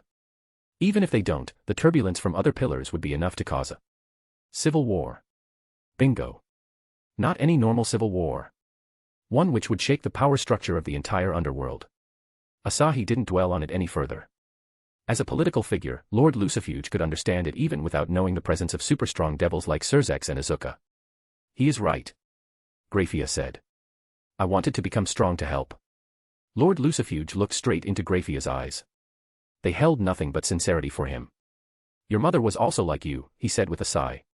She never told us about her illness until she died. Keeping her emotions, carrying all the burdens by herself. The myriad of emotions in Lord Lucifuge's deep voice almost brought tears to Graphia's eyes. Even in her last moments, she was smiling. The last memories of her mother rose from the depths of her mind, and her eyes spilled out a few droplets of tears. Asahi silently stroked her hair, understanding what went in Graphia's heart. Lord Lucifuge didn't know what to say to his crying daughter, so he silently looked at Lilith. She got up and quietly walked out of the room. What's up with her? Asahi asked, shaking his head. Father-in-law, do you blame Graphia for what happened that day? Lord Lucifuge shook his head. I regret not marrying another woman, it wouldn't have happened if she grew up in better hands. Is this what you really want? Graphia wiped her tears and gave a firm nod. Yes, father. I won't leave Asahi, ever. Then I won't tell you to abandon your feelings. Asahi smiled. At least his father-in-law didn't hate her for having a relationship with him. Where are you two staying? Graphia glanced at Asahi for an answer. Asahi nodded and replied, she is staying in heaven with me. Graphia quietly commended his ability to pull off a lie so naturally. They don't loathe you? Lord Lucifuge inquired. He couldn't see anything that showed Graphia having any difficulty in her current place. Rather, her face glowed brighter than before, especially with how expressive she was around Asahi. They treat me like a family, Graphia showed a soft smile to Asahi. I'm satisfied there. Lord Lucifuge pointed at her. Why are you a maid then? Oh, let me tell you about that. Asahi chuckled and grabbed a seat. It's all because of your daughter's fetish. Graphia watched as Asahi and Lord Lucifuge discussed things Graphia enjoyed. Graphia pinched Asahi's back whenever Asahi went overboard with the details on her hobby of dressing up as a maid. By the time their talk ended, her father had a genuine smile which made her smile as well. Lord Lucifuge took in the sight of his daughter standing behind Asahi. His wife used to do the same. Being a maid was a joy to her, and serving him was everything to her. His gaze drifted to the window. You inspired her too much. Chapter 290, ch. 295, Lucky Pervert. You mean he is treating you as his son? Asahi nodded at Lord Lucifuge's question. He does. He could be using you. He won't. Asahi's confident words earned a skeptical look from Lord Lucifuge. Considering biblical God's previous crimes against humanity, his wariness made sense. Graphia smiled seeing her father worry for Asahi. Two of her most important people getting along warmed her heart. He can take care of himself, father. I saw that in the duel. Father-in-law, take care. We'll see each other in the meeting. Don't expect me to side with heaven because of you, Lord Lucifuge stated bluntly. I know. You'll support Lucifer to the end. I will. Lord Lucifuge wasn't going to abandon Lucifer. This loyalty was a little unnerving for Asahi, who had plans to remove the Devil Kings from the picture. Before leaving, Asahi made sure to get some information on the current situation. The commotion in the underworld wasn't surprising, though it escalated a little beyond his predictions. The Devil King's stance against Lucifer will be the most important factor. Graphia returned home with a bright smile. Let's give some love to Gabriel. Asahi teleported to Gabriel's room with impeccable timing. Gabriel was showing off her white wings and the round cheeks of her ass. She slowly slid the pure white G-string panties down her lush, plump thighs. Asahi almost pushed her long curly hair hiding her intimate privates. A white magic circle appeared above Asahi, prompting Gabriel to look behind. Asahi. Gabriel turned around without covering anything. Her microbra only covered his nipples, leaving the rest of her breasts bouncing in the open. Her childlike innocent eyes and her voluptuous body couldn't be any more contrasting to each other. Asahi swallowed his dry saliva as more and more white circles surrounded him. Gabriel revealed a mischievous smile. Oh my. Did you come to peek at me? Asahi ignored her mischievous words. The tiny fuzz of pale golden hair drew his eyes. The faint glow around her pristine womanhood almost looked like a natural censor to hide anyone from defiling her holiness. The airhead seraph deserved her, most beautiful woman in heaven, from her womanhood alone. Everything about her looked ripe, ready to be picked. He just wanted to stick his tongue in her holy crevice and eat her out. No, stop. That will be a crime. Asahi suppressed his hormones running rampant, which in turn weakened the magic circles consuming his desires until they disappeared. Gabriel gave an amused smile. Asahi was having naughty thoughts because of her body. She understood this from the heaven-exclusive magic circles around him. Should I ask for more pats in exchange? Driven by the greed for head pats, Seraph unknowingly learned how to blackmail people. The tiny spark of worldly desires flickered her golden halo black for a second. You're late today. Asahi took his eyes off her halo and returned a smile. I was busy with some important matters. Your wives. My wives are important, yeah. But this time I had to stop an evil organization. Oh, sounds interesting. Tell me more. Sure. Put some clothes on first. Okay. Once she got dressed, Asahi sat on her bed. She spared no moment and cuddled with him, asking for pats with a lovely smile. She didn't bring up the last time when she fainted from too many head pats. So he also avoided that topic as he wasn't sure if Gabriel fainted from his head pats or an abnormal orgasm. After he spent over 2 hours spoiling Gabriel, Asahi headed to the workshop. God was already there, patiently observing a spear. A blue spear with a long silver spearhead. True Longinus. The most powerful Longinus. It was used by Saint Longinus to stab Jesus Christ. Well, it got overshadowed by the wielder of boosted gear, all thanks to the power of a pay. Another Longi, Asahi coughed. I mean Emperor gear. God nodded his head. The meeting made me realize how strong prey on the weak. I don't want the devils to slap humans like that. As it stands, even the weakest devil can bring down a group of humans without suffering a scratch. God was finally saying something befitting his position. I'm going to bless humanity with the sacred and emperor gears. Oh. Asahi summoned a chair and sat before God. Are you sure about this? People can abuse these weapons to bring down countries. He wasn't particularly interested in sacred gears anyway, since Kliska could create them whenever he wanted. But he was interested in the process of making them. The girls would become unstoppable with Longinus-class weapons.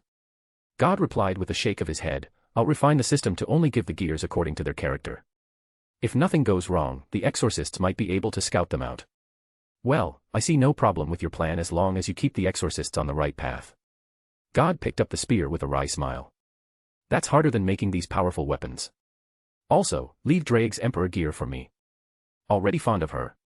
Kinda, he said with a shrug. I'm more fond of Gabriel though. Especially after the earlier incident. Her figure will remain engraved in his mind for centuries to come. She is an innocent child, God sighed. I hope you know what you're doing with her. God was unsure if Gabriel was truly going to fall for Asahi. Gabriel looked so happy and bright beside Asahi, making him a perfect candidate for a partner. Of course. Gabriel was on Ace's level when it came to relationship stuff. One was a mythological being and the other one was a daughter of a spirit, possibly 1,000 years old. He couldn't rush a relationship with Gabriel without giving her proper knowledge of how relationships worked. How do I craft an armor? You like crafting that much? Asahi nodded. He already had a life creation skill, and he looked forward to obtaining another skill related to crafting. It'll make them happier if you make it yourself. I know that. I felt their happiness with my body. So began his classes on forging armor. Chapter 291, ch. 296, Fear. In the shopping district of Orario, one building proudly stood out from all others. It was a palace with a giant ornate door similar to the ones seen in old temples. Surrounded by a spacious lawn and high walls on all sides, the building seemed to be isolated from its surroundings. Everybody in the district knew it as the home of the most powerful familia in Orario. Folkvanger, the home of Freya familia. The highest level of the palace was coated in silver. The design was a resemblance to a moon. Freya sat at the very back of an open chamber, staring at the catman, who was kneeling on one knee before her. Her eyes never left the white bandage around his left bicep. How did you get injured? Alan lifted his head. Assassins. Possibly a level 5. Freya could feel the anger in his voice. Did you ask Amaterasu about the assassination? Alan shook his head. I couldn't. Amaterasu refused to meet me. The rumors of her tyranny are true. The Far East has become the second Rekia now. A nation-type familia. Freya merely smiled at the news. She was always an unruly one. What about the task I sent you for? I asked for the Gajuno clan's help. They couldn't find anyone with the Morikawa family name. Alan omitted the way he convinced Gajuno family into searching for Asahi's family. A simple statement of, "Your princess is mingling with this noble prince," was enough to get them riled up for a thorough search of Asahi Morikawa. Unknown to him, the Gajuno clan's search had just started. I was right, Freya murmured with a smile. Asahi didn't come from the Far East. His skill to hide his soul was too precious. No gods in the Far East would let go of a talent like him. This Donatus would be very interesting.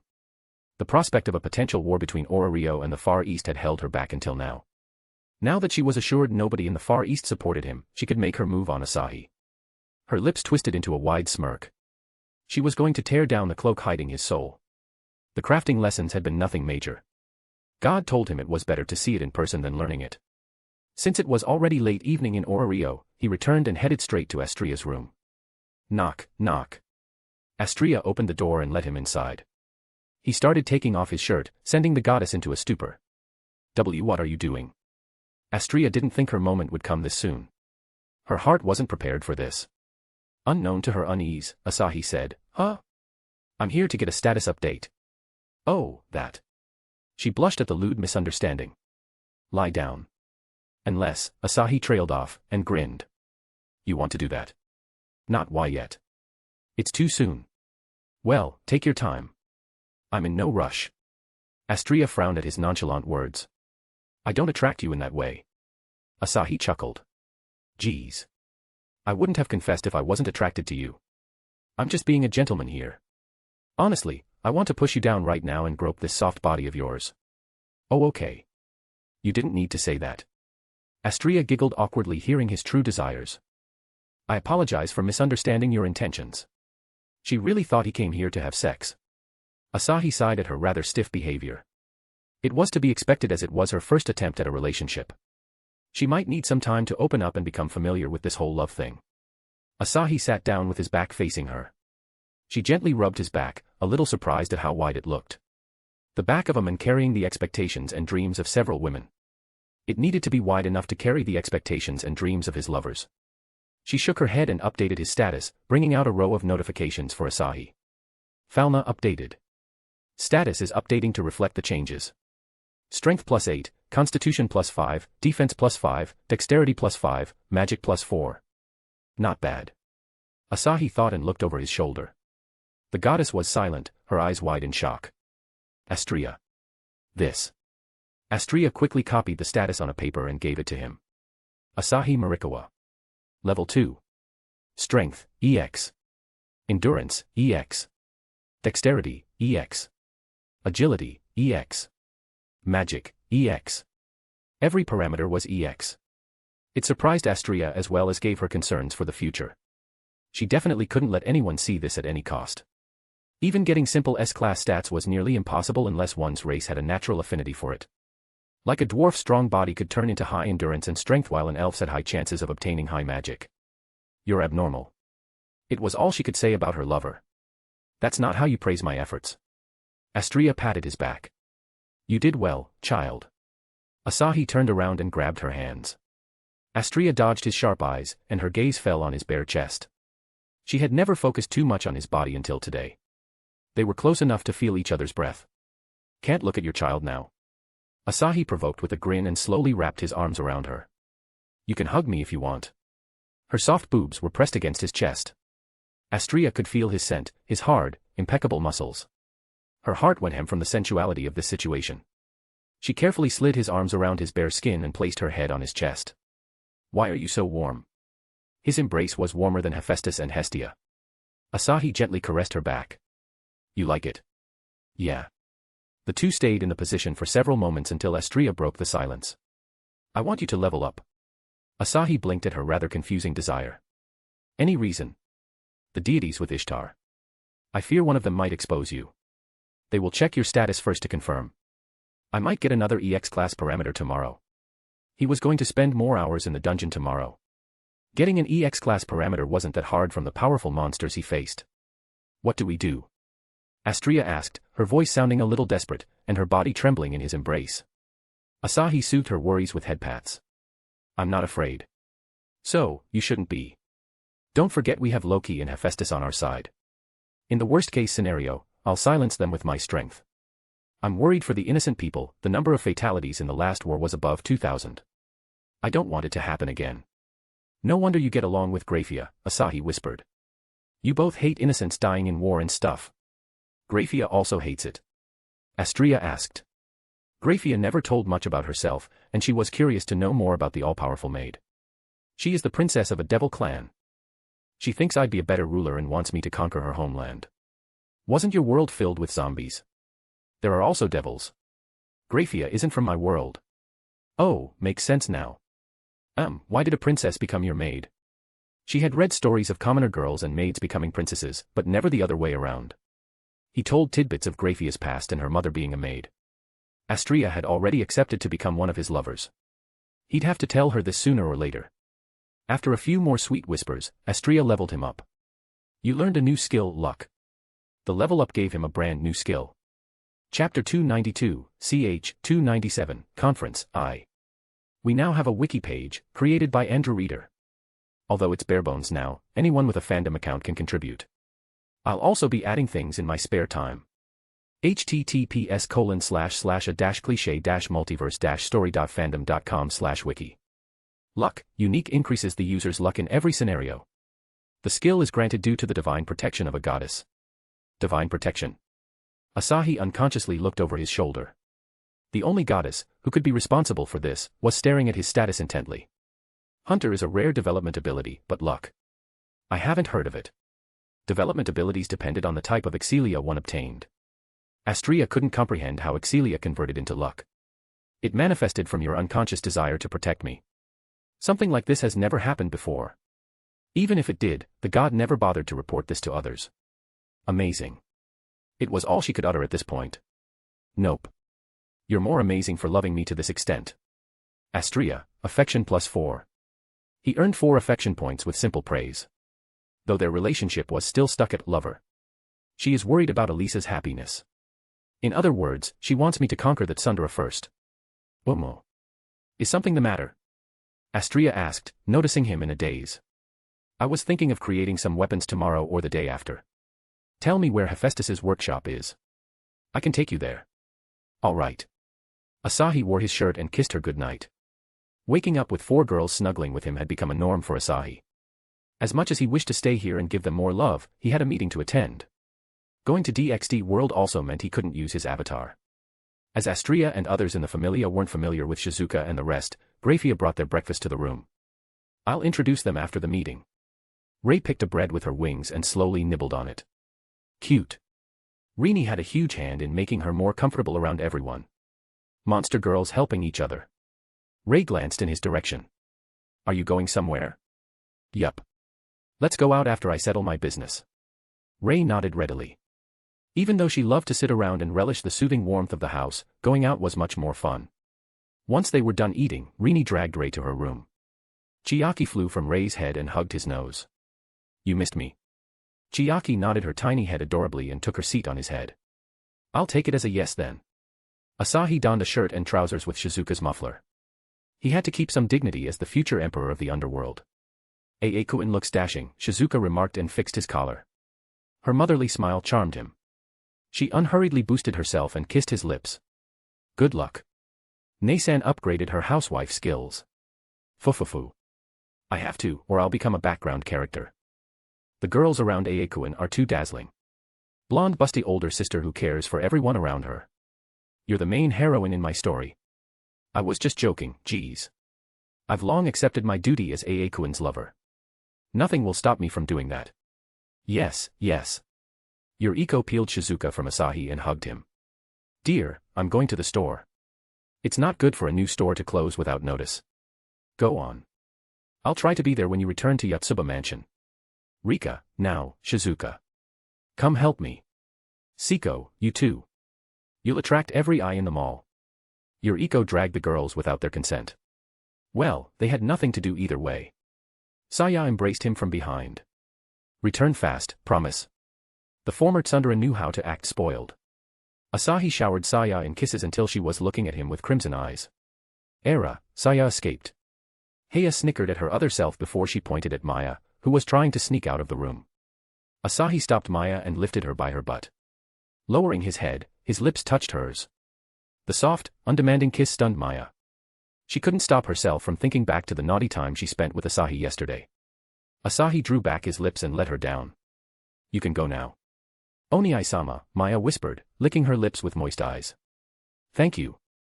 It's the best gift to start my day. Maya disappeared. Kliska had teleported her to Yotsuba Mansion. Asahi took the cue to teleport to God's workshop with Grafia. The party of 3 was standing ready to head out. Asahi. Morning.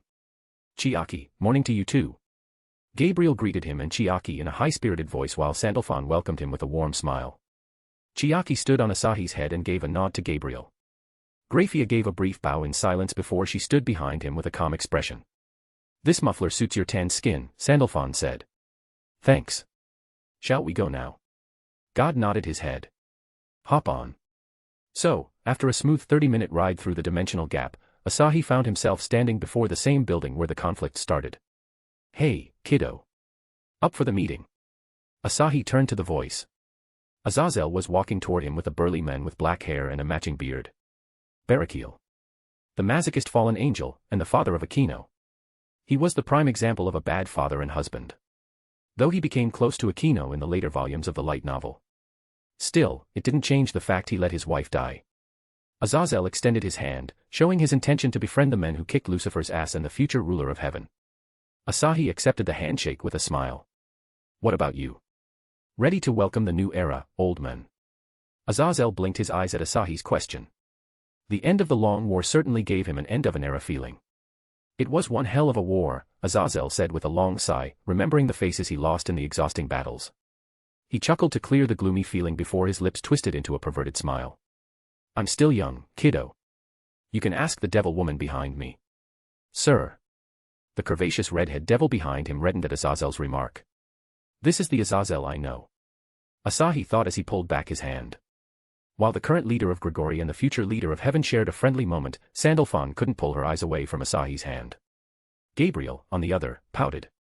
He will spend even less time with me now. Grafia chuckled at her childish behavior. She put her hand on Gabriel's head and lightly rubbed. Gabriel shook her head. It's not the same. I feel different when Asahi pats my head. I know. Everyone in Asahi's harem had fallen prey to his head pats. When someone wasn't in the mood to have sex, they just laid in the bed while enjoying the head pats. Though Grafia usually held back, only requesting pats when they were alone. Chapter 293, ch. 298, Conference, 2. The spirit that appeared during your fight. Did it come from sacred gear? Azazel couldn't contain his curiosity. He had pitted the idea of the sacred gears to biblical God. His report on the sacred gears was somehow found and published by Michael. The Blazer Shining. His imaginary sacred gear name had earned him quite a few funny nicknames by his former Grigori members. It wasn't. Asahi denied. Azazel knowing the sacred gears wasn't out of Asahi's expectations. The artificial sacred gear with Fafnir's power would be solely made by Azazel in a few centuries. Then what was it? That person wasn't a human or any race I met before.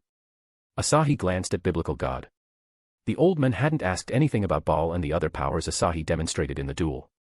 It's a secret technique. Asahi gave a vague explanation. Why so mysterious? Azazel muttered as they arrived at the door where the meeting would happen. The redhead devil pushed open the door for them. The 3 devil kings and Lilith sat behind the gorgeous triangular table. A similar serious expression on each of their faces.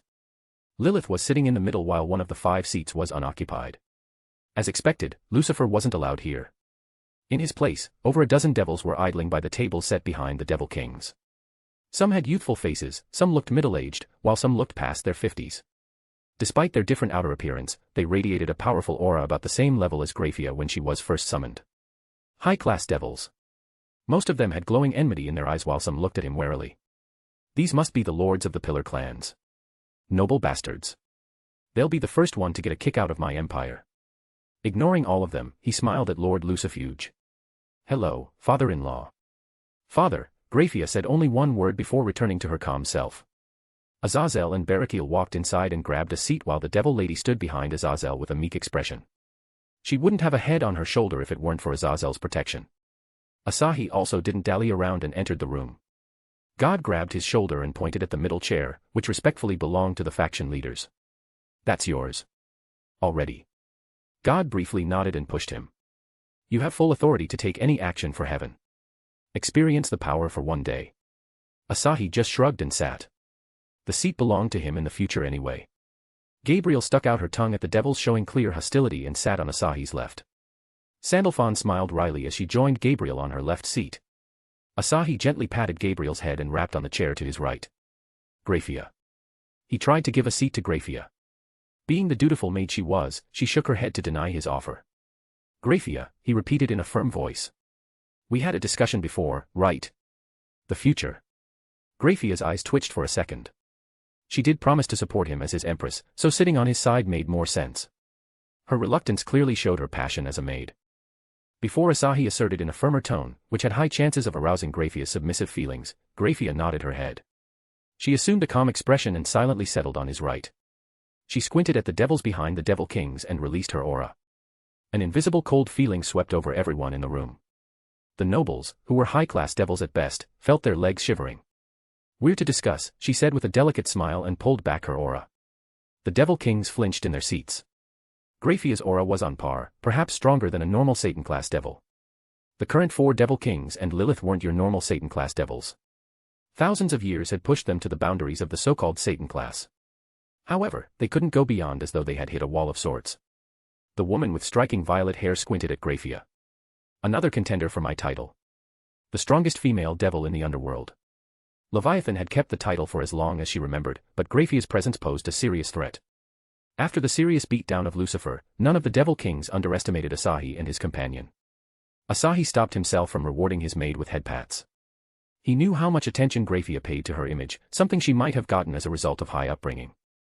Giving her head pats might ruin her current cool lady exterior. Let's get this talk started, Azazel broke the ice with a grin. We, the Grigori, are officially announcing our withdrawal from the Great War. Therefore, our faction will not be in any skirmish with neither heaven nor the underworld. Azazel didn't care if he came off as weak in this treaty. He was fine and dandy as long as he got his research lab in Grigori and some women to fool around with. Asahi smiled at Azazel's statement. Heaven also withdraws. He made his first declaration with his new position. Lilith's lips parted to say something, but the Devil King with dark brown hair beat her to it. We have 2 announcements today. Leviathan continued Asmodeus's words, everyone here must have watched or heard of the recent battle of our great Devil King Lucifer and his change in mental condition. The best professionals cannot do anything to solve his condition. It is perhaps a reaction to the humiliation he faced. A hint of smirk rose on Leviathan's face. Turning a blind eye to the commotion between the lords of devil clans, she proceeded, after a long discussion, we concluded, until we find a cure, great Devil King Lucifer's position will be taken by his wife, Mother Lilith. Asahi couldn't hide his grin. Just according to Kikaku. Meanwhile, Lilith clenched her jaw. None of the Devil Kings told her about kicking her husband off the seat. They wanted to hoard the power. She looked at Asahi, the only man who had any chances of curing her husband. I'll have to meet him later. Lilith decided with a firm expression. On to the second announcement, Leviathan said. Due to a large number of deaths in the Great War, our population has fallen to an all-time low. Taking it into consideration, we remove ourselves from the war. This concludes the meeting. We're having the same problem, Azazel said, grinning at God. Well, we will be fine as long as the old man doesn't brainwash all emotions from the angels. Barakiel chuckled lightly. He won't. He is different now. God watched the 2 fallen angels with a frown. Did he change that much? He looked back at his actions, and a sigh slipped past him. That beast is responsible. Chapter 294, ch. 299, Reveal. Asahi exited the meeting room. God's wide smile made his eyes twitch. The old man had made him sign a stack of papers for the treaty.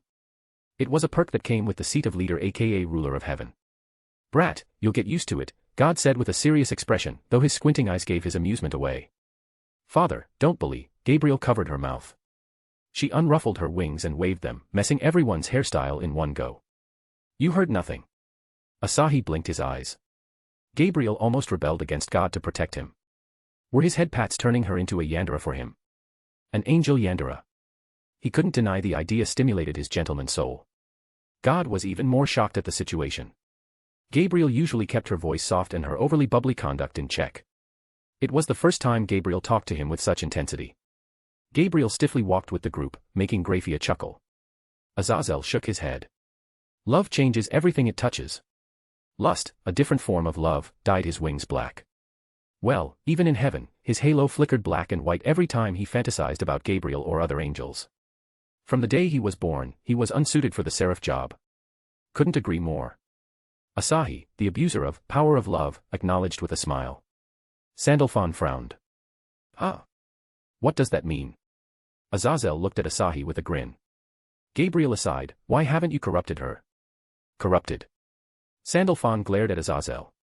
Asahi would do no such thing. He is very sensible, unlike you. Asahi patted Sandalphon's shoulder. We're at peace now, remember? I know, sorry. And you too, Azazel.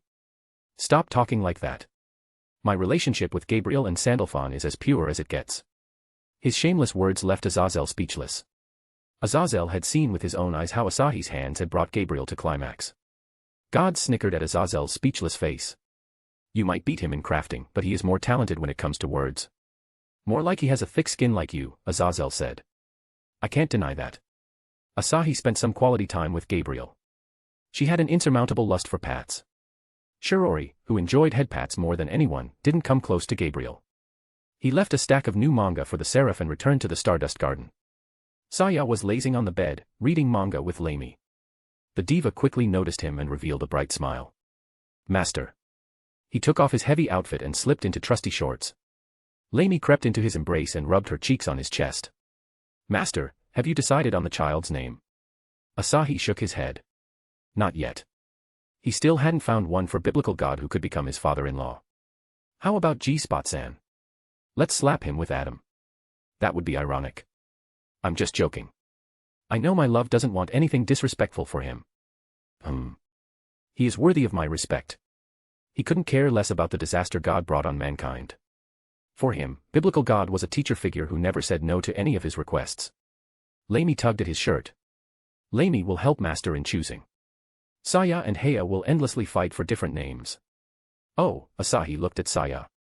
Heya, you need my help. I have many ways to make Saya agree. Saya kept her face buried in the manga, unbothered by his book.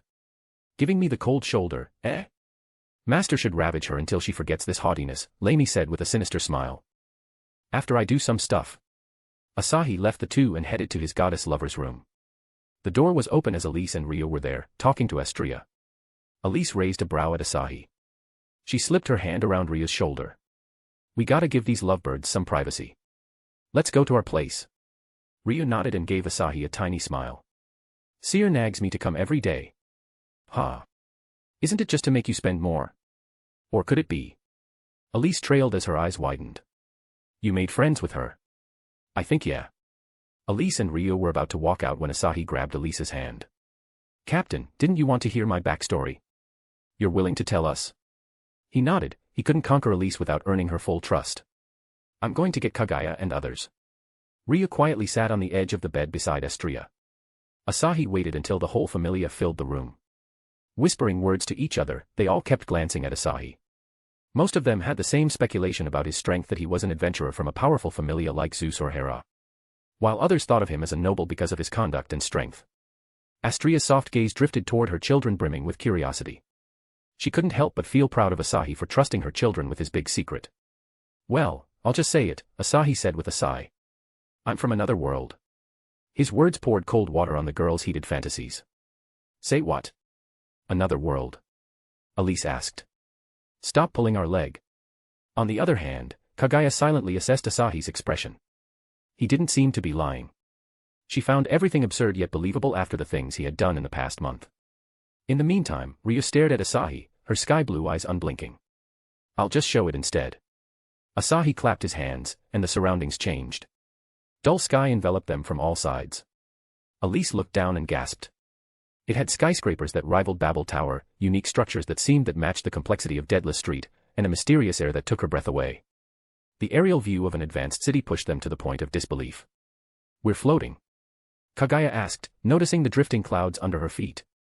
Magic. Nope. I'm holding you with my skill. Keeping 10 odd girls afloat was a child's play for him. Well, he didn't use it on Astria and kept her in his embrace instead. So, this is your world? Astria asked. Where are the undead? Asahi shook his head. Elise, you remember Maya. This is her world. Oh, her. I thought she was from the Far East. You're a big liar, and a bully. She muttered the last part with a slight blush. Kaguya wished she was back in the mansion, so she could tease Elise a whole lot. Asahi-kun has infected me. Chapter 295, ch. 300, Drunk. 300th chapter. With a journey through the Akihabara shopping hub, Asahi crushed any chances of the girls thinking this as an illusion. The district bustling with Japanese culture gave the girls a fantastic cover. They appeared as girls with perfect cosplay, especially Rio, the elf, Knees, the tanned girl with wolf ears and tail, and Kelty, another elf of Astria Familia. Everywhere they went, hundreds of eyes pursued them, followed by flashes of cameras. Rio was thoroughly enchanted by the vehicles as well as the clothes of the modern era. Elise couldn't stop herself from chatting with the people on the streets. Kaguya noted how everyone here looked like people from the Far East. While Iska, the sole Amazonian woman of the group, sent winks at the young men on the street. Iska, not here. Sorry, Astria-sama. I couldn't help it. They look so charmed. Astria didn't want to distract too many people. She didn't know that most people had eyes on her, even girls weren't resistant to her elegant aura. Well, you girls are too attractive for this place. Especially in Akihabara, where culture flourished in each corner. He dragged the girls through various shopping centers, letting them buy anything they wanted. Elise, who was annoyed by his teasing, bought everything she liked. She was going to break his wallet then laugh at him. Of course, she had plans to return his money after he requested it. She had no way of knowing Asahi's backer was Yotsuba's princess. Maya could give him as much as he wanted. Once everyone had at least one bag hanging on their arm, Asahi pulled them into a street and cast stealth on them. He teleported straight to the manager room in Yuriko's store. Dear. Yuriko put down her pen and stood from her chair. You came here to flaunt your new harem. Asahi made Yuriko sit with his telekinesis. He grabbed a chair and sat down. What if I was missing your lovely smile?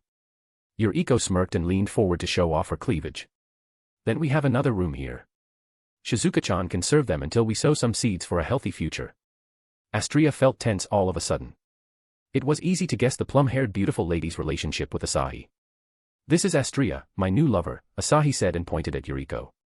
This is Yuriko, well, Yuriko Marikawa now. She is also my lover. Yuriko looked over to Astria. She could feel the nervousness flickering in Astria's deep indigo eyes. Goddess or not, meeting Asahi's old lover had petrified her for a different reason. Yuriko gave a soft smile. Nice to meet you, Astria. No need to be tense around me. Yuriko addressed Astria casually as though she was a friend, rather than a goddess. Yuriko's mature behavior eased her anxiety. As Yuriko said, she had no reason to be tense. This place looks cozy. There is a door behind us. Wanna explore? Rio, Kaguya, and Elise whispered to each other. The trio's actions brought an amused smile to Asahi's face. Go on. Don't cause any ruckus. Thanks, Junior. Elise dragged the two out of the room. The rest of the girls meekly followed them. Junior. Yuriko gave an amused smile of her own. The husband of the strongest goddess is her junior? Astria giggled. It's his fault for hiding his identity. He was her junior when he joined our familia. You know, Elise was prepared to fight against Apollo for him. Always turning innocent women into love slaves. That's my husband for you. Elise isn't innocent, Astria said, shaking her head. She is ignorant. Her whole life she's been juggling between an adventurer and a fighter for justice. She didn't have time to stop and think about romance. Even though she was talking to Yuriko, Asahi felt like these words were for him. I know she has a crush on me, Asahi admitted with a smile. Then why do you bully her? You can treat her like you treat me. She wanted to take back her words so badly. It wasn't as if he spared her of his teasing.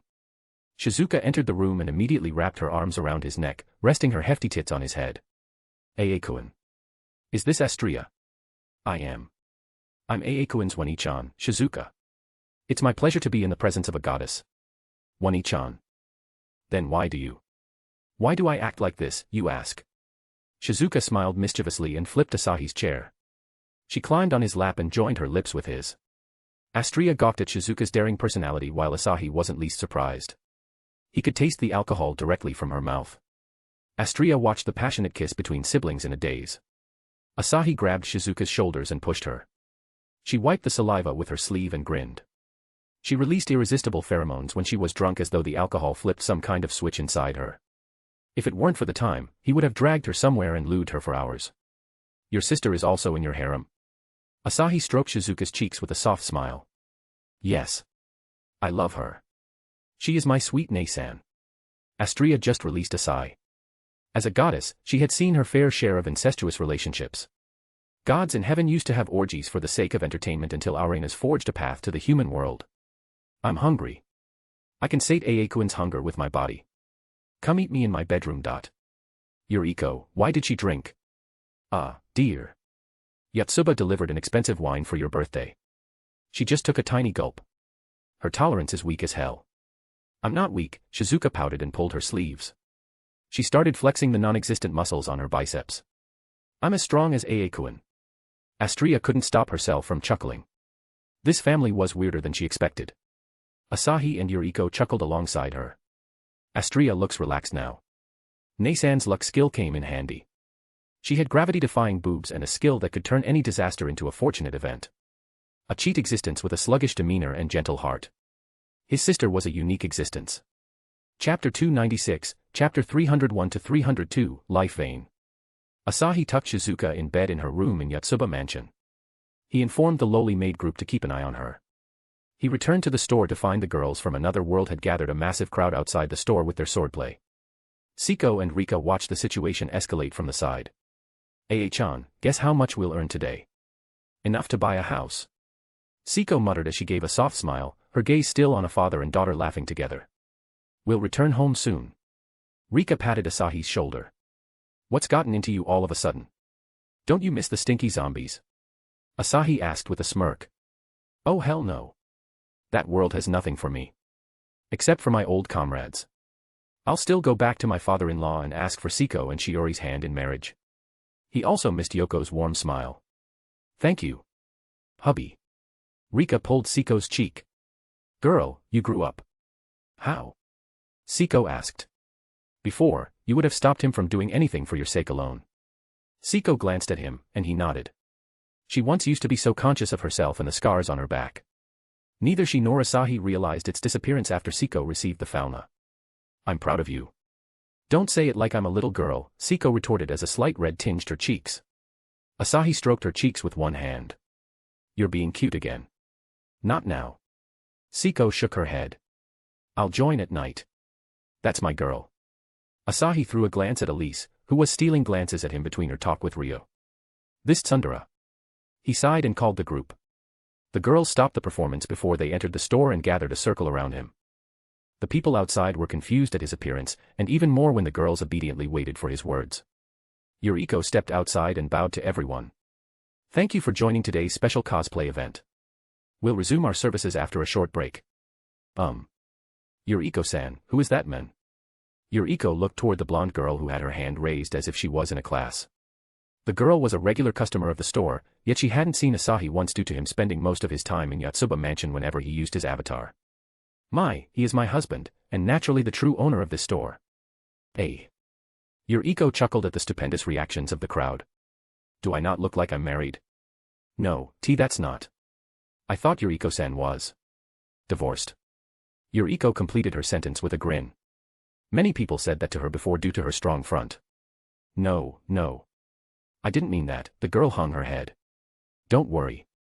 I'm used to it. Yuriko didn't dwell any further and closed the glass door. Though everyone could still see through the glass panels. Asahi smiled at Astria and others. So, you all believe me now. As nuts as it may be, Kaguya said. We believe you. Elise nodded without saying a word, looking at Astria as though anticipating her reaction to the situation. The goddess smiled. I knew it before. I knew it. You two were hiding something from us, Elise grumbled with puffed cheeks. At least they told us now, Kaguya consoled the sullen Elise, patting her on the shoulder. Asahi poked Elise's cheeks. Well, I couldn't tell without fully trusting everyone. That's why I'm forgiving you. No hiding anymore, okay? Yes, Captain. Elise showed a wide smile. All right. I'm gonna visit some more. Asahi gripped her shoulder before she ran away. We're going back. But I promise to bring you back sometime. Okay. Elise Lovell, affection +6. She revealed a bright grin. Though on the inside, she was still gloomy about leaving this marvelous city with phenomenal technology. That goes for everyone here. Yes. Kaguya shouted, followed by others. Ryu was silently watching Asahi. As someone who grew up and lived in the forest, this city affected her the most. She liked the open-minded nature of these people, completely opposite to the elves. Not everything was without fault though. She had felt many indecent desires in people's eyes and seen several thefts happening around the city. Some people are the same whether in Ororio or this world. With a sigh, she looked into Asahi's golden eyes. He was ruthless when it came to others, but so easygoing whenever he was with people close to her. His affectionate side really stood out in her eyes. Ryu Lion, affection +8. Asahi tilted his head a little at the sudden gain in affection. As he looked in her direction, her tiny smile caught him off guard. He returned a smile, causing her to turn away in embarrassment. He chuckled. Off we go. The next moment, they were already in the Stardust Garden. After having a meal with everyone, Asahi called Aimi and the adventurers and discussed their plans to train. After some back and forth, they settled on training before breakfast. Aimi wasn't going to waste her precious morning cuddle time and wake up early for them. The adventurers scattered, leaving Asahi, Aimi, and Astria alone. Aimi kissed him on his cheeks before leaving. Now left alone, the two looked at each other. Tired. Astria shook her head. Nothing I can't handle. Come here.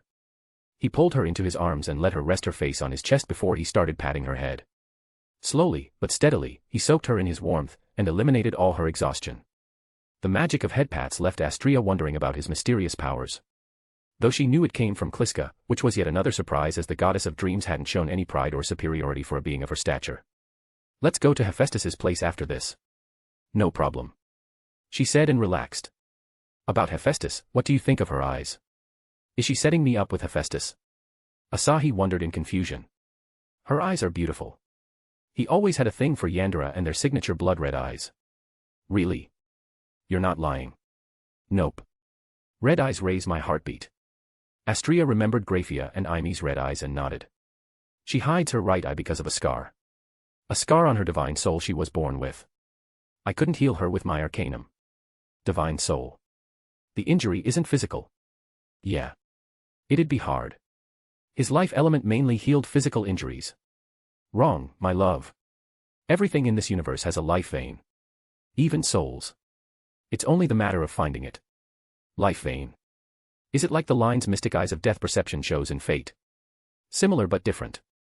You can only see them after mastering the life element. To sense and manipulate the flow of every life with your eyes closed, that's the peak of life element. It sounds so cool. It'd require a lot of practice. Yup. You can start by sensing your child's life in Saya. It's not much different from how you created Chiaki. Alternatively, you can see the life vein of Hephaestus's soul if she opens herself to you.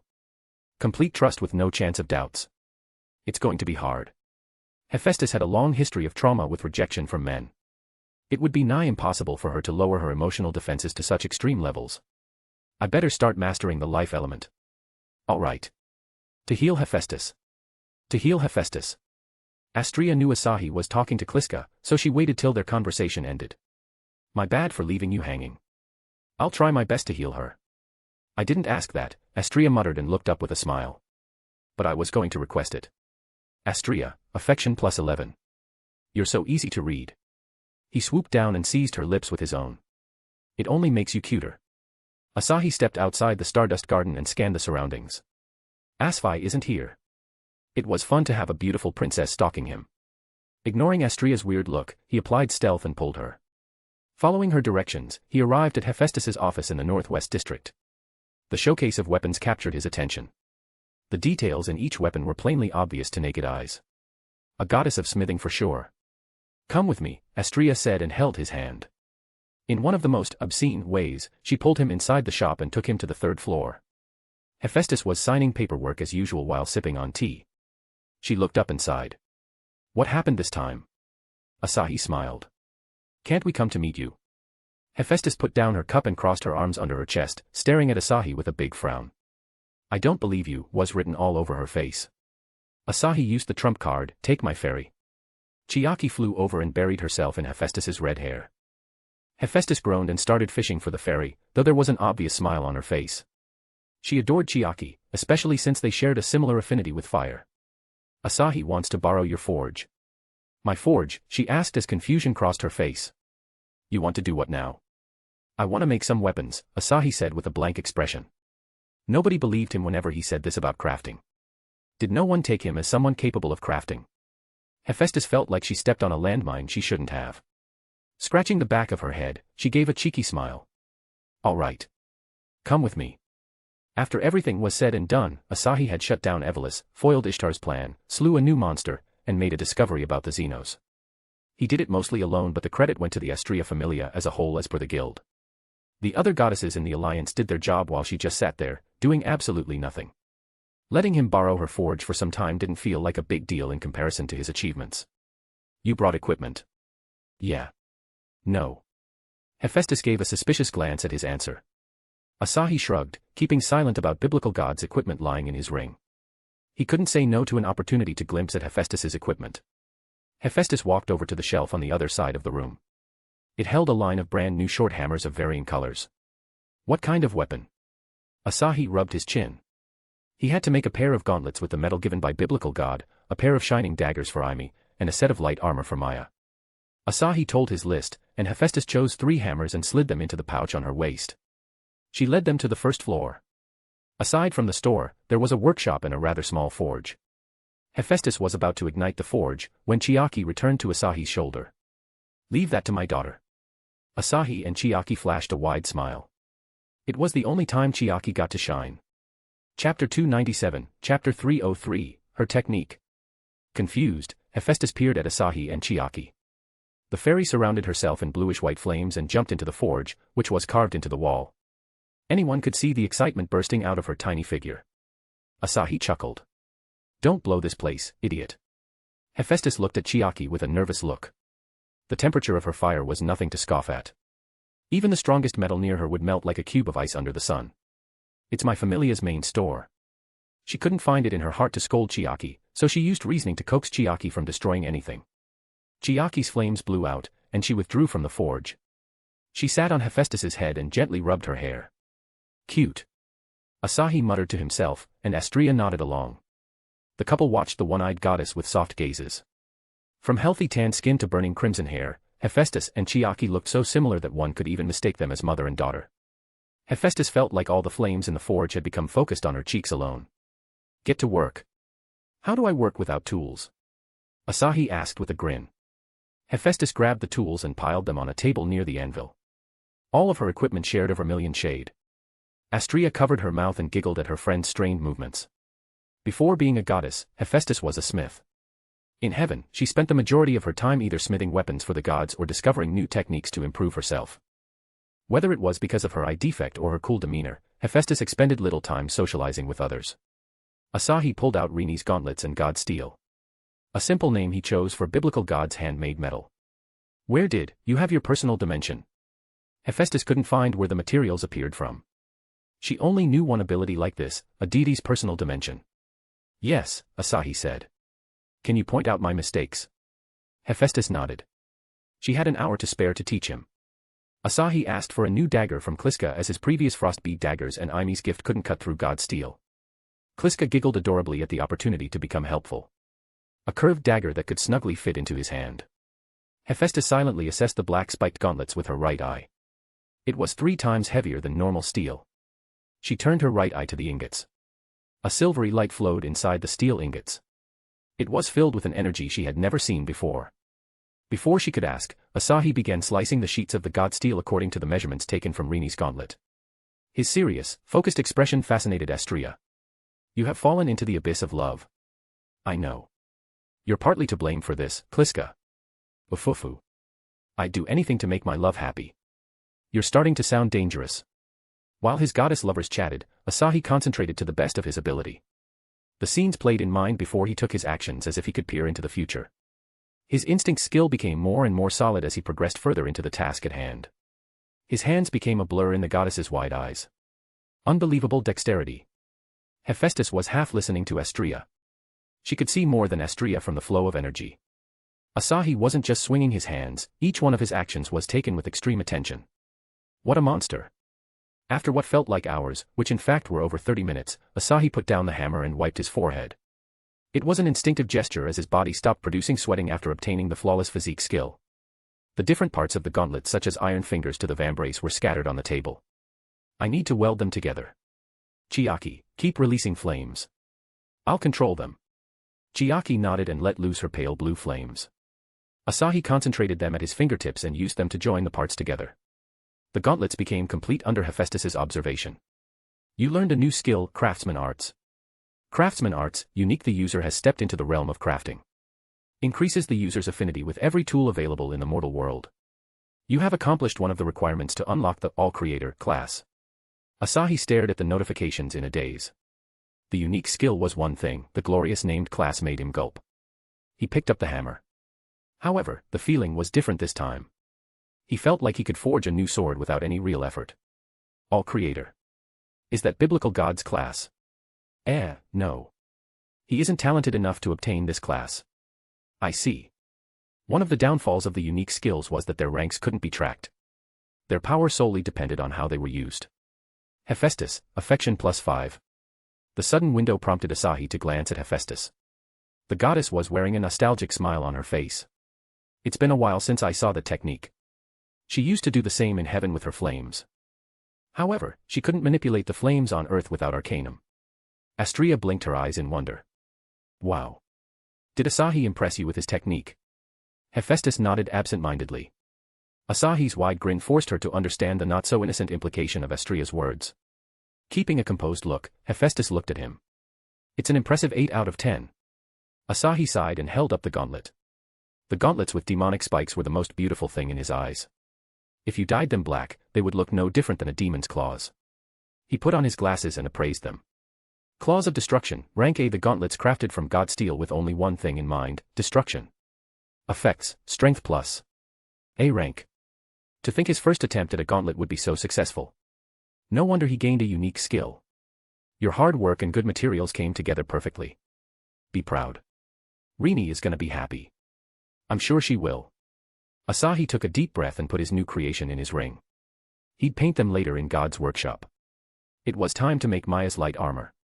Are you sure about armor? You can use enchanted material to make her a magician-like robe. That sounds better. I have sent the Arachne silk to your ring. As he was about to sink his consciousness in his ring, a flurry of footsteps echoed outside. The door flung open, revealing Loki. She gasped for air with her hands on her chest. I ran from my tower to your place, Loki said, looking at Asahi. Then I ran back here. That's half the Rio, you hear? Pipe down your voice, Hephaestus scolded in a harsh voice. It was her workshop. She didn't tolerate any disturbance while her forge was lit. Oh, yeah. I came here for ya, Asahi. You gonna carry my familia with your skill? When? Asahi asked. Tomorrow. I can do that. Nothing was set in stone in his flexible schedule. He was free to live however he wanted. What carry? Hephaestus asked. Loki explained everything to the goddess of smithing. Chapter 298, ch. 304-305, Enchantment. The three goddesses watched Asahi cutting the dark violet Arachne silk for Maya's robe. Loki, like others, was stunned by his nimble hands. Those fingers would be wonderful. Loki's perverted mind took control of her thoughts. Maya loved the violet, and tried to incorporate it in every one of her dresses. As for her measurements, Asahi knew her curves more than the girl herself. It was only a matter of time before he finished all the cuts for the robe. He only needed to sew them. My love sewing with needles. How cute. He was going to ask for a machine to help him. But seeing her happy over this, he decided to do it with needles. Another picture in my collection. While Kliska murmured how great her collection was, the needle in Asahi's hands dug through the robe and pieced together a marvelous robe. How long did it take? 1 minute and 40 seconds. Sweet. He appraised the robe with his glasses. Arachne robe, rank B, a robe made of high-quality Arachne silk. Effects, defense plus. So lacking. How do I add skills? Even his cheap daggers had a skill. But an A rank and B rank equipment had nothing. You need to enchant with your mana to add skills to the equipment. It's a little complicated. Let me send a book to your ring. Loki snatched the robe from him. With eyes wide, she rubbed the robe before putting it against her cheeks. What is this softness? Astrea also touched the robe in curiosity. It feels the same as my bedsheet. You got a bedsheet of this quality? Asahi gave me. Astrea gave him a tender smile. Gimme. The trickster goddess was thoroughly smitten with the silkiness. Sleeping on this would make her night so much enjoyable. Wait until tomorrow. I'll get you a bed too. Thanks a bunch. I'll let you go on a date with Riveria. Asahi gave a narrow-eyed glare. Why? Loki was overprotective of her familia's girls, especially the high-ranked ones like Finn and Riveria. Why would she let someone date Riveria? Asahi was perplexed. Loki covered her face with the robe. I was joking. Hephaestus sighed and nudged Loki. Let him work. Yeah. Well, my work here is done for now. I'm gonna return after learning something new. New? Hephaestus asked, her eyes shining with curiosity. Despite showing no interest, her hunger for entertainment wasn't any less than other deities. After seeing his unique talent in blacksmithing with his Chiaki, she was curious to see what he brought next. Asahi called Chiaki to his hand and rubbed her head. You did well. Want some reward? A spark went off in her golden eyes as she nodded her head. She pointed at Hephaestus. You want her? Chiaki nodded again and licked her lips. You want to eat her? Chiaki. Hephaestus called, a look of betrayal on her face. What did I do? Chiaki put her hand over her mouth and snickered. She'll overtake Shirori. Loki was grinning at Chiaki. She'll make a fine addition to my familia. Care to give her? Never in a million years. So overprotective. I knew you'd make a fine father. Not fine, I'll be the best father. Asahi put his stuff in the ring and took Astrea's hand. Later. With a simple word, he teleported to his room in the Stardust Garden. As Astrea left, Asahi plopped his head on Saya's lap and pulled out the book on enchanting. It was a thin book with barely 30 pages of wisdom. Someone looks bright today, Saya said as she gently brushed the hair covering his forehead. Did you seduce a new girl? Jealous. She pouted, giving him an adorable glare. How many do you plan to have? I don't really know, the girls are drawn to me, then I'm drawn to them. It's a constant cycle. Whatever. Don't stop paying attention to me and my child. As if I'd ever do that. Asahi-kun is back, Shirori said, appearing at the door with now. And Saya already seduced him to her lap. I did not, Saya said, her face becoming a little red. He did it. He likes my. Now. Asahi left Saya before she finished and dragged Now to the bed. Resting on her lap, he watched Nao's face half blocked by her ample bosom. Traitor, Saya grumbled under her breath. Nao gave an apologetic smile to Saya as she tended to Asahi's hair. Ignoring Saya's curses, he opened the book titled Enchantment Arts, Basic. The author was Bored Witch. Unsurprisingly, it was written in a weird, gibberish language. His E-rank skill Gift of Tongues allowed him to read it just fine. He flipped through the pages essentially while the girls watched him, talking in whispers about Aimi trading dagger techniques with Kagaya in the yard. Just like that 30 minutes passed by. Asahi closed the book and snuggled close to Nao's belly. Learned something new? Shirori asked as she took the book from him and started flipping through the pages. Another weird language. Enchanting. Since they looked curious, Asahi explained everything he learned. Essentially, the enchantment was all about utilizing mental energy, willpower, and mana in tandem to alter the characteristics of an object. The process required immense willpower and mana, so the witch recommended the use of an external power source like magic stones. The higher the quality of enchantment, the more willpower and mana it needed. Sounds hard for people with low mana like me, Shirori said before she flashed a wide smile. It should be a piece of cake for you. I'll enchant your katana after testing things.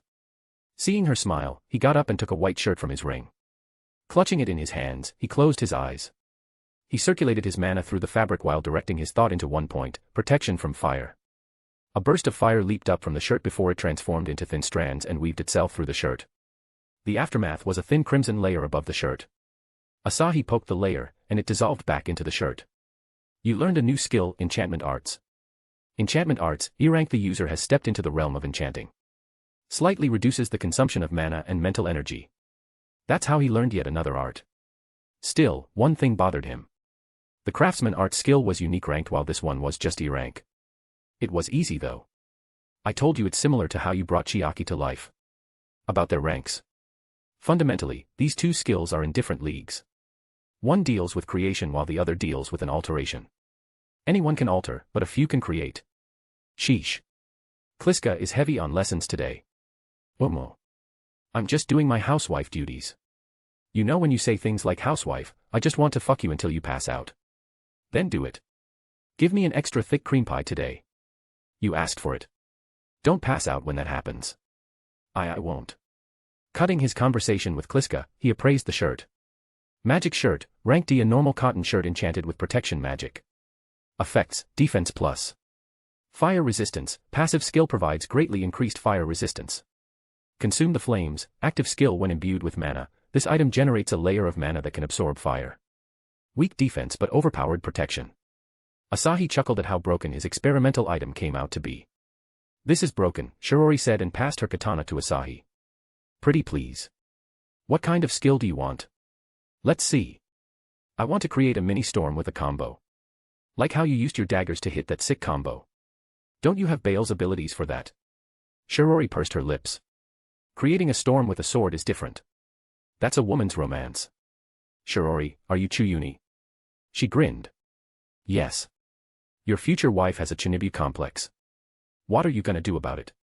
Well, that's cute. I think. Shirori turned to Saya and stuck out her tongue. You said he would cringe.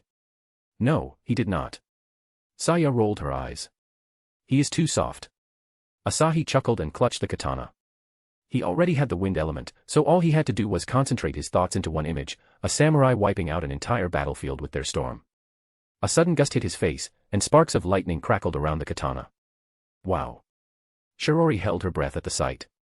Perhaps it was because of Raijin from Japanese mythology or her father's tales about a swordsman faster than lightning. Shirori was always excited to see lightning and storm. Done. The katana had drastically changed. The black blade now had dark blue runes, giving it a more mystical look. Another appraisal gave every information on the new enchantment. Stormbringer, rank A, a katana imbued with the power to call storms at will. Effects, strength plus 25, dexterity plus. Roaring Tempest, active skill triggers a combo attack. If successful, it calls forth a storm that lasts until the user runs out of mana. Overload, active skill when imbued with mana, this item overloads the user's nerves with electricity, which greatly increases their speed, reaction time, and dexterity. The second skill seemed like an inferior version of Bale's 5th level skill, Ride Lightning. That's everything I wanted. Shirori seized the katana and rubbed her cheeks against it. Asahi shook his head and took out Rini's gauntlets. The rank A gauntlet needed a worthy skill. Rini had the most destructive power against a single opponent. She sometimes struggled against a large number of enemies. The mobs will only increase moving forward in the dungeon. Closing his eyes, he gathered his willpower into creating a skill. An ability to convert her strength into a massive shockwave. Blowing everything in her path was Rini's style after all. And another ability to release her berserk emotions. He couldn't always calm her during a fight. She might not like it. Like others, she was very fond of head pats. The silver gauntlets released a black, demonic aura. Saya's hands became sweaty. She was very aware of the feeling coming from the gauntlet. After all, her element excelled in that very aspect. Destruction. The aura seeped into the gauntlet and dyed it black with its nature. Curved blades protruded from its side, making it even more sinister. Siko pushed up her glasses and appraised the gauntlets. This is edgy. This was her only thought after going through the gauntlet's skills and their appearance. I don't have to color it anymore. Asahi smiled and checked the skills. Claws of Destruction, rank A. The gauntlets are crafted from god steel with only one thing in mind, destruction. Effects, strength plus. Super Wave, active skill when imbued with mana, the item generates a shockwave. The impact and range of the shockwave depends on the strength stat of the user. Unleash the Beast, active skill concentrates all the negative emotions into a mighty wave of destruction element. Destruction element, huh? Sounds like it's made for Rini. I'm happy with my wind element, now said with a smile. Wind is nice, Rei said cheerily as she entered the room. Immediately, her eyes were drawn to the gauntlets in Asahi's hands. That's scary, like that skeleton monster. Juggernaut. She nodded blankly as she sat beside Shirori. Now patted Rei's head, treating the siren like her little sister Aiko. Asahi put away the gauntlets and joined now in patting Rei. With their undivided affection, Rei felt like she was melting from the warmth. By the way, Rei. I'm free right now. Wanna go out? Her golden eyes sparkled innocently. Yes. Chapter 299, ch. 306, Mate. Asahi and Rei flew out alone this time since Rini was busy with her usual maid work. Rei barreled through the sky while giggling. Asahi copied her moves and followed her without any difficulty. He could easily surpass her, but he chose not to. She was clearly having fun right now. Rei swooped down and sprawled on top of a grassy hill. She squinted from the sunlight pouring on her face, a wide grin on her face. Asahi also joined the siren and bathed in the sunlight. It was pleasant to just chill out here without any goal. Asahi, can I become your maid? The abrupt request surprised him a little. Rei was grateful, everyone in the Stardust Garden knew about it. Though the adventurers didn't talk to her, nobody felt disgusted to be near her. Elise even asked her to sing during the day. What's more, he couldn't deny that Rei would look fluffy in a maid dress. Perfect hug pillow. He shook off the perverted thoughts. If you're trying to repay me for bringing you out of the dungeon, then don't. He wasn't going to bind her for such a trivial thing. Rei turned over and caressed his face with her wing, which only tickled him. She frowned as though revealing the heavy determination behind her decision. I want to serve you. Become a part of your pack. She pressed down her weight on him and wrapped her wings around him. The faint image of two people crossing blades with monsters popped up in her head. A dwarfman embracing an elf woman, and a siren slashing his back. Blood poured out of the long slashes on his back, yet he kept the girl protected. Despite knowing the approaching death, the girl revealed a radiant smile. The image grew clearer in her mind, so did the siren's beautiful face and her golden hair with blue tips. The siren howled and flew over the couple. Rei felt tears coming out of her eyes as her past memories surfaced. I spared them. Feeling Asahi's arms around her back, she sniffed back the tears.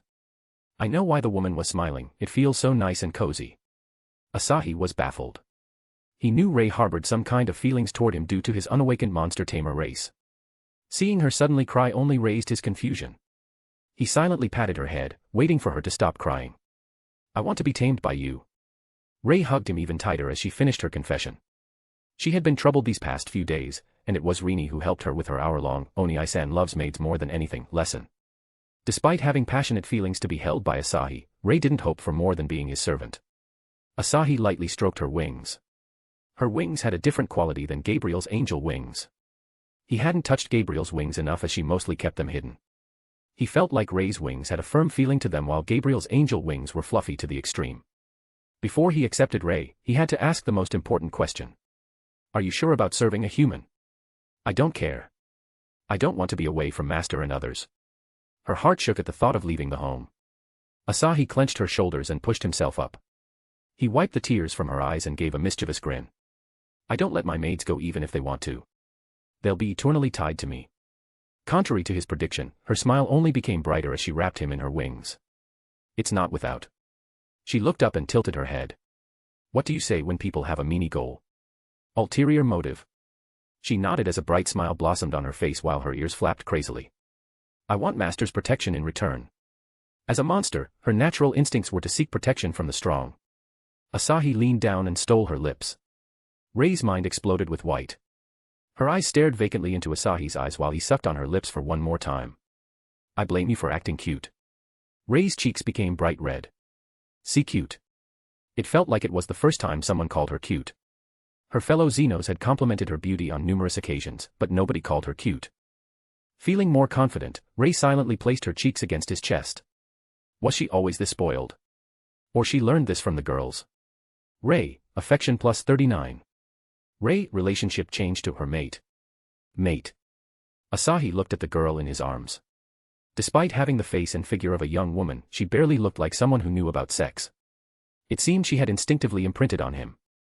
Well, if she wanted, he was more than ready to lure her and show her the happiness of being a woman. It was his expertise as an aeromancer. Master. Can we go to the village? She wanted to meet others and tell them about Asahi. That she found a new home. Right now. Some more minutes, is that too much? She asked, her ears twitching nervously. He bit on her droopy ears.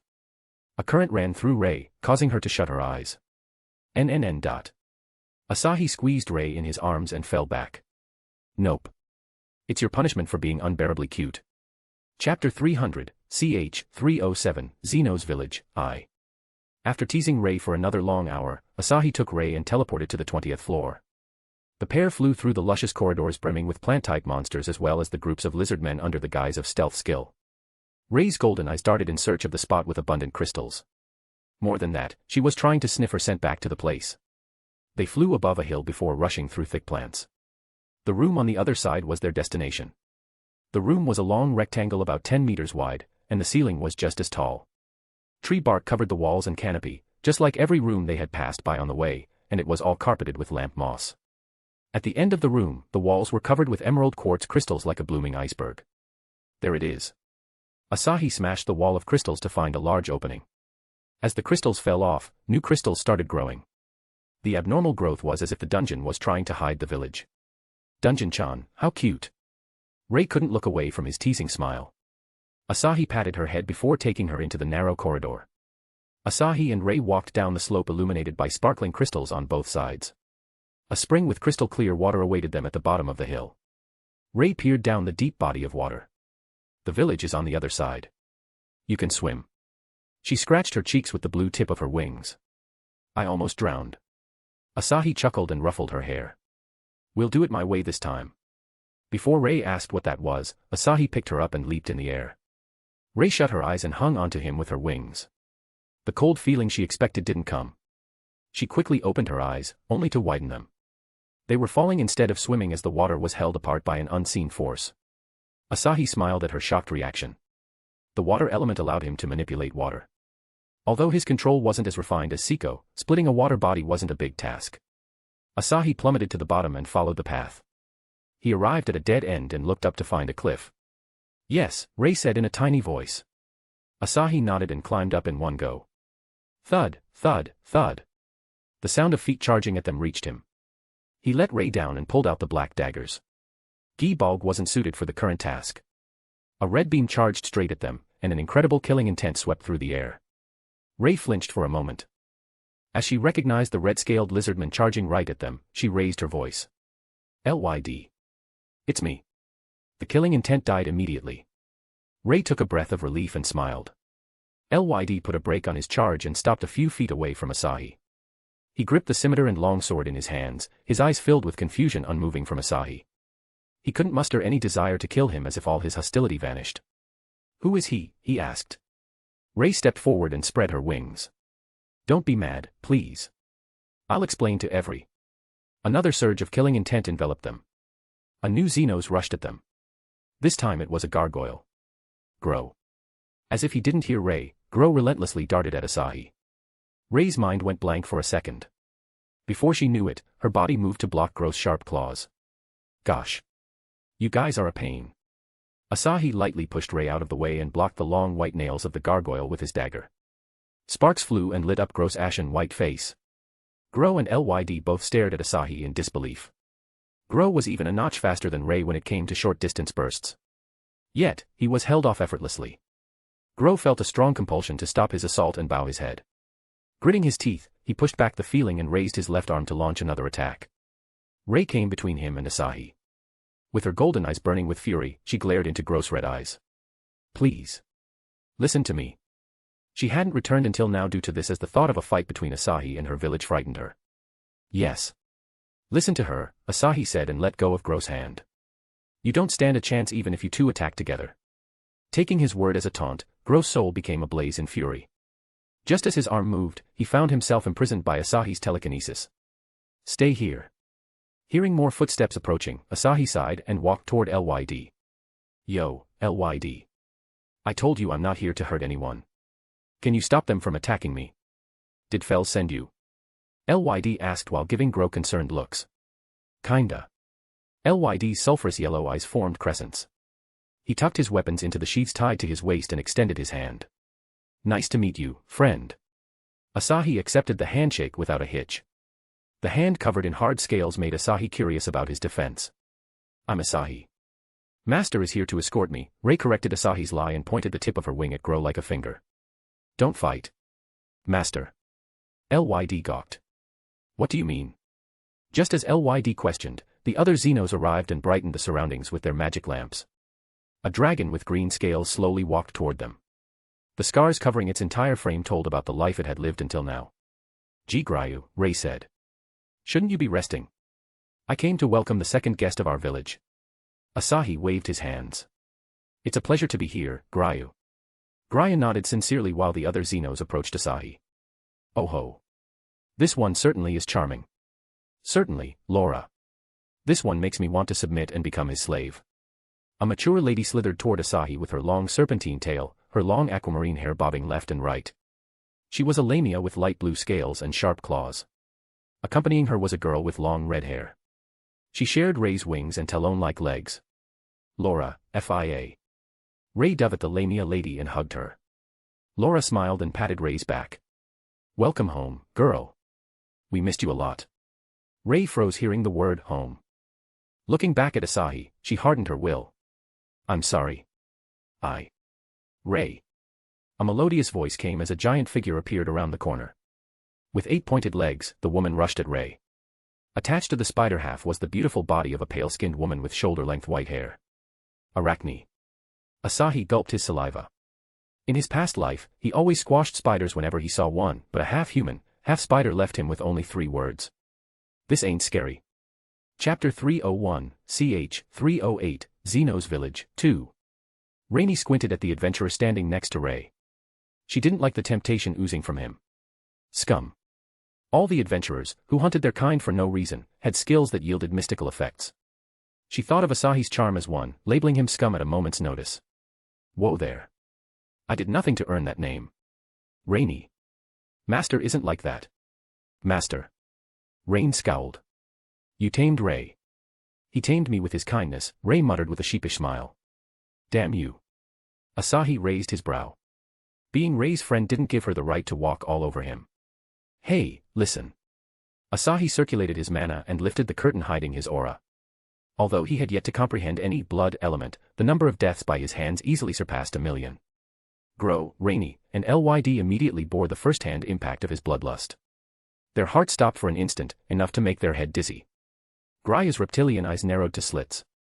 He had been through a shaking battle against an amphispana, which he utterly lost. Yet, the men before him exuded a far greater presence and bloodlust than the scariest monster Rexy encountered. As part monster, he understood this feeling better than most adventures, the feeling of facing a stronger monster.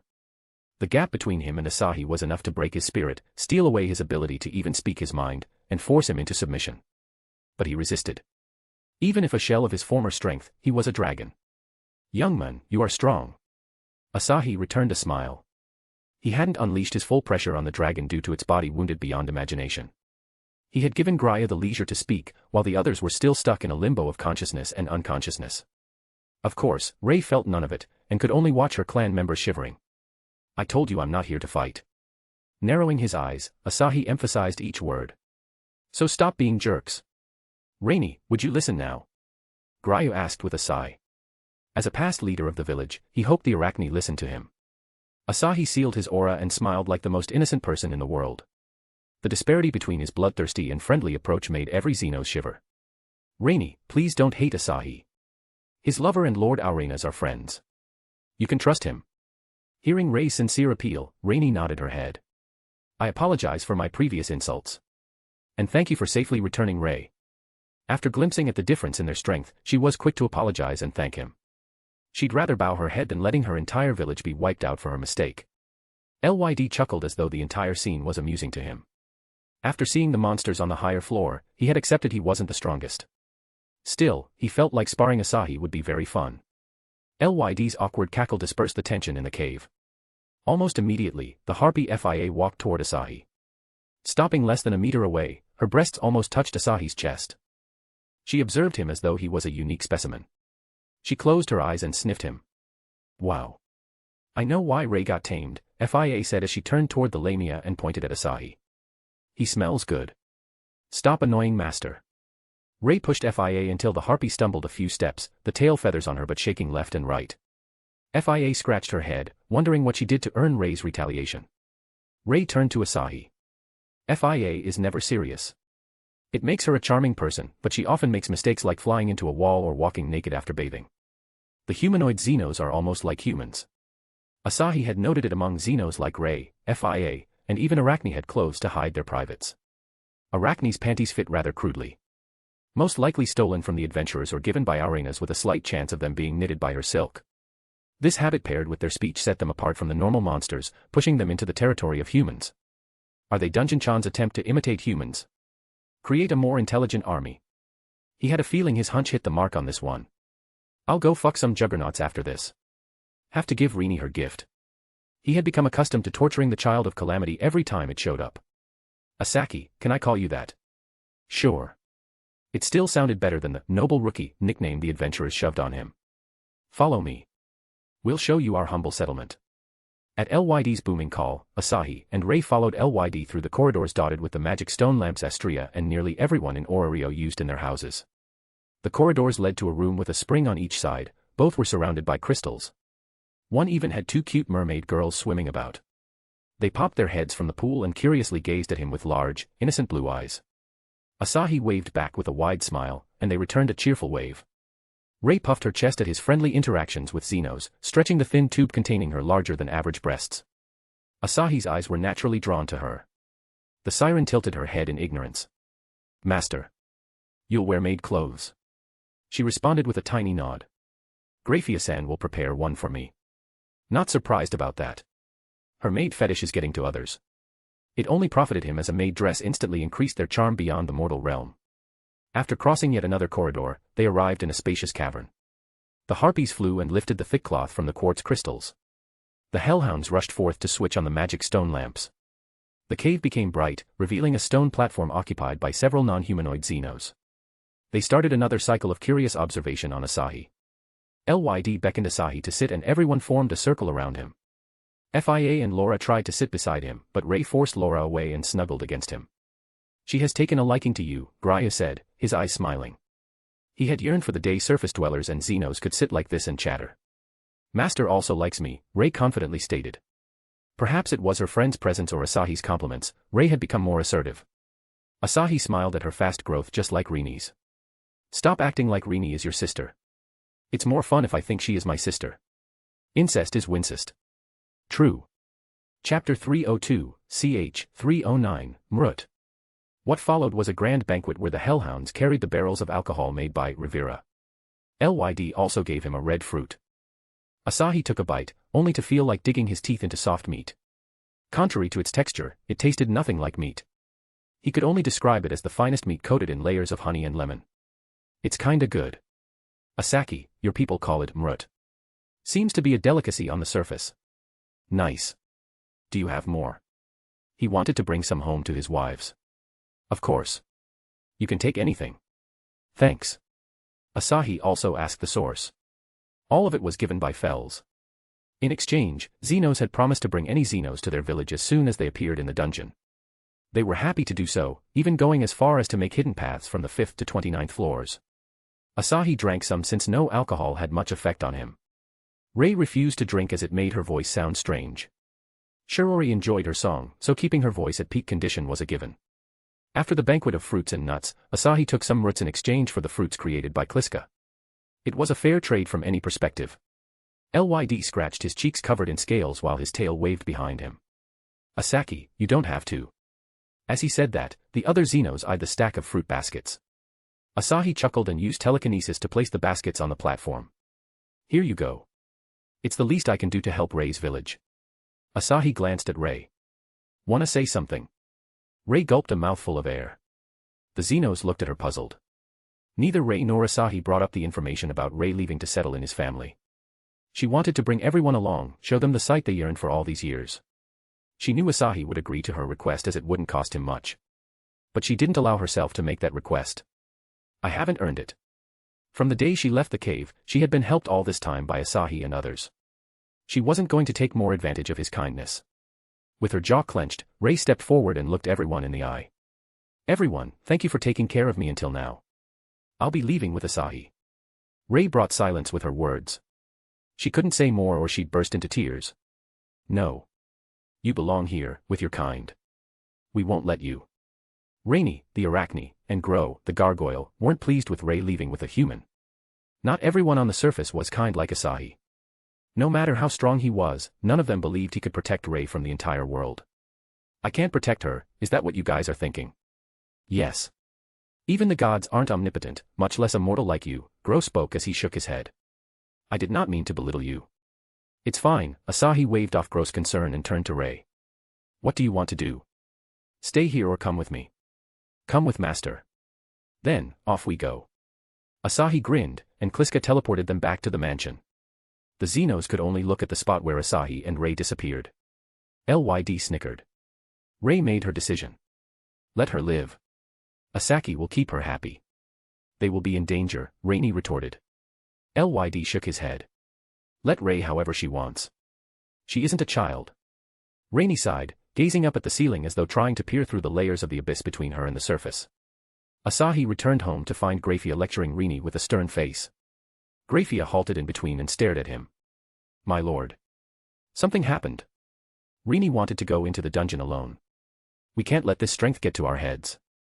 Asahi slapped Ray's back, pushing her toward Grafia. Train my new maid. Leave Rini to me. As you wish. Rini, we're going into the dungeon. He might spend his entire tomorrow in the dungeon with Loki Familia. He wasn't sure if he'd be free the day after. Let's go. Rini took his hand, seemingly prepared for the teleportation. You're awfully excited this time. Asahi pulled out her gauntlets. Rini stared at them, eyes wide in shock. Oni-san, they look cool. Wear them. They are strong too. Asahi helped Rini in fitting the gauntlets. Rini clenched and unclenched her fists with a fascinated look in her eyes. It was easy to sense the strength flowing through her body. A passive boost. Yup. Asahi patiently explained the other skills, earning a bright smile from her. I can kill more with this. Thank you, Oni-san. You worked hard on this. How did you know? I had this feeling. I forgot she also has the instinct skill. Tell me if you dislike anything about them. Rini's fixation on strength was only second to Aimi's passion for strength to protect him. All thanks to her monster blood. I will. Asahi pulled Rini and teleported to the 50th floor, the safety checkpoint. He immediately checked the floor, finding the ceiling as good as new. Superb healing. He wasted no further time and descended into the 51st floor. The view flipped his view on the dungeon. The walls, floor, and ceiling were completely smooth and flat. Every corner was a perfect right angle, as if carved by some master architect. Every other floor looked crude in comparison. Asahi touched the black wall. The texture was somewhere between stone and soil. I'm curious about the 60th floor. The place no one else had visited. He could just speedrun through the floors, which might scare Dungeon-chan into shutting down her holes. Asahi sighed and walked into the wide passageways illuminated with lights overhead. Chapter 303, CH 310, Destruction Element. There they are. Asahi spotted the squad of hulking rhinos roaming the corridors. Oni-san, let me. Go wild. Rini clanked her gauntlets in an act of provocation and charged at the black rhinos. Stopping a few meters before them, she hurled her fist charged with mana. A fierce shockwave blasted the rhinos apart, half of them splattered against the wall while the rest crashed into the end of the corridor like ragdolls. Amazing. Rini gazed at the destruction her hands caused. The shockwaves she created with raw power weren't worth mentioning compared to this. If her previous shockwaves were a gust of wind, the mana-generated shockwaves were a raging cyclone, laying waste to everything in its path. That's overpowered all right. The enchantment was a blessing that he should have exploited early.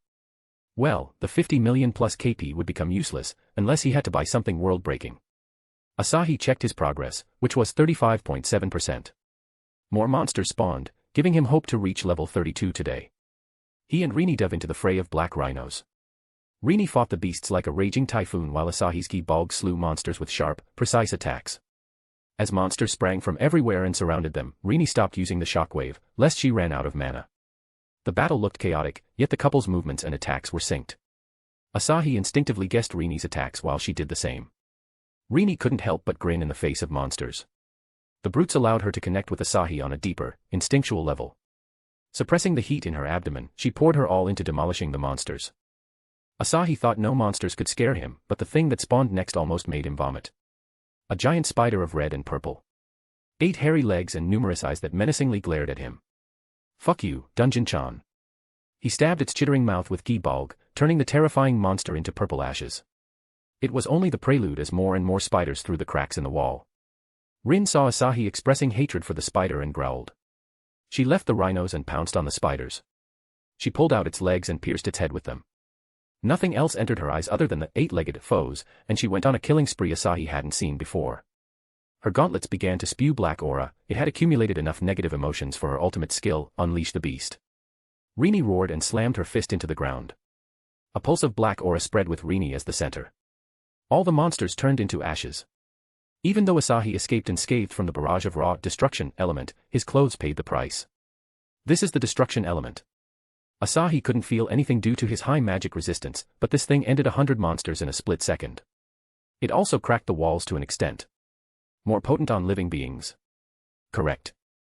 Rini came back to herself and stared at the destruction before she looked at Asahi. Her gaze slowly traveled down to his cock, and her lips curled into a sheepish grin. Oni-san is big. She had heard whispers from others, but seeing it with her own eyes was a different matter. She gulped, imagining the day it would enter her. I need to prepare my gift fast. He wasn't fond of being naked outside the bedroom, so he summoned a new pair of clothes and wore them. I'm sorry. Oni-san. The anger took over my head. Asahi ruffled her hair. The gauntlet couldn't keep up with the flow of her negative emotions, aka her berserk nature. He decided to improve the gauntlets after the trip with Ace and others. It's fine. At least we saw the true power of your new weapon. Let's continue. He was just 30% away from leveling up. As the narrow corridors had nearly 4 paths, Asahi chose the path which gave him a stronger feeling of danger. As expected, the next encounter came after a few twists and turns. The mass of rhinos and spiders rushed at him like mindless beasts. Asahi stopped himself from destroying everything with Gi-Balg as it would definitely stop the hordes from spawning. After all, the dungeon would be more focused on repairing than using its resources on the intruders more suited to be in the deeper floors. A bigger party is a must for efficiency. Time to overwork the girls for XP. Rini, stay calm. I will. Feeling Rini's determination, he caressed her cheeks with his telekinesis before he began swinging the spear. He danced to the songs coming from the monsters' throats. Midway, he received the level up notification, which he ignored and continued whipping the monsters around. Nothing major happened for the rest of the floor except for the endless spawning of the rhino and disgusting spiders. Rini didn't push herself hard and relied on his head pats to keep her negative emotions in control. At last, they reached the stairs leading into the next floor. Asahi opened his status. Status. Asahi Marikawa LVL. Current level progress. 68.9%. Age. Race. High human. Class. Lowly lover, mature lover, aromancer. Unselectable classes. Monster tamer, undead hunter, magician. Attributes. Strength. Dexterity. Constitution. Defense. Charm. Magic. Karma. 41,098. Skills. Kliska's Blessing, special skill. It had been a long time since he checked his full status. His attributes were growing steadily even though he leveled up at a crawling pace. Not gonna leave without killing my favorite monster. He asked Kliska to put a teleportation mark before he began throwing fireballs around.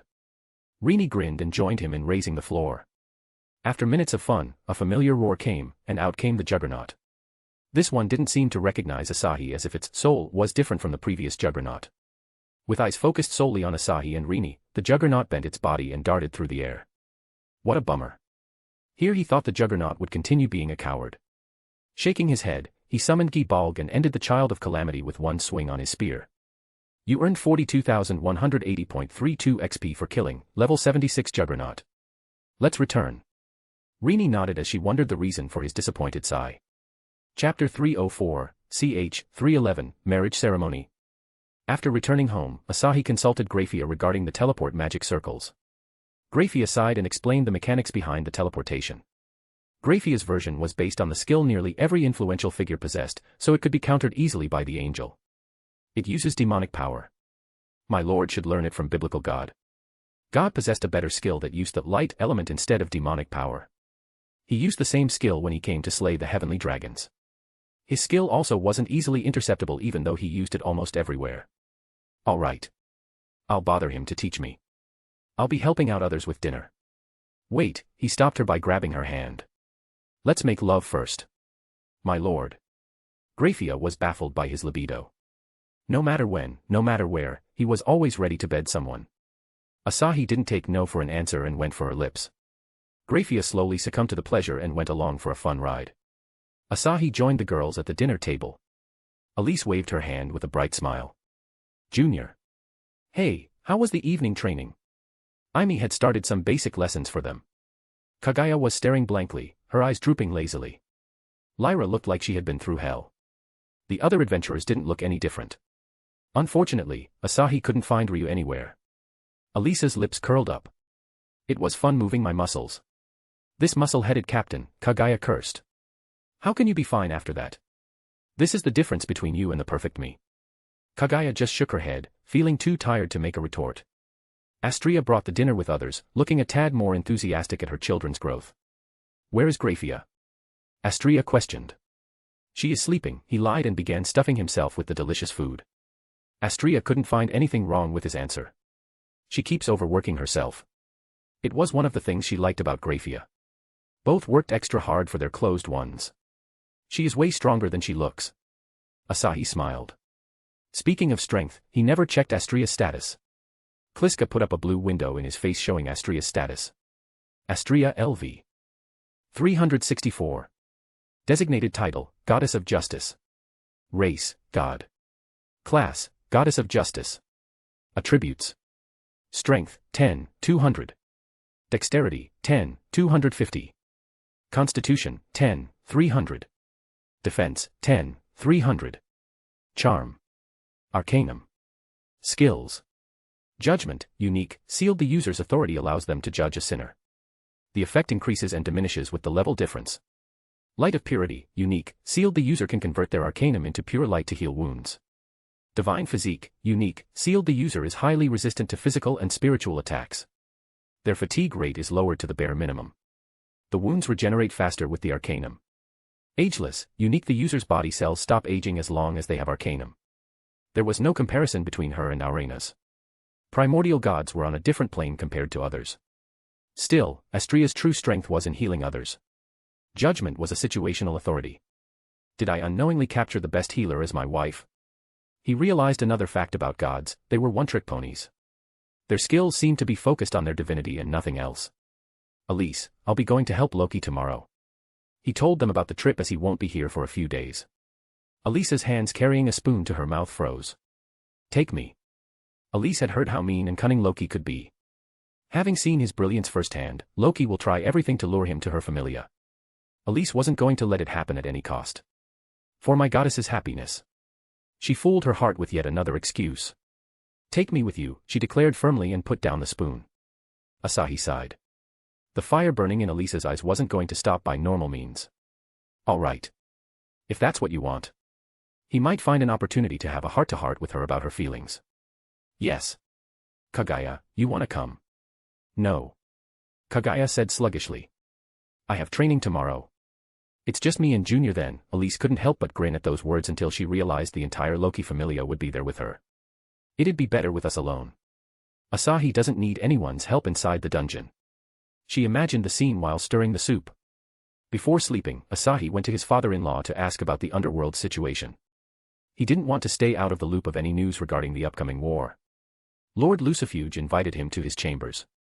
In the elegant room, Asahi could see a picture of Graphia's mother and Lord Lucifuge. She looked like Graphia except with dark brown hair and blue eyes. Sit down, Lord Lucifuge said in a stern voice as he took a seat on the couch. What do you want to talk about? Is everything all right in the underworld? Lord Lucifuge sighed before shaking his head. The citizens are still rebelling for Lord Lucifer's removal. The Devil Kings are feigning ignorance, and the war-hungry faction is protesting to continue the world domination plan. That's awful. Is Biblical God worried about the Devil Kings betraying the pact? They shouldn't be. Our military strength is nowhere near enough to contend against Heaven or Grigori. Nah. He must be chilling in heaven right now. I was concerned about this place. Lord Lucifuge narrowed his eyes. Why would you have concerns? Someone living in heaven shouldn't be concerned over the underworld. Lord Lucifuge had always thought such as the vassal of Lucifer. It's obvious to be worried about my father-in-law, Asahi shrugged. Lord Lucifuge couldn't stop the smile from taking over his face. Maybe Graphia's choice wasn't so bad. That reminds me, Asahi. Have you performed the wedding ceremony yet? No. Asahi scratched his cheeks awkwardly. For him, it was merely a ceremony that could happen anytime. However, that was a different case for girls like Saya, Shizuka, and especially now. Even though they said nothing, they expected their wedding to be the best in the world. He planned to hold a massive ceremony a few years later. That's better, Lord Lucifuge said with a relieved sigh. The door opened, and a devil maid walked inside with tea and snacks. Sipping on their tea, the duo of son-in-law and father-in-law discussed the underworld situation and how to get rid of it. Lord Lucifuge wanted to ask for a cure for Lucifer's disease, but he just asked Asahi to meet Lilith in his free time. Being both father-in-law and a vassal wasn't faring well for him. Asahi easily guessed Lord Lucifuge's intentions. However, he said nothing as he didn't know how to cure Lucifer. He could ask Kliska, but he wasn't going to. All of his plans will be ruined if Lucifer comes back to power. Not happening. Chapter 305, ch. 312, Tears, I. The next day started with a knock on the door. Asahi tried to move, but the pile of bodies around him refused to move. Without thinking much, Asahi simply opened the door with his telekinesis. Oi, Junior. What the hell is wrong with you? Elise blushed at the indecent sight. She could see Asahi and the rest were naked under the bed. Even Grafia, the usually stern maid, was clinging to him. On her side, Ryu was even more stunned. She came to request Asahi to let her join the expedition, only to find the lewd sight of Asahi and his women entangled naked on the bed. What was I thinking when I agreed on coming here in the morning? Asahi pushed the girls and sat up. The blanket slid down as he stretched his arms, revealing his chiseled chest.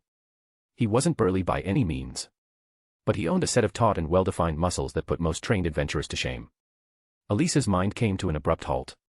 She and Ryu both couldn't move their eyes, their heartbeat pumping up the more they saw Asahi. Elisa's cheeks grew hot in embarrassment. Geez. Why are you two here? Want to sleep with me? Asahi yawned before giving the two a blank stare. Elise suppressed the turmoil in her heart. He is just my junior. She crossed her arms and gave him a haughty look. Wake up. I want to spar with you. Spar. Asahi checked his wristwatch. Who the hell spars at fucking 6? Did you forget you're taking us directly to the 45th floor? Lion and I need a warm-up. Ryu too, he turned to the blonde elf. Why? I want to help. Despite her hate for elves, Ryu had a deep-rooted pride. She owed Asahi too much, and this was a good start to return some of the favor. Okay. You can come. Ryu hadn't expected him to agree so easily. Then again, he asked Kagaya last night, so he must have no trouble bringing another girl along. Let's go, Elise said, grinning widely. Asahi gave her a blank stare. The redhead's grin became cramped as she became fidgety. What? Care to leave me? He shook his head. Or you intend to watch me naked? Shameless captain. Elise couldn't help but imagine Asahi without the blanket. Heat rose in her core as her arousal grew. Aware of the changes in her body, she blushed before she silently dragged Ryu out of the room. She is cute. He shook his head and put on his clothes. He arrived at the yard where Ryu and Elise stood side by side. Her scarlet ponytail fluttered from the passing wind. Asahi couldn't deny her charming smile stole his heart. Strong, unwavering will, and a caring heart, she might be a near-perfect woman if she kept her mouth shut. Ryu smiled seeing Asahi's gaze stuck on Elise. The way they teased each other, and Elise's reaction to the spanking incident had made one thing clear for the entire familia: Elise had a crush on Asahi. Most of the adventurers in the familia were on board with the ship, hoping Asahi will fix Elise's narcissism. Asahi turned his gaze to Ryu. The blonde elf, especially her long ears, fascinated him. Being a level 4 adventurer, Ryu could feel Asahi's gaze glued to her ears. Why is he after my ears? She mumbled in her head. Asahi clapped to get their attention. Why don't we have a bet to make things more spicy? Asahi's soft smile made Ryu's heart flutter. Yet, something about it was unsettling. It was very similar to the smile he showed when he was about to spank Elise for good. And no, Elise denied, recalling his last condition. I refuse. She wasn't going to get any more spanks. If either of you lands a hit on me, I'll do everything you want. Asahi ignored Elise and stated his condition with a grin. If not, I'll spank you both. Some punishments were needed to keep the tsundere in check, or she'd disturb him every day like this. That's unfair. Elise yelled. Ryu agreed with a nod. Really unfair. How could they go against a man who could travel between worlds like a god? Even with two of them, they stood zero chance. My perfect captain is scared. Asahi narrowed his eyes, a mocking smile on his lips. You don't have to come with me then. Some monsters in the dungeon are stronger than me. What will you do when you face them? Recalling the juggernaut, Elise faintly nodded her head in agreement. No. What does facing monsters have to do with spanks?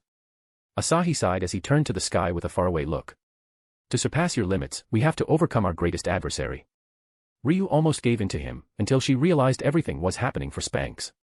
Blushing to her ears, she shook her head. Anything but that. She might be a little girl by the elven standards, but getting spanked would be very embarrassing. How about your ears? Asahi asked. He wasn't backing off from tasting the forbidden fruit which was her ears. The last time when he asked that question, Ryu was a little unnerved. They were strangers under the same goddess. However, the current circumstances were different as she felt no repulsion with his request. So much had happened ever since, from the end of Evelus to the discovery of Xenos. Her impression of him had drastically improved. It's just ears. She nodded, distracted in her thoughts. That's okay. I guess. Ryo Lion, affection +3. Asahi smiled at the tiny progress indicating the distance between them. Meanwhile, Elise stared at Ryo in disbelief. Ryo's consent was nothing less than a betrayal in her eyes. Traitor. I'm not joining you. I don't want spanks. Ever. I'll be gentle, Asahi said and caressed Elise's butt with telekinesis. Happy. What is this? Elise brushed her back with both hands. Stop it. Fine. He put an end to his harassment and took a fighting stance. With a smile, he beckoned the two with his left hand. Come at me. You guys aren't voting for me enough, so I'ma hit y'all with a cliff. Chapter 306, ch. 313, Tears, 2. Ended up sleeping at my usual uploading time XD. Ryu and Elise shared a glance as they clutched their respective weapons. Ryu had Alf's Lumina, a wooden sword forged from a branch of the holy tree in the elven forest. It worked exceptionally with the elven magic power, and could be used as a staff in emergency cases. Elise had a rapier made out of mithril. With the magic stone of Amphisbaena, it had improved attack power with fire spells and skills. Lion, we need to humble this arrogant junior. Indeed. Ryu played along, a smile tugging at her lips. Asahi chuckled and gave them the initiative. Elise spearheaded the charge, and Ryu followed her. Elise straight up slashed at Asahi's chest, with no hesitation in her attack. Asahi could see the sword's trajectory going straight for his chest. As if she was confident that Asahi will evade the blade. Asahi took a small step back to dodge before shifting to his right. The wooden sword missed him by a second and smashed into the ground. Ryu jumped back and sprinted around Asahi. Her skills and magic spells were centered on raising her attack power and healing. None of them helped in her battle with Asahi. Elise, however, had lubricated Bekwi to boost her base parameters. Her speed exploded in an instant, and she unleashed a ferocious combo of slash and stabs. Asahi still leisurely dodged her and Ryu's unpredictable backstabs with his instincts. He could do it even while talking to Kliska. It was like having an auto button in combat. This is like a weaker version of Ultra Instinct. Elise stopped, her breathing a little rougher. Stop being dodgy. Let me hit you once. It'll feel good, I promise. Nope. Try your best. Elise gritted her teeth and swung her sword at his smug face. The more he evaded her attacks, the more her frustration grew. The image of Asahi and his women kept flashing in her mind, and something warm accumulated in the corner of her eyes. She didn't realize the root of her rage. It wasn't Asahi's smirk as she believed. All blame went to an earlier event, when she was forced to see Asahi sleeping with his women. Her intense feelings turned into flames of jealousy and exploded in the form of rage. Asahi realized something wasn't right with Elise. She was too engrossed in swinging her sword with tears in her eyes. Elise level, affection -5. What the hell? Did I go too far? It was the second instance of someone's affection decreasing. Both were tsunderas, who refused to admit their feelings. He couldn't find what triggered Elise now. Ryu stopped after noticing Elise's erratic behavior and patted Elise's shoulder. Captain. The redhead froze, her sword an inch away from Asahi's neck. She pulled herself together and rubbed her eyes with a forced smile. Something went in my eyes. I'll clean it quickly. Asahi pulled her hands away from her face and gently wiped her tears. Elise, I'm sorry, okay.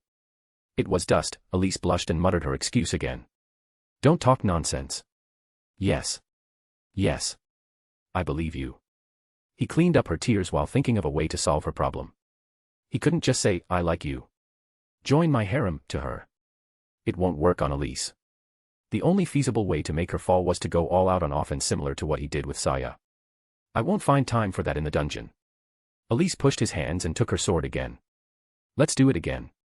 My perfect self won't lose again. She bounced back to her usual, cheery self as if nothing happened. Come at me. Ryu sighed. The two were back to their antics. The trio sparred until now came to call on them for breakfast. So sweaty. Elise mumbled. Asahi couldn't stop his eyes from wandering to her clothes. Her white shirt had become translucent with the accumulated sweat. Asahi could make out the pink brassiere under her shirt. Elise followed Asahi's gaze and covered her chest in a hurry. You pervert. With her hands on her chest, she scampered inside the mansion. Ryu looked down. Thankfully, her white sleeveless top wasn't made of thin linen. She gave a nod at Asahi before following Elise. Asahi-kun, you should shower. He closed the distance and threw his arms around now. Am I sweaty? No, you still smell good. Now gently hugged him. Like always. Good to hear. He dragged now to the shower and spent some quality time with her. As he sat down at the table for breakfast, Loki barged into the dining room. Oh ho, looks delish. Haven't eaten this morning.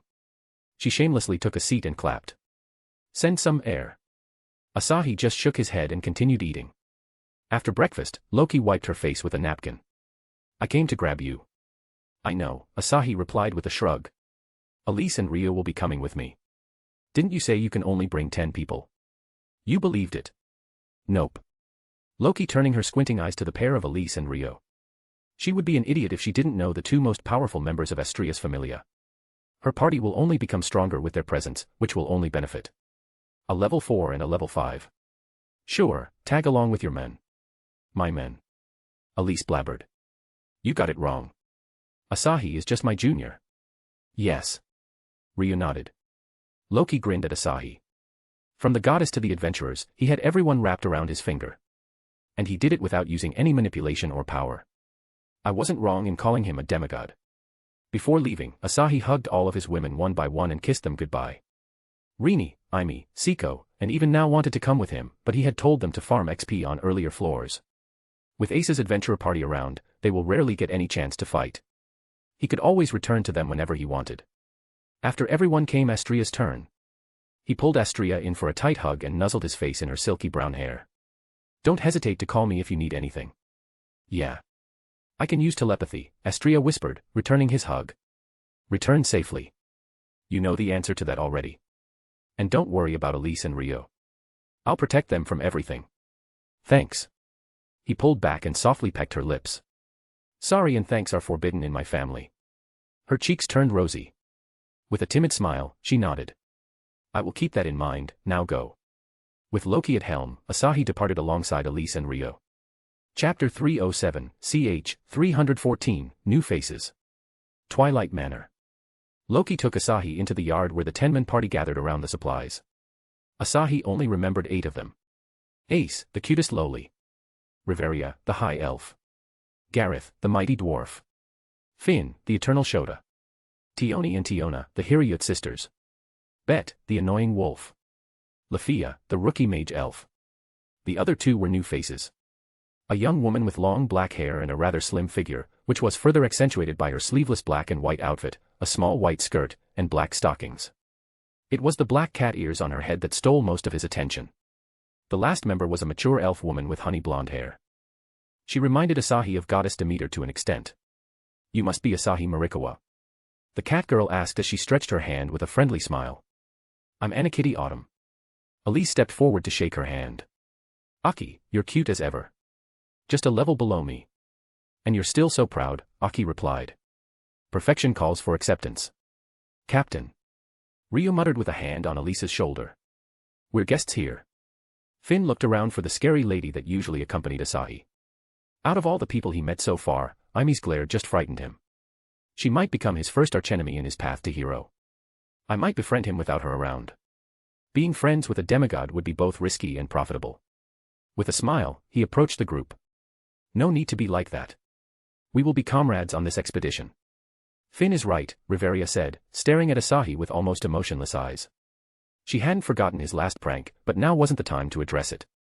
Loki nodded as she pointed at the pile of rations and the other supplies. Kiddo, show your magic. The anticipation of everyone was sky high. Tiona was especially perked up when she heard the word magic. She looked at Asahi with a strange hope in her eyes, wondering if he could live up to the hype he created around the city with his recent deeds. She could sense a threat from him. Her instincts were always on point, never letting her down. Without her, she wouldn't have survived the brutal battles in Telskura, a country solely inhabited by Amazonesses and ruled by Kali. Demigod, they must be stronger than the heroes of old tales. Asahi felt an intense gaze on his back and turned around.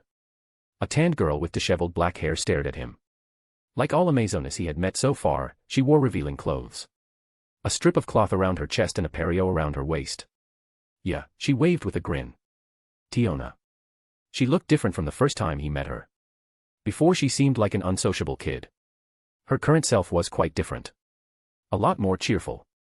Asahi returned a nod before focusing on the supplies. He bought a new ring from Kliska and tossed everything in it. Riveria's mouth parted with a gasp. She had seen this skill with her eyes before. The scene of over 200 kilos worth of supply vanishing still left her shocked. She became even more curious about the limits of this skill. Asahi Oniai-san. Ace shuffled toward Asahi and tugged at his shirt.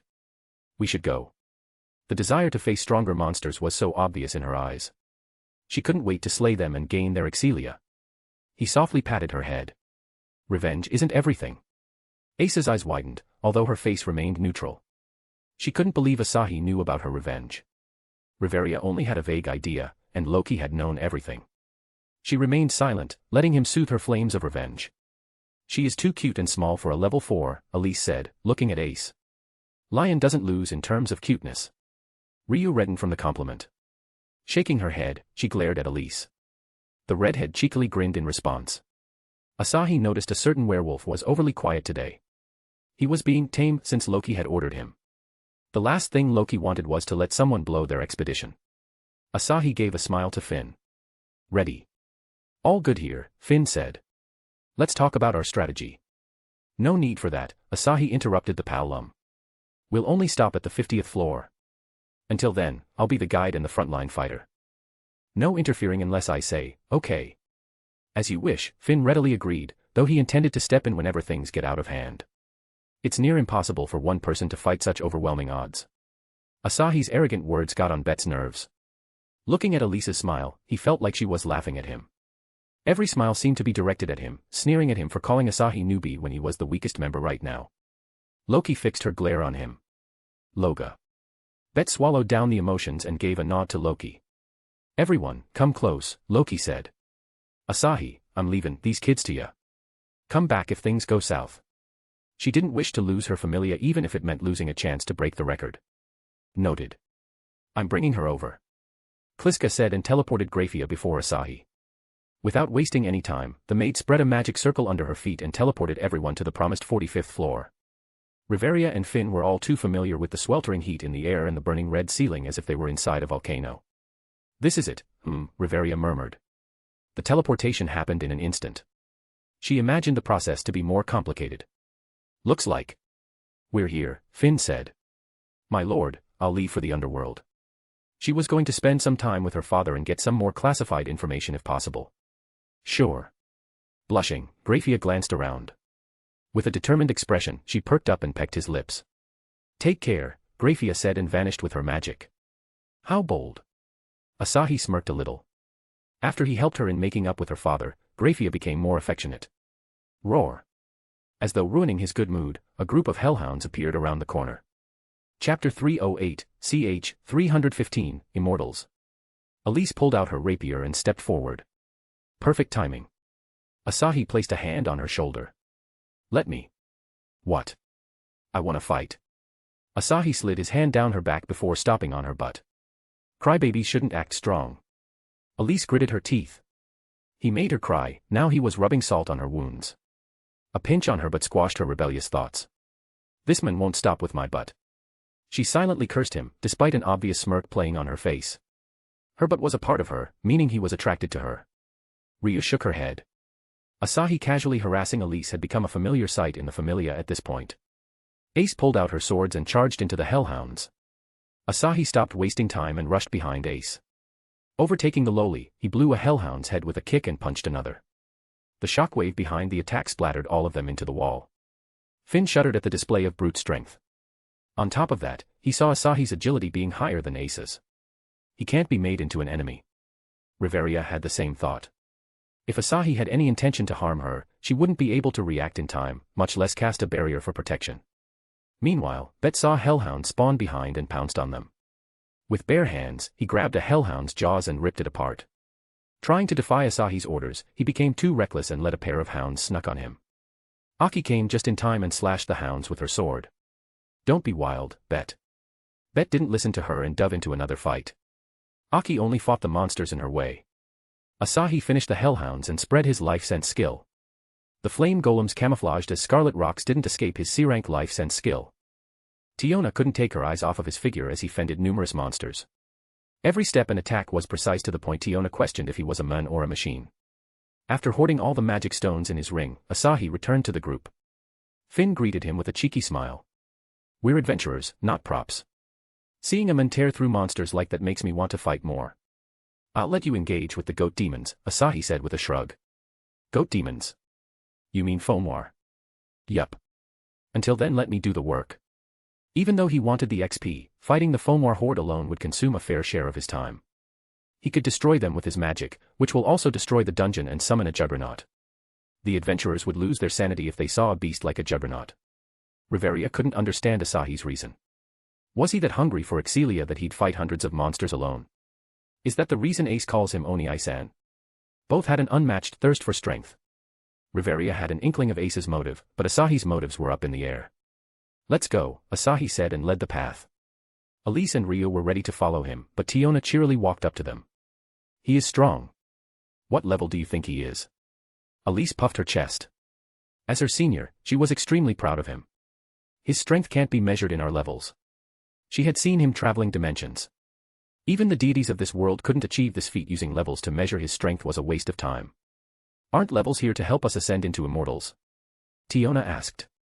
Kali, who was her previous goddess, had described leveling up as akin to shedding mortal shells. A demigod should be closer to deity than a human, which meant they could still be measured in levels. When you're near Asahi, you need to shove that common sense up your. Elise covered her mouth for a moment. I almost tainted my innocent tongue with a curse. It's all Lyra's fault. We should follow Asahi, Ryo said with a sigh. Ace looked over to Riveria. Go. The high elf released an exasperated sigh before giving a nod. It is our Familia expedition. What are we waiting around for? The adventurers felt their cheeks burn. Finn was no exception. Asahi had already sprinted into the next room, and they were here discussing. The group trailed the corpses left behind by Asahi. By the time they found him, he was standing near the tunnel leading down to the next floor. Kinda late, don't you think? Asahi asked with a grin. Be quick on your feet or you'll lose your way. Asahi's words hung in the air as he descended into the 46th floor. Something similar happened on the next floor. Asahi cleaned up everything while Loki Familia followed. Usually, they would take nearly a day to clear one floor as they had to protect the supporters carrying the supplies as well as making sure they suffered minimum injuries. Each healing potion was precious in the dungeon. This methodical approach was universal across Rio. But Asahi's fists changed everything. He plummeted everything, whether it was a hellhound, a wyvern, or a giant golem. Doubts about his real identity rose in Riveria's mind. After 5 hours of constant battles, Asahi's wild martial arts leveled up to C rank. A few minutes later, he arrived at the path leading into the 49th floor. You guys want a break? Asahi asked. Yes, Finn said with a smile. He wasn't tired at all. A timeout was needed for clarifying his strategy to Riveria and Gareth. All right. They all gathered in a nearby room. The smell of blood was overwhelming. It wasn't that unbearable during fights. Sitting idly, the smell tortured his sharp senses. He put on his mask and sat down in a corner, giving Finn space to go over the strategy again. Finn wanted to invite Asahi but chose to not bother his rest. Ryu and Elise sat on Asahi's sides. Ryu pointed at his mask. Is that for smell? Yes. Want one? Give one to me. Elise shook him. This smell is violating my nose. She acted like the incident in the morning never happened. She was a little too enthusiastic sometimes. Okay, he said and shoved a mask on her face. He handed one to Ryu as well. Try it. Ryu Lion, affection +4. Elise Lovell, affection +2. He chuckled, making the elf blush. You're cute. Ryu put on a mask with a serious face. She had to try her best to not pay any attention to his attractive face. Sitting so close, she could feel an odd warmth radiating from him. It made her relax as if she was sitting at home instead of a dungeon room reeking of blood. Elise pouted when the two of them neglected her. Knowing the mask would hide her face, she puffed her cheeks even more. Asahi pinched Elise's cheeks. Stop pouting, Captain. A smile suits you more. Liar. Chapter 309, ch. 316, Change, I. After Finn was done discussing his strategy, Riveria seemed considerably tense. Even though she hid it behind a calm expression. Asahi got curious and asked her. Mama-chan, what's the matter? Riveria clenched her jaw, looking more than just pissed. Stop calling me that. I was just stating the fact. You looked like you aged 100 years. Riveria was sure she would look the same a couple of 100 years later, yet his words struck some nerve. She never tried those shiny clothes or attempted to appear girly. Still, she was a woman. Age was their arch-nemesis. Were my worries that apparent? Asahi smirked. Much more lively now. Care to tell what's bothering the young princess? She sighed. I will be dealing with most of the waves on the next floor. Everyone will focus on guarding me while I prepare my spells. Riveria poured everything out as if Asahi's words incited her to speak her mind. She was the type to bury her worries and appear strong instead of babbling out her worries. What's the big deal about that? He couldn't tell what the ruckus was about. Fomors weren't that strong in his opinion. Any experienced level 3 adventurer could deal with them. Besides Ace, Finn, and Gareth wouldn't be overwhelmed so easily. Big deal. Riveria said with narrowed eyes. Thousands of Fomor will rush for our flesh. Every time we had a line of shield-bearers, magicians, and archers to stop the Fomor. A 10-man party can't do that. She came here because of Loki's big words about Asahi's might and his demigod story. She hadn't seen anything special about his skills, just brute strength. It'd be undeniably useful in taking down bosses, but how could he help them against a tide of goat demons? She was beyond stressed from the weight on her shoulders. Oi, I'm also here, aren't I? We'll blow them away with magic. Riveria recalled Asahi's magic when she first met him and now on the 10th floor. Similar to Bet, she had thought of them as a newbie couple aspiring to be adventurers. Thank you, Riveria said politely. For her, actions spoke louder than words. Ryu knew Riveria wasn't convinced. Out of all the high elves, only Rivera had a good character. The others had pride higher than normal elves. We're leaving now, Finn hollered, his command hull skill made his voice echo far away. Elise, who had been silent because of the mask, nodded. You're so cute when you're silent, he said. She just stared at him, her eyes stretched wider than usual. As everyone began to leave, Elise got up and stretched a hand for Asahi. Asahi gently squeezed her hand. Little firm with a touch of female softness. Not bad. Not bad. Elise pushed down the mask, blushing lightly. Oh, of course, my skin is perfect. Ryu's hand is much softer, he said and grabbed Ryu's hand. Holding the hands of two women, Asahi followed Finn and others. Let's stay like this forever. Elise and Ryu speechless stared at his shameless excuse for touching them, but none of them tried to pull back. The warmth coming from his hand made their mind fuzzy. These poor lambs. Asahi chuckled at how right Kliska was right now.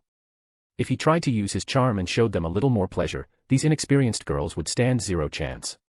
They will be seduced to his bed in less than a day. Fortunately for them, he believed in wholesome relationships more than the ones based on sex alone. With hand in hand, the trio journeyed through the desolate lands of the 49th floor. Ryu was having a hard time. On one hand, she couldn't stop herself from reveling in the gentle warmth coming from his big hand. On the other, she wanted to pull back and let Elise become closer to him. The conflict made her head spin. Unable to decide, she concluded. It's just my hands, there is nothing dirty in that. Meanwhile, Elise didn't know how to feel about this. She felt like she was betraying her goddess's trust even though Asahi was the one who did everything. Despite the guilt plaguing her, she didn't want him to stop holding her hand and guiding her. She used to call out Ryu for never letting go of a man who held her hand, yet she was being indecisive now. Astria-sama never tried to stop Kaguya from flirting with Asahi. Her friend was half serious about getting in a relationship with Asahi. For a former princess, her standards for a man were pretty low. Her goddess knew that, yet she let Asahi and Kaguya flirt. Is Astria-sama dense? Finn's group stopped to scrutinize the surroundings for the monsters. There, Ace said, pointing to the south. A sandstorm was approaching, stirred by the rapid movements of the Fomor horde. Everyone, take your position, Finn shouted and gripped his spear. Asahi chuckled and patted Elisa's back. Get as many as you can. I'll watch your back. He could heal her with Phoenix Fire, or his life element. It was the perfect opportunity for them to get stronger. Elise took a deep breath. This was the deepest she had ever been inside the dungeon. Instead of anxiety about the unknown, she was far more relaxed. She slowly faced him and revealed a bright smile. I'll be relying on you, Junior. Her honest response surprised him a bit. Where is the Tsundere? He turned to Ryu, who was still clinging to his hand like a little girl. You too. You can't get a better opportunity to gain Excelia. Ryu bobbed her head. Understood. Chapter 310, ch. 317, Change, 2. Asahi departed from them and reached Finn's group. Tiona brandished Urga, her double-bladed sword, grinning ear to ear. Tioni swung her halberd, the lust for battle was apparent in her eyes. The Hiryut sisters looked ready to duke it out with anyone. Asahi wondered which magic he should use. As the area was massive, he could use any diva spell. Let's go with Amon's spells. Amon's wind spells were versatile and didn't cause massive damage to the surroundings. The hideous goat heads appeared on the horizon. Carrying clubs of various shapes and sizes, the sea of monsters raced across the terrain. Even the usually calm Aki gulped a mouthful of air. She gripped the hilt of her sword with a determined expression. Ace calmly gazed at the incoming horde. Her resolve remained unwavering in the face of the scene straight out of any adventurer's nightmare. She was going to kill everything and level up. Doesn't the horde look bigger than the last time? Gareth pointed out. The last time we killed 700 beasts. Finn narrowed his eyes. It does. 700. Asahi said. I faced over 2,000 when I was here. Dungeon-chan is giving me preferential treatment. He wondered. Or the dungeon hated him so much that threw everything it had to kill him. The latter could be true since he tortured 2 so-called children of calamity. We're advancing either way. Finn stabbed a flag into the red sand. The emblem of a smiling trickster was sewn into the fabric. Asahi Marikawa, Riveria, we will be relying on you. The rest will form a parameter. Prepare to guard. Riveria swallowed her dry saliva and nodded calmly. She was about to chant but a pat on her back stopped her. Loosen up this tension, all right. Riveria stared at him. Please, do what the captain asked of you. Elise shook her head. Junior, let's not bother her. Aye, Captain. Riveria watched Elise's back. The redhead had earned her respect during the Great War where she and her friends defeated the level 7 Althea and saved the day. She didn't seem the type to blindly trust someone other than herself. Can he pull off a miracle? She hoped he did. It would be better than retreating then later climbing down 49 floors with the entire familia. While her familia scattered in every direction, she raised her white staff. Her soft, feminine face took on a concentrated expression as her brows sank. Soon, the flames shall be released. The chants flowed out of her lips. Her elegance mesmerized everyone on the battlefield. The carnage of the battlefield and her elegance seemed mismatched.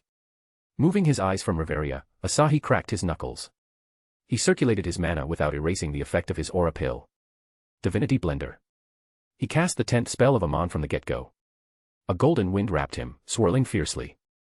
It sprouted 2 golden wings behind him, giving him easy access to flight. Ace felt a whirl of mana in the air and stopped in her tracks. Looking back, she saw a streak of gold. The golden armor around him shone brightly. Beautiful.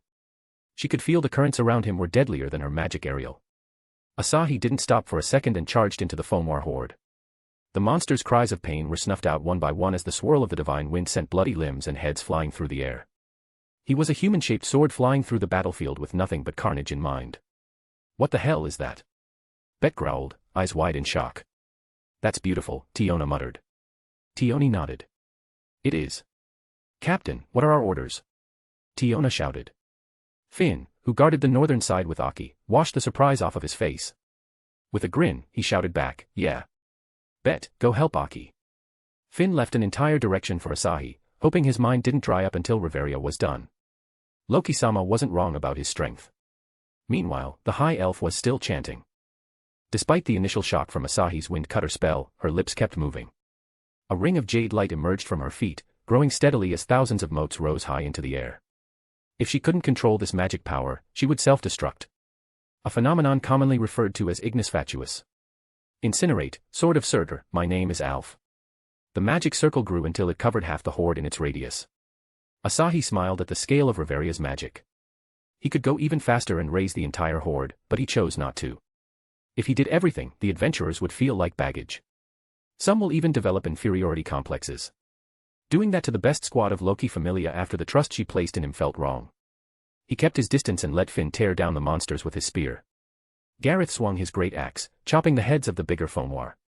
Aki swiftly moved in and out of the horde like a cat, occasionally killing Fomor. She and Bet distracted the horde for Alicia and Lafia. The pair of delicate and mature elves furiously cast spells in tandem with Aki and Bet's protection. Ace wrapped herself in aerial and shredded the Fomor. Her attack power rose dramatically after she killed one Fomor, thanks to her hunter development ability. Ryu was essentially doing the same, although a bit slower. The menacing clubs of Fomor only hit her after images. Before they struck again, their heads would tumble down. Meanwhile, Elise had wrapped her entire body in flames. The fire-resistant armor and clothes enchanted by Salamander allowed her the freedom to do this. Her burning sword cut through everything. She showed no mercy when she was in her Scarlet Harnel mode. Knowing someone was watching her back, she unleashed her maximum flames. It's fun. She looked at Asahi through the corner of her eyes. Wrapped in the golden wind, he was still streaking through the black mobs. She stopped to watch his figure for a few more moments. I really want him. I should talk to Astria-sama. Only her goddess will decide her future. She'd rather be lonely than betraying the goddess who had watched over her since forever. Just at that moment, Riveria had finished her chance. With sweat trickling down her forehead, she raised the staff high and triggered her spell. Ray Levitine. The adventurers quickly moved out of the way. Countless pillars of flame sprang from the ground. The pillars kept growing until the ceiling. The foam caught within the inferno were torn apart. The horde of more than 500 vanished in a mere second. The pillars receded, leaving an intense heat in its wake. Riveria took deep breaths and observed the battlefield. The last horde was annihilated by one spell, but this time was different. The sea of monsters grew thinner, but it wasn't enough. I can only cast one more. She'd collapse if she tried to cast a spell of this level twice.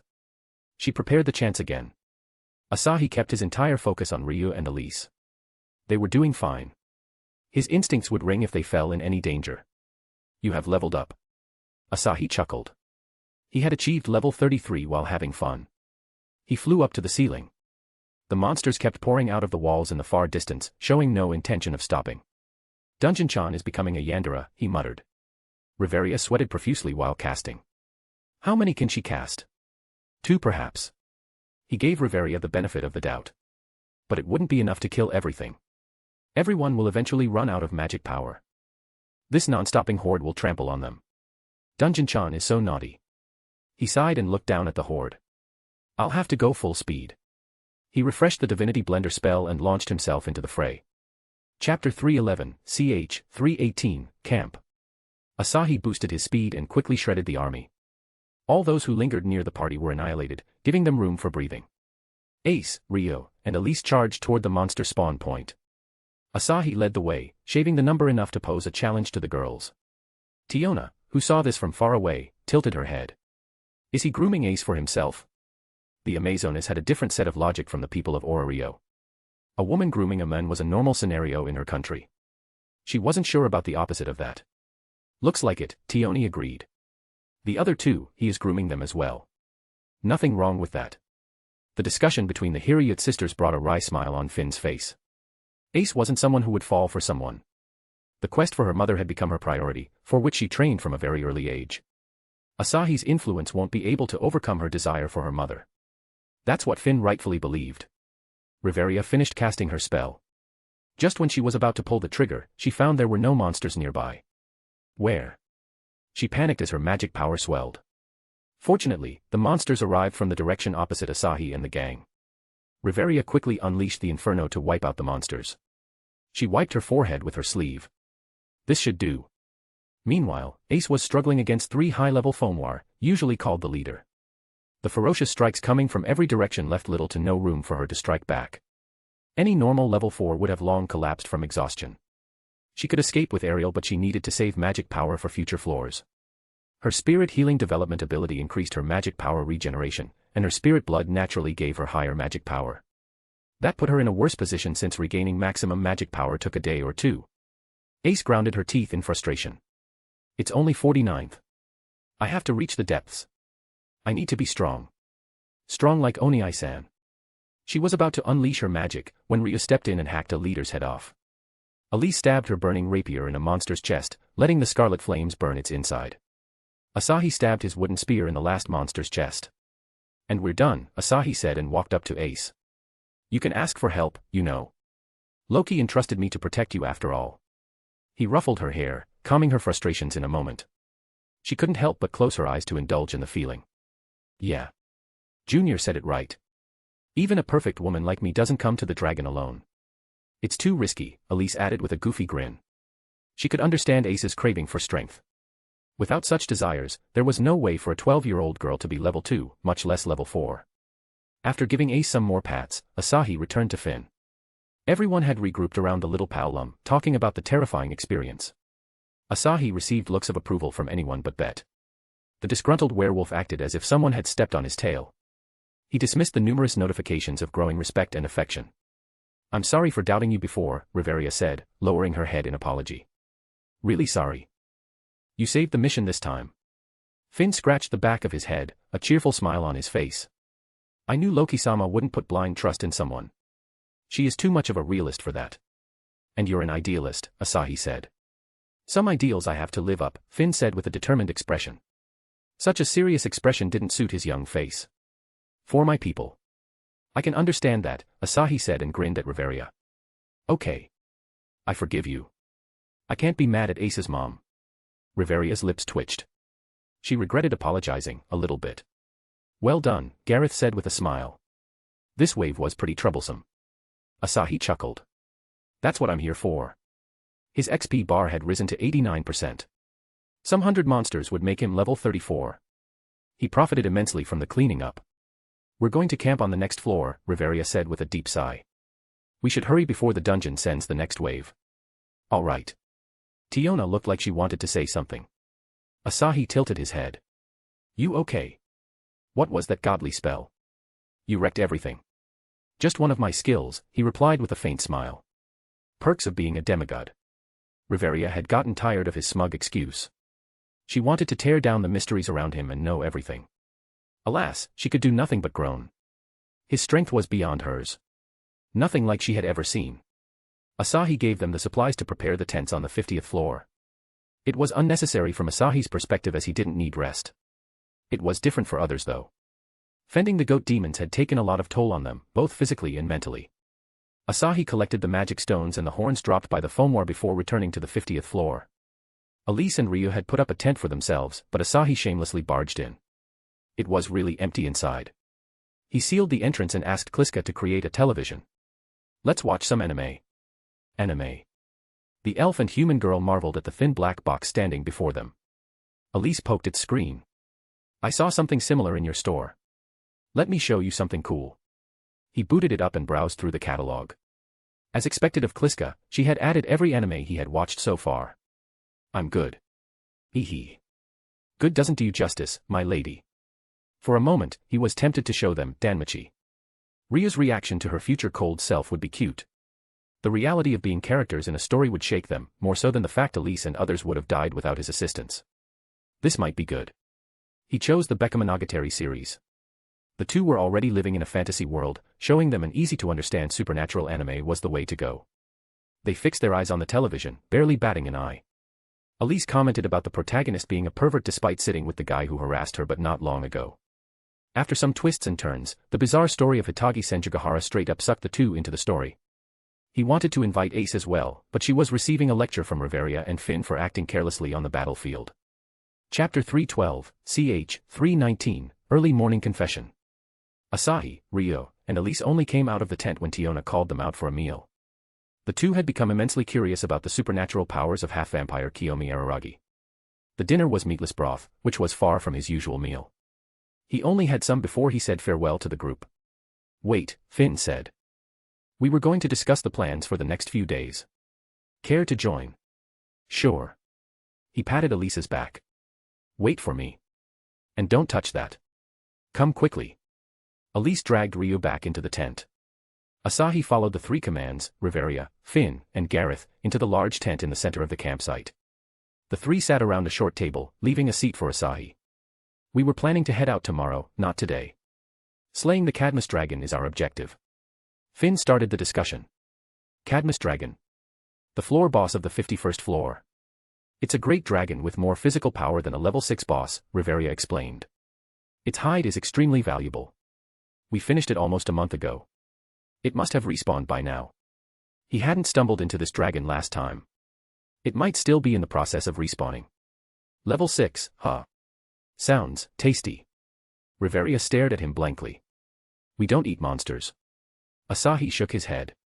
I'm fine with this arrangement. As for the loot I collected on the previous floor, I'd give your share back when we return to the surface. That'd be wonderful, Finn said. Traveling without supplies has been a refreshing experience for everyone. Finn wasn't worried about magic stones as wealth wasn't an issue for a level 6 adventurer like him. Asahi tapped the table.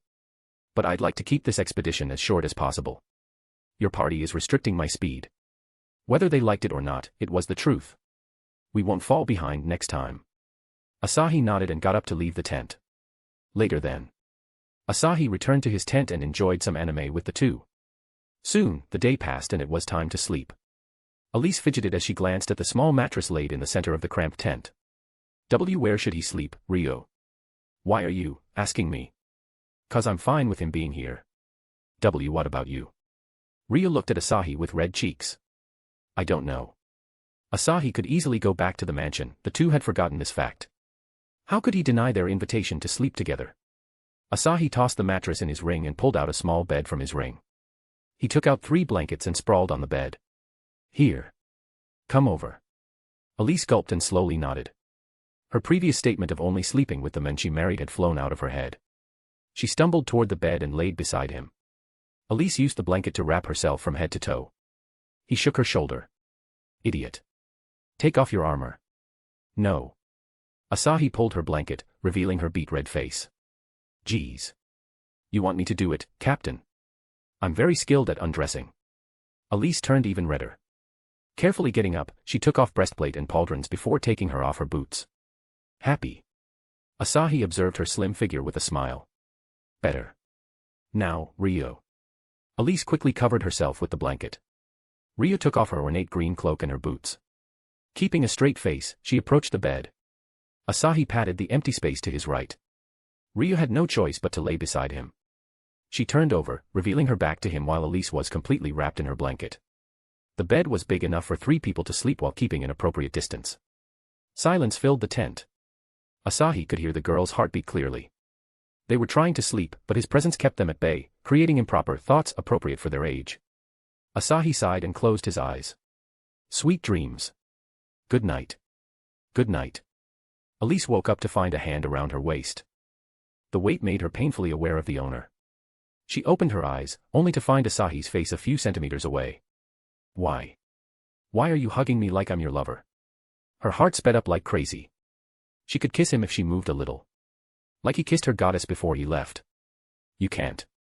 She mumbled as if trying to control herself. It was wrong. It could ruin her relationship with her goddess. Nothing would be the same after this. She tried to stop herself, but her body moved against her resolve. At that moment, Asahi's lips parted. Is it fun to molest a sleeping man?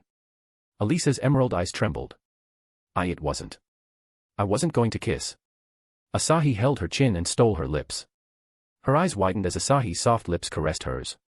Ending the kiss, Asahi gave a teasing smile. That's how it is done. A tiny heart flew from her scarlet hair.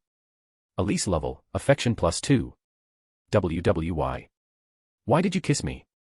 She tried to get up, but Asahi tightened his arm around her waist. Because I wanted to. Your indecisiveness makes you cute. But you would never confess your feelings even if the world ended. Elise Lovell, affection +4. Elise felt dizzy. Barely keeping consciousness from slipping, she bit her lips. I am not indecisive. I never had feelings for you. Despite her words, her lips curled into a foolish grin. Asahi chuckled. Look at your expression before saying that. I admit I like you, but it's wrong, this is all wrong. Astria-sama, I can't betray. Asahi silenced her with another kiss. Astria was never against me having a relationship with any adventure from our familia. Elisa's mind went blank. Wait. What? I was suffering all this time for nothing. Yes. Stupid captain. You held back even though we could have done this, Asahi said and slipped his hand into the blanket. He gently caressed her soft breasts. A lot more than a kiss. Elise Lovell, affection +7. Elise took off his hand and gave it a little squeeze. Don't touch me like that. It makes me feel strange. Is that so? She nodded, biting the corner of her lips. All of this was too unusual. She felt like this might be a dream, and she'll lose everything after waking up. The fact everything happened after she fell asleep didn't help. Elise Lovell, be my woman, Asahi muttered and caressed her cheeks. I promise to give you the affection you deserve. Chapter 313, ch. 320, New Spear. Elise opened her mouth. Let's give it a try. If her goddess was fine with the relationship, there was no reason for her to hold back. Elise Lovell, relationship changed to her lover. Asahi grinned. With this, Elise had become his woman. Though it happened earlier than he expected. All because of Elise being honest with her feelings. This makes us, lovers, she asked, blushing furiously. Me and my perfect lover. Heh. Let's celebrate the first day of our relationship, Asahi teased and caressed her cheeks. With some sex. And no, no sex before marriage. She was going to abide by this vow. She won't fall for his seductions. You plan to stay virgin forever if we don't marry? Yes. I will. She seemed determined to remain virgin. Asahi clicked his tongue. I haven't married any of my women. She narrowed her eyes. Do you plan to? Of course. But not now. Good. Now, let's finish what we started earlier. Asahi threw off his blanket and slipped inside Elisa's blanket. The redhead tried to resist, but he pushed her down. She gave him a teary-eyed glance. Why you? You want to do it with me? She couldn't understand his choice. While she hailed herself as the most pure and beautiful, being close with girls like Siko and Rini had turned down her confidence. Why is he so adamant on fucking me today? Asahi looked into her eyes. He was just joking about doing it right now, just to tease her a bit. But her cute expression melted his heart. Leaning down, he captured her lips before trying to invade her mouth with his tongue. Elise closed her eyes and awkwardly stuck out her tongue in response. Her inexperience was showing again and again, which Asahi found fitting of her pure claims. He started a passionate kiss, intending to make it the best kiss of her life. Elise slowly ran out of breath. Asahi took that as a cue to end the kiss and slowly untied her shirt's buttons, revealing her black bra. The black went incredibly well with her scarlet hair. They are not big like Astria-sama. Elise mumbled. But they are perfect. Asahi chuckled and traced a finger on her toned midriff. Her job was reflected on those tight abdominal muscles. Although she wasn't tough to Rika's level, she ticked his abs fetish just fine. Elise shivered as his finger teased its way up to her breasts. A heat surged in her core. She could feel the wet sensation growing between her legs. Just as things heated up, Asahi heard a loud heartbeat coming from none other than Ryo. Her breathing had risen as if she was excited. Asahi's lips curled up. The elf was staying silent, despite knowing what they were doing. Asahi ended the kiss and glanced at the elf whose ears had long become scarlet in the embarrassment of this situation. Breathing through her parting lips, Elise asked, "What happened?" "Ryu dear. It's not good to be sneaky." Ryu opened her eyes and got up. "It is not my fault." "Yes. I know." "Then why are you silent?" Asahi asked and chuckled. "Getting excited to see your friend being devoured by a man. You are a peeping pervert, aren't you?" "Liar. I didn't do it." Someone else was even more embarrassed at this moment. Elise felt like her head would explode from shame. Perverted lion. She accused her friend, despite giving in to her temptation so easily. "You both." Ryu got up, took her boots, and ran outside the tent without a word. Asahi looked at Elise. "What was that?" Elise coughed. "I don't know." "Shall I continue eating you?" "No. Don't seduce me until you marry me." She also grabbed her stuff and ran out of the tent. Asahi scratched the back of his head. "She is shyer than Astria." "That, she is. A common problem for virgin girls. I was also shy the first time. Not every girl. But I get your meaning. Well, no sexy redhead for me today." Asahi sighed and recalled Gabriel's innocent face. He usually trained with God at this time, then headed to spoil the Seraph for hours. She will be pissed at me for sure. His avatar was working on the life vein concept of the life element in the irregular world. Being with Saya made it easier to feel the vitality of any living thing. He had stopped everything to focus on life vein, partially because of his desire to help Hephaestus, partially to upkeep the promise he made to Astria. He wanted to meet Gabriel right now, but the difference in time flow made his head spin. He wouldn't be able to focus on anything no matter how much processing power his multi-threaded processing skill provided him. His perception and instincts made him far too sensitive to any change in his surroundings. Just pat her head until she accepts your apology. Stuck in the same place for hundreds of years. I feel bad for her. I'll show her around when I go. Sandalphon too while I'm at it. Yes. Make her fall for you. Why does that excite you, Kliska? Because my love will have more women to make him happy. My love's happiness is my happiness. Her words were too odd for an omnipotent goddess. He shook his head and followed Elisa's footsteps out of the tent. After an uneventful breakfast of meat soup, the group was ready to head down. Asahi browsed through the list of spears from Kliska. The sight of Gibalg would terrify the adventurers. He didn't want a powerful spear since it wouldn't help him in raising his spear skill. It had to be durable enough to withstand at least level 7 monsters. Thankfully, there was a spear available for that. He had seen it before when he was browsing for a godly weapon. Spear of Leonidas, rank S, the spear wielded by King Leonidas of Sparta. This artifact bestows supernatural powers to the wielder.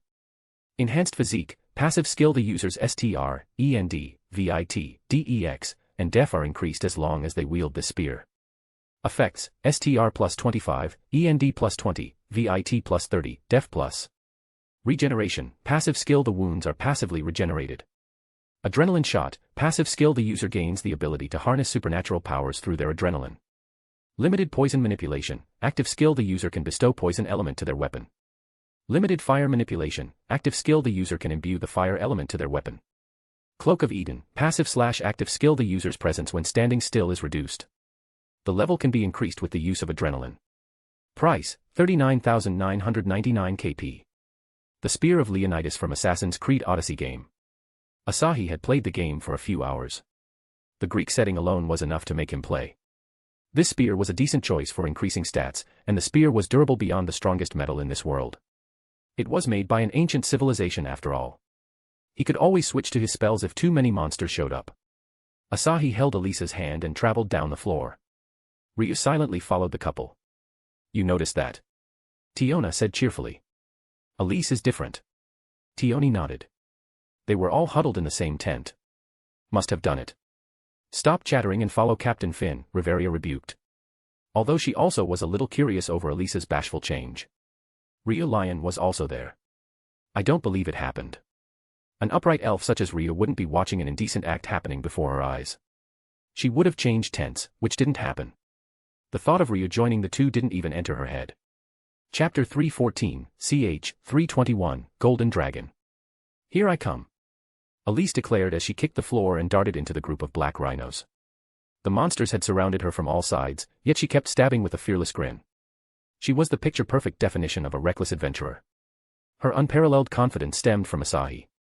The golden spearhead of his spear smoothly ripped into the rhino's thick chest and impaled its heart. He turned around and stabbed thrice, piercing a monster heart with each. The adrenaline power of the spear allowed him to use bullet time without using his perception. Elise looked at him with stars in her eyes. Wow. June. Asahi, your new spear is strong. You just called me Junior, didn't you? Elise giggled sheepishly. I'm too used to that. Where did you get that spear? Finn was also curious about the spear's origins. Even his top-class spear met resistance when slashing the thick rhino hide. Hephaestus helped me in forging this, Asahi said. He couldn't say his goddess created the spear for him in less than a moment. That would be like putting down the deities of this world. Hephaestus-sama. Finn mumbled. You are a blacksmith as well. A novice one, yeah, he shrugged. We should move. I can feel a strong monster that way. Riveria wanted to ask how he sensed where to go in these maze-like corridors. A floor like this usually took over half a day because of the jumbled-up path. Asahi guided them throughout as if he knew every direction. Asahi took Elisa's hand and guided the group toward the strong monster lurking in the depths of this floor. The occasion hordes of purple spiders and the black rhinos fell as soon as they leaped out of the walls. Asahi glanced at Ryo, who walked beside Elise. She had been silent ever since the morning incident. She hadn't gotten over the shock of finding her friend being with the lover of her goddess. Ryu dodged his gaze and hung her head. Even though she cheered for them, seeing them together made her bittersweet. The time they spent yesterday was one of the most memorable moments of her life. He was the center of her attention yesterday, but she couldn't look him in the eyes today. Why am I feeling like this? I should be happy for Elise. The elf couldn't comprehend her heart. She continued the trip with a heavy heart. The number of monsters she slew wasn't a fraction of what she accomplished yesterday. Asahi noticed her odd state and frowned. Elise squeezed his hand, tilting her head. Anything wrong? Ryo. She looks down. I can guess her reason, Elise said with a sigh. She couldn't help Ryo this time. The elf had to deal with her feelings on her own and decide what was best for her life. If Elise pushed her in the wrong direction, Ryo could be stuck in a life full of regrets. Elves were arrogant and haughty, but they rarely changed their partners throughout their long life. She believed in Asahi's ability to keep a woman happy. After all, every woman around him looked happier than the last. I'm on that list too. Hee hee. Asahi came face to face with four paths that split into countless intersections. The hallway in the far corner gave the strongest impression. It's this way, Finn said and pointed at the same path. Asahi released Elisa's hand and approached Ace. We'll be fighting a dragon. Ace looked up and nodded, a fierce glint in her eyes. Asahi calmed her bubbling anger with head pats. I'll be mad if you go berserk for some cheap lizard. Save the anger for the black one, okay. Ace gave another silent nod. Onii-san knows about me. Not everything, but yeah. Riveria heaved a sigh on the side. She was concerned over Ace for nothing. Asahi winked at Riveria. Mom, it'd be better if you let me take care of that lizard. After meeting Drake, he didn't put any dragon in his eyes. Especially not a level 6 one. I haven't fought that whining dragon for weeks. Another thing added to his hefty to-do list. I'll fight with you. Elise said, eyes burning with a newfound will. Don't forget that we're comrades. Turning crimson, she tried to speak about their relationship, but her embarrassment got the better of her. I'm coming too. Ryu spoke up. Asahi chuckled. All right. Let's hunt down that golden lizard. I'll aid you with my spells, Riveria said. Finn nodded, rubbing his chin. Tiona and I will help him on the front lines. Aki and others will keep watch on the monsters here. The monsters will spawn as long as we are here. We don't want our exit to be blocked. Tiona jumped up, grinning wildly. Yee. I'll fight the dragon. Tioni hung her head. I want to beat a dragon. Tioni. I promise I won't level up without you. No, do what you must. I'll catch up in no time. With heartwarming smiles, the sisters talked like typical Amazonians. Asahi looked at Bet with a smirk. You hear that, Beta? Keep watch here. Don't let anyone slip by. Bet gritted his teeth. Wolves heavily emphasized the hierarchy in their packs. Being Beta was insulting to his pride. As a former member of the werewolf tribe, such traditions were ingrained in him throughout his life. Riveria frowned at the odd skirmish between Asahi and Bet. Is this retaliation for calling him a newbie? Asahi could wipe Bet from existence. Even Loki wouldn't do much other than saying some curses. Yet, he just teased Bet instead of choosing violence. It's oddly cute. Taking Ace's hand, he entered the hallway, which only narrowed the further he went. There it is. Light came from the wide chamber up ahead. Asahi could hear the snores of the dragon, obviously in a slumber. He smiled at Ace and gently released her hand. He clenched his spear and walked into the room. The other side had plenty of lush green trees, enough to be considered a small forest. In the corner of the room, a pond could be seen surrounded by wildflowers. Ripples traveled across the pristine blue water as it fell from a crack in the wall. The guardian of the Cadmus spring laid on a bed of flowers nearby. A dragon with soft golden scales. With how its wings and forelegs were seamlessly joined together, it appeared as a wyvern. You sure that's a dragon? Asahi asked. Looks like a cheap wyvern to me. Riveria and others were speechless. Only Elise was grinning beside him. Asahi was unsure if his new lover had a split personality disorder. She seemed to become a different person when excited. Sundaras around me are just built different. As if hearing the insult directed at it, the dragon opened its eyes with a snap, and its reptilian pupils shrunk. With a mighty roar, it pushed itself off the ground. Ace unsheathed her sword and calmly faced the roaring dragon. This battle was a test of her willpower more than anyone. Chapter 315, ch. 322, Blushing High Elf. The dragon spat out its flame breath as soon as it spotted Asahi and others. Elise enveloped her sword in flames and slashed at the fiery beam. The Cadmus dragon overwhelmed Elise's fire within moments. Elise felt the flames approaching without batting an eye. Geez, you're so reckless. Asahi stepped in and erected a flame wall. Phoenix's fire absorbed the incoming flames, saving her in the process. Because I know you would protect me, Elise said, smiling ear to ear. Overprotective and arrogant. That's the kind of men you are. Ryu fired up her arrow mana and charged at the dragon. Ace flanked the other side. The dragon raised its wings and flapped once. The gust of wind that followed blew them back. Ace firmed her stance and darted back at the dragon. Tiona also helped her this time around as she closed the distance in one moment and smacked the dragon's tail with her double-bladed sword. Ryu sprinted around the dragon, pushing her legs to their limits. Fairy Serenade. She used her development ability to strengthen the effects of arrow mana. The blue glow of her sword became more apparent. Alongside Ace, she engaged in hit-and-run tactics. The hard dragon scales dulled their attacks, turning otherwise lethal wounds into shallow cuts. Ryu could still use the wide-area luminous wind spell, but she left everything magic to Lafia and Riveria. Her magic wasn't worth flaunting before the true genius mages. Ace, I'll create an opportunity with a spell, Lafia shouted. Seeing Ace battling the scary dungeon, a fire sparked inside her. With her staff in her hand, she began chanting her shortest spell. Unleash Streak of Light, bow limbs of the holy tree. You are an expert of the bow. Shoot, sniper of the fairies. Penetrate, arrow of absolute accuracy. A magic circle materialized before her. With a dazzling light, an arrow flew out of the magic circle. The dragon saw the attack and ducked to dodge. The beam-like magic arrow curved its trajectory and exploded in the dragon's face. The arrow's tracking capability was nearly unmatched among low-level adventurers. The magic arrow scorched the dragon's eyes, making it blind. It swung its wings, preparing to flee until its innate regeneration kicked in to heal the wound.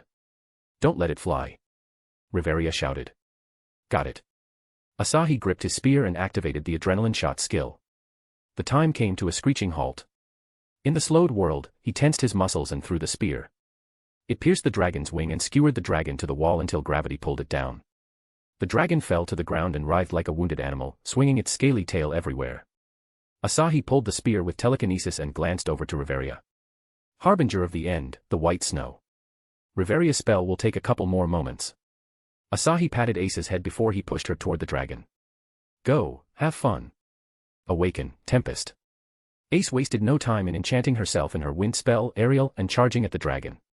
Dodging its wild threshing, Ace leaped onto its back and impaled its spine with her saber. The painful roar ignited dark flames in her heart. The distant memory of the black dragon played in her mind. Blow with the wind before twilight. Ace focused on Riveria's melodious chants, paying no regards to the burning flames of revenge. "I can't lose it. It's not my enemy." She shut her eyes tight as she raised her sword wrapped in turbulent wind and pushed it down with all her might. The blade tore through the scales and the flesh before it lodged itself in its spine. She twisted the blade, easily breaking the spine with her Durandal, a tribute sword. The dragon wasn't trying to throw her off as though it agreed to take all her attacks. Looking over to Asahi, she saw him nod. Finish it. He was willing to throw away some XP if it meant letting Ace get over her hatred for all dragons. Ace gave a grateful nod. It was her chance to earn Exilia from a level 6, above that, it was a boss. It would be enough to let her level up after accumulating sufficient stats. Oni-san is really powerful. To control a level 6 boss without moving a hand, he was stronger than she could imagine. Despite the overwhelming difference in their strength, she felt a tug at her lips. "I want that strength. To conquer the dungeon and the one-eyed black dragon." Ace raised her resolve to become as strong as him. She was going to ask him to train her. Riveria saw Ace's determination to finish off the dragon and panicked a little. She had to waste this abundant magic power she gathered or let it explode. "Geez, Mom. Let me help you." Asahi appeared before her and raised his hand.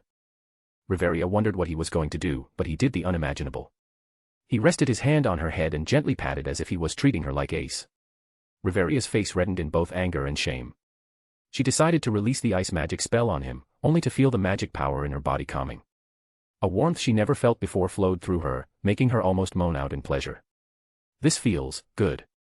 Is this why Ace lets him touch her?" She pondered, forgetting the hand caressing her jade hair. The dragon's feeble roar pulled her down to reality. Ace's enchanted sword was grinding the dragon's magic stone. Slowly but surely, the stone cracked, and the dragon vanished into purple ashes. She did it. She couldn't help but smile at Ace's victory. Even though everyone supported them, a victory was a victory. "Stop. I'm fine now." "Okay, Mom." Her long ears turned crimson. With a long breath, she regained her composure. "Thank you, and stop calling me that. It suits you, so nope." He was adamant on making her his mom. The more she felt annoyed, the more he loved this teasing. The calm elf blushing was a refreshing sight. Elise saw them flirt from the distance and shook her head. She accepted his playboy nature when she accepted him. There was no turning back for her. Besides, she only became his because of this love all good women attitude. "I hope he doesn't go overboard." Ryu stopped beside her, giving an odd look at Riveria and Asahi. Riveria-sama is blushing. She had never seen it happen. The high elf princess was known to be stern and calm in every situation. The current sight was a bit surreal for Ryo, who grew up hearing tales of Riveria. "It's Asahi. He can make our goddess blush.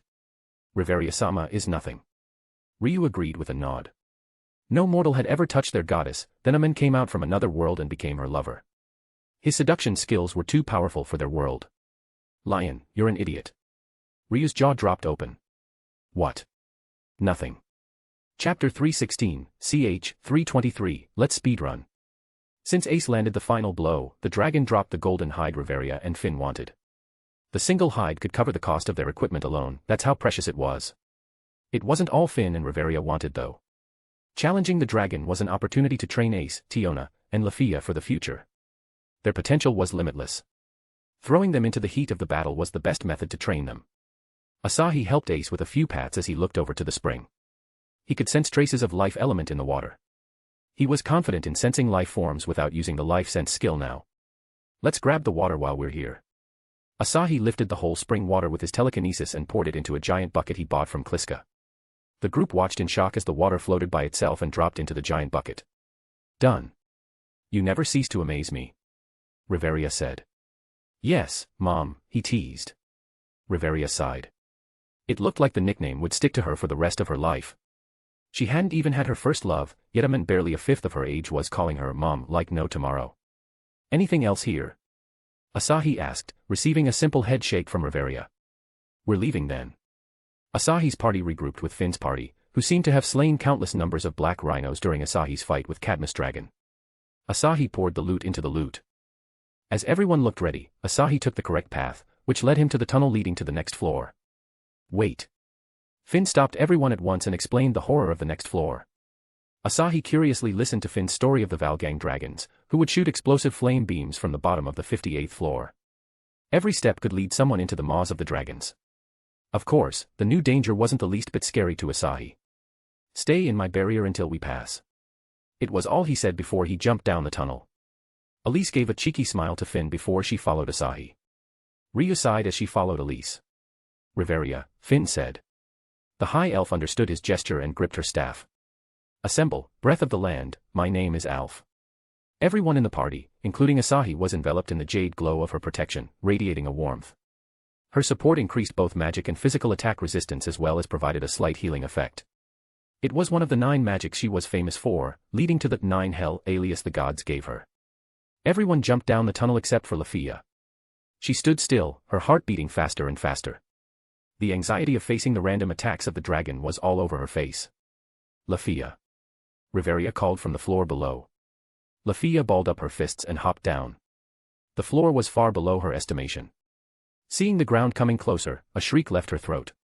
She chanted a protection spell in panic, forgetting Riveria's protection was already on her. You clumsy elf, Asahi muttered and slowed her down with his telekinesis. Taking Ace's hand, the elf stood up and bowed her head to Asahi. Thank you. No worries. Be careful. Asahi stopped to observe the floor. The 52nd floor didn't look or feel any different. That said, he could feel the surge of fire element bubbling hundreds of meters below the floor. He wrapped everyone in the storm fort barrier of ball. Just as he stepped forward, his instincts rang lightly. Flames erupted from the earth, followed by a crimson shock wave. The wind barrier tanked the crimson blast without much of a scratch. It wasn't a normal barrier after all.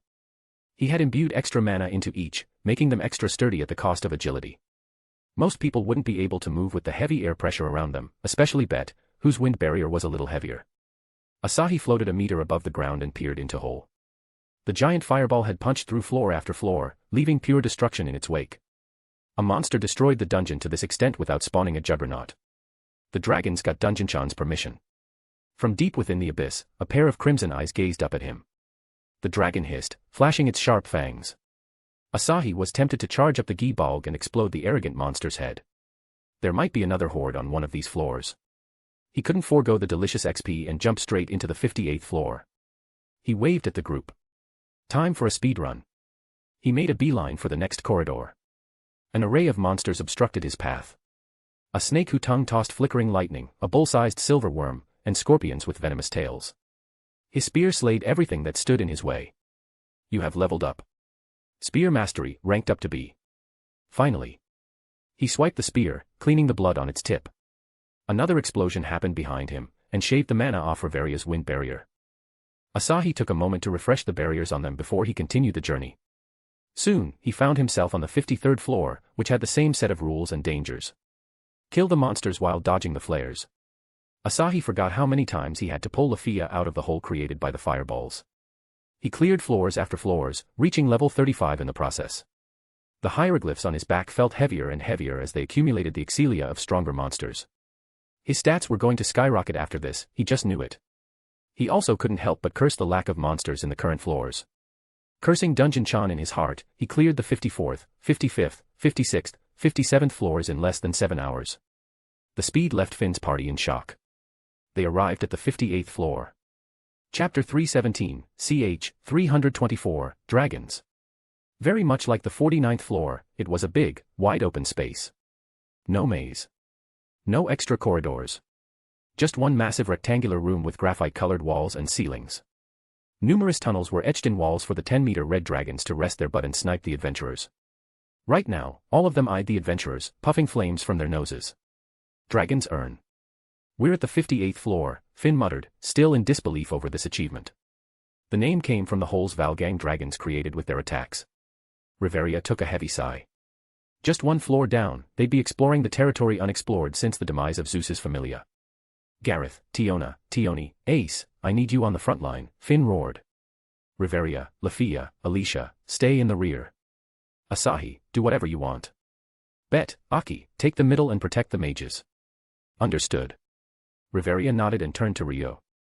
Lion, can I ask you to use your famous luminous wind? I will, Rio said. What about me? Elise asked, pointing at herself. Asahi lightly spanked her bottom. Do whatever you want. Got it. As the dragons charged their flame, Asahi and Elise took off first. Elise boosted her parameters with her skill and leaped into one of the tunnels. She shifted the momentum of her sword into her rapier and stabbed the dragon's face. She ignited her enchantment, burning the dragon's brain juices. Asahi pondered whether to switch to his massacre mode or use his current spear. He noticed the Valgang dragons excelled in their ranged fireball attacks, but their physical attributes were comparable to the level 4 Fomor chiefs. Elise, whose parameters boosted to nearly level 6, could burn them down in a one-on-one fight.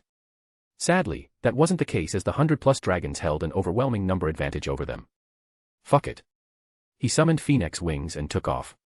Floating a couple of meters under the ceiling, he squinted at his targets. Israel Judgment. The majestic avatar of the divine bird came to life behind him. It spread its wings, scarlet flames compressing at the tip of each feather. Over a dozen thin beams of compressed fire shot toward the dragons sitting in their nests. Almost 20 Valgang dragons were incinerated in the heat of Phoenix's divine fire without uttering their last shriek. Israel Judgment is the best sniper. Thanks for the praise, my king, Phoenix's soft voice echoed in his head. Asahi charged up another Israel Judgment and wiped out 20 more dragons. The others watched in awe as the number of dragons dwindled without much of a resistance. Finn smiled wryly. If this was a demigod, he couldn't imagine the feats that could be done by a real god. Or he is a special one. Whatever it was, he couldn't wait to level up to a demigod's level. Even if he wasn't born with divine powers, he could grind out Excelia and achieve level someday. With new determination, he raised his spear. Charge. Tioni rushed forward and swiftly lunged at a nearby dragon. With a swing of her halberd, she bisected a dragon's head. Riveria opted to provide protection and healing spells instead of chanting an offensive spell. Asahi in his rampage mode won't give her time to finish her long chants. Will this even be our achievement? Instead of one of the executors, it felt like she was a side adventurer or a mere supporter in this expedition. So this is what it feels to rely on someone. It was a new experience for the high elf who had always enjoyed being in a position of authority. Rio, who was about to sing the chants of luminous wind, stopped and sighed. She glanced at Riveria to see her nod in affirmation. She squeezed the hilt of her sword and leaped into combat. The only one who wasn't moving was Ace. Standing incredibly still, she was observing the dragons. A stray fireball hit her, diminishing the jade glow from her body. So many of them. Are you seeing them? A childish voice spoke in her head. They killed your father and took your mother. Will you let them be? Will you stay powerless? Will you not avenge them? A black flame crackled around her. A dark light clouded her golden eyes. The pitch-black flames raged, burning her back. Ace, embrace this power. The flames manifested as her mother's figure, even speaking in her gentle voice. Darkness tempted her. No. Ace replied and lightly shook her head. I can be strong without you. She raised her hand, looking at Asahi, who was banishing dragons like they were some mobs from the first floor of the dungeon. She didn't need that skill's aid to become powerful. He released another burst of beams, wiping a dozen more dragons. You have leveled up. Level 36, hell yeah. Asahi glanced down at Ace. A pitch black radiated from her eyes as if the darkness of her Avenger skill had consumed her. It faded just as quickly, and her golden eyes displayed strong willpower. It seemed the lowly had managed to push back the compulsion of her Avenger skill yet again. She is growing up. Well, that was true. Ace had matured physically and mentally since the day he met her in the dungeon. He spotted a dragon spawning in the back of the narrow tunnel to replace a dead dragon's spot. The spawn rate seemed really slow, as though the dungeon had to burn more resources on the Valgang dragons than the black rhino monsters. As Riveria had plenty of magic power, Asahi decided to take a backseat in this fight. He had to do it, or the Loki Familia would feel like the achievement solely belonged to him. He trailed Elise and Ryo, protecting them with flame walls whenever a dragon's fire came to strike them.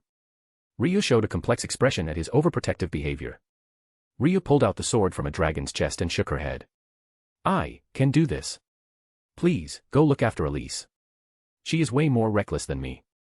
Asahi was at a loss for words. She was so nice yesterday, watching anime and all with all smiles. She was showing an opposite image right now. He checked her affection, finding it at 48. It should have been around 80 to 90, according to the affection notifications. Is she suppressing it like Seiko? He squinted for a second. Ryu insisted again to support Elise, making his theory more believable. These girls are too pure for their own good. He could only shake his head. Chapter 318, ch. 325, Flag. Tiona and Tioni ran rampant in the typical style of Amazonian warriors. Finn darted around like a supercharged bolt of lightning. Every one of his attacks either crippled or instantly killed his target. Ace's aerial was in full bloom, tearing through the dragons. Gareth was swinging dragons around with their tails, bashing them against each other.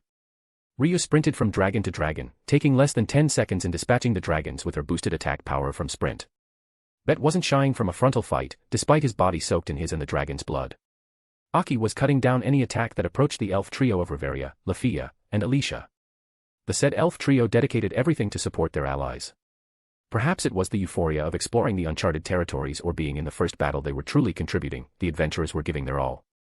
The worst was Elise, who showed no fear and charged everywhere with her sword.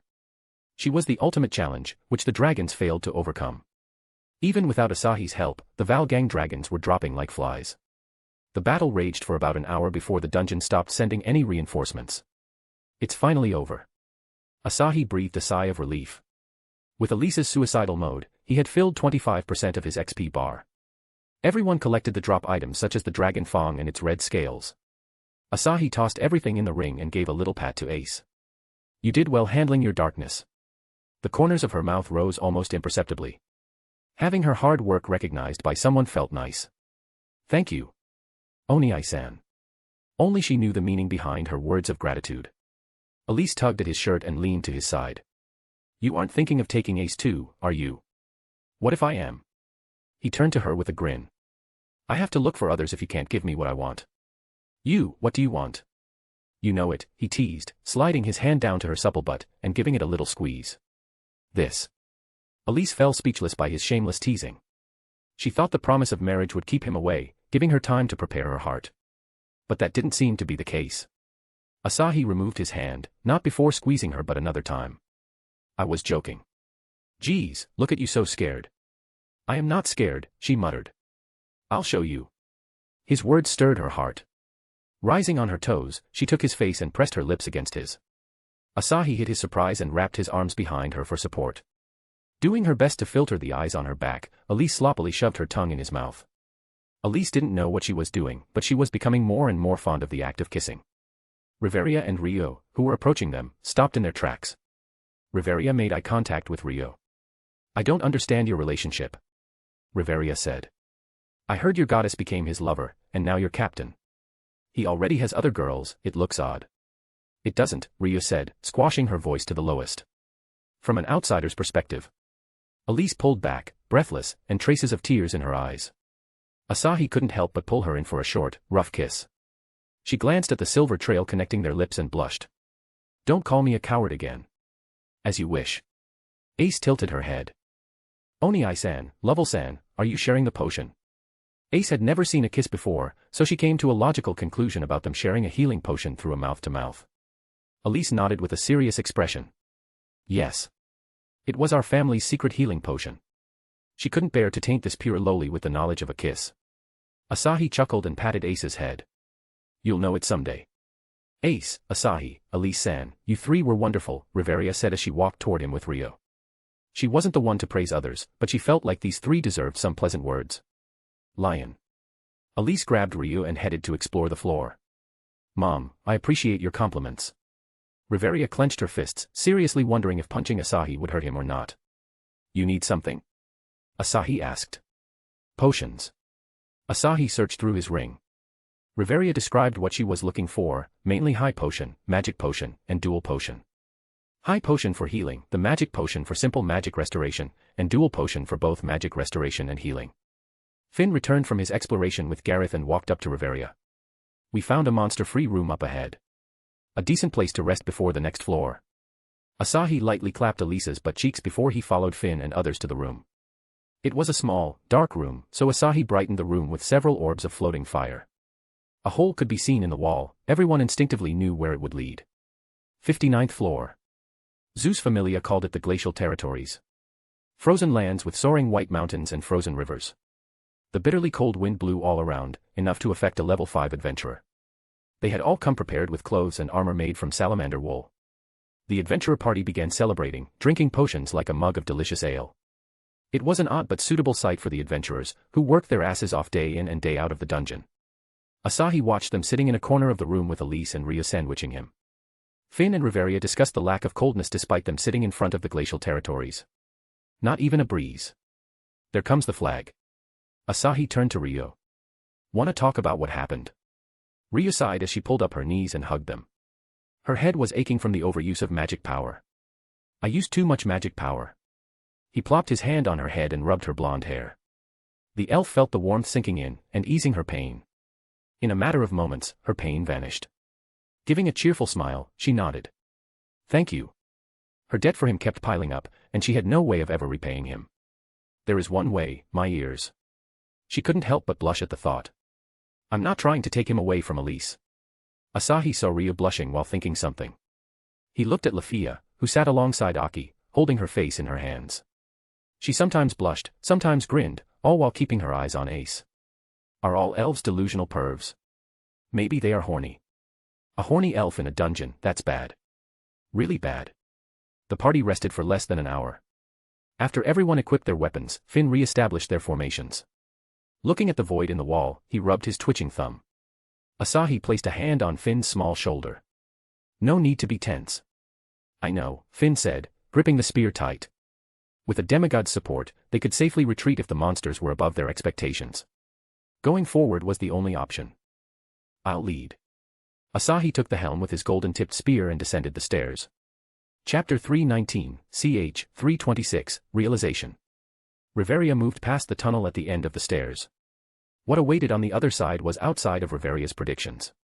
It was a landscape filled with the strangest plants and vegetation she had ever seen. The difference between the floor described by the Zeus Familia and this forest with soaring trees couldn't be any wider. This is... Finn muttered in shock. Unexpected. Asahi noticed a strange vitality drifting off of the plants. They had the same air as the plants he previously saw on the 27th floor, the Evelys hideout. It's related to those corrupted spirits. We saw them before, Ryo confirmed his doubt. Asahi frowned. He wasn't afraid of them, but an ambush from a level 7 or above might end up with someone dead. He trusted his instincts to warn him of any danger. What if he couldn't react in time? He quickly wrapped everyone in a light storm fort barrier and pulled out Gi Balg. Shki. A horrifying shriek echoed throughout the forest. What was that? Lafia asked, hugging her staff to her chest. This is not what we came here for, Riveria said, her sharp gaze peering into the dense forest. But we'll continue, Finn added. Got it. Agreed. Gareth and Elise agreed. Everyone, stay close to me, Asahi said. Elise, Ryo, with me. With Ace and Ryo sticking close to him, he guided the party with his instincts. Ace stayed right behind him. Everyone held their weapons close as they traveled through the forest.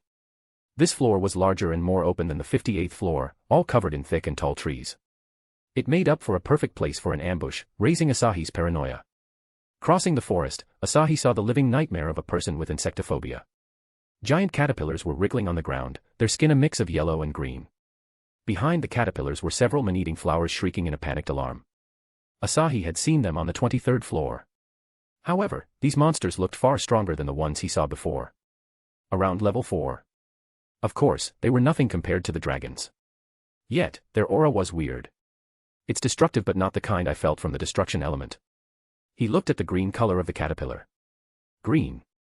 Poison or acid element. Yes, my love. It's the poison element mixed with arcanum. The caterpillar opened its fat, squelching mouth and sprayed a jet of green acid. Asahi's instincts warned him of the danger behind the acid. Dodge. Asahi yelled as he charged up Ki-Balg and tossed it in the middle of the caterpillar horde. The caterpillars blew up in pieces of squishy green fat, each piece carried the potent acid. As the caterpillars died, their magic stones stirred on the ground and exploded. All the other magic stones also exploded, creating a chain of explosions. The plant monsters covered their heads with the armor-like flower petals, consciously defending themselves from the blast. Asahi narrowed his eyes. Modified magic stones. You earn 5000 XP for killing, level 25 Virga. That's a lot of experience for a level 25. Even the black dragon summoned by the dungeon in response to his aura only gave about 4000 XP. They are evolved with spirit powers. Oops, I wasn't supposed to spoil anything. It's fine. I had a hunch about it. Umo. The party was out of the blast radius, but the acid managed to fall on Finn and Riveria's barriers. Asahi could have stopped it with his telekinesis, but he let the acid land on the storm barrier. The acid sizzled as it carved a hole into the barrier. The barriers made for max mobility had low durability. Still, to straight-up dissolve Bale's barrier was no joking matter. Adding the death explosion in the mix, they could have given Loki Familia a very hard time. After all, their weapons can't endure the acid. The man-eating plants bloomed, revealing sets of spiky teeth all around their mouth. Titan Alm, Ryu muttered. They indiscriminately eat other monsters, but they are coordinating. Strange, isn't it? Elise said. Is it related to the corrupted spirit? I wonder. The girls calmly discussed as the Titan Alms hopped on the bunch of vines acting as their legs. Finn, Riveria, leave them to me. Asahi equipped the Spear of Leonidas and launched himself into the fray of caterpillars. His eyes sharpened to slits, he directly stabbed a Virga's chest. The spear dug deep into the squelching flesh and destroyed the magic stone in one instant. The tempered magic stones were obliterated, leaving no room for any explosion. In the next moment, he was before another caterpillar, his spear coming from its back. He dashed around, destroying the magic stones with pinpoint accuracy. Before the Titan Alms reached the party, he had annihilated the 30-plus caterpillars. He moved on to the Titan Alms next. Unlike the suicidal Virga, they had no special trait other than their brute strength. Usually, they swung the vines attached to their hands and trapped the adventurers. Without high physical strength, it was near impossible to escape their deadly fangs. Their tricks couldn't work on Asahi, whose perception and instincts were developed beyond monsters. He smiled as Kliska brought up the XP bar. Current level progress, 78.80%. Just as he turned around and flashed a victorious grin at his redhead lover, an alarming buzz went through his head. Pushing his perception to the limit, he caught sight of wriggling green mass sailing through the air. Tentacles. A mass of thick green tentacles with thorns protruding from its surface. They all burst from the green grass and rocketed straight to none other than Ace. Tentacle-san, you ain't looting the blonde knight today. She is illegal. The spear in his hand flashed. By the time Finn's thumb twitched, or Ace sensed the ambush, Asahi had sliced down the thick tentacles into thin stalks. Once everyone became aware of the ambush, they raised their weapons and stood back to back with each other. Except for Lafia. Her legs nearly gave up, so she had to lean on Aki's back. It's clear now, Asahi notified the group, frowning at the tentacle. He didn't need any equipment to feel the barely noticeable arcanum inside the tentacles.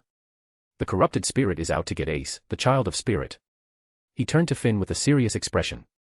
Riveria, Finn, retreat to the 58th floor. He could kill the monsters in their place and carry them to any floor. However, he felt like this was only the beginning. The corrupted spirit's attacks will only grow after it saw Ace. The lowly was clearly not ready to face this threat as she barely registered the ambush by the tentacles. He signed up as a transporter, and he did just that. Protecting the group from a corrupted spirit wasn't part of the deal. His unusually solemn expression surprised Riveria. The fact he called her by her name instead of Mom nailed home the graveness of the situation. Riveria turned to Finn, who also looked her way with a frown. They had finally reached the legendary 59th floor. If possible, he wanted to clear it and touch the 60th floor. For the sake of breaking the record, he was willing to borrow Asahi's power. He knew he was relying too much on Asahi's instincts. It had lowered his guard. It won't happen again. Asahi put the tentacles in his ring and took a few drops of the green acid. He snatched Finn's spear and poured it on the spearhead. The golden tip of the spear melted under the shocked eyes of the Paolum. See. You guys don't have the equipment to face these monsters. Riveria nodded in understanding. Dangerous acid, and the fearsome ability to explode upon death, she was thoroughly impressed by his ability to deal with them in such a short time. Finn's eyes widened in shock. No way. It was the spear Loki gifted him when he received the Braver alias. It was a sign of his bravery and his hopes. Seeing it melt drained his body of all the strength. Ace came forward with her saber lying flat on her hands. Oni-san, try on this. Ace wanted to see if her beloved weapon could guide her past the dangerous 59th floor. Asahi nodded and repeated the test on her saber. Her weapon surprisingly survived the acid. It has Durandal. Ace muttered, nodding to herself. The Durandal attribute is the key, Riveria said, giving a soft smile. Finn, we should only return once everyone has upgraded their weapons. It would be a costly but necessary upgrade. Knowing most of her party could no longer fight, Riveria agreed to retreat. Others also gave up. Well, except for one cheery wheat-skinned Amazonian girl. I can come with you alone. Tiona shouted, her wild dark hair bobbing with her head. Please, take me down there. Asahi was left speechless. Tiona's weapon was top tier, yet it didn't have the Durandal attribute. Even so, she was willingly throwing herself in the danger just to explore the legendary floors. The unexplored lands of the dungeon where no adventurer had descended. It will be my fairy tale. Tiona grinned ear to ear. Chapter 320, ch. 327, another offer. Asahi scoured the 59th floor for any traces left by the corrupted spirits. Other than a pile of magic stones of high quality and open cages, he found nothing. It seemed that the Virga caterpillars were imprisoned in these cages. He returned to the 58th floor where Finn's party was waiting for him. You don't want to go down? Tiona asked as she hit Asahi's shoulder. You sure? She was still adamant about exploring the 60th floor with him. Even Ace stared at him, a little fearful of Riveria's wrath. Riveria had patiently explained the dangers to stop Ace from requesting Asahi's help. Nope, he rejected. I'll go alone later. Or with his women. They didn't need to know about that. Without me. Elise pinched his sleeve. You can't abandon me like this. With puppy eyes, she glanced up at him. She had been a level 5 for half a year without much growth. But this trip had opened a new path for her. The path to annihilate monsters while leaving her defense to Asahi. He didn't seem troubled at all by the task, so she might as well use the strategy to close the gap with Siko and others. That's what I call a perfect team. We'll decide later, he said and slapped her back. Kliska. Will do. Grafia appeared just like last time and formed a magic circle. Asahi suppressed the bubbling affection for the maid and stepped into the circle with everyone. And they returned. Asahi took a deep breath, inhaling the fresh scent of the trees. Better. My lord. Grafia was a little confused by his outburst. He answered her with a tight hug, caressing her soft hair with his cheeks. Your scent makes me feel at home. Grafia, let's return. It was only a day. My lord. Grafia felt her cheeks heating up from his affection. One day is a lot, you know. Everyone except Ryu and Elise quietly left. Though they wanted to thank him for the expedition, it was better to let him spend time with his maid right now. Elise awkwardly scratched her head, watching him embrace another woman. I don't feel anything. Asahi observed her confused expression from the corner of his eyes. Ryu still stood for the meantime, her face revealing no particular emotion. We can do it later, Grafia said, pushing him back. You should eat something. Sure. Grafia-san. Grafia turned around with her hands on her lap.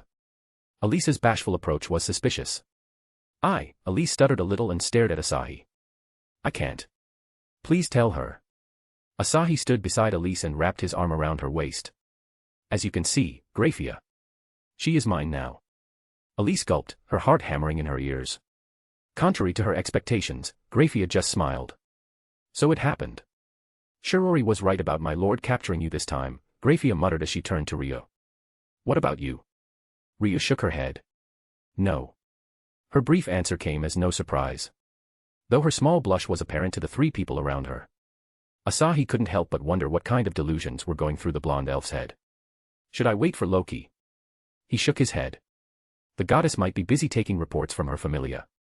Asahi returned to the door of the Stardust Garden and gently knocked. The door opened, and a brightly smiling Astria. Welcome. I knew this approach would make her happy. Astria pulled Asahi to the meeting room and made him sit. In her burst of happiness, she didn't notice the unusually silent Elise.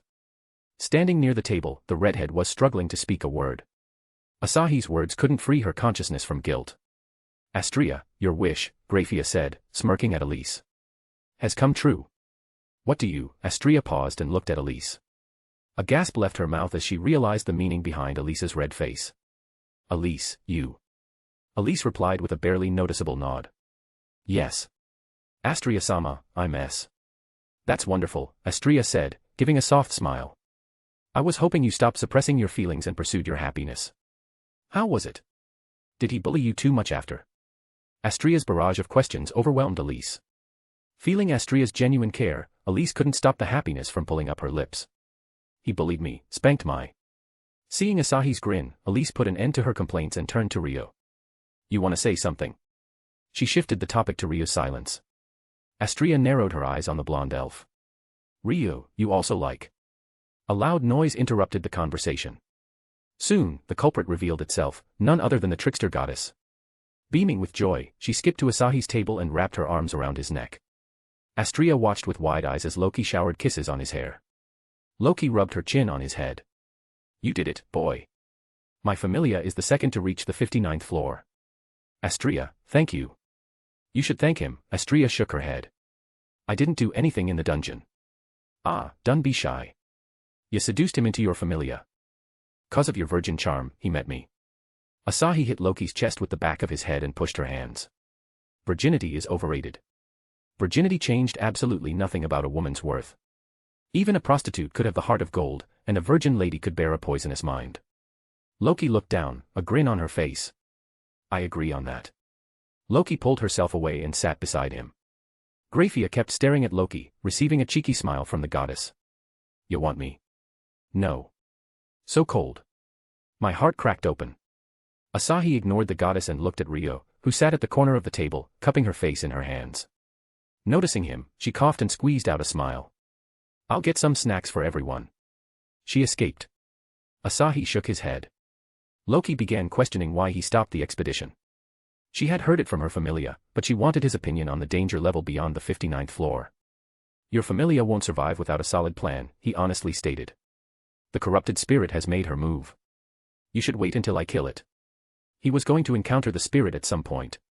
After all, he had every intention to conquer the dungeon and see the dungeon master with his eyes. With all the deities and adventurers hyping the dungeon as a mother, how could he not be curious? Loki gave a heavy sigh. I think so too. But Finn wants another attempt. This time without ya. You will let Ace go there? Asahi said with a frown. She can't handle the spirit. You should go with her, Loki said, spreading her arms. I'll give you anything in return. What can you? Loki shushed him with a finger on his lips. Even me and my support. With a proud grin, she offered herself in exchange for his help. The deal was only about him transporting her familia. Nothing more, nothing less. Yet, she was dying to break Zeus's records, dying to rub her achievement in Hera's face, dying to carve her familia name in golden letters for the future generation. As a goddess and a woman, she had sensed Asahi's interest in her. Even if she wasn't a goddess of beauty, she had confidence in her face. He won't reject me. Asahi stared at Loki. Her ambition to surpass Zeus and Hera drove her nuts. This desperation was out of her character. He lightly bit her finger. Not interested. The rejection froze Loki's grin. Why? Not interested in doing sexual favors, he said with a shrug. If he was going that route, he could have approached every goddess with the offer to lend his strength. No goddess in her sane mind would reject the strength he represented. Astria and Elise looked at each other and smiled. If he were to agree, Astria would have felt disappointment in silence, but Elise would have preached him over his lust. Loki stared at him as though assessing the weight of his words. She released a sigh and nodded her head. I misjudged your character. Her impression of him was skewed. Asahi in her eyes was lecherous, who wouldn't hesitate to pounce on any beauty. He rejected Ishtar. Loki scratched the back of her head. I made a mistake in haste. It's cause of his stupid charm. She felt like her decisions were influenced by him. She headed out of the manor with the intention to give him support or normal favors instead of becoming his woman. However, she became too reckless in front of him, throwing an offer to lower herself. I exploit others' weaknesses, not reveal my own. She couldn't help but smile awkwardly at her blunder. Sorry. Her apology stunned Asahi more than her abrupt offer. Chapter 321, Ch. 328, Visiting Seraphs. Chapter 328, Visiting Seraphs. In the bathroom of the shrine, Asahi leaned against the tub, and Grafia leaned on him. Her breast slipped on his wet chest. Asahi's eyes sparked with lust as he watched her orbs bounce around on his chest. The girls were farming monsters between the 40 and 50 floors of the dungeon while Aimi was putting the adventurers through hell in the early 50s floors. Ray went along with Siko's group to support them in any way possible. Grafia had been accompanying them until Asahi called her. As the only wife in the house, the responsibility of taking care of him had fallen on her shoulders. Loki hadn't stuck around after apologizing and dragged Astrea to Hephaestus's workshop. She was going to use the goddess's friendship to bargain. So what's the news in the underworld? Asahi asked and wrapped his arms around Graphia's back. Doing so shifted his cock inside her, provoking a light gasp from her. Any chances of the war happening soon? Lucifer's faction is already rebelling, but they lack a strong leader. Their voices in general don't carry much influence. Nobles are mostly supporting Leviathan and other two devil kings. A rebellion without a leader was like a pile of dirt, the tiniest of gust could scatter them. A leader, Asahi closed his eyes. Lilith will do. As the wife of Lucifer, she carried an immense influence in the underworld. She could become the line that divided the Lucifer and Leviathan faction. Graphia took a big sigh. I have stopped my father from leaping in the war. Lilith's involvement will make him join. Asahi rubbed her hair. I'll not let anyone hurt him or anyone in your territory. I know. My lord, Graphia mewed like a kitten. She hugged him with even more force, flattening her tits on his chest. Her amorous eyes made him hard. In the first place, he was suppressing his lust as Graphia alone couldn't satisfy his ever-growing libido. Graphia could feel the monster throbbing in the depths of her nether regions. Heat bubbled up in her core, tensing her entire body. Asahi reached down until he was in possession of the spheres of her bottom. Ready for the 5th round? Graphia looked up and shyly nodded. Yes. After having dinner with Graphia and Elise, Asahi directly went to meet Gabriel. Strangely, the Seraph's room was empty. Asahi exited the room and spread his senses in search of Gabriel. Numerous white dots sparkled at the corner of his vision. 4 of the brightest orbs were sitting close to each other. It was his first time sensing life veins in such a wide radius. The results were surprisingly decent as it actually showed people based on their element. Whereas his life sense skill, a skill derived from the life element as well, showed red for hostiles and translucent white for allies. His new ability rendered life sense practically useless. The skill had range limitations, but his hearing could stretch for miles if he focused every bit of his mental strength. God hasn't said anything. It only meant either two things: the old man was busy in his workshop or he was absent from heaven. Might as well check what these 4 are up to now. Asahi began to follow the brightest orbs. He met an angel on his way and interrogated her. Great seraphs are having a discussion, the blonde angel said as her wings alternated between black and white. She evaded his eyes and hung her head. His charm stopped working the moment the angel looked away, and her wings returned to usual white. My charm works more on angels than the women in the Danmachi world, huh?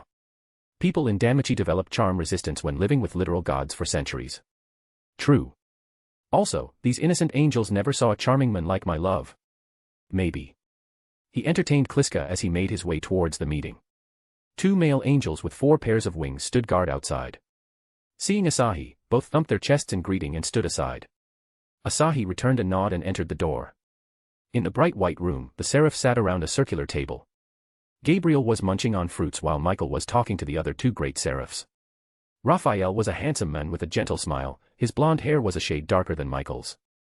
Uriel, on the other hand, was a stern-looking man with auburn hair. Unlike Michael and Uriel, his sharp aura reflected his experience on a battlefield. Asahi's appearance caused all of them to turn. Gabriel's face brightened instantly. Asahi. A pout replaced her smile just as quickly. Crossing her arms on her chest, she turned her pouty face with an audible umph. The other seraphs gave him a polite nod. After God had chosen Asahi as his successor, his status soared past even the 4 great seraphs. Not that they cared about his status. His duel at the underworld had won every angel's heart, including the great seraphs. Asahi pulled out a chair and sat beside Gabriel. She refused to look at him. You don't see me anymore, she whined under her breath. I'm angry. Her childish behavior put a smile on everyone's face. Asahi knew a few head pats would be enough for his apology. The seraph had grown hungry for pats, perhaps an addict could better describe her now. I was busy with something, he said and patted her shoulder. I'll be here all day for you. So, forgive me, okay. Gabriel slightly turned her head and sneakily glanced at him from the corner of her eyes. She hadn't seen him for nearly 4 days. 3 days without his pats had driven her to call Biblical God over a dozen times. Biblical God tried to play it off as Asahi's usual disappearances. But Gabriel began pouting at him as though she was a girl in her rebellious phase. In the face of his sulking daughter, he could do nothing but search for Asahi throughout the human world. You'll stay for the day, she questioned as her lips curved into a smile. His offer tempted her. Her anger was just a ruse to make him agree. Yes. We can do anything you want. Her cheap tricks amused him to no end. The pure seraph had become accustomed to blackmailing a human, looking pretty natural in the process. She leaned to his side and rubbed her cheeks against his shoulder. Don't do this again. I can't promise, he said. I'll try my best. 1 day in Orario meant 2 days here. He couldn't promise to leave everything and drop by here every 12 hours. Even if she was a cinnamon roll filled with sweetness, he couldn't neglect his duties as a husband. Gabriel wanted to whine again, but she held back. God had told her about his wives and the time he had to dedicate to them. She couldn't become that selfish and take advantage of his kindness. The thought of choosing Asahi as her husband floated again. Shaking her head, she tucked the thought deep in her heart. Marriage must only be between people who love each other. Do I love Asahi? Does he love me? Gabriel tossed the incomprehensible questions away. Let's go to my room. Playing games was more fun than these hard-to-answer questions. Not so fast, Asahi said and rubbed her head. Michael. Did I interrupt the meeting? Michael shook his head before giving a smile. I don't think so. We were just talking about the ongoing revolution in the underworld. Only 3 of you, Asahi thought. Gabriel wasn't cut out for politics. Nobody in heaven had an inkling of how politics worked in real life. Except for the old man, who was too wise and curious for his own good. As the matters stand, a civil war might break out, Raphael added with a sigh. Like Michael, he had a heart that carried too much compassion for his position. Then again, his benevolent demeanor was befitting of his title, the Archangel of Healing. We shouldn't be helping them at any cost, Uriel said, a hint of anger in his voice. Asahi raised his hand. Mind if I say something? No need to ask for permission. He wasn't asking for permission. It was a mere reminder to prepare them for his declaration. Let me deal with the underworld problem. The seraphs responded with curious expressions. Even Gabriel took a pause from snuggle and stared at him. Asahi, what do you mean? I'll tell later, he said and stroked her fluffy hair. I promise. Even though the seraphs were curious, they gave him a go-ahead. After all, he fought Lucifer in his territory and forced the great Devil King to bedrest for the rest of his life. Chapter 322, ch. 329, Gabriel's Bet. And I'm back. Didn't mean for this to go longer than a week, but my laptop died on me when I was going to resume writing last week. You have leveled up. Asahi smiled, pleased with the hard work his women did in his absence. He had become level 36, only 14 more before he unsealed a new class. I'll get going now, Asahi said. Have to accompany this spoiled woman. Yeah. Gabriel yelled impatiently. Michael nodded, giving a soft smile to his sister Gabriel. The goal of our meeting was bringing peace into the underworld. Since you'll take that job, let's consider this meeting a success. Fine by me, Uriel said with a light shrug. Raphael silently nodded. Asahi bade them farewell and walked toward Gabriel's room with a mature airhead clinging to his arm. He had looed his devil maid before coming here, yet he couldn't help but glance at Gabriel's charming bosom pressed against his arm. She is pushing my limits. He took a deep breath. Gabriel seduced him without her awareness. The hieroglyphs on his back suddenly tingled. Loki took Astria. I needed a level up. My love, you should do it soon. Let the Excelia merge with your soul. Speaking of which, have I explained the process of level up in this world? Isn't it just get XP and level up? Yes. It's a lot more complex with the gods' involvement. Sure. I don't mind if you spoil that part. Kliska began the explanation. God's Falna worked in a simple yet complex way. The Falna recorded every accomplishment and converted it into Excelia. When a deity updated the status, the Excelia merged with the body and strengthened it from the inside. However, level up was a different matter as it involved expanding a soul's container to carry more Excelia. Weak Excelia couldn't do the task, so a notable achievement was required for a level up. There was a reason why the strongest adventurers were called heroes and legends in this world. They were either born with a higher level soul vessel or they pushed themselves to the brink of insanity. Asahi was a mixed case as he was born with a normal soul, but Kliska expanded his vessel with Amrita as well as his karma. The seraph clinging to him belonged to the latter as God created her and bestowed a part of his power on her. Gabriel pushed open the door and pulled him. The force in her hands surprised him. A brief look at her glowing halo made him realize she was unconsciously using her light abilities to reinforce her body. He could overpower her if H tried, but he chose not to. Her bouncy personality breathed a different air into his life. Gabriel dragged him to her sofa and plopped down. Her breasts bounced violently for a moment. He burned the sight into his eyes. Then she gently pulled his hand while she took the controller with her other hand. Come, sit. Asahi sighed and sat down. She put another controller in his lap and snuggled with him, as if it was the most natural thing in the world. Did you bring new games? I have some. Cliche could create any number of games, whether it was from the far future or from the first generation of games. Cliche could create it with KP. Some adult-like PG-13 games for innocent cutie pie. Great. He was going to spend the entire day with her and the rest of the night chatting with his wives. Nearly every girl in his harem, even the frail Shizuka, could go a day or two without sleep.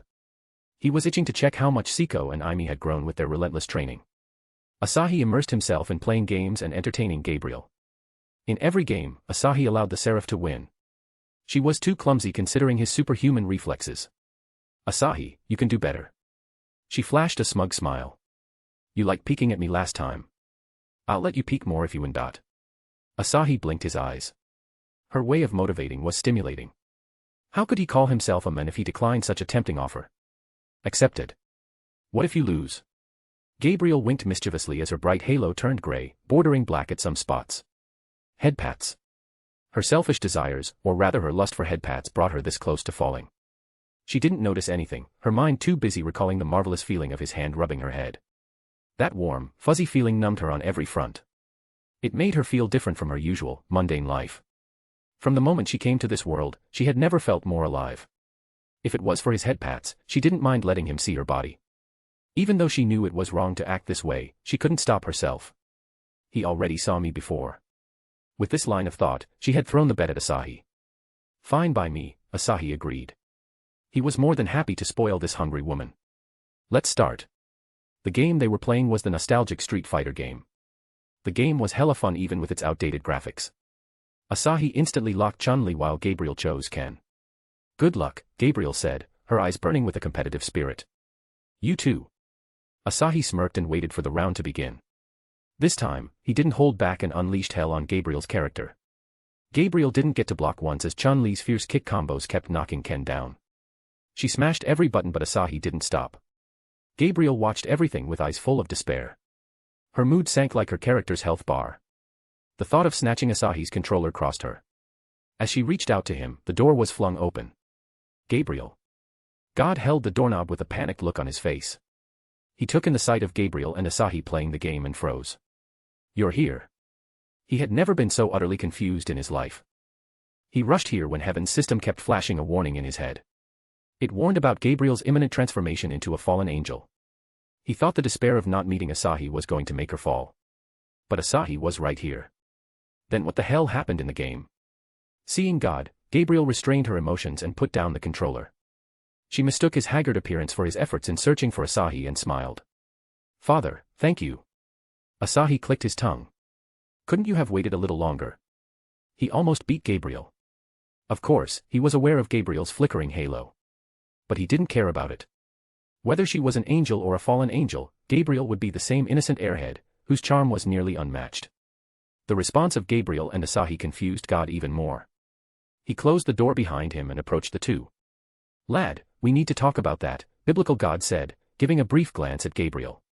Asahi caught his hint and nodded. Anytime. Asahi knew his desires more than anyone. If he didn't take Gabriel, he'd regret it for the rest of his life. Spending time with the airhead Seraph had become a part of his daily life, and he didn't want to lose this anytime soon. This selfish behavior of his had made him create a harem of beautiful girls in the first place. One more wouldn't hurt.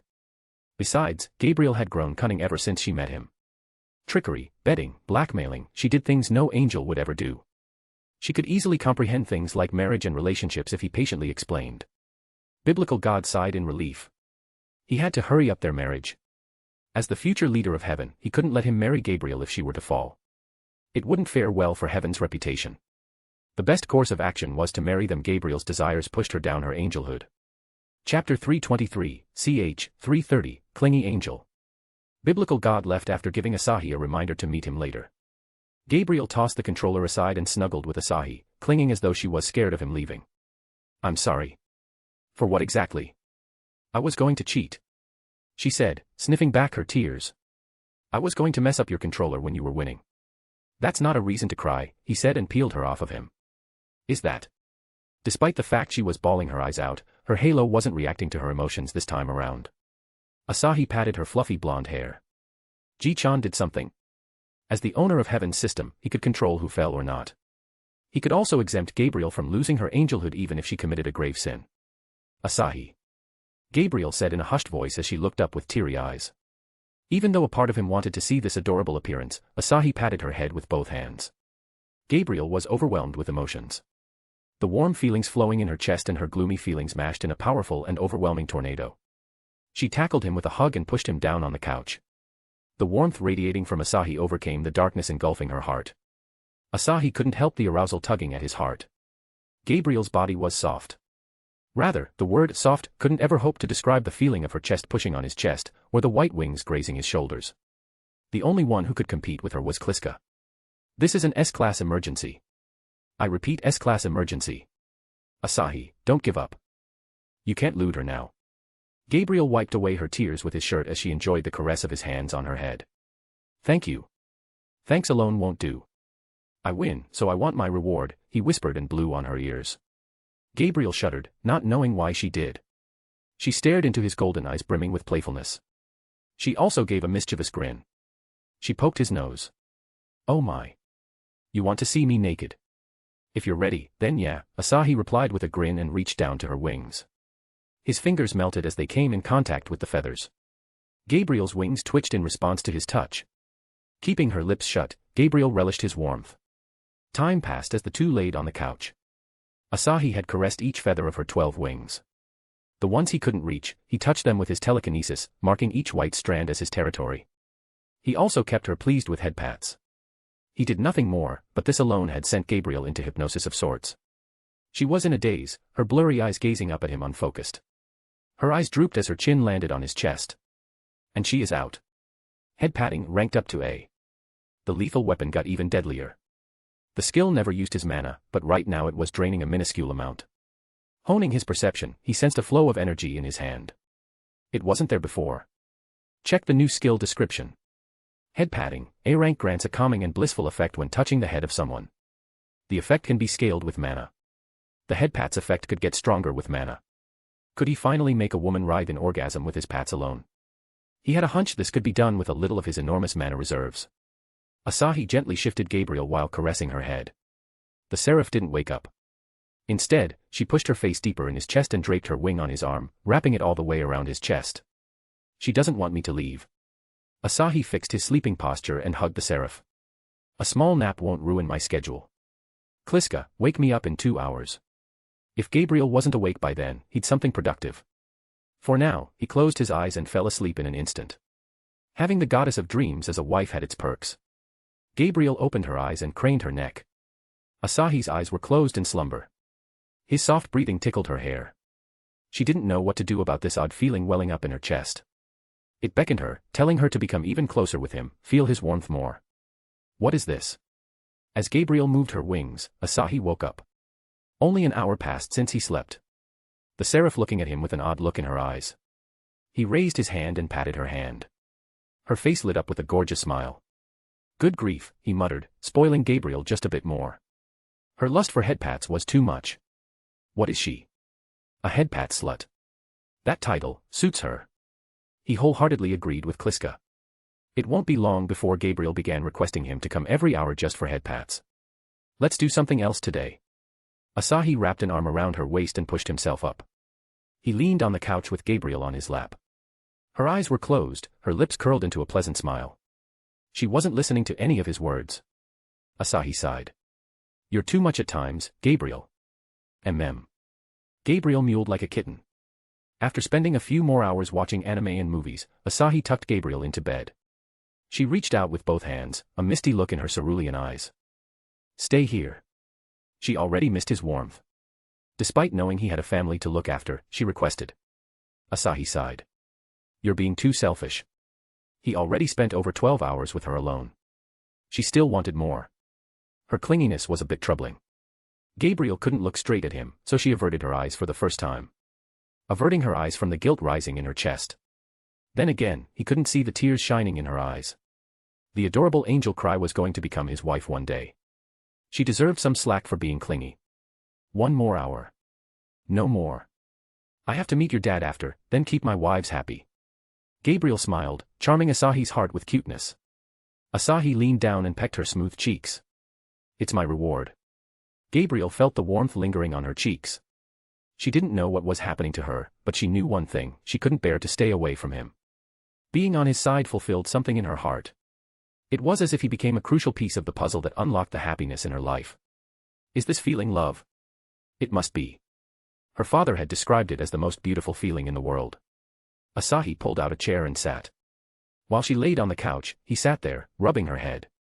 Gabriel wanted to keep looking at his face. Alas, Asahi's strengthened pats lulled her into sleep. Chapter 324, ch. 331, Submission. Gabriel, affection plus 14. Gabriel, relationship change to her love. She is becoming aware of her feelings. Asahi didn't think she would fall for him so easily. Then again, she was a blank slate when it came to love. Carving a name on her heart was easier since she wasn't opposed to love. This innocent and sexy angel is out for my heart, huh? Asahi brushed Gabriel's forehead one last time and backed off. The seraph had fallen deep into sleep under the magic of his head pats. He muffled his footsteps and headed out to meet biblical God. The old man was sitting in his workshop, humming an odd tune. You're here, he said, looking over his shoulder. She is sleeping. Yup. You want to talk about Gabriel? He took the seat on the other side of the table. Correct. God nodded. That child has fallen for you.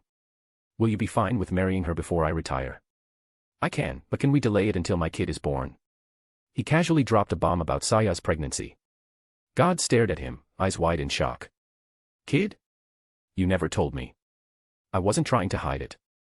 I just didn't have the chance to tell you. God nodded in agreement. It was his fault for assuming a young man like Asahi won't father a child. How much time? 7 to 8 months probably. It's nothing much considering the years you have lived until now, Asahi said with a smile. I'll surpass your peak in that time. I don't doubt that. God stood no chance against Asahi even if he sucked the power of every angel in existence. All he had to do was refine Asahi's control over the tornado of mana suppressed in his body. It wasn't perfect yet, but it was a lot better than the day he met Asahi. He was sure Asahi could become an absolute powerhouse if he used more time in training than chasing his wife's skirts. Well, I was the one who wanted a person with a hunger for authority.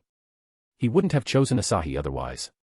Even after everyone acknowledged him as the future Lord of Heaven, his attitude was still the same. Bring him to meet when he is born, God said, smirking. Could you? Asahi looked at God. Was the old man planning to turn his kid into a messiah or something? There was no evil intention in his eyes. Does he really want to meet my kid? Ji-chan is surprisingly amiable. Asahi chuckled at the thought of the old man holding a baby. That'd be kinda cute. Come to think of it, I have yet to choose his name. He hadn't given it enough thought.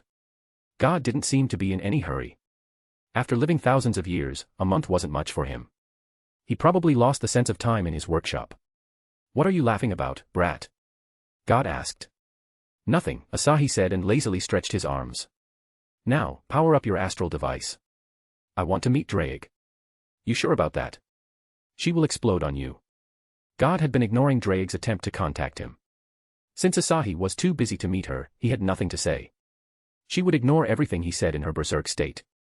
Yup. I need a good spar partner after this growth. He didn't level up much, but his instincts had grown to an exceptional level. He couldn't break through her defenses with his fists without using diva spells. There will be a day when I beat her on my own. He followed the process with God until he found himself in the pool of magma. He lifted himself with telekinesis and looked around. Bubbles surfaced in the magma before Drake's figure erupted from it. She narrowed her draconic pupils at him. You dare show your face after ignoring me for so long? Her voice was shrill, unlike her usual majestic yet elegant voice. She had sworn an oath to him, in return for him coming here. Yet, he hadn't shown up the past few weeks. She was one of the 2 heavenly dragons, a figure every dragon in existence looked up to. Being ignored like this angered her to no end. I was busy, Asahi said, giving a small smile. I have wives to look after, you know. Wives. You have wives. The dragon scoffed, her ridicule-filled gaze looking down on him. Why do you need them? What purpose do they serve other than pleasing your lust? Being strong is everything. Drake's eyes opened wide as she closed her mouth. She spoke too much in fury. In fact, all she wanted was for him to stop playing around and defeat her. So she could escape this hell of eternal silence. Asahi raised a brow, baffled at her mood swings. He felt nothing pity for the dragon woman who had always been seeking strength for the sake of being stronger. That lifestyle was no fun. We had a deal, remember? I'll beat you, and you'll serve me. Serve? Drake growled. I said I'll support your emperor or whatever that thing was. Drake, the Red Dragon Emperor, never submitted to anyone. Not even my lifelong rival, the White One. A rival who is nothing but precious materials for a top-tier weapon. Death doesn't scare me, she said, looking at him with a defiant gaze. Becoming a part of the Emperor gear will not count as my submission. It does. I shall recall our promise if you insist so much. The more she denied, the more he desired her submission. The sight of a strong woman submitting just hit differently. Even if the person in question was a dragon. Fine. I won't tell anyone you're my servant for 10 years. Isn't that? I'll take the gauntlet with me, so we can meet every day. Happy now. That way he could meet her whenever he was in a mood to swing his fists. Drake stared at him. He made it seem like she was dying to meet him, dying to catch a glimpse at him. No one ever treated her like this. Before she retorted, Asahi spread his fiery wings and lunged at her. Let's fight. Chapter 325, ch. 332, Kitten. Minutes passed after Asahi and Drake traded blows. Asahi's instincts warned him each time her penetrate ability targeted him. His strength likewise blew her gargantuan body away, but she was safe underneath those resilient dragon scales. It was a replay of their last fight. Sure, he could create a spear that could shatter anything and break her defenses. That wasn't what he wanted. He had to shatter her pride with his own strength, only then will he feel the satisfaction of making her submit. You are resilient, Drake spat, her tone more respectful than ever.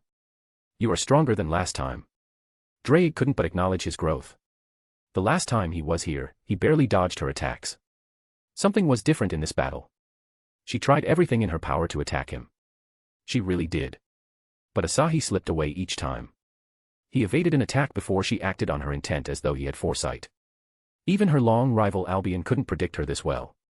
She was frustrated. Rather, the word frustration couldn't describe her current state. Of course, I am, Asahi said and flew down. A stone platform surfaced on the river from a conscious thought alone. Sparring with her unarmed didn't increase his strength. Swinging his fists without holding back relieved his stress nonetheless. It gave him a better sense of his full strength. Aside from his spar with biblical God, he never went all out. Even with God, he unconsciously held back in fear of hurting the old man. What are you doing? She asked, watching him lay down. Sleeping. Wanna sleep together? She tilted her dragon head, looking puzzled. I'm too big to sleep with you. Zeus wouldn't mind a woman of her size. Asahi smiled and appeared on her back.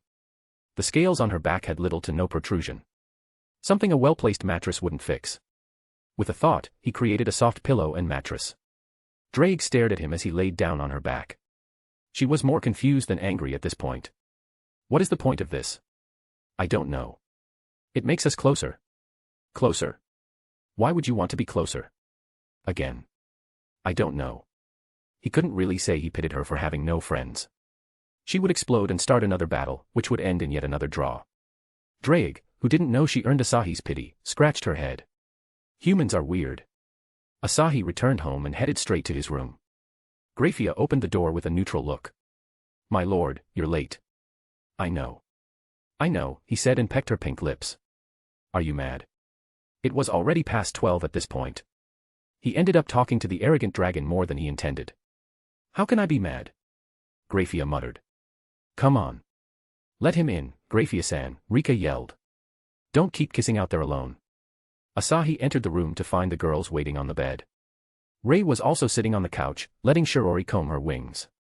Rika stood up and crossed her arms, a sharp look on her face. Were you mingling with your angel mistress? Yes. He nodded, playing along with her antics.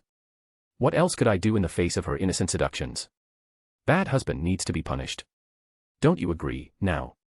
Now, who was focused on a book, nodded. She took off her glasses and gave a soft smile. No. I shall protect Asahi-kun from you. TCH. You're no fun, Rika grumbled and took his hand. I'll punish you alone then. Come with me.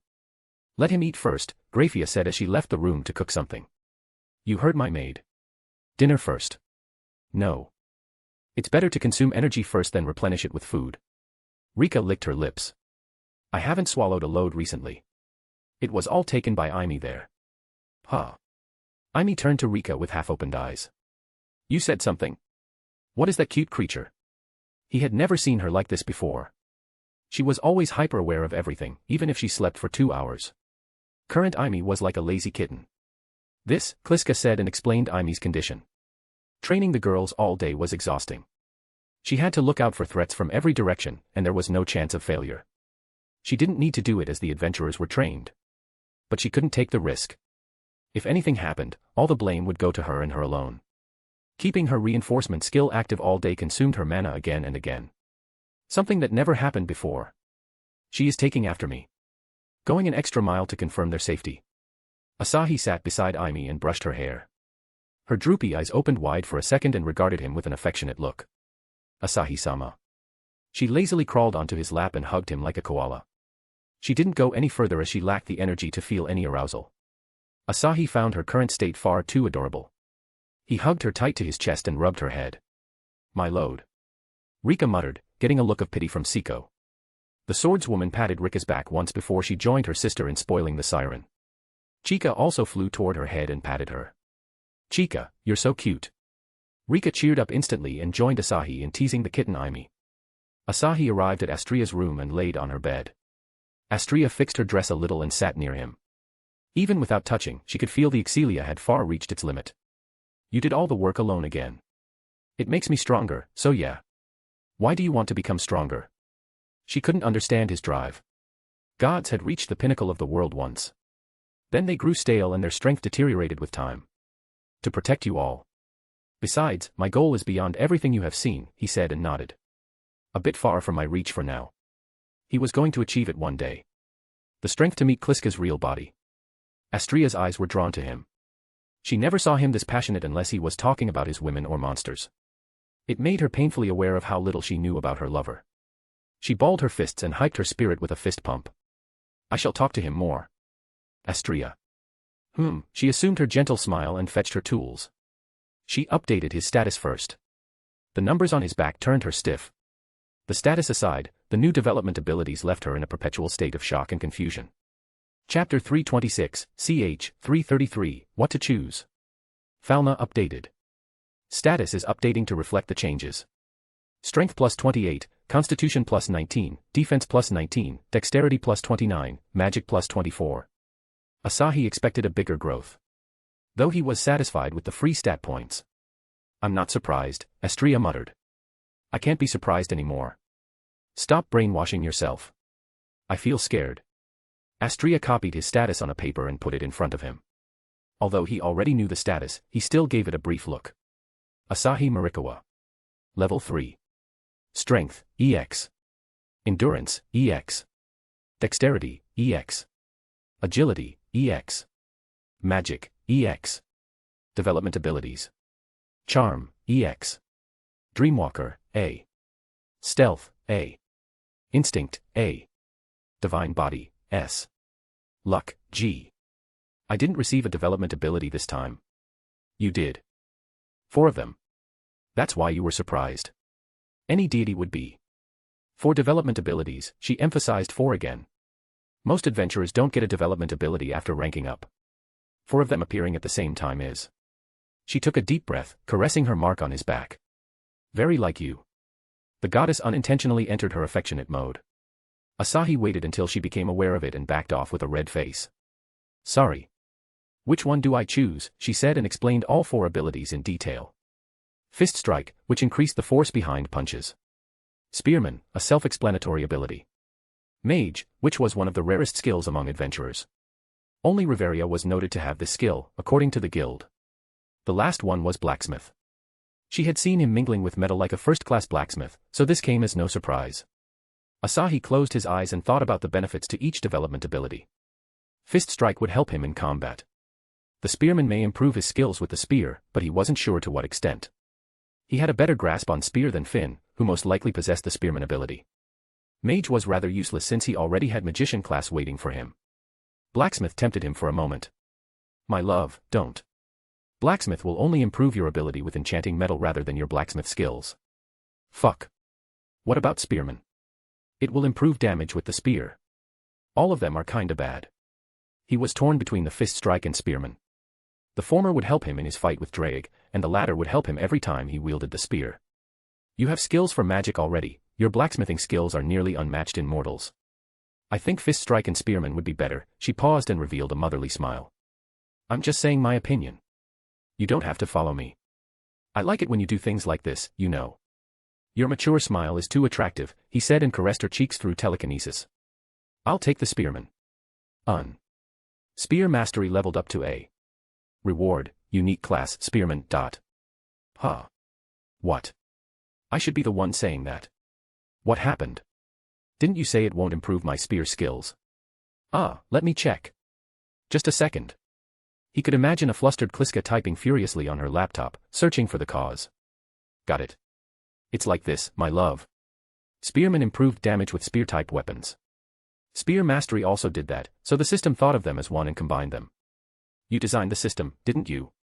My mortal brain can't do long calculations now. I keep forgetting my lowly wife is not a full-fledged goddess anymore. He added extra love for Kliska to his late-night schedule and got up. That was unexpected, he said and pulled her into his arms. Astria felt his naked chest with her cheeks and gulped. See, can we not do it today? Tomorrow is Donatus. The deities had told her about how painful the first time could be. She couldn't take tomorrow off even if she wanted to. The gods would shove weird names on Asahi in her absence, and she couldn't allow that. I wasn't thinking of that. You lewd woman. Astria blushed even more at her blunder.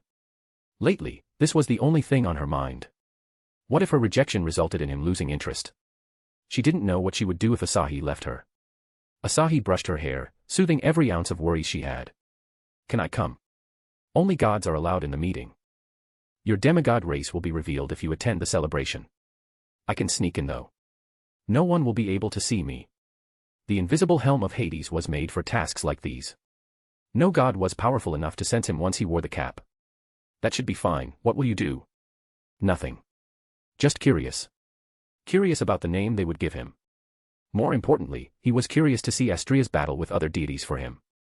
He left Astria's room after some more hugs and kisses. He knocked on Elisa's door. The redhead opened the door and looked at him with sleepy eyes. Who, it's you. You. Can't you address me as something better? He reached out and pulled her closer. Elise made a quiet eep noise as she was dragged, but she didn't resist. Asahi wound his arms around her waist, pretending not to see her brilliant blush. What do I use then? She shyly asked. Asahi. What about dear husband? What? Never, she raised her voice, enough to echo in the quiet hallways. I mean, not until we, you know, marry. Let's use the first half then. Try calling me dear. Dear. Elisa's eyelashes fluttered as she twirled a strand of her scarlet hair in her finger. God, that's so embarrassing. Utterly adorable, Asahi whispered and cupped her face in his hands. He gave her a tender kiss, pressing his forehead against her.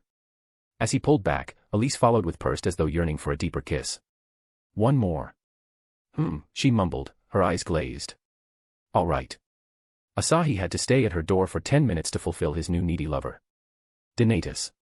It started as a meeting between gods who had too much time on their hands. Some deities came to brag about their children, some came to shame others, while a few just came to kill time. Some even came to gather information from the chatter. Before long, Arenas and the guild became involved to control the chaos that followed each Donatus. Fast forward a few years, the Donatus became one of the biggest aspects of Orario. The matters discussed there could make or break certain familias. The naming process also started as nothing more than deities giving praise to other children or outright insulting them. This weird sense of humor has carried over the years, becoming a customary event in every Donatus. Astria explained Donatus's history as she walked through streets crowded with both civilians and adventurers. Amazing, isn't it? She asked. Indeed. Gotta love how boredom affects the mentality. Astria nodded and took his hand. She ignored the looks of adoration of people around her and twined his fingers with his. I won't become like them. I will always keep you entertained. Whether it's on a bed surrounded by walls, or outside them. Thanks. She mumbled. Asahi resisted the urge to keep teasing her until she was a blushing mess. As they neared Babel, Astria was faintly humming, a slight spring in her step. Her attention was focused on him and him alone. The world might as well not exist in her eyes. Soon, they reached the skyscraper in the middle of the city, which was also the venue for every Donatus. Apollo and Natsumi were standing outside, discussing something in hushed voices. Asahi placed a hand on Natsumi's shoulder. What's the matter? Master. Natsumi identified him before turning around. When she did turn around, her beautiful smile left him speechless. Taking advantage of this momentary gap, Natsumi threw her arms around him in a crushing hug. Thanks for coming. She had a hunch Asahi would come, so she waited here since the roosters uttered their first cries of the morning. Hours of patience finally paid off for her. Apollo revealed a smile. Ma. He paused when Asahi's eyes expressed disgust, as though he was looking at trash. Astria, how are things in your familia? Great, Astria replied, keeping Natsumi in check with a stern gaze. What about yours? Fine. Apollo shook his head. It was more than fine with the she-devil whipping every adventurer in shape. Chapter 327, ch. 334, Donatus. I know I haven't been updating much lately. I was binge reading a couple of novels and manga to find some inspiration for the next world. Thin sheets of glass surrounded the entire 13th floor of Babel Tower. With the extreme height of the floor, it seemed as if the meeting took place on a temple floating in the sky. A large, round table sat in the center of the room, surrounded by a ring of chairs. Deities of different faces and stature occupied the chairs. Astria and Apollo were sitting in the near center, with Loki and Hephaestus sitting opposite to them. Loki's ever-present grin was especially wide today as she couldn't wait to slap the deities with her achievement. Hephaestus looked at Loki and shook her head. This Donatus was going to be especially chaotic. She looked over to her friend, who was surrounded by goddesses. They showered her in praise for putting an end to Evelyn's reign once and for all without knowing the dangers that lingered deep in the dungeon. Astria was a little overwhelmed by the positivity until a god's heavy voice cut through the goddesses' feminine voices. Astria, I heard you got yourself a mortal lover, asked an old god with gray hair. Should I say congratulations? Dien sect, Astria said the elderly god's name with a smile. Don't worry about it. I'm happy as I'm now. The god of pharmacy sighed. Youth and their fervent emotions. It's not our place to speak, Dien, said a handsome god with long dark blue hair. His eyes of a similar color carried a soft gaze. Thank you for keeping Orario safe, Astria. You deserve a chance at happiness with Asahi. Thank you, Mayak. Your healing potions keep my familia safe in the dungeon, Astria gave a smile. Did you meet Asahi before? She was unaware of any relationship between Asahi and Mayak. He did a quest for me before, where he saved little Naza in the Cielo forest. That girl misses him every day now, Mayak sighed, recalling Naza's face as she gazed out of the shop. That happened. It did, Loki chimed in. Ace and Lafia accompanied him that day.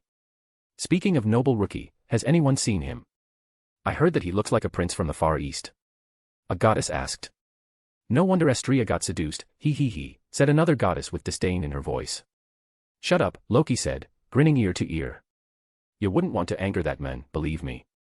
He'll take away every female in your familia. The goddesses shut their mouths in a moment. Loki's threat, whether truth or lie, wasn't something these goddesses could ignore. Asahi, leaning on a nearby pillar, watched the fiasco between the deities. He already marked the goddesses to be punished later. Kliska, what if I get a level for killing one god here? You'll become level 70, my love. Sadly, their mortal bodies won't give you much XP unless they unseal their arcanum. Sad indeed. The gods who know my secret might be present here. He couldn't find anyone looking at Astria with fear or hatred in their eyes. If they loved Ishtar, they'd hold a grudge against Astria. If Gibalg's curse scared them, they'd be scared to death. Well, some gods indeed gazed at Astria with malicious intent, specifically lust. He singled them out based on their appearances and names. They didn't come, I guess. Not every god in Orario came here. Some didn't attend because they didn't qualify, a level 2 adventurer in their familia. Hephaestus is kind of quiet. It was surprising how much a little fairy could impact her stern expression. Astria glanced his way from her seat, feeling his presence through their bond. Let's start this Donatus. Loki's voice put an end to every conversation in the room. I'll take the honor to be the host today. Hello everyone, nice to meet ya. A chorus of claps and whistles erupted throughout the room. Loki calmed the deities with a wave of her hand. Alrighty, brothers and sisters. First off, y'all got any news? The deities spoke up one by one. A god spoke of the recent surge of monsters in the early floors of the dungeon, and another goddess supported this claim. We'll leave that matter to the guild, Loki said and asked them to move on. I heard a piece of spanking news, Loki. Some people from the Far East are coming here. Everyone turned to the playful voice. Asahi's eyes stretched a little. The god in question sat at the corner of the table. He raised the tip of his orange hat and gave a mischievous smile. Astria, this might concern you. Hermes. Loki said, her eyes widened. When did you come? I was always here, he said with a sigh. Nobody noticed the old me. No, he wasn't here, or he was using Asai's magical hat to hide. Asahi raised his brow. He had seen through Asai's trick when she stalked him, but the mishmash of numerous gods' aura made it hard to sense. It could also be that Hermes never looked at him, lowering the chances of coming into the field of his perception. He is a cunning one. Did he come to deliver the news? Why would they come to Aura Rio? Asahi decided to dig into this later. Astrea nodded in understanding. I understand. I will talk to her. You shouldn't worry much, Hermes replied with a smirk. Loki clapped her hands. Anything else? The gods and goddesses began speaking up one by one. Loki made sure to hear all of them. Once the gods settled down, Loki pushed back her chair and lifted a stack of papers from under the table. Her face scrunched into a massive grin. Time for the naming ceremony. Half the gods immediately became tense, while the rest revealed ugly smiles to the tragic fellow. Raise the curtain, and what do we have here? Loki lifted the first page and flipped it. The top contender is Astrea's fresh lover, Asahi Marikawa. Astrea grimaced. A few goddesses bared evil smiles in her direction, not bothering to hide their envy. While those with weaker familiars quietly snicked, awaiting a disastrous alias. None of them had the guts to straight up ask for the secret behind Asahi's fast level up. As the tension reached sky high, a voice spoke louder than even Loki. It's him. I adore that boy. He is so strong. I'll wage wars if you tarnish his name. Asahi immediately revealed a disgusted expression at Apollo's fanboy behavior. But Apollo's unveiled threat worked on the deities. None of them wanted to anger him after knowing his ruthless methods. Suggestions, anyone? Loki asked, a cat-like grin on her face. If not, I'll give mine. Lone Knight. Astrea's eyes lit up at the suggestion. This name was everything she wanted in his alias. He was the lone pillar who had stopped her familia from a trip to the underworld. No. Asahi poured cold water on her enthusiasm. It was a little cringe to imagine himself as a knight. He would suggest a name to Apollo, but he had no idea what to use. Honestly, he was the last person anyone would go for a name. Loki, that's not right, Hephaestus said, feeling Astrea's grimace. He uses a spear as far as I know. Astrea nodded. A knight uses a sword, so this alias is invalid. Loki felt like an invisible arrow pierced her chest. She had talked to Riveria for hours about his alias. The high elf called this name marvelous. Her efforts were all for naught. She didn't know that Riveria used everything in her to stop laughing during the discussion. The elf knew deity's bad taste in names. It was her little revenge for all the embarrassment Asahi caused her during the expedition. Anyone else? Hephaestus asked in Loki's stead. She knew her names weren't the best. It was best for others to do it and face the consequences. Charmer, Hermes suggested, only to get an immediate rejection from Astrea. Lux Lanseem. A soft voice drifted toward the table. All the heads instantly snapped toward the voice's direction. Click click click click, high-heeled shoes echoed. A single goddess swished her silver hair as she gracefully descended the stairs. Asahi narrowed his eyes on Freya. His sensitive nose caught a whiff of her scent from far away. Ishtar's scent easily paled in comparison. Lux Lanseem. Lance of Light in Latin. That name ain't half bad. No one will try to pronounce it. It was 1,000 times better than the previously suggested names. Any objections? A smiling Freya asked. Astrea liked the tone of the name. But she confirmed with Asahi before saying anything. Take it. None, Astrea said. Lock it, Apollo agreed. Lock it. The deity said in unison. It's decided then, Loki said in a gloomy voice. Asahi Marikawa, the boy who broke Ace's record, has received Lux Lanseem. Chapter 328, ch. 335, Her Weakness. Asahi breathed a sigh of relief. He managed to get a not-so-cringy alias. His work here was also done. Astrea wasn't any less relieved than Asahi. She owed some of it to Freya. The goddess in question seemed busy. Her eyes roamed to each corner of the table, taking in every deity in their soul. She squinted as a sharp glint flashed in her eyes. They aren't here. None of Ishtar's lovers attended the Donatus. Some of their adventurers recently achieved level 2 status, yet they didn't attend the naming ceremony. They had shut themselves in their familia since Ishtar departed to heaven. Many called it grief for losing their beloved goddess, but Freya knew better. Those deities would have snapped out of Ishtar's charm after she returned to heaven and returned to their usual self.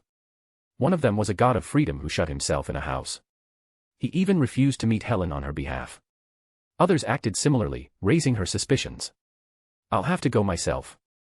Something clicked in her mind every time she related their strange behavior to Astrea and her lover. Astrea Familia went to Ishtar's tower with 6 members, 2 of which were goddesses. Yet, they defeated a level 5 adventurer and dozens of Amazonian women. The strangest thing was none of them died. Nobody knew Ishtar's tenacity and pettiness more than her. If Ishtar knew she had no chance, she'd have taken someone down with her. I'm missing a vital piece of information. Freya thought with a frown. The Donatus proceeded normally after that. Loki regained her spirit and splendidly finished her duties as the host. As Donatus came to an end, Loki stood up and coughed dryly. Ahem. Some of you might my Familia's recent expedition. The thing is, Finn and Riverius breached the 59th floor. Her words sent the rowdy gods into silence. 59th floor? Freya asked in an incredibly calm voice as though the achievement meant nothing. Congratulations are in order, my friend. Loki's lips twitched. As expected of my rival. Otter and his fellow warriors will soon follow your Familia's steps into the land of eternal cold. Loki revealed a smug grin. That's ignorance, Freya. The 59th has changed. The floor described by Zeus is no longer there. Freya slightly tilted her head. Is the dungeon evolving? It very well is, Hermes said, smiling. Zeus wouldn't give false information on the dungeon. I can vouch for it. Loki nodded, knowing all too well the corrupted spirit was behind the transformation. She needed Asahi's support if her Familia were to venture into the 59th floor again. He could bail them out if anything dangerous happened. At the same time, his presence affected the adventurers' performance. They became too reliant on him to deal with everything. Guess, I'll let M descend the 50s alone. She was in no hurry. She had forgotten the fact when she approached Asahi with that deal. She still felt a rush of embarrassment every time she thought about it. The gods began asking questions. Loki answered a few questions before sending them away. Freya's calm reaction took away her motivation to brag any further. Freya stood and smiled at Astrea. I have an urgent task, so we must part here. Take care, Astrea said. I'll pay you a visit later. Please do, Freya said and left the hall. I'm gonna go too, Loki said and scratched her head. Have to deal with a mischievous high elf. Only Hermes, Hephaestus, and Astrea remained. Asahi removed the helm of Hades and strolled toward the table. Hermes looked at him with intrigue. Asahi gave it to him. Asahi stopped behind Astrea and patted her head. Good job. Astrea kept a dignified face, or she attempted to. Her dignity melted under the headpats. Feeling saliva building up in her mouth, she covered her face with both hands, hiding her drooling face from her friends. Hephaestus watched her friend doing unthinkable things with wide eyes. What happened to the woman who always sought justice for others with unparalleled confidence? She questioned herself. Nothing made sense to her. Asahi cut her some slack and took a seat beside her. What's the deal with the people from the Far East? I don't know, Hermes said, shaking his head. It may be related to the Gajuno clan's princess. Asahi knitted his brow. Is this Kagaya's arc now? Save the princess and make love to her. A classic fairy tale, my love. Indeed. He couldn't leave the beauty after putting a ring on her finger. That would be ungentlemanly of him. He turned to Astrea who was wiping her face. Don't worry about them. They can't just come in and take my child, Astrea declared. Her statement would be awe-inspiring if a trail of drool didn't leak from the corner of her lips. Hephaestus shook her head. Ask me if you need help. She tried to get up, but an invisible force held her in place. She squinted at Asahi, who revealed a mischievous smile. Hermes pal, can I ask you to leave? Goodness. I forgot I had an appointment with a goddess. See you all later. The god left in a hurry. Asahi checked the surroundings again to confirm if he hid with his magic item. Gone. Kliska. Yep. Chiaki immediately appeared before him. She blinked her eyes as she observed the change in her surroundings. It lasted only a moment. She noticed Asahi and threw herself at his face. Ah, she yelped and pinched his cheeks with her tiny fingers. Hephaestus gulped. This fairy was too cute to be real. Chiaki turned around and beamed at her. The overdose of cuteness melted her heart. Hee hee, Hephaestus responded with an awkward chuckle. How are you doing? Chiaki darted toward Hephaestus and hugged her nose. Hephaestus took Chiaki and put her on her palm. I haven't seen you for days. The fire in you has condensed even more. Chiaki tilted her head, not understanding Hephaestus's complex words. She got back to her feet and soared, landing on Hephaestus's crimson hair. The goddess crossed her arms and sighed. Asahi chuckled at her fake act. Even Astrea knew Hephaestus was just faking the troubled expression. Meeting the fairy made her happy. Her smile was undeniable. It had been a while since she saw Hephaestus this happy outside of her forge. Will she agree to Asahi healing her? Asahi was working on his healing skill. It was only a matter of years before he achieved the ability to heal Hephaestus's eyes. The hardest part was convincing Hephaestus without hurting her confidence. The talk of her eye patch always sank her mood. It could ruin their friendship. Where will I be after years? She couldn't predict anything. If it was before meeting Asahi, she'd have confidently replied, or a Rio.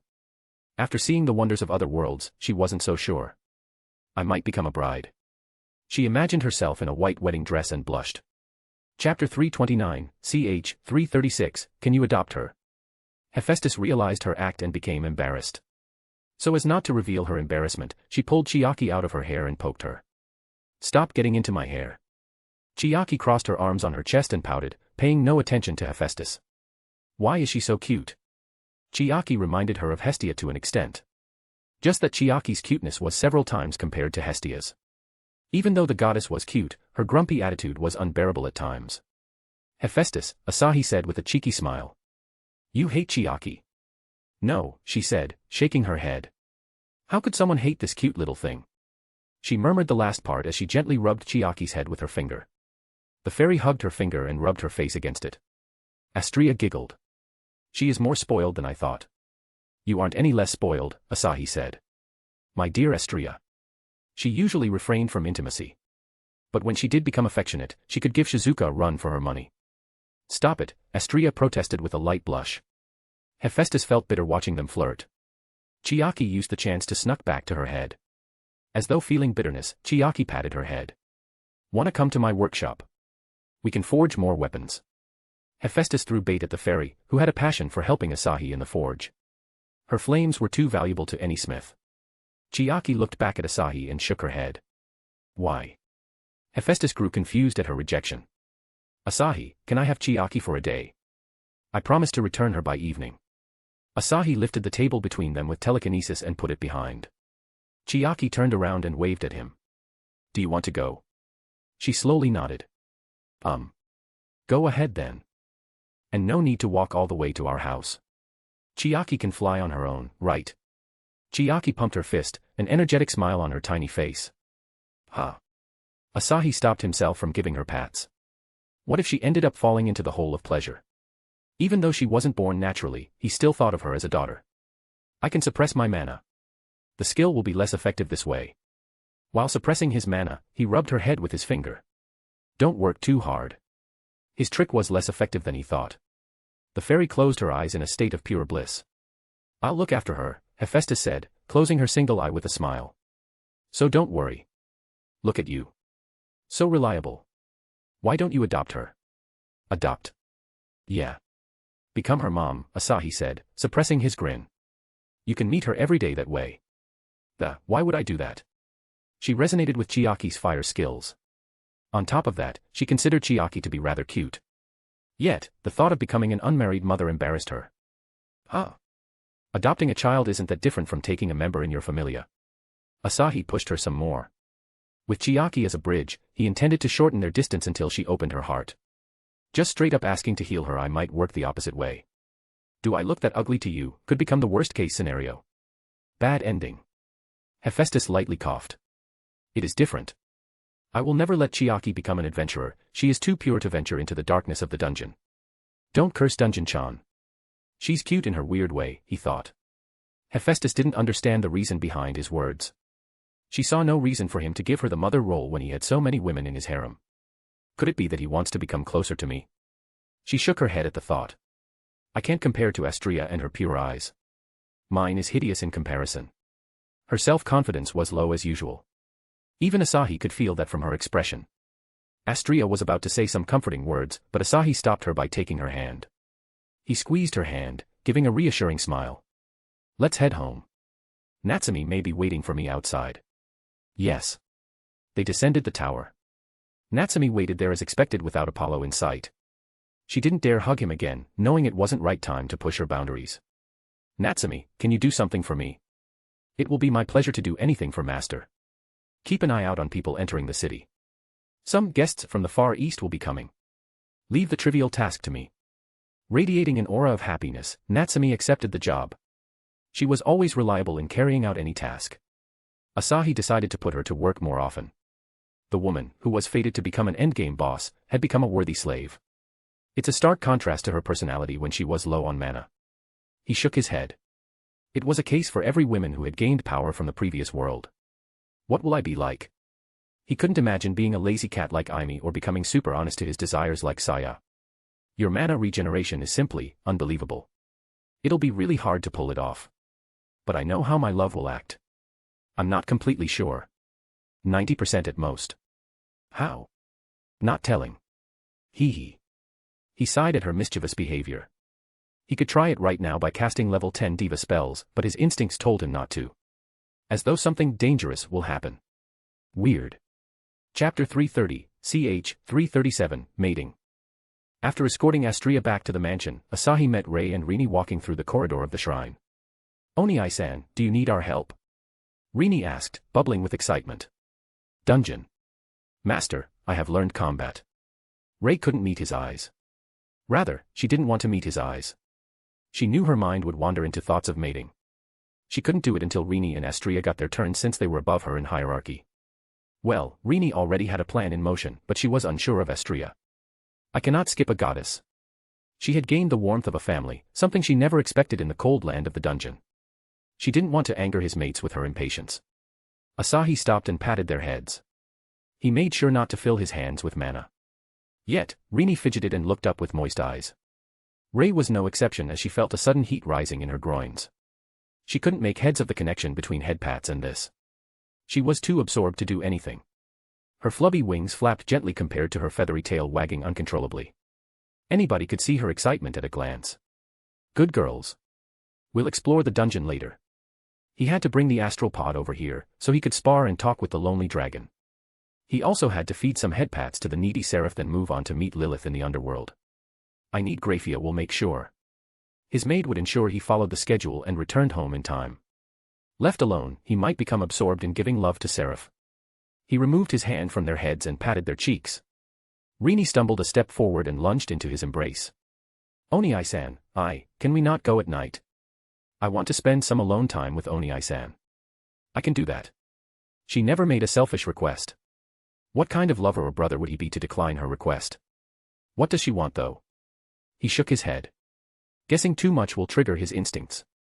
A surprise was always nice every once in a while. And you, he said and stroked Rei's cheeks, getting an awkward smile from her. It's nice to see you getting along with others. Thanks. Master. Everyone treats me warmly. I only return their favor. I'll see you two later. You can join Aimi at the dungeon if you want. She'll be itching to do it. Since Rini's gauntlets could release her berserk emotions, she could go wild in the dungeon. I will, Master. Aimi is very strong. I learned a lot from her. Oni-san, don't take too long. Rini said as she looked up and closed her eyes. Taking the hint, he kissed Rini, whose appearance was too mature to be considered his imuto. Rei stared as the two became enamored in a deep kiss. Nothing could teach her better than seeing it with her eyes. After all, she was going to do it, one day. A hint of lust flared up in her eyes. A wetness spread across her thighs, making her new panties sticky. That's. Growing embarrassed, she looked away. Asahi tasted her ripe lips for a few more seconds before he pulled away and smiled. A mild scent tickled his nose. It was Rini's scent, he could never forget it after cuddling with her numerous times. Wait, does she have charm like Freya and Ishtar? Rini's scent slowly amplified as she gazed at him with a gaze clouded in passion. Rini, Rei said and coughed. We should not disturb Master. Rini snapped out of her dazed state, and the scent also grew fainter. Why yeah, she said and patted her maid dress. I should go. Bye, Oni-san. Rini took Rei's hand and sprinted into her room. She's acting weird again. The last time she did this, she evolved into a busty one-san. Show her status, Kliska dear. Got it. Rini Hitsuji, Asahi's adopted little sister. Reveal backstory. Favorability points, 290, her loving brother. Age. LVL, race, human-monster hybrid. Class, berserker. Attributes. Strength. Dexterity. Constitution. Defense. Charm. Magic. Skills. Monster Mutation, Special. Mystical Growth, B rank. Gluttonous Fury, E rank. Instincts, D rank. Wild Martial Arts, C rank. Burning Wrath, E rank. Mating Ceremony, unique, increases Rini's charm stats according to her excitement. Multiplies the chances of pregnancy after every instance of sex by 1.5. Base modifier is 60%. Passive effect, enhance her mating urges once her mate is in her sight. Hisamuto was going into heat without telling him. What's more, her new skill guaranteed pregnancy on her third sexual act. It was a little ridiculous. Then again, everything about Rini, her stats, her skills, and ever her race, had been ridiculous. Is she suffering? Rini is a strong girl. She can overpower her mating instincts, she had been doing it until now. He hoped she would come to his room tonight, or he would go to her room. It'd be hard for her to be normal around him if the skill really sent into heat each time she saw him. He couldn't delay it in the name of saving her innocence when she was ready to accept him. How do I make it special? Rini never cared about anything other than his love. He still wanted to make it special in any way. He decided to think about it during the day. Grafia was basically free after finishing her morning chores. He seduced with 2 kisses and took her to the underworld. He first entered Biblical God's workshop and carried the astral pod back home. With Grafia by his side, he listened to instructions about controlling the pod. Biblical God had a mechanism which could power up the device with several switches. Did you visit Sandalphon recently? Biblical God asked before Asahi left with his maid. She's been missing you. He usually met Sandalphon whenever she was with Gabriel. It seemed like Sandalphon stopped hanging out with Gabriel, or they did whenever he wasn't here. I haven't, he said with a sigh. I'll see her tomorrow. He was going to spend some time alone with her. Chapter 331, ch. 338, at Lilith's door. Asahi and Grafia stepped into Gabriel's room. The seraph tackled Asahi with a hug.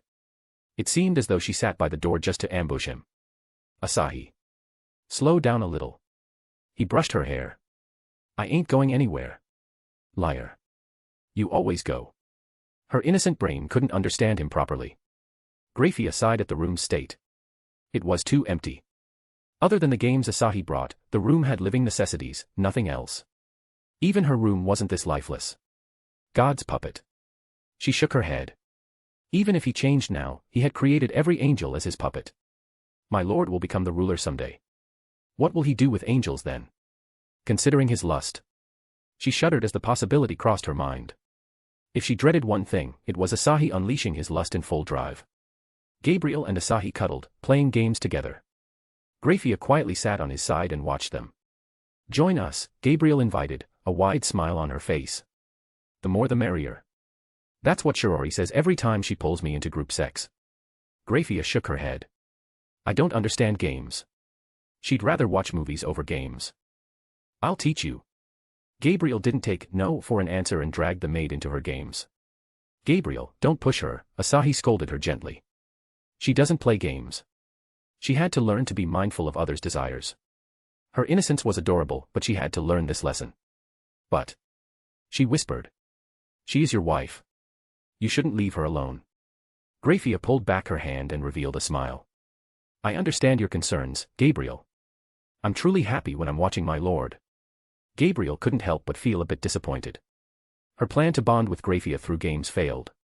I must become friends with her and learn about love. Nobody in heaven knew about love except for Biblical God. She didn't have the courage to ask him. So her best choice was Grafia, who was Asahi's wife. They must love each other if they are married. Her thought process was quite simple. Befriend Grafia and get more information on love. My lord, it's time. All right. Nearly 4 hours had passed since Asahi started playing with Gabriel. She looked content for now. As he removed his hand from her head, her eyes flashed a reluctant look. Asahi. I'll come back later. Promise. I promise. Thanks. I'll be waiting. Asahi sighed and rubbed her head. Sure. He took Grafia's hand and teleported over to Lucifuge's house. Lord Lucifuge was used to his sudden appearance by now. Grafia gave a polite nod to Lord Lucifuge. Father, could you arrange a meeting between my lord and Lady Lilith? Lady Lilith is. Lord Lucifuge trailed off with a sigh. I'll try. Lilith had desires to meet Asahi. Her current state was unfit for any meeting. He called for an attendant and told her to send a message to Lilith's house. She took temporary residence in a house in Lucifuge's estate. Asahi sat down and stretched his arms. Father-in-law, you didn't ask why we wanted to meet her. I do not know. Lord Lucifuge shook his head. Lady Lilith knew you would contact her sooner or later. She is already trying to have the upper hand in negotiations. What a cunning woman.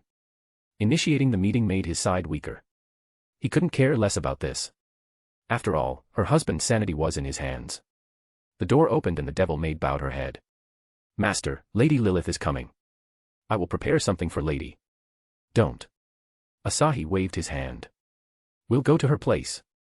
He couldn't reveal his plans before his father-in-law. First, he had to make sure a civil war happened. Grafia, let's go.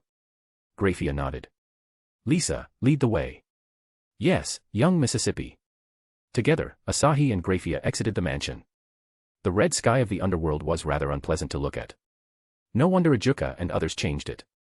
Speaking of super devils, where do they fit in this war? Where is Seraphal now? He couldn't help but wonder about Gabriel's future rival, the magical girl Leviathan. The black-haired devil woman was a Siscon much like him. She was weaker than Ajuka and Surzex, but her cuteness more than made up for everything. Both of them might be weaker than their future selves, enough to pose a threat to his harem. Isn't it better, my love? You can kill them for more XP. Spoken like a true gamer. That's the reason I love you so much. Omo. I can't wait for the day my love sits on the throne and commands the three realms. This is too much. The goddess of dreams climaxed from her delusions. Asahi chuckled and picked up his speed. With cheat-like intuition, he could go anywhere in the world. Not long after, he stopped outside a mansion. It was small compared to Lucifuge's mansion, yet its splendor beat everything in Lucifuge's estate. The devil-maid Lisa went up and knocked on the door. Lady Lilith, Lord Asahi came to meet you. Hold on. Lilith opened the door and revealed a polite smile. The exhaustion in her black eyes was evident at a glance. Welcome, Lord Asahi, Lady Grafia. Her greeting widened Asahi's eyes. He regarded Lilith higher than he should have. At that moment, she was nothing more than a wife desperate to help her husband. Lisa silently gawked while Grafia kept a neutral face. Her shock was biggest compared to Asahi and Lisa. The females in the underworld idolized Lilith. Strength, beauty, or achievements, she was unsurpassable in all three. Even Devil King Leviathan came only second to her in reputation. Hearing Lady Grafia from Lilith's mouth was more shocking than Asahi's confession and their first time. At least she saw it coming from miles away. The event left her in a dazed state until Asahi pinched her cheeks. I'd love to admire your shocked face all day, but we've got stuff to do. Yes, my lord. She stopped herself from apologizing for causing a ruckus at the door. Sorry and thanks were forbidden in the Marikawa family. Lilith welcomed them inside. Chapter 332, Ahem, I did it again. I was dead tired last night and somehow published Chapter 338 before 337. Chapter 337 isn't anything major. Just some fluff and tidbits of future foreshadowing. Do read it if you can. Chapter 333, ch. 339, Negotiations. Lilith slowly sank on the couch and stared at her guests. Are they here to help? Her husband jumped into the arena with the intent to kill Asahi. It was an act that couldn't be refuted no matter how she twisted her words. For that purpose, she decided to approach Lord Lucifuge, who was Asahi's relative. Could you please state the purpose of your visit? Lilith asked politely. Lord Asahi. Asahi raised his brow at her calm yet seductive gestures. Her gears changed fast. You know the chaos happening in the underworld right now. I do. It's a bit unfortunate. If only my husband didn't become like this. She sighed and shook her head as though feeling disappointed. Asahi put a barrier around the home and leaned back on the couch. No. You're misunderstanding me here. I don't want to stop this chaos. In fact, I want you to go out there and fan the flames. Lilith snapped her attention back at him, her eyes shaking. You don't mean? Engulf the underworld in the flames of civil war, Asahi said with a smile. Do it, and I promise to cure your husband. Even Grafia didn't expect him to be this straightforward. He had no time to play around with words when he held a massive upper hand over the other party. You want me to betray the underworld, Lilith said, emphasizing the word betray with a sharp gaze. Why? She had once betrayed heaven when she fled from Adam. God was amused by her betrayal more than anything, so he allowed her to leave. It was only when she met Lucifer did she become born anew. As a devil. A being far superior from humans. Asahi smirked. You mean to stay loyal to the underworld after the shit they pulled at the meeting? His smirk could annoy anyone. Yet, it did nothing because of his overwhelming charm. Even Lilith, the mother of all devils and former wife of Adam, found her cheeks growing hot. This charm. Now I know why Lucifuge's heir fell into his hands and became his maid. Lilith's lips curled into a smile. I do not have any loyalty toward traitors. The Devil Kings trampled on the trust she and her husband put in them. She felt nothing but disgust for the current Devil Kings. Even more so when she was the one who gave birth to them. So we have a deal. Lilith nodded her head. I will raze the underworld to the ground. Without my husband, this place has no meaning. The wife of the former Devil King calmly declared her resolve. Hell hath no fury like a woman scorned. I agree. Your fury is unmatched. Anyone who dared to kill him would die alongside their entire universe. It was a fury that surpassed myths. Please, cure my husband after. Lilith lowered her head. I beg of you. Of course. It'd be no problem. Please be relieved, Lady Lilith, Graphia spoke. My lord keeps his word. Lilith took a sigh of relief as she patted her chest. I'll start from today. So much work to do. She had to gather Lucifer's supporters and rally them under one banner, overthrow the Devil Kings. Despite their great numbers, the end result wouldn't change. Lucifer's supporters would be annihilated. Does he want that? He wants to weaken the underworld. Lilith was unaware of Asahi's motives. Then again, she didn't care enough to probe more. Once her husband becomes normal, she will leave this place and settle down somewhere else. Asahi could feel what she was thinking. Her drooping shoulders and the exhaustion on her face gave her a depressing aura. She lacked much of a devil's usual enthusiasm. A depressed devil wife. How interesting. Graphia gently pinched his waist. My lord, our work is done. Shall we return home? We're a little early. What about a date in the underworld? He could scout what the future super devils were doing while Graphia could enjoy a day away from her maid's duties. I must decline, my lord. A break for her came with more responsibilities. Some girl always messed up something in the house, and she had to spend extra time fixing it. Having so many women under the same roof created a different kind of mess during the day. No way. You're having a break today. My lord. Won't you listen to your husband? Graphia sighed. We didn't marry yet. We're as good as a married couple at this point. Asahi kept nagging her under Lilith's curious, yet envious gaze. The mother of devils forgot the last time she quipped with Lucifer like this. Her relationship with Lucifer started as a business more than anything. She craved power, he craved a woman who could be a vessel for his demonic power and bear children for him. She sighed as she recounted the long-forgotten past and went back to staring at the couple. Why do they have to do this here? The devil was perturbed by the couple flirting in her room. She got up and left for her room, leaving the couple to flirt. She just hoped they didn't start fucking on her couch. Chapter 334, ch. 340, A Strange Conversation. Meanwhile, an entirely different situation was playing out in the Stardust Garden. Astria had gathered the adventurer girls and told them about the people coming from the Far East. They might be coming here for me, Kaguya said, and her eyes roamed the room, analyzing each and every one of her comrades' expressions. What? Elise asked. Didn't you say you received permission to rule the clan? I did indeed. Kaguya nodded as a smile appeared on her face. Nothing is set in stone, especially in my clan. Striking at the most unexpected time is our motto, you know. My decision to leave was frowned upon by the elders. My mother had to cash in her favor with my father to give me approval. Then what changed now? Lyra asked. I can think of a few reasons. Your father most likely stepped down from authority. Indeed. Sharp as ever, Lyra. Lyra smirked. Heh. Politics is too easy. I should have aimed to become a queen. Sadly, we Paolum don't have a country we could call ours. Shame. Kaguya shook her head in disappointment. Now what, Astria-sama? Astria revealed a smile. Nothing. Asahi wants to handle this on his own. Elise stared at Astria. That can lead to a war. A war will never happen, Kaguya said and folded her arms on her chest. Far East is too far, you know. Even if soldiers somehow arrive here, they will die from starvation. Keeping a steady supply is impossible, unless they somehow got our Asahi-kun on their side. Having the power to teleport anywhere and storing an infinite number of items, he could overturn a war alone without using his overwhelming strength. Kaguya shuddered at the thought of Orario having an enemy like him. It'd be a nightmare that would end in Orario's massacre. Unless the deities began using Arcanum, nobody could save them. So much power, yet so little ambition, just like me. She rubbed her ring with her thumb as a smile crept on her face. If she stayed in the Kujono family, she could have become the family head in a few years.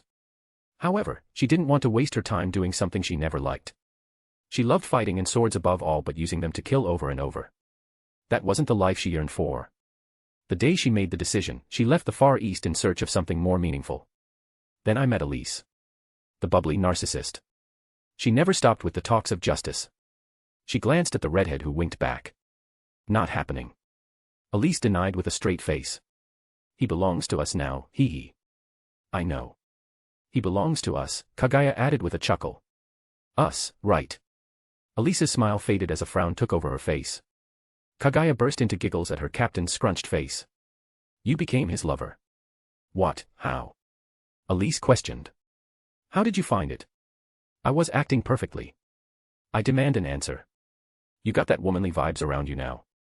Happened to Astria-sama when she got involved with him. Elise puffed her chest, a smug smile on her face. You mean to say I became even more perfect? I knew it. Without Asahi's presence, she put her boldness on full display. Ryu crept over to Kaguya. Captain kissed Asahi when he was sleeping. Kaguya turned to Elise with a smirk. Forcing yourself on a young man like that. I never knew our captain was a molester. No. I did not do that. Ryu, stop lying. Ryu joined others in laughing. Yet another girl who was completely different when Asahi wasn't around. Kaguya couldn't help but smile at the scene, much like Astria at the very moment. How many lives are you going to touch, Asahi-kun? They wouldn't be here, laughing and giggling if he hadn't been there at the most crucial time to protect them. Is it bad if I want to share the joy of living with everyone including you, Asahi-kun? You're always welcome. A cutesy voice interrupted her thoughts. Kaguya looked around, finding no stranger around. I'm in another dimension, hee. You can't see me. Who in the world are you? Ahem. I'm Kliska Marikawa. Asahi's woman. Asahi's last name had become popular around town after Asahi broke Ace's record of being the fastest to reach level 2. Omo. I was granted the honor of becoming Asahi's first wife. So Kliska-chan, tell me something I understand. Why are you invading my head like it belongs to you? Did you come here to give me permission to enter his harem? Did Asahi send you? It's unlikely for him to use his woman's help. Kaguya rubbed her cheeks in thoughts before shaking her head. The Asahi she knew wouldn't resort to using a woman. He managed to seduce one of the 3 virgin goddesses. No matter how much she prized herself, she couldn't hold a candle to Astria's willpower. You're sharp. To survive, you either need overwhelming power like Asahi-kun or a sharp brain. The deities didn't bless me with such strength. I could only hone my wits to survive the training. Gajuno seems like a troublesome bunch. They are indeed. I don't really care now as long as my little world is safe. And yes, that includes your husband Asahi-kun. I may not be familiar with love and many other things, but I do know I feel safe around him. I don't need another reason to be with a man. You can always wait until your heart is ready, we will be here even after several millennials. A long life. A man once sought immortality in Altina, the kingdom of magic. With countless years of hard work, he managed to create the elixir of eternal life. He presented the elixir to his deity, only for it to be smashed on the floor. The tale of the sage made Kaguya wary of the concept of immortality. She had seen what the gods had become after living a long life. Honestly, she couldn't imagine herself as an immortal, so she threw the idea back somewhere and focused on her chat with Kliska. Is it okay if I have sex with Asahi-kun? I just told you about waiting. Why are you going for sex of all things? I'm tired of using my fingers. That wasn't a joke. It's a chore to clean up after. I used to do that before I met my love. I can clean myself with a thought, but I can understand your problems. You need to ask my love about that. Understood, Kliska-chan. I shall complete the mission of seducing the men who seduces everyone. Kliska giggled in response. Be wary of the devil, for he possesses an unfathomable charm. His fingers can tempt angels of light into darkness. Goddess or devil, none were shown mercy under him. I'm working on the next part. Kaguya suppressed her giggles lest she ended up becoming a weirdo in everyone's eyes. I like this conversation we had, Kliska-chan. I'm glad you did. I also had a fun time. It's boring without having my love to cuddle with me. Cuddle, I shall try it.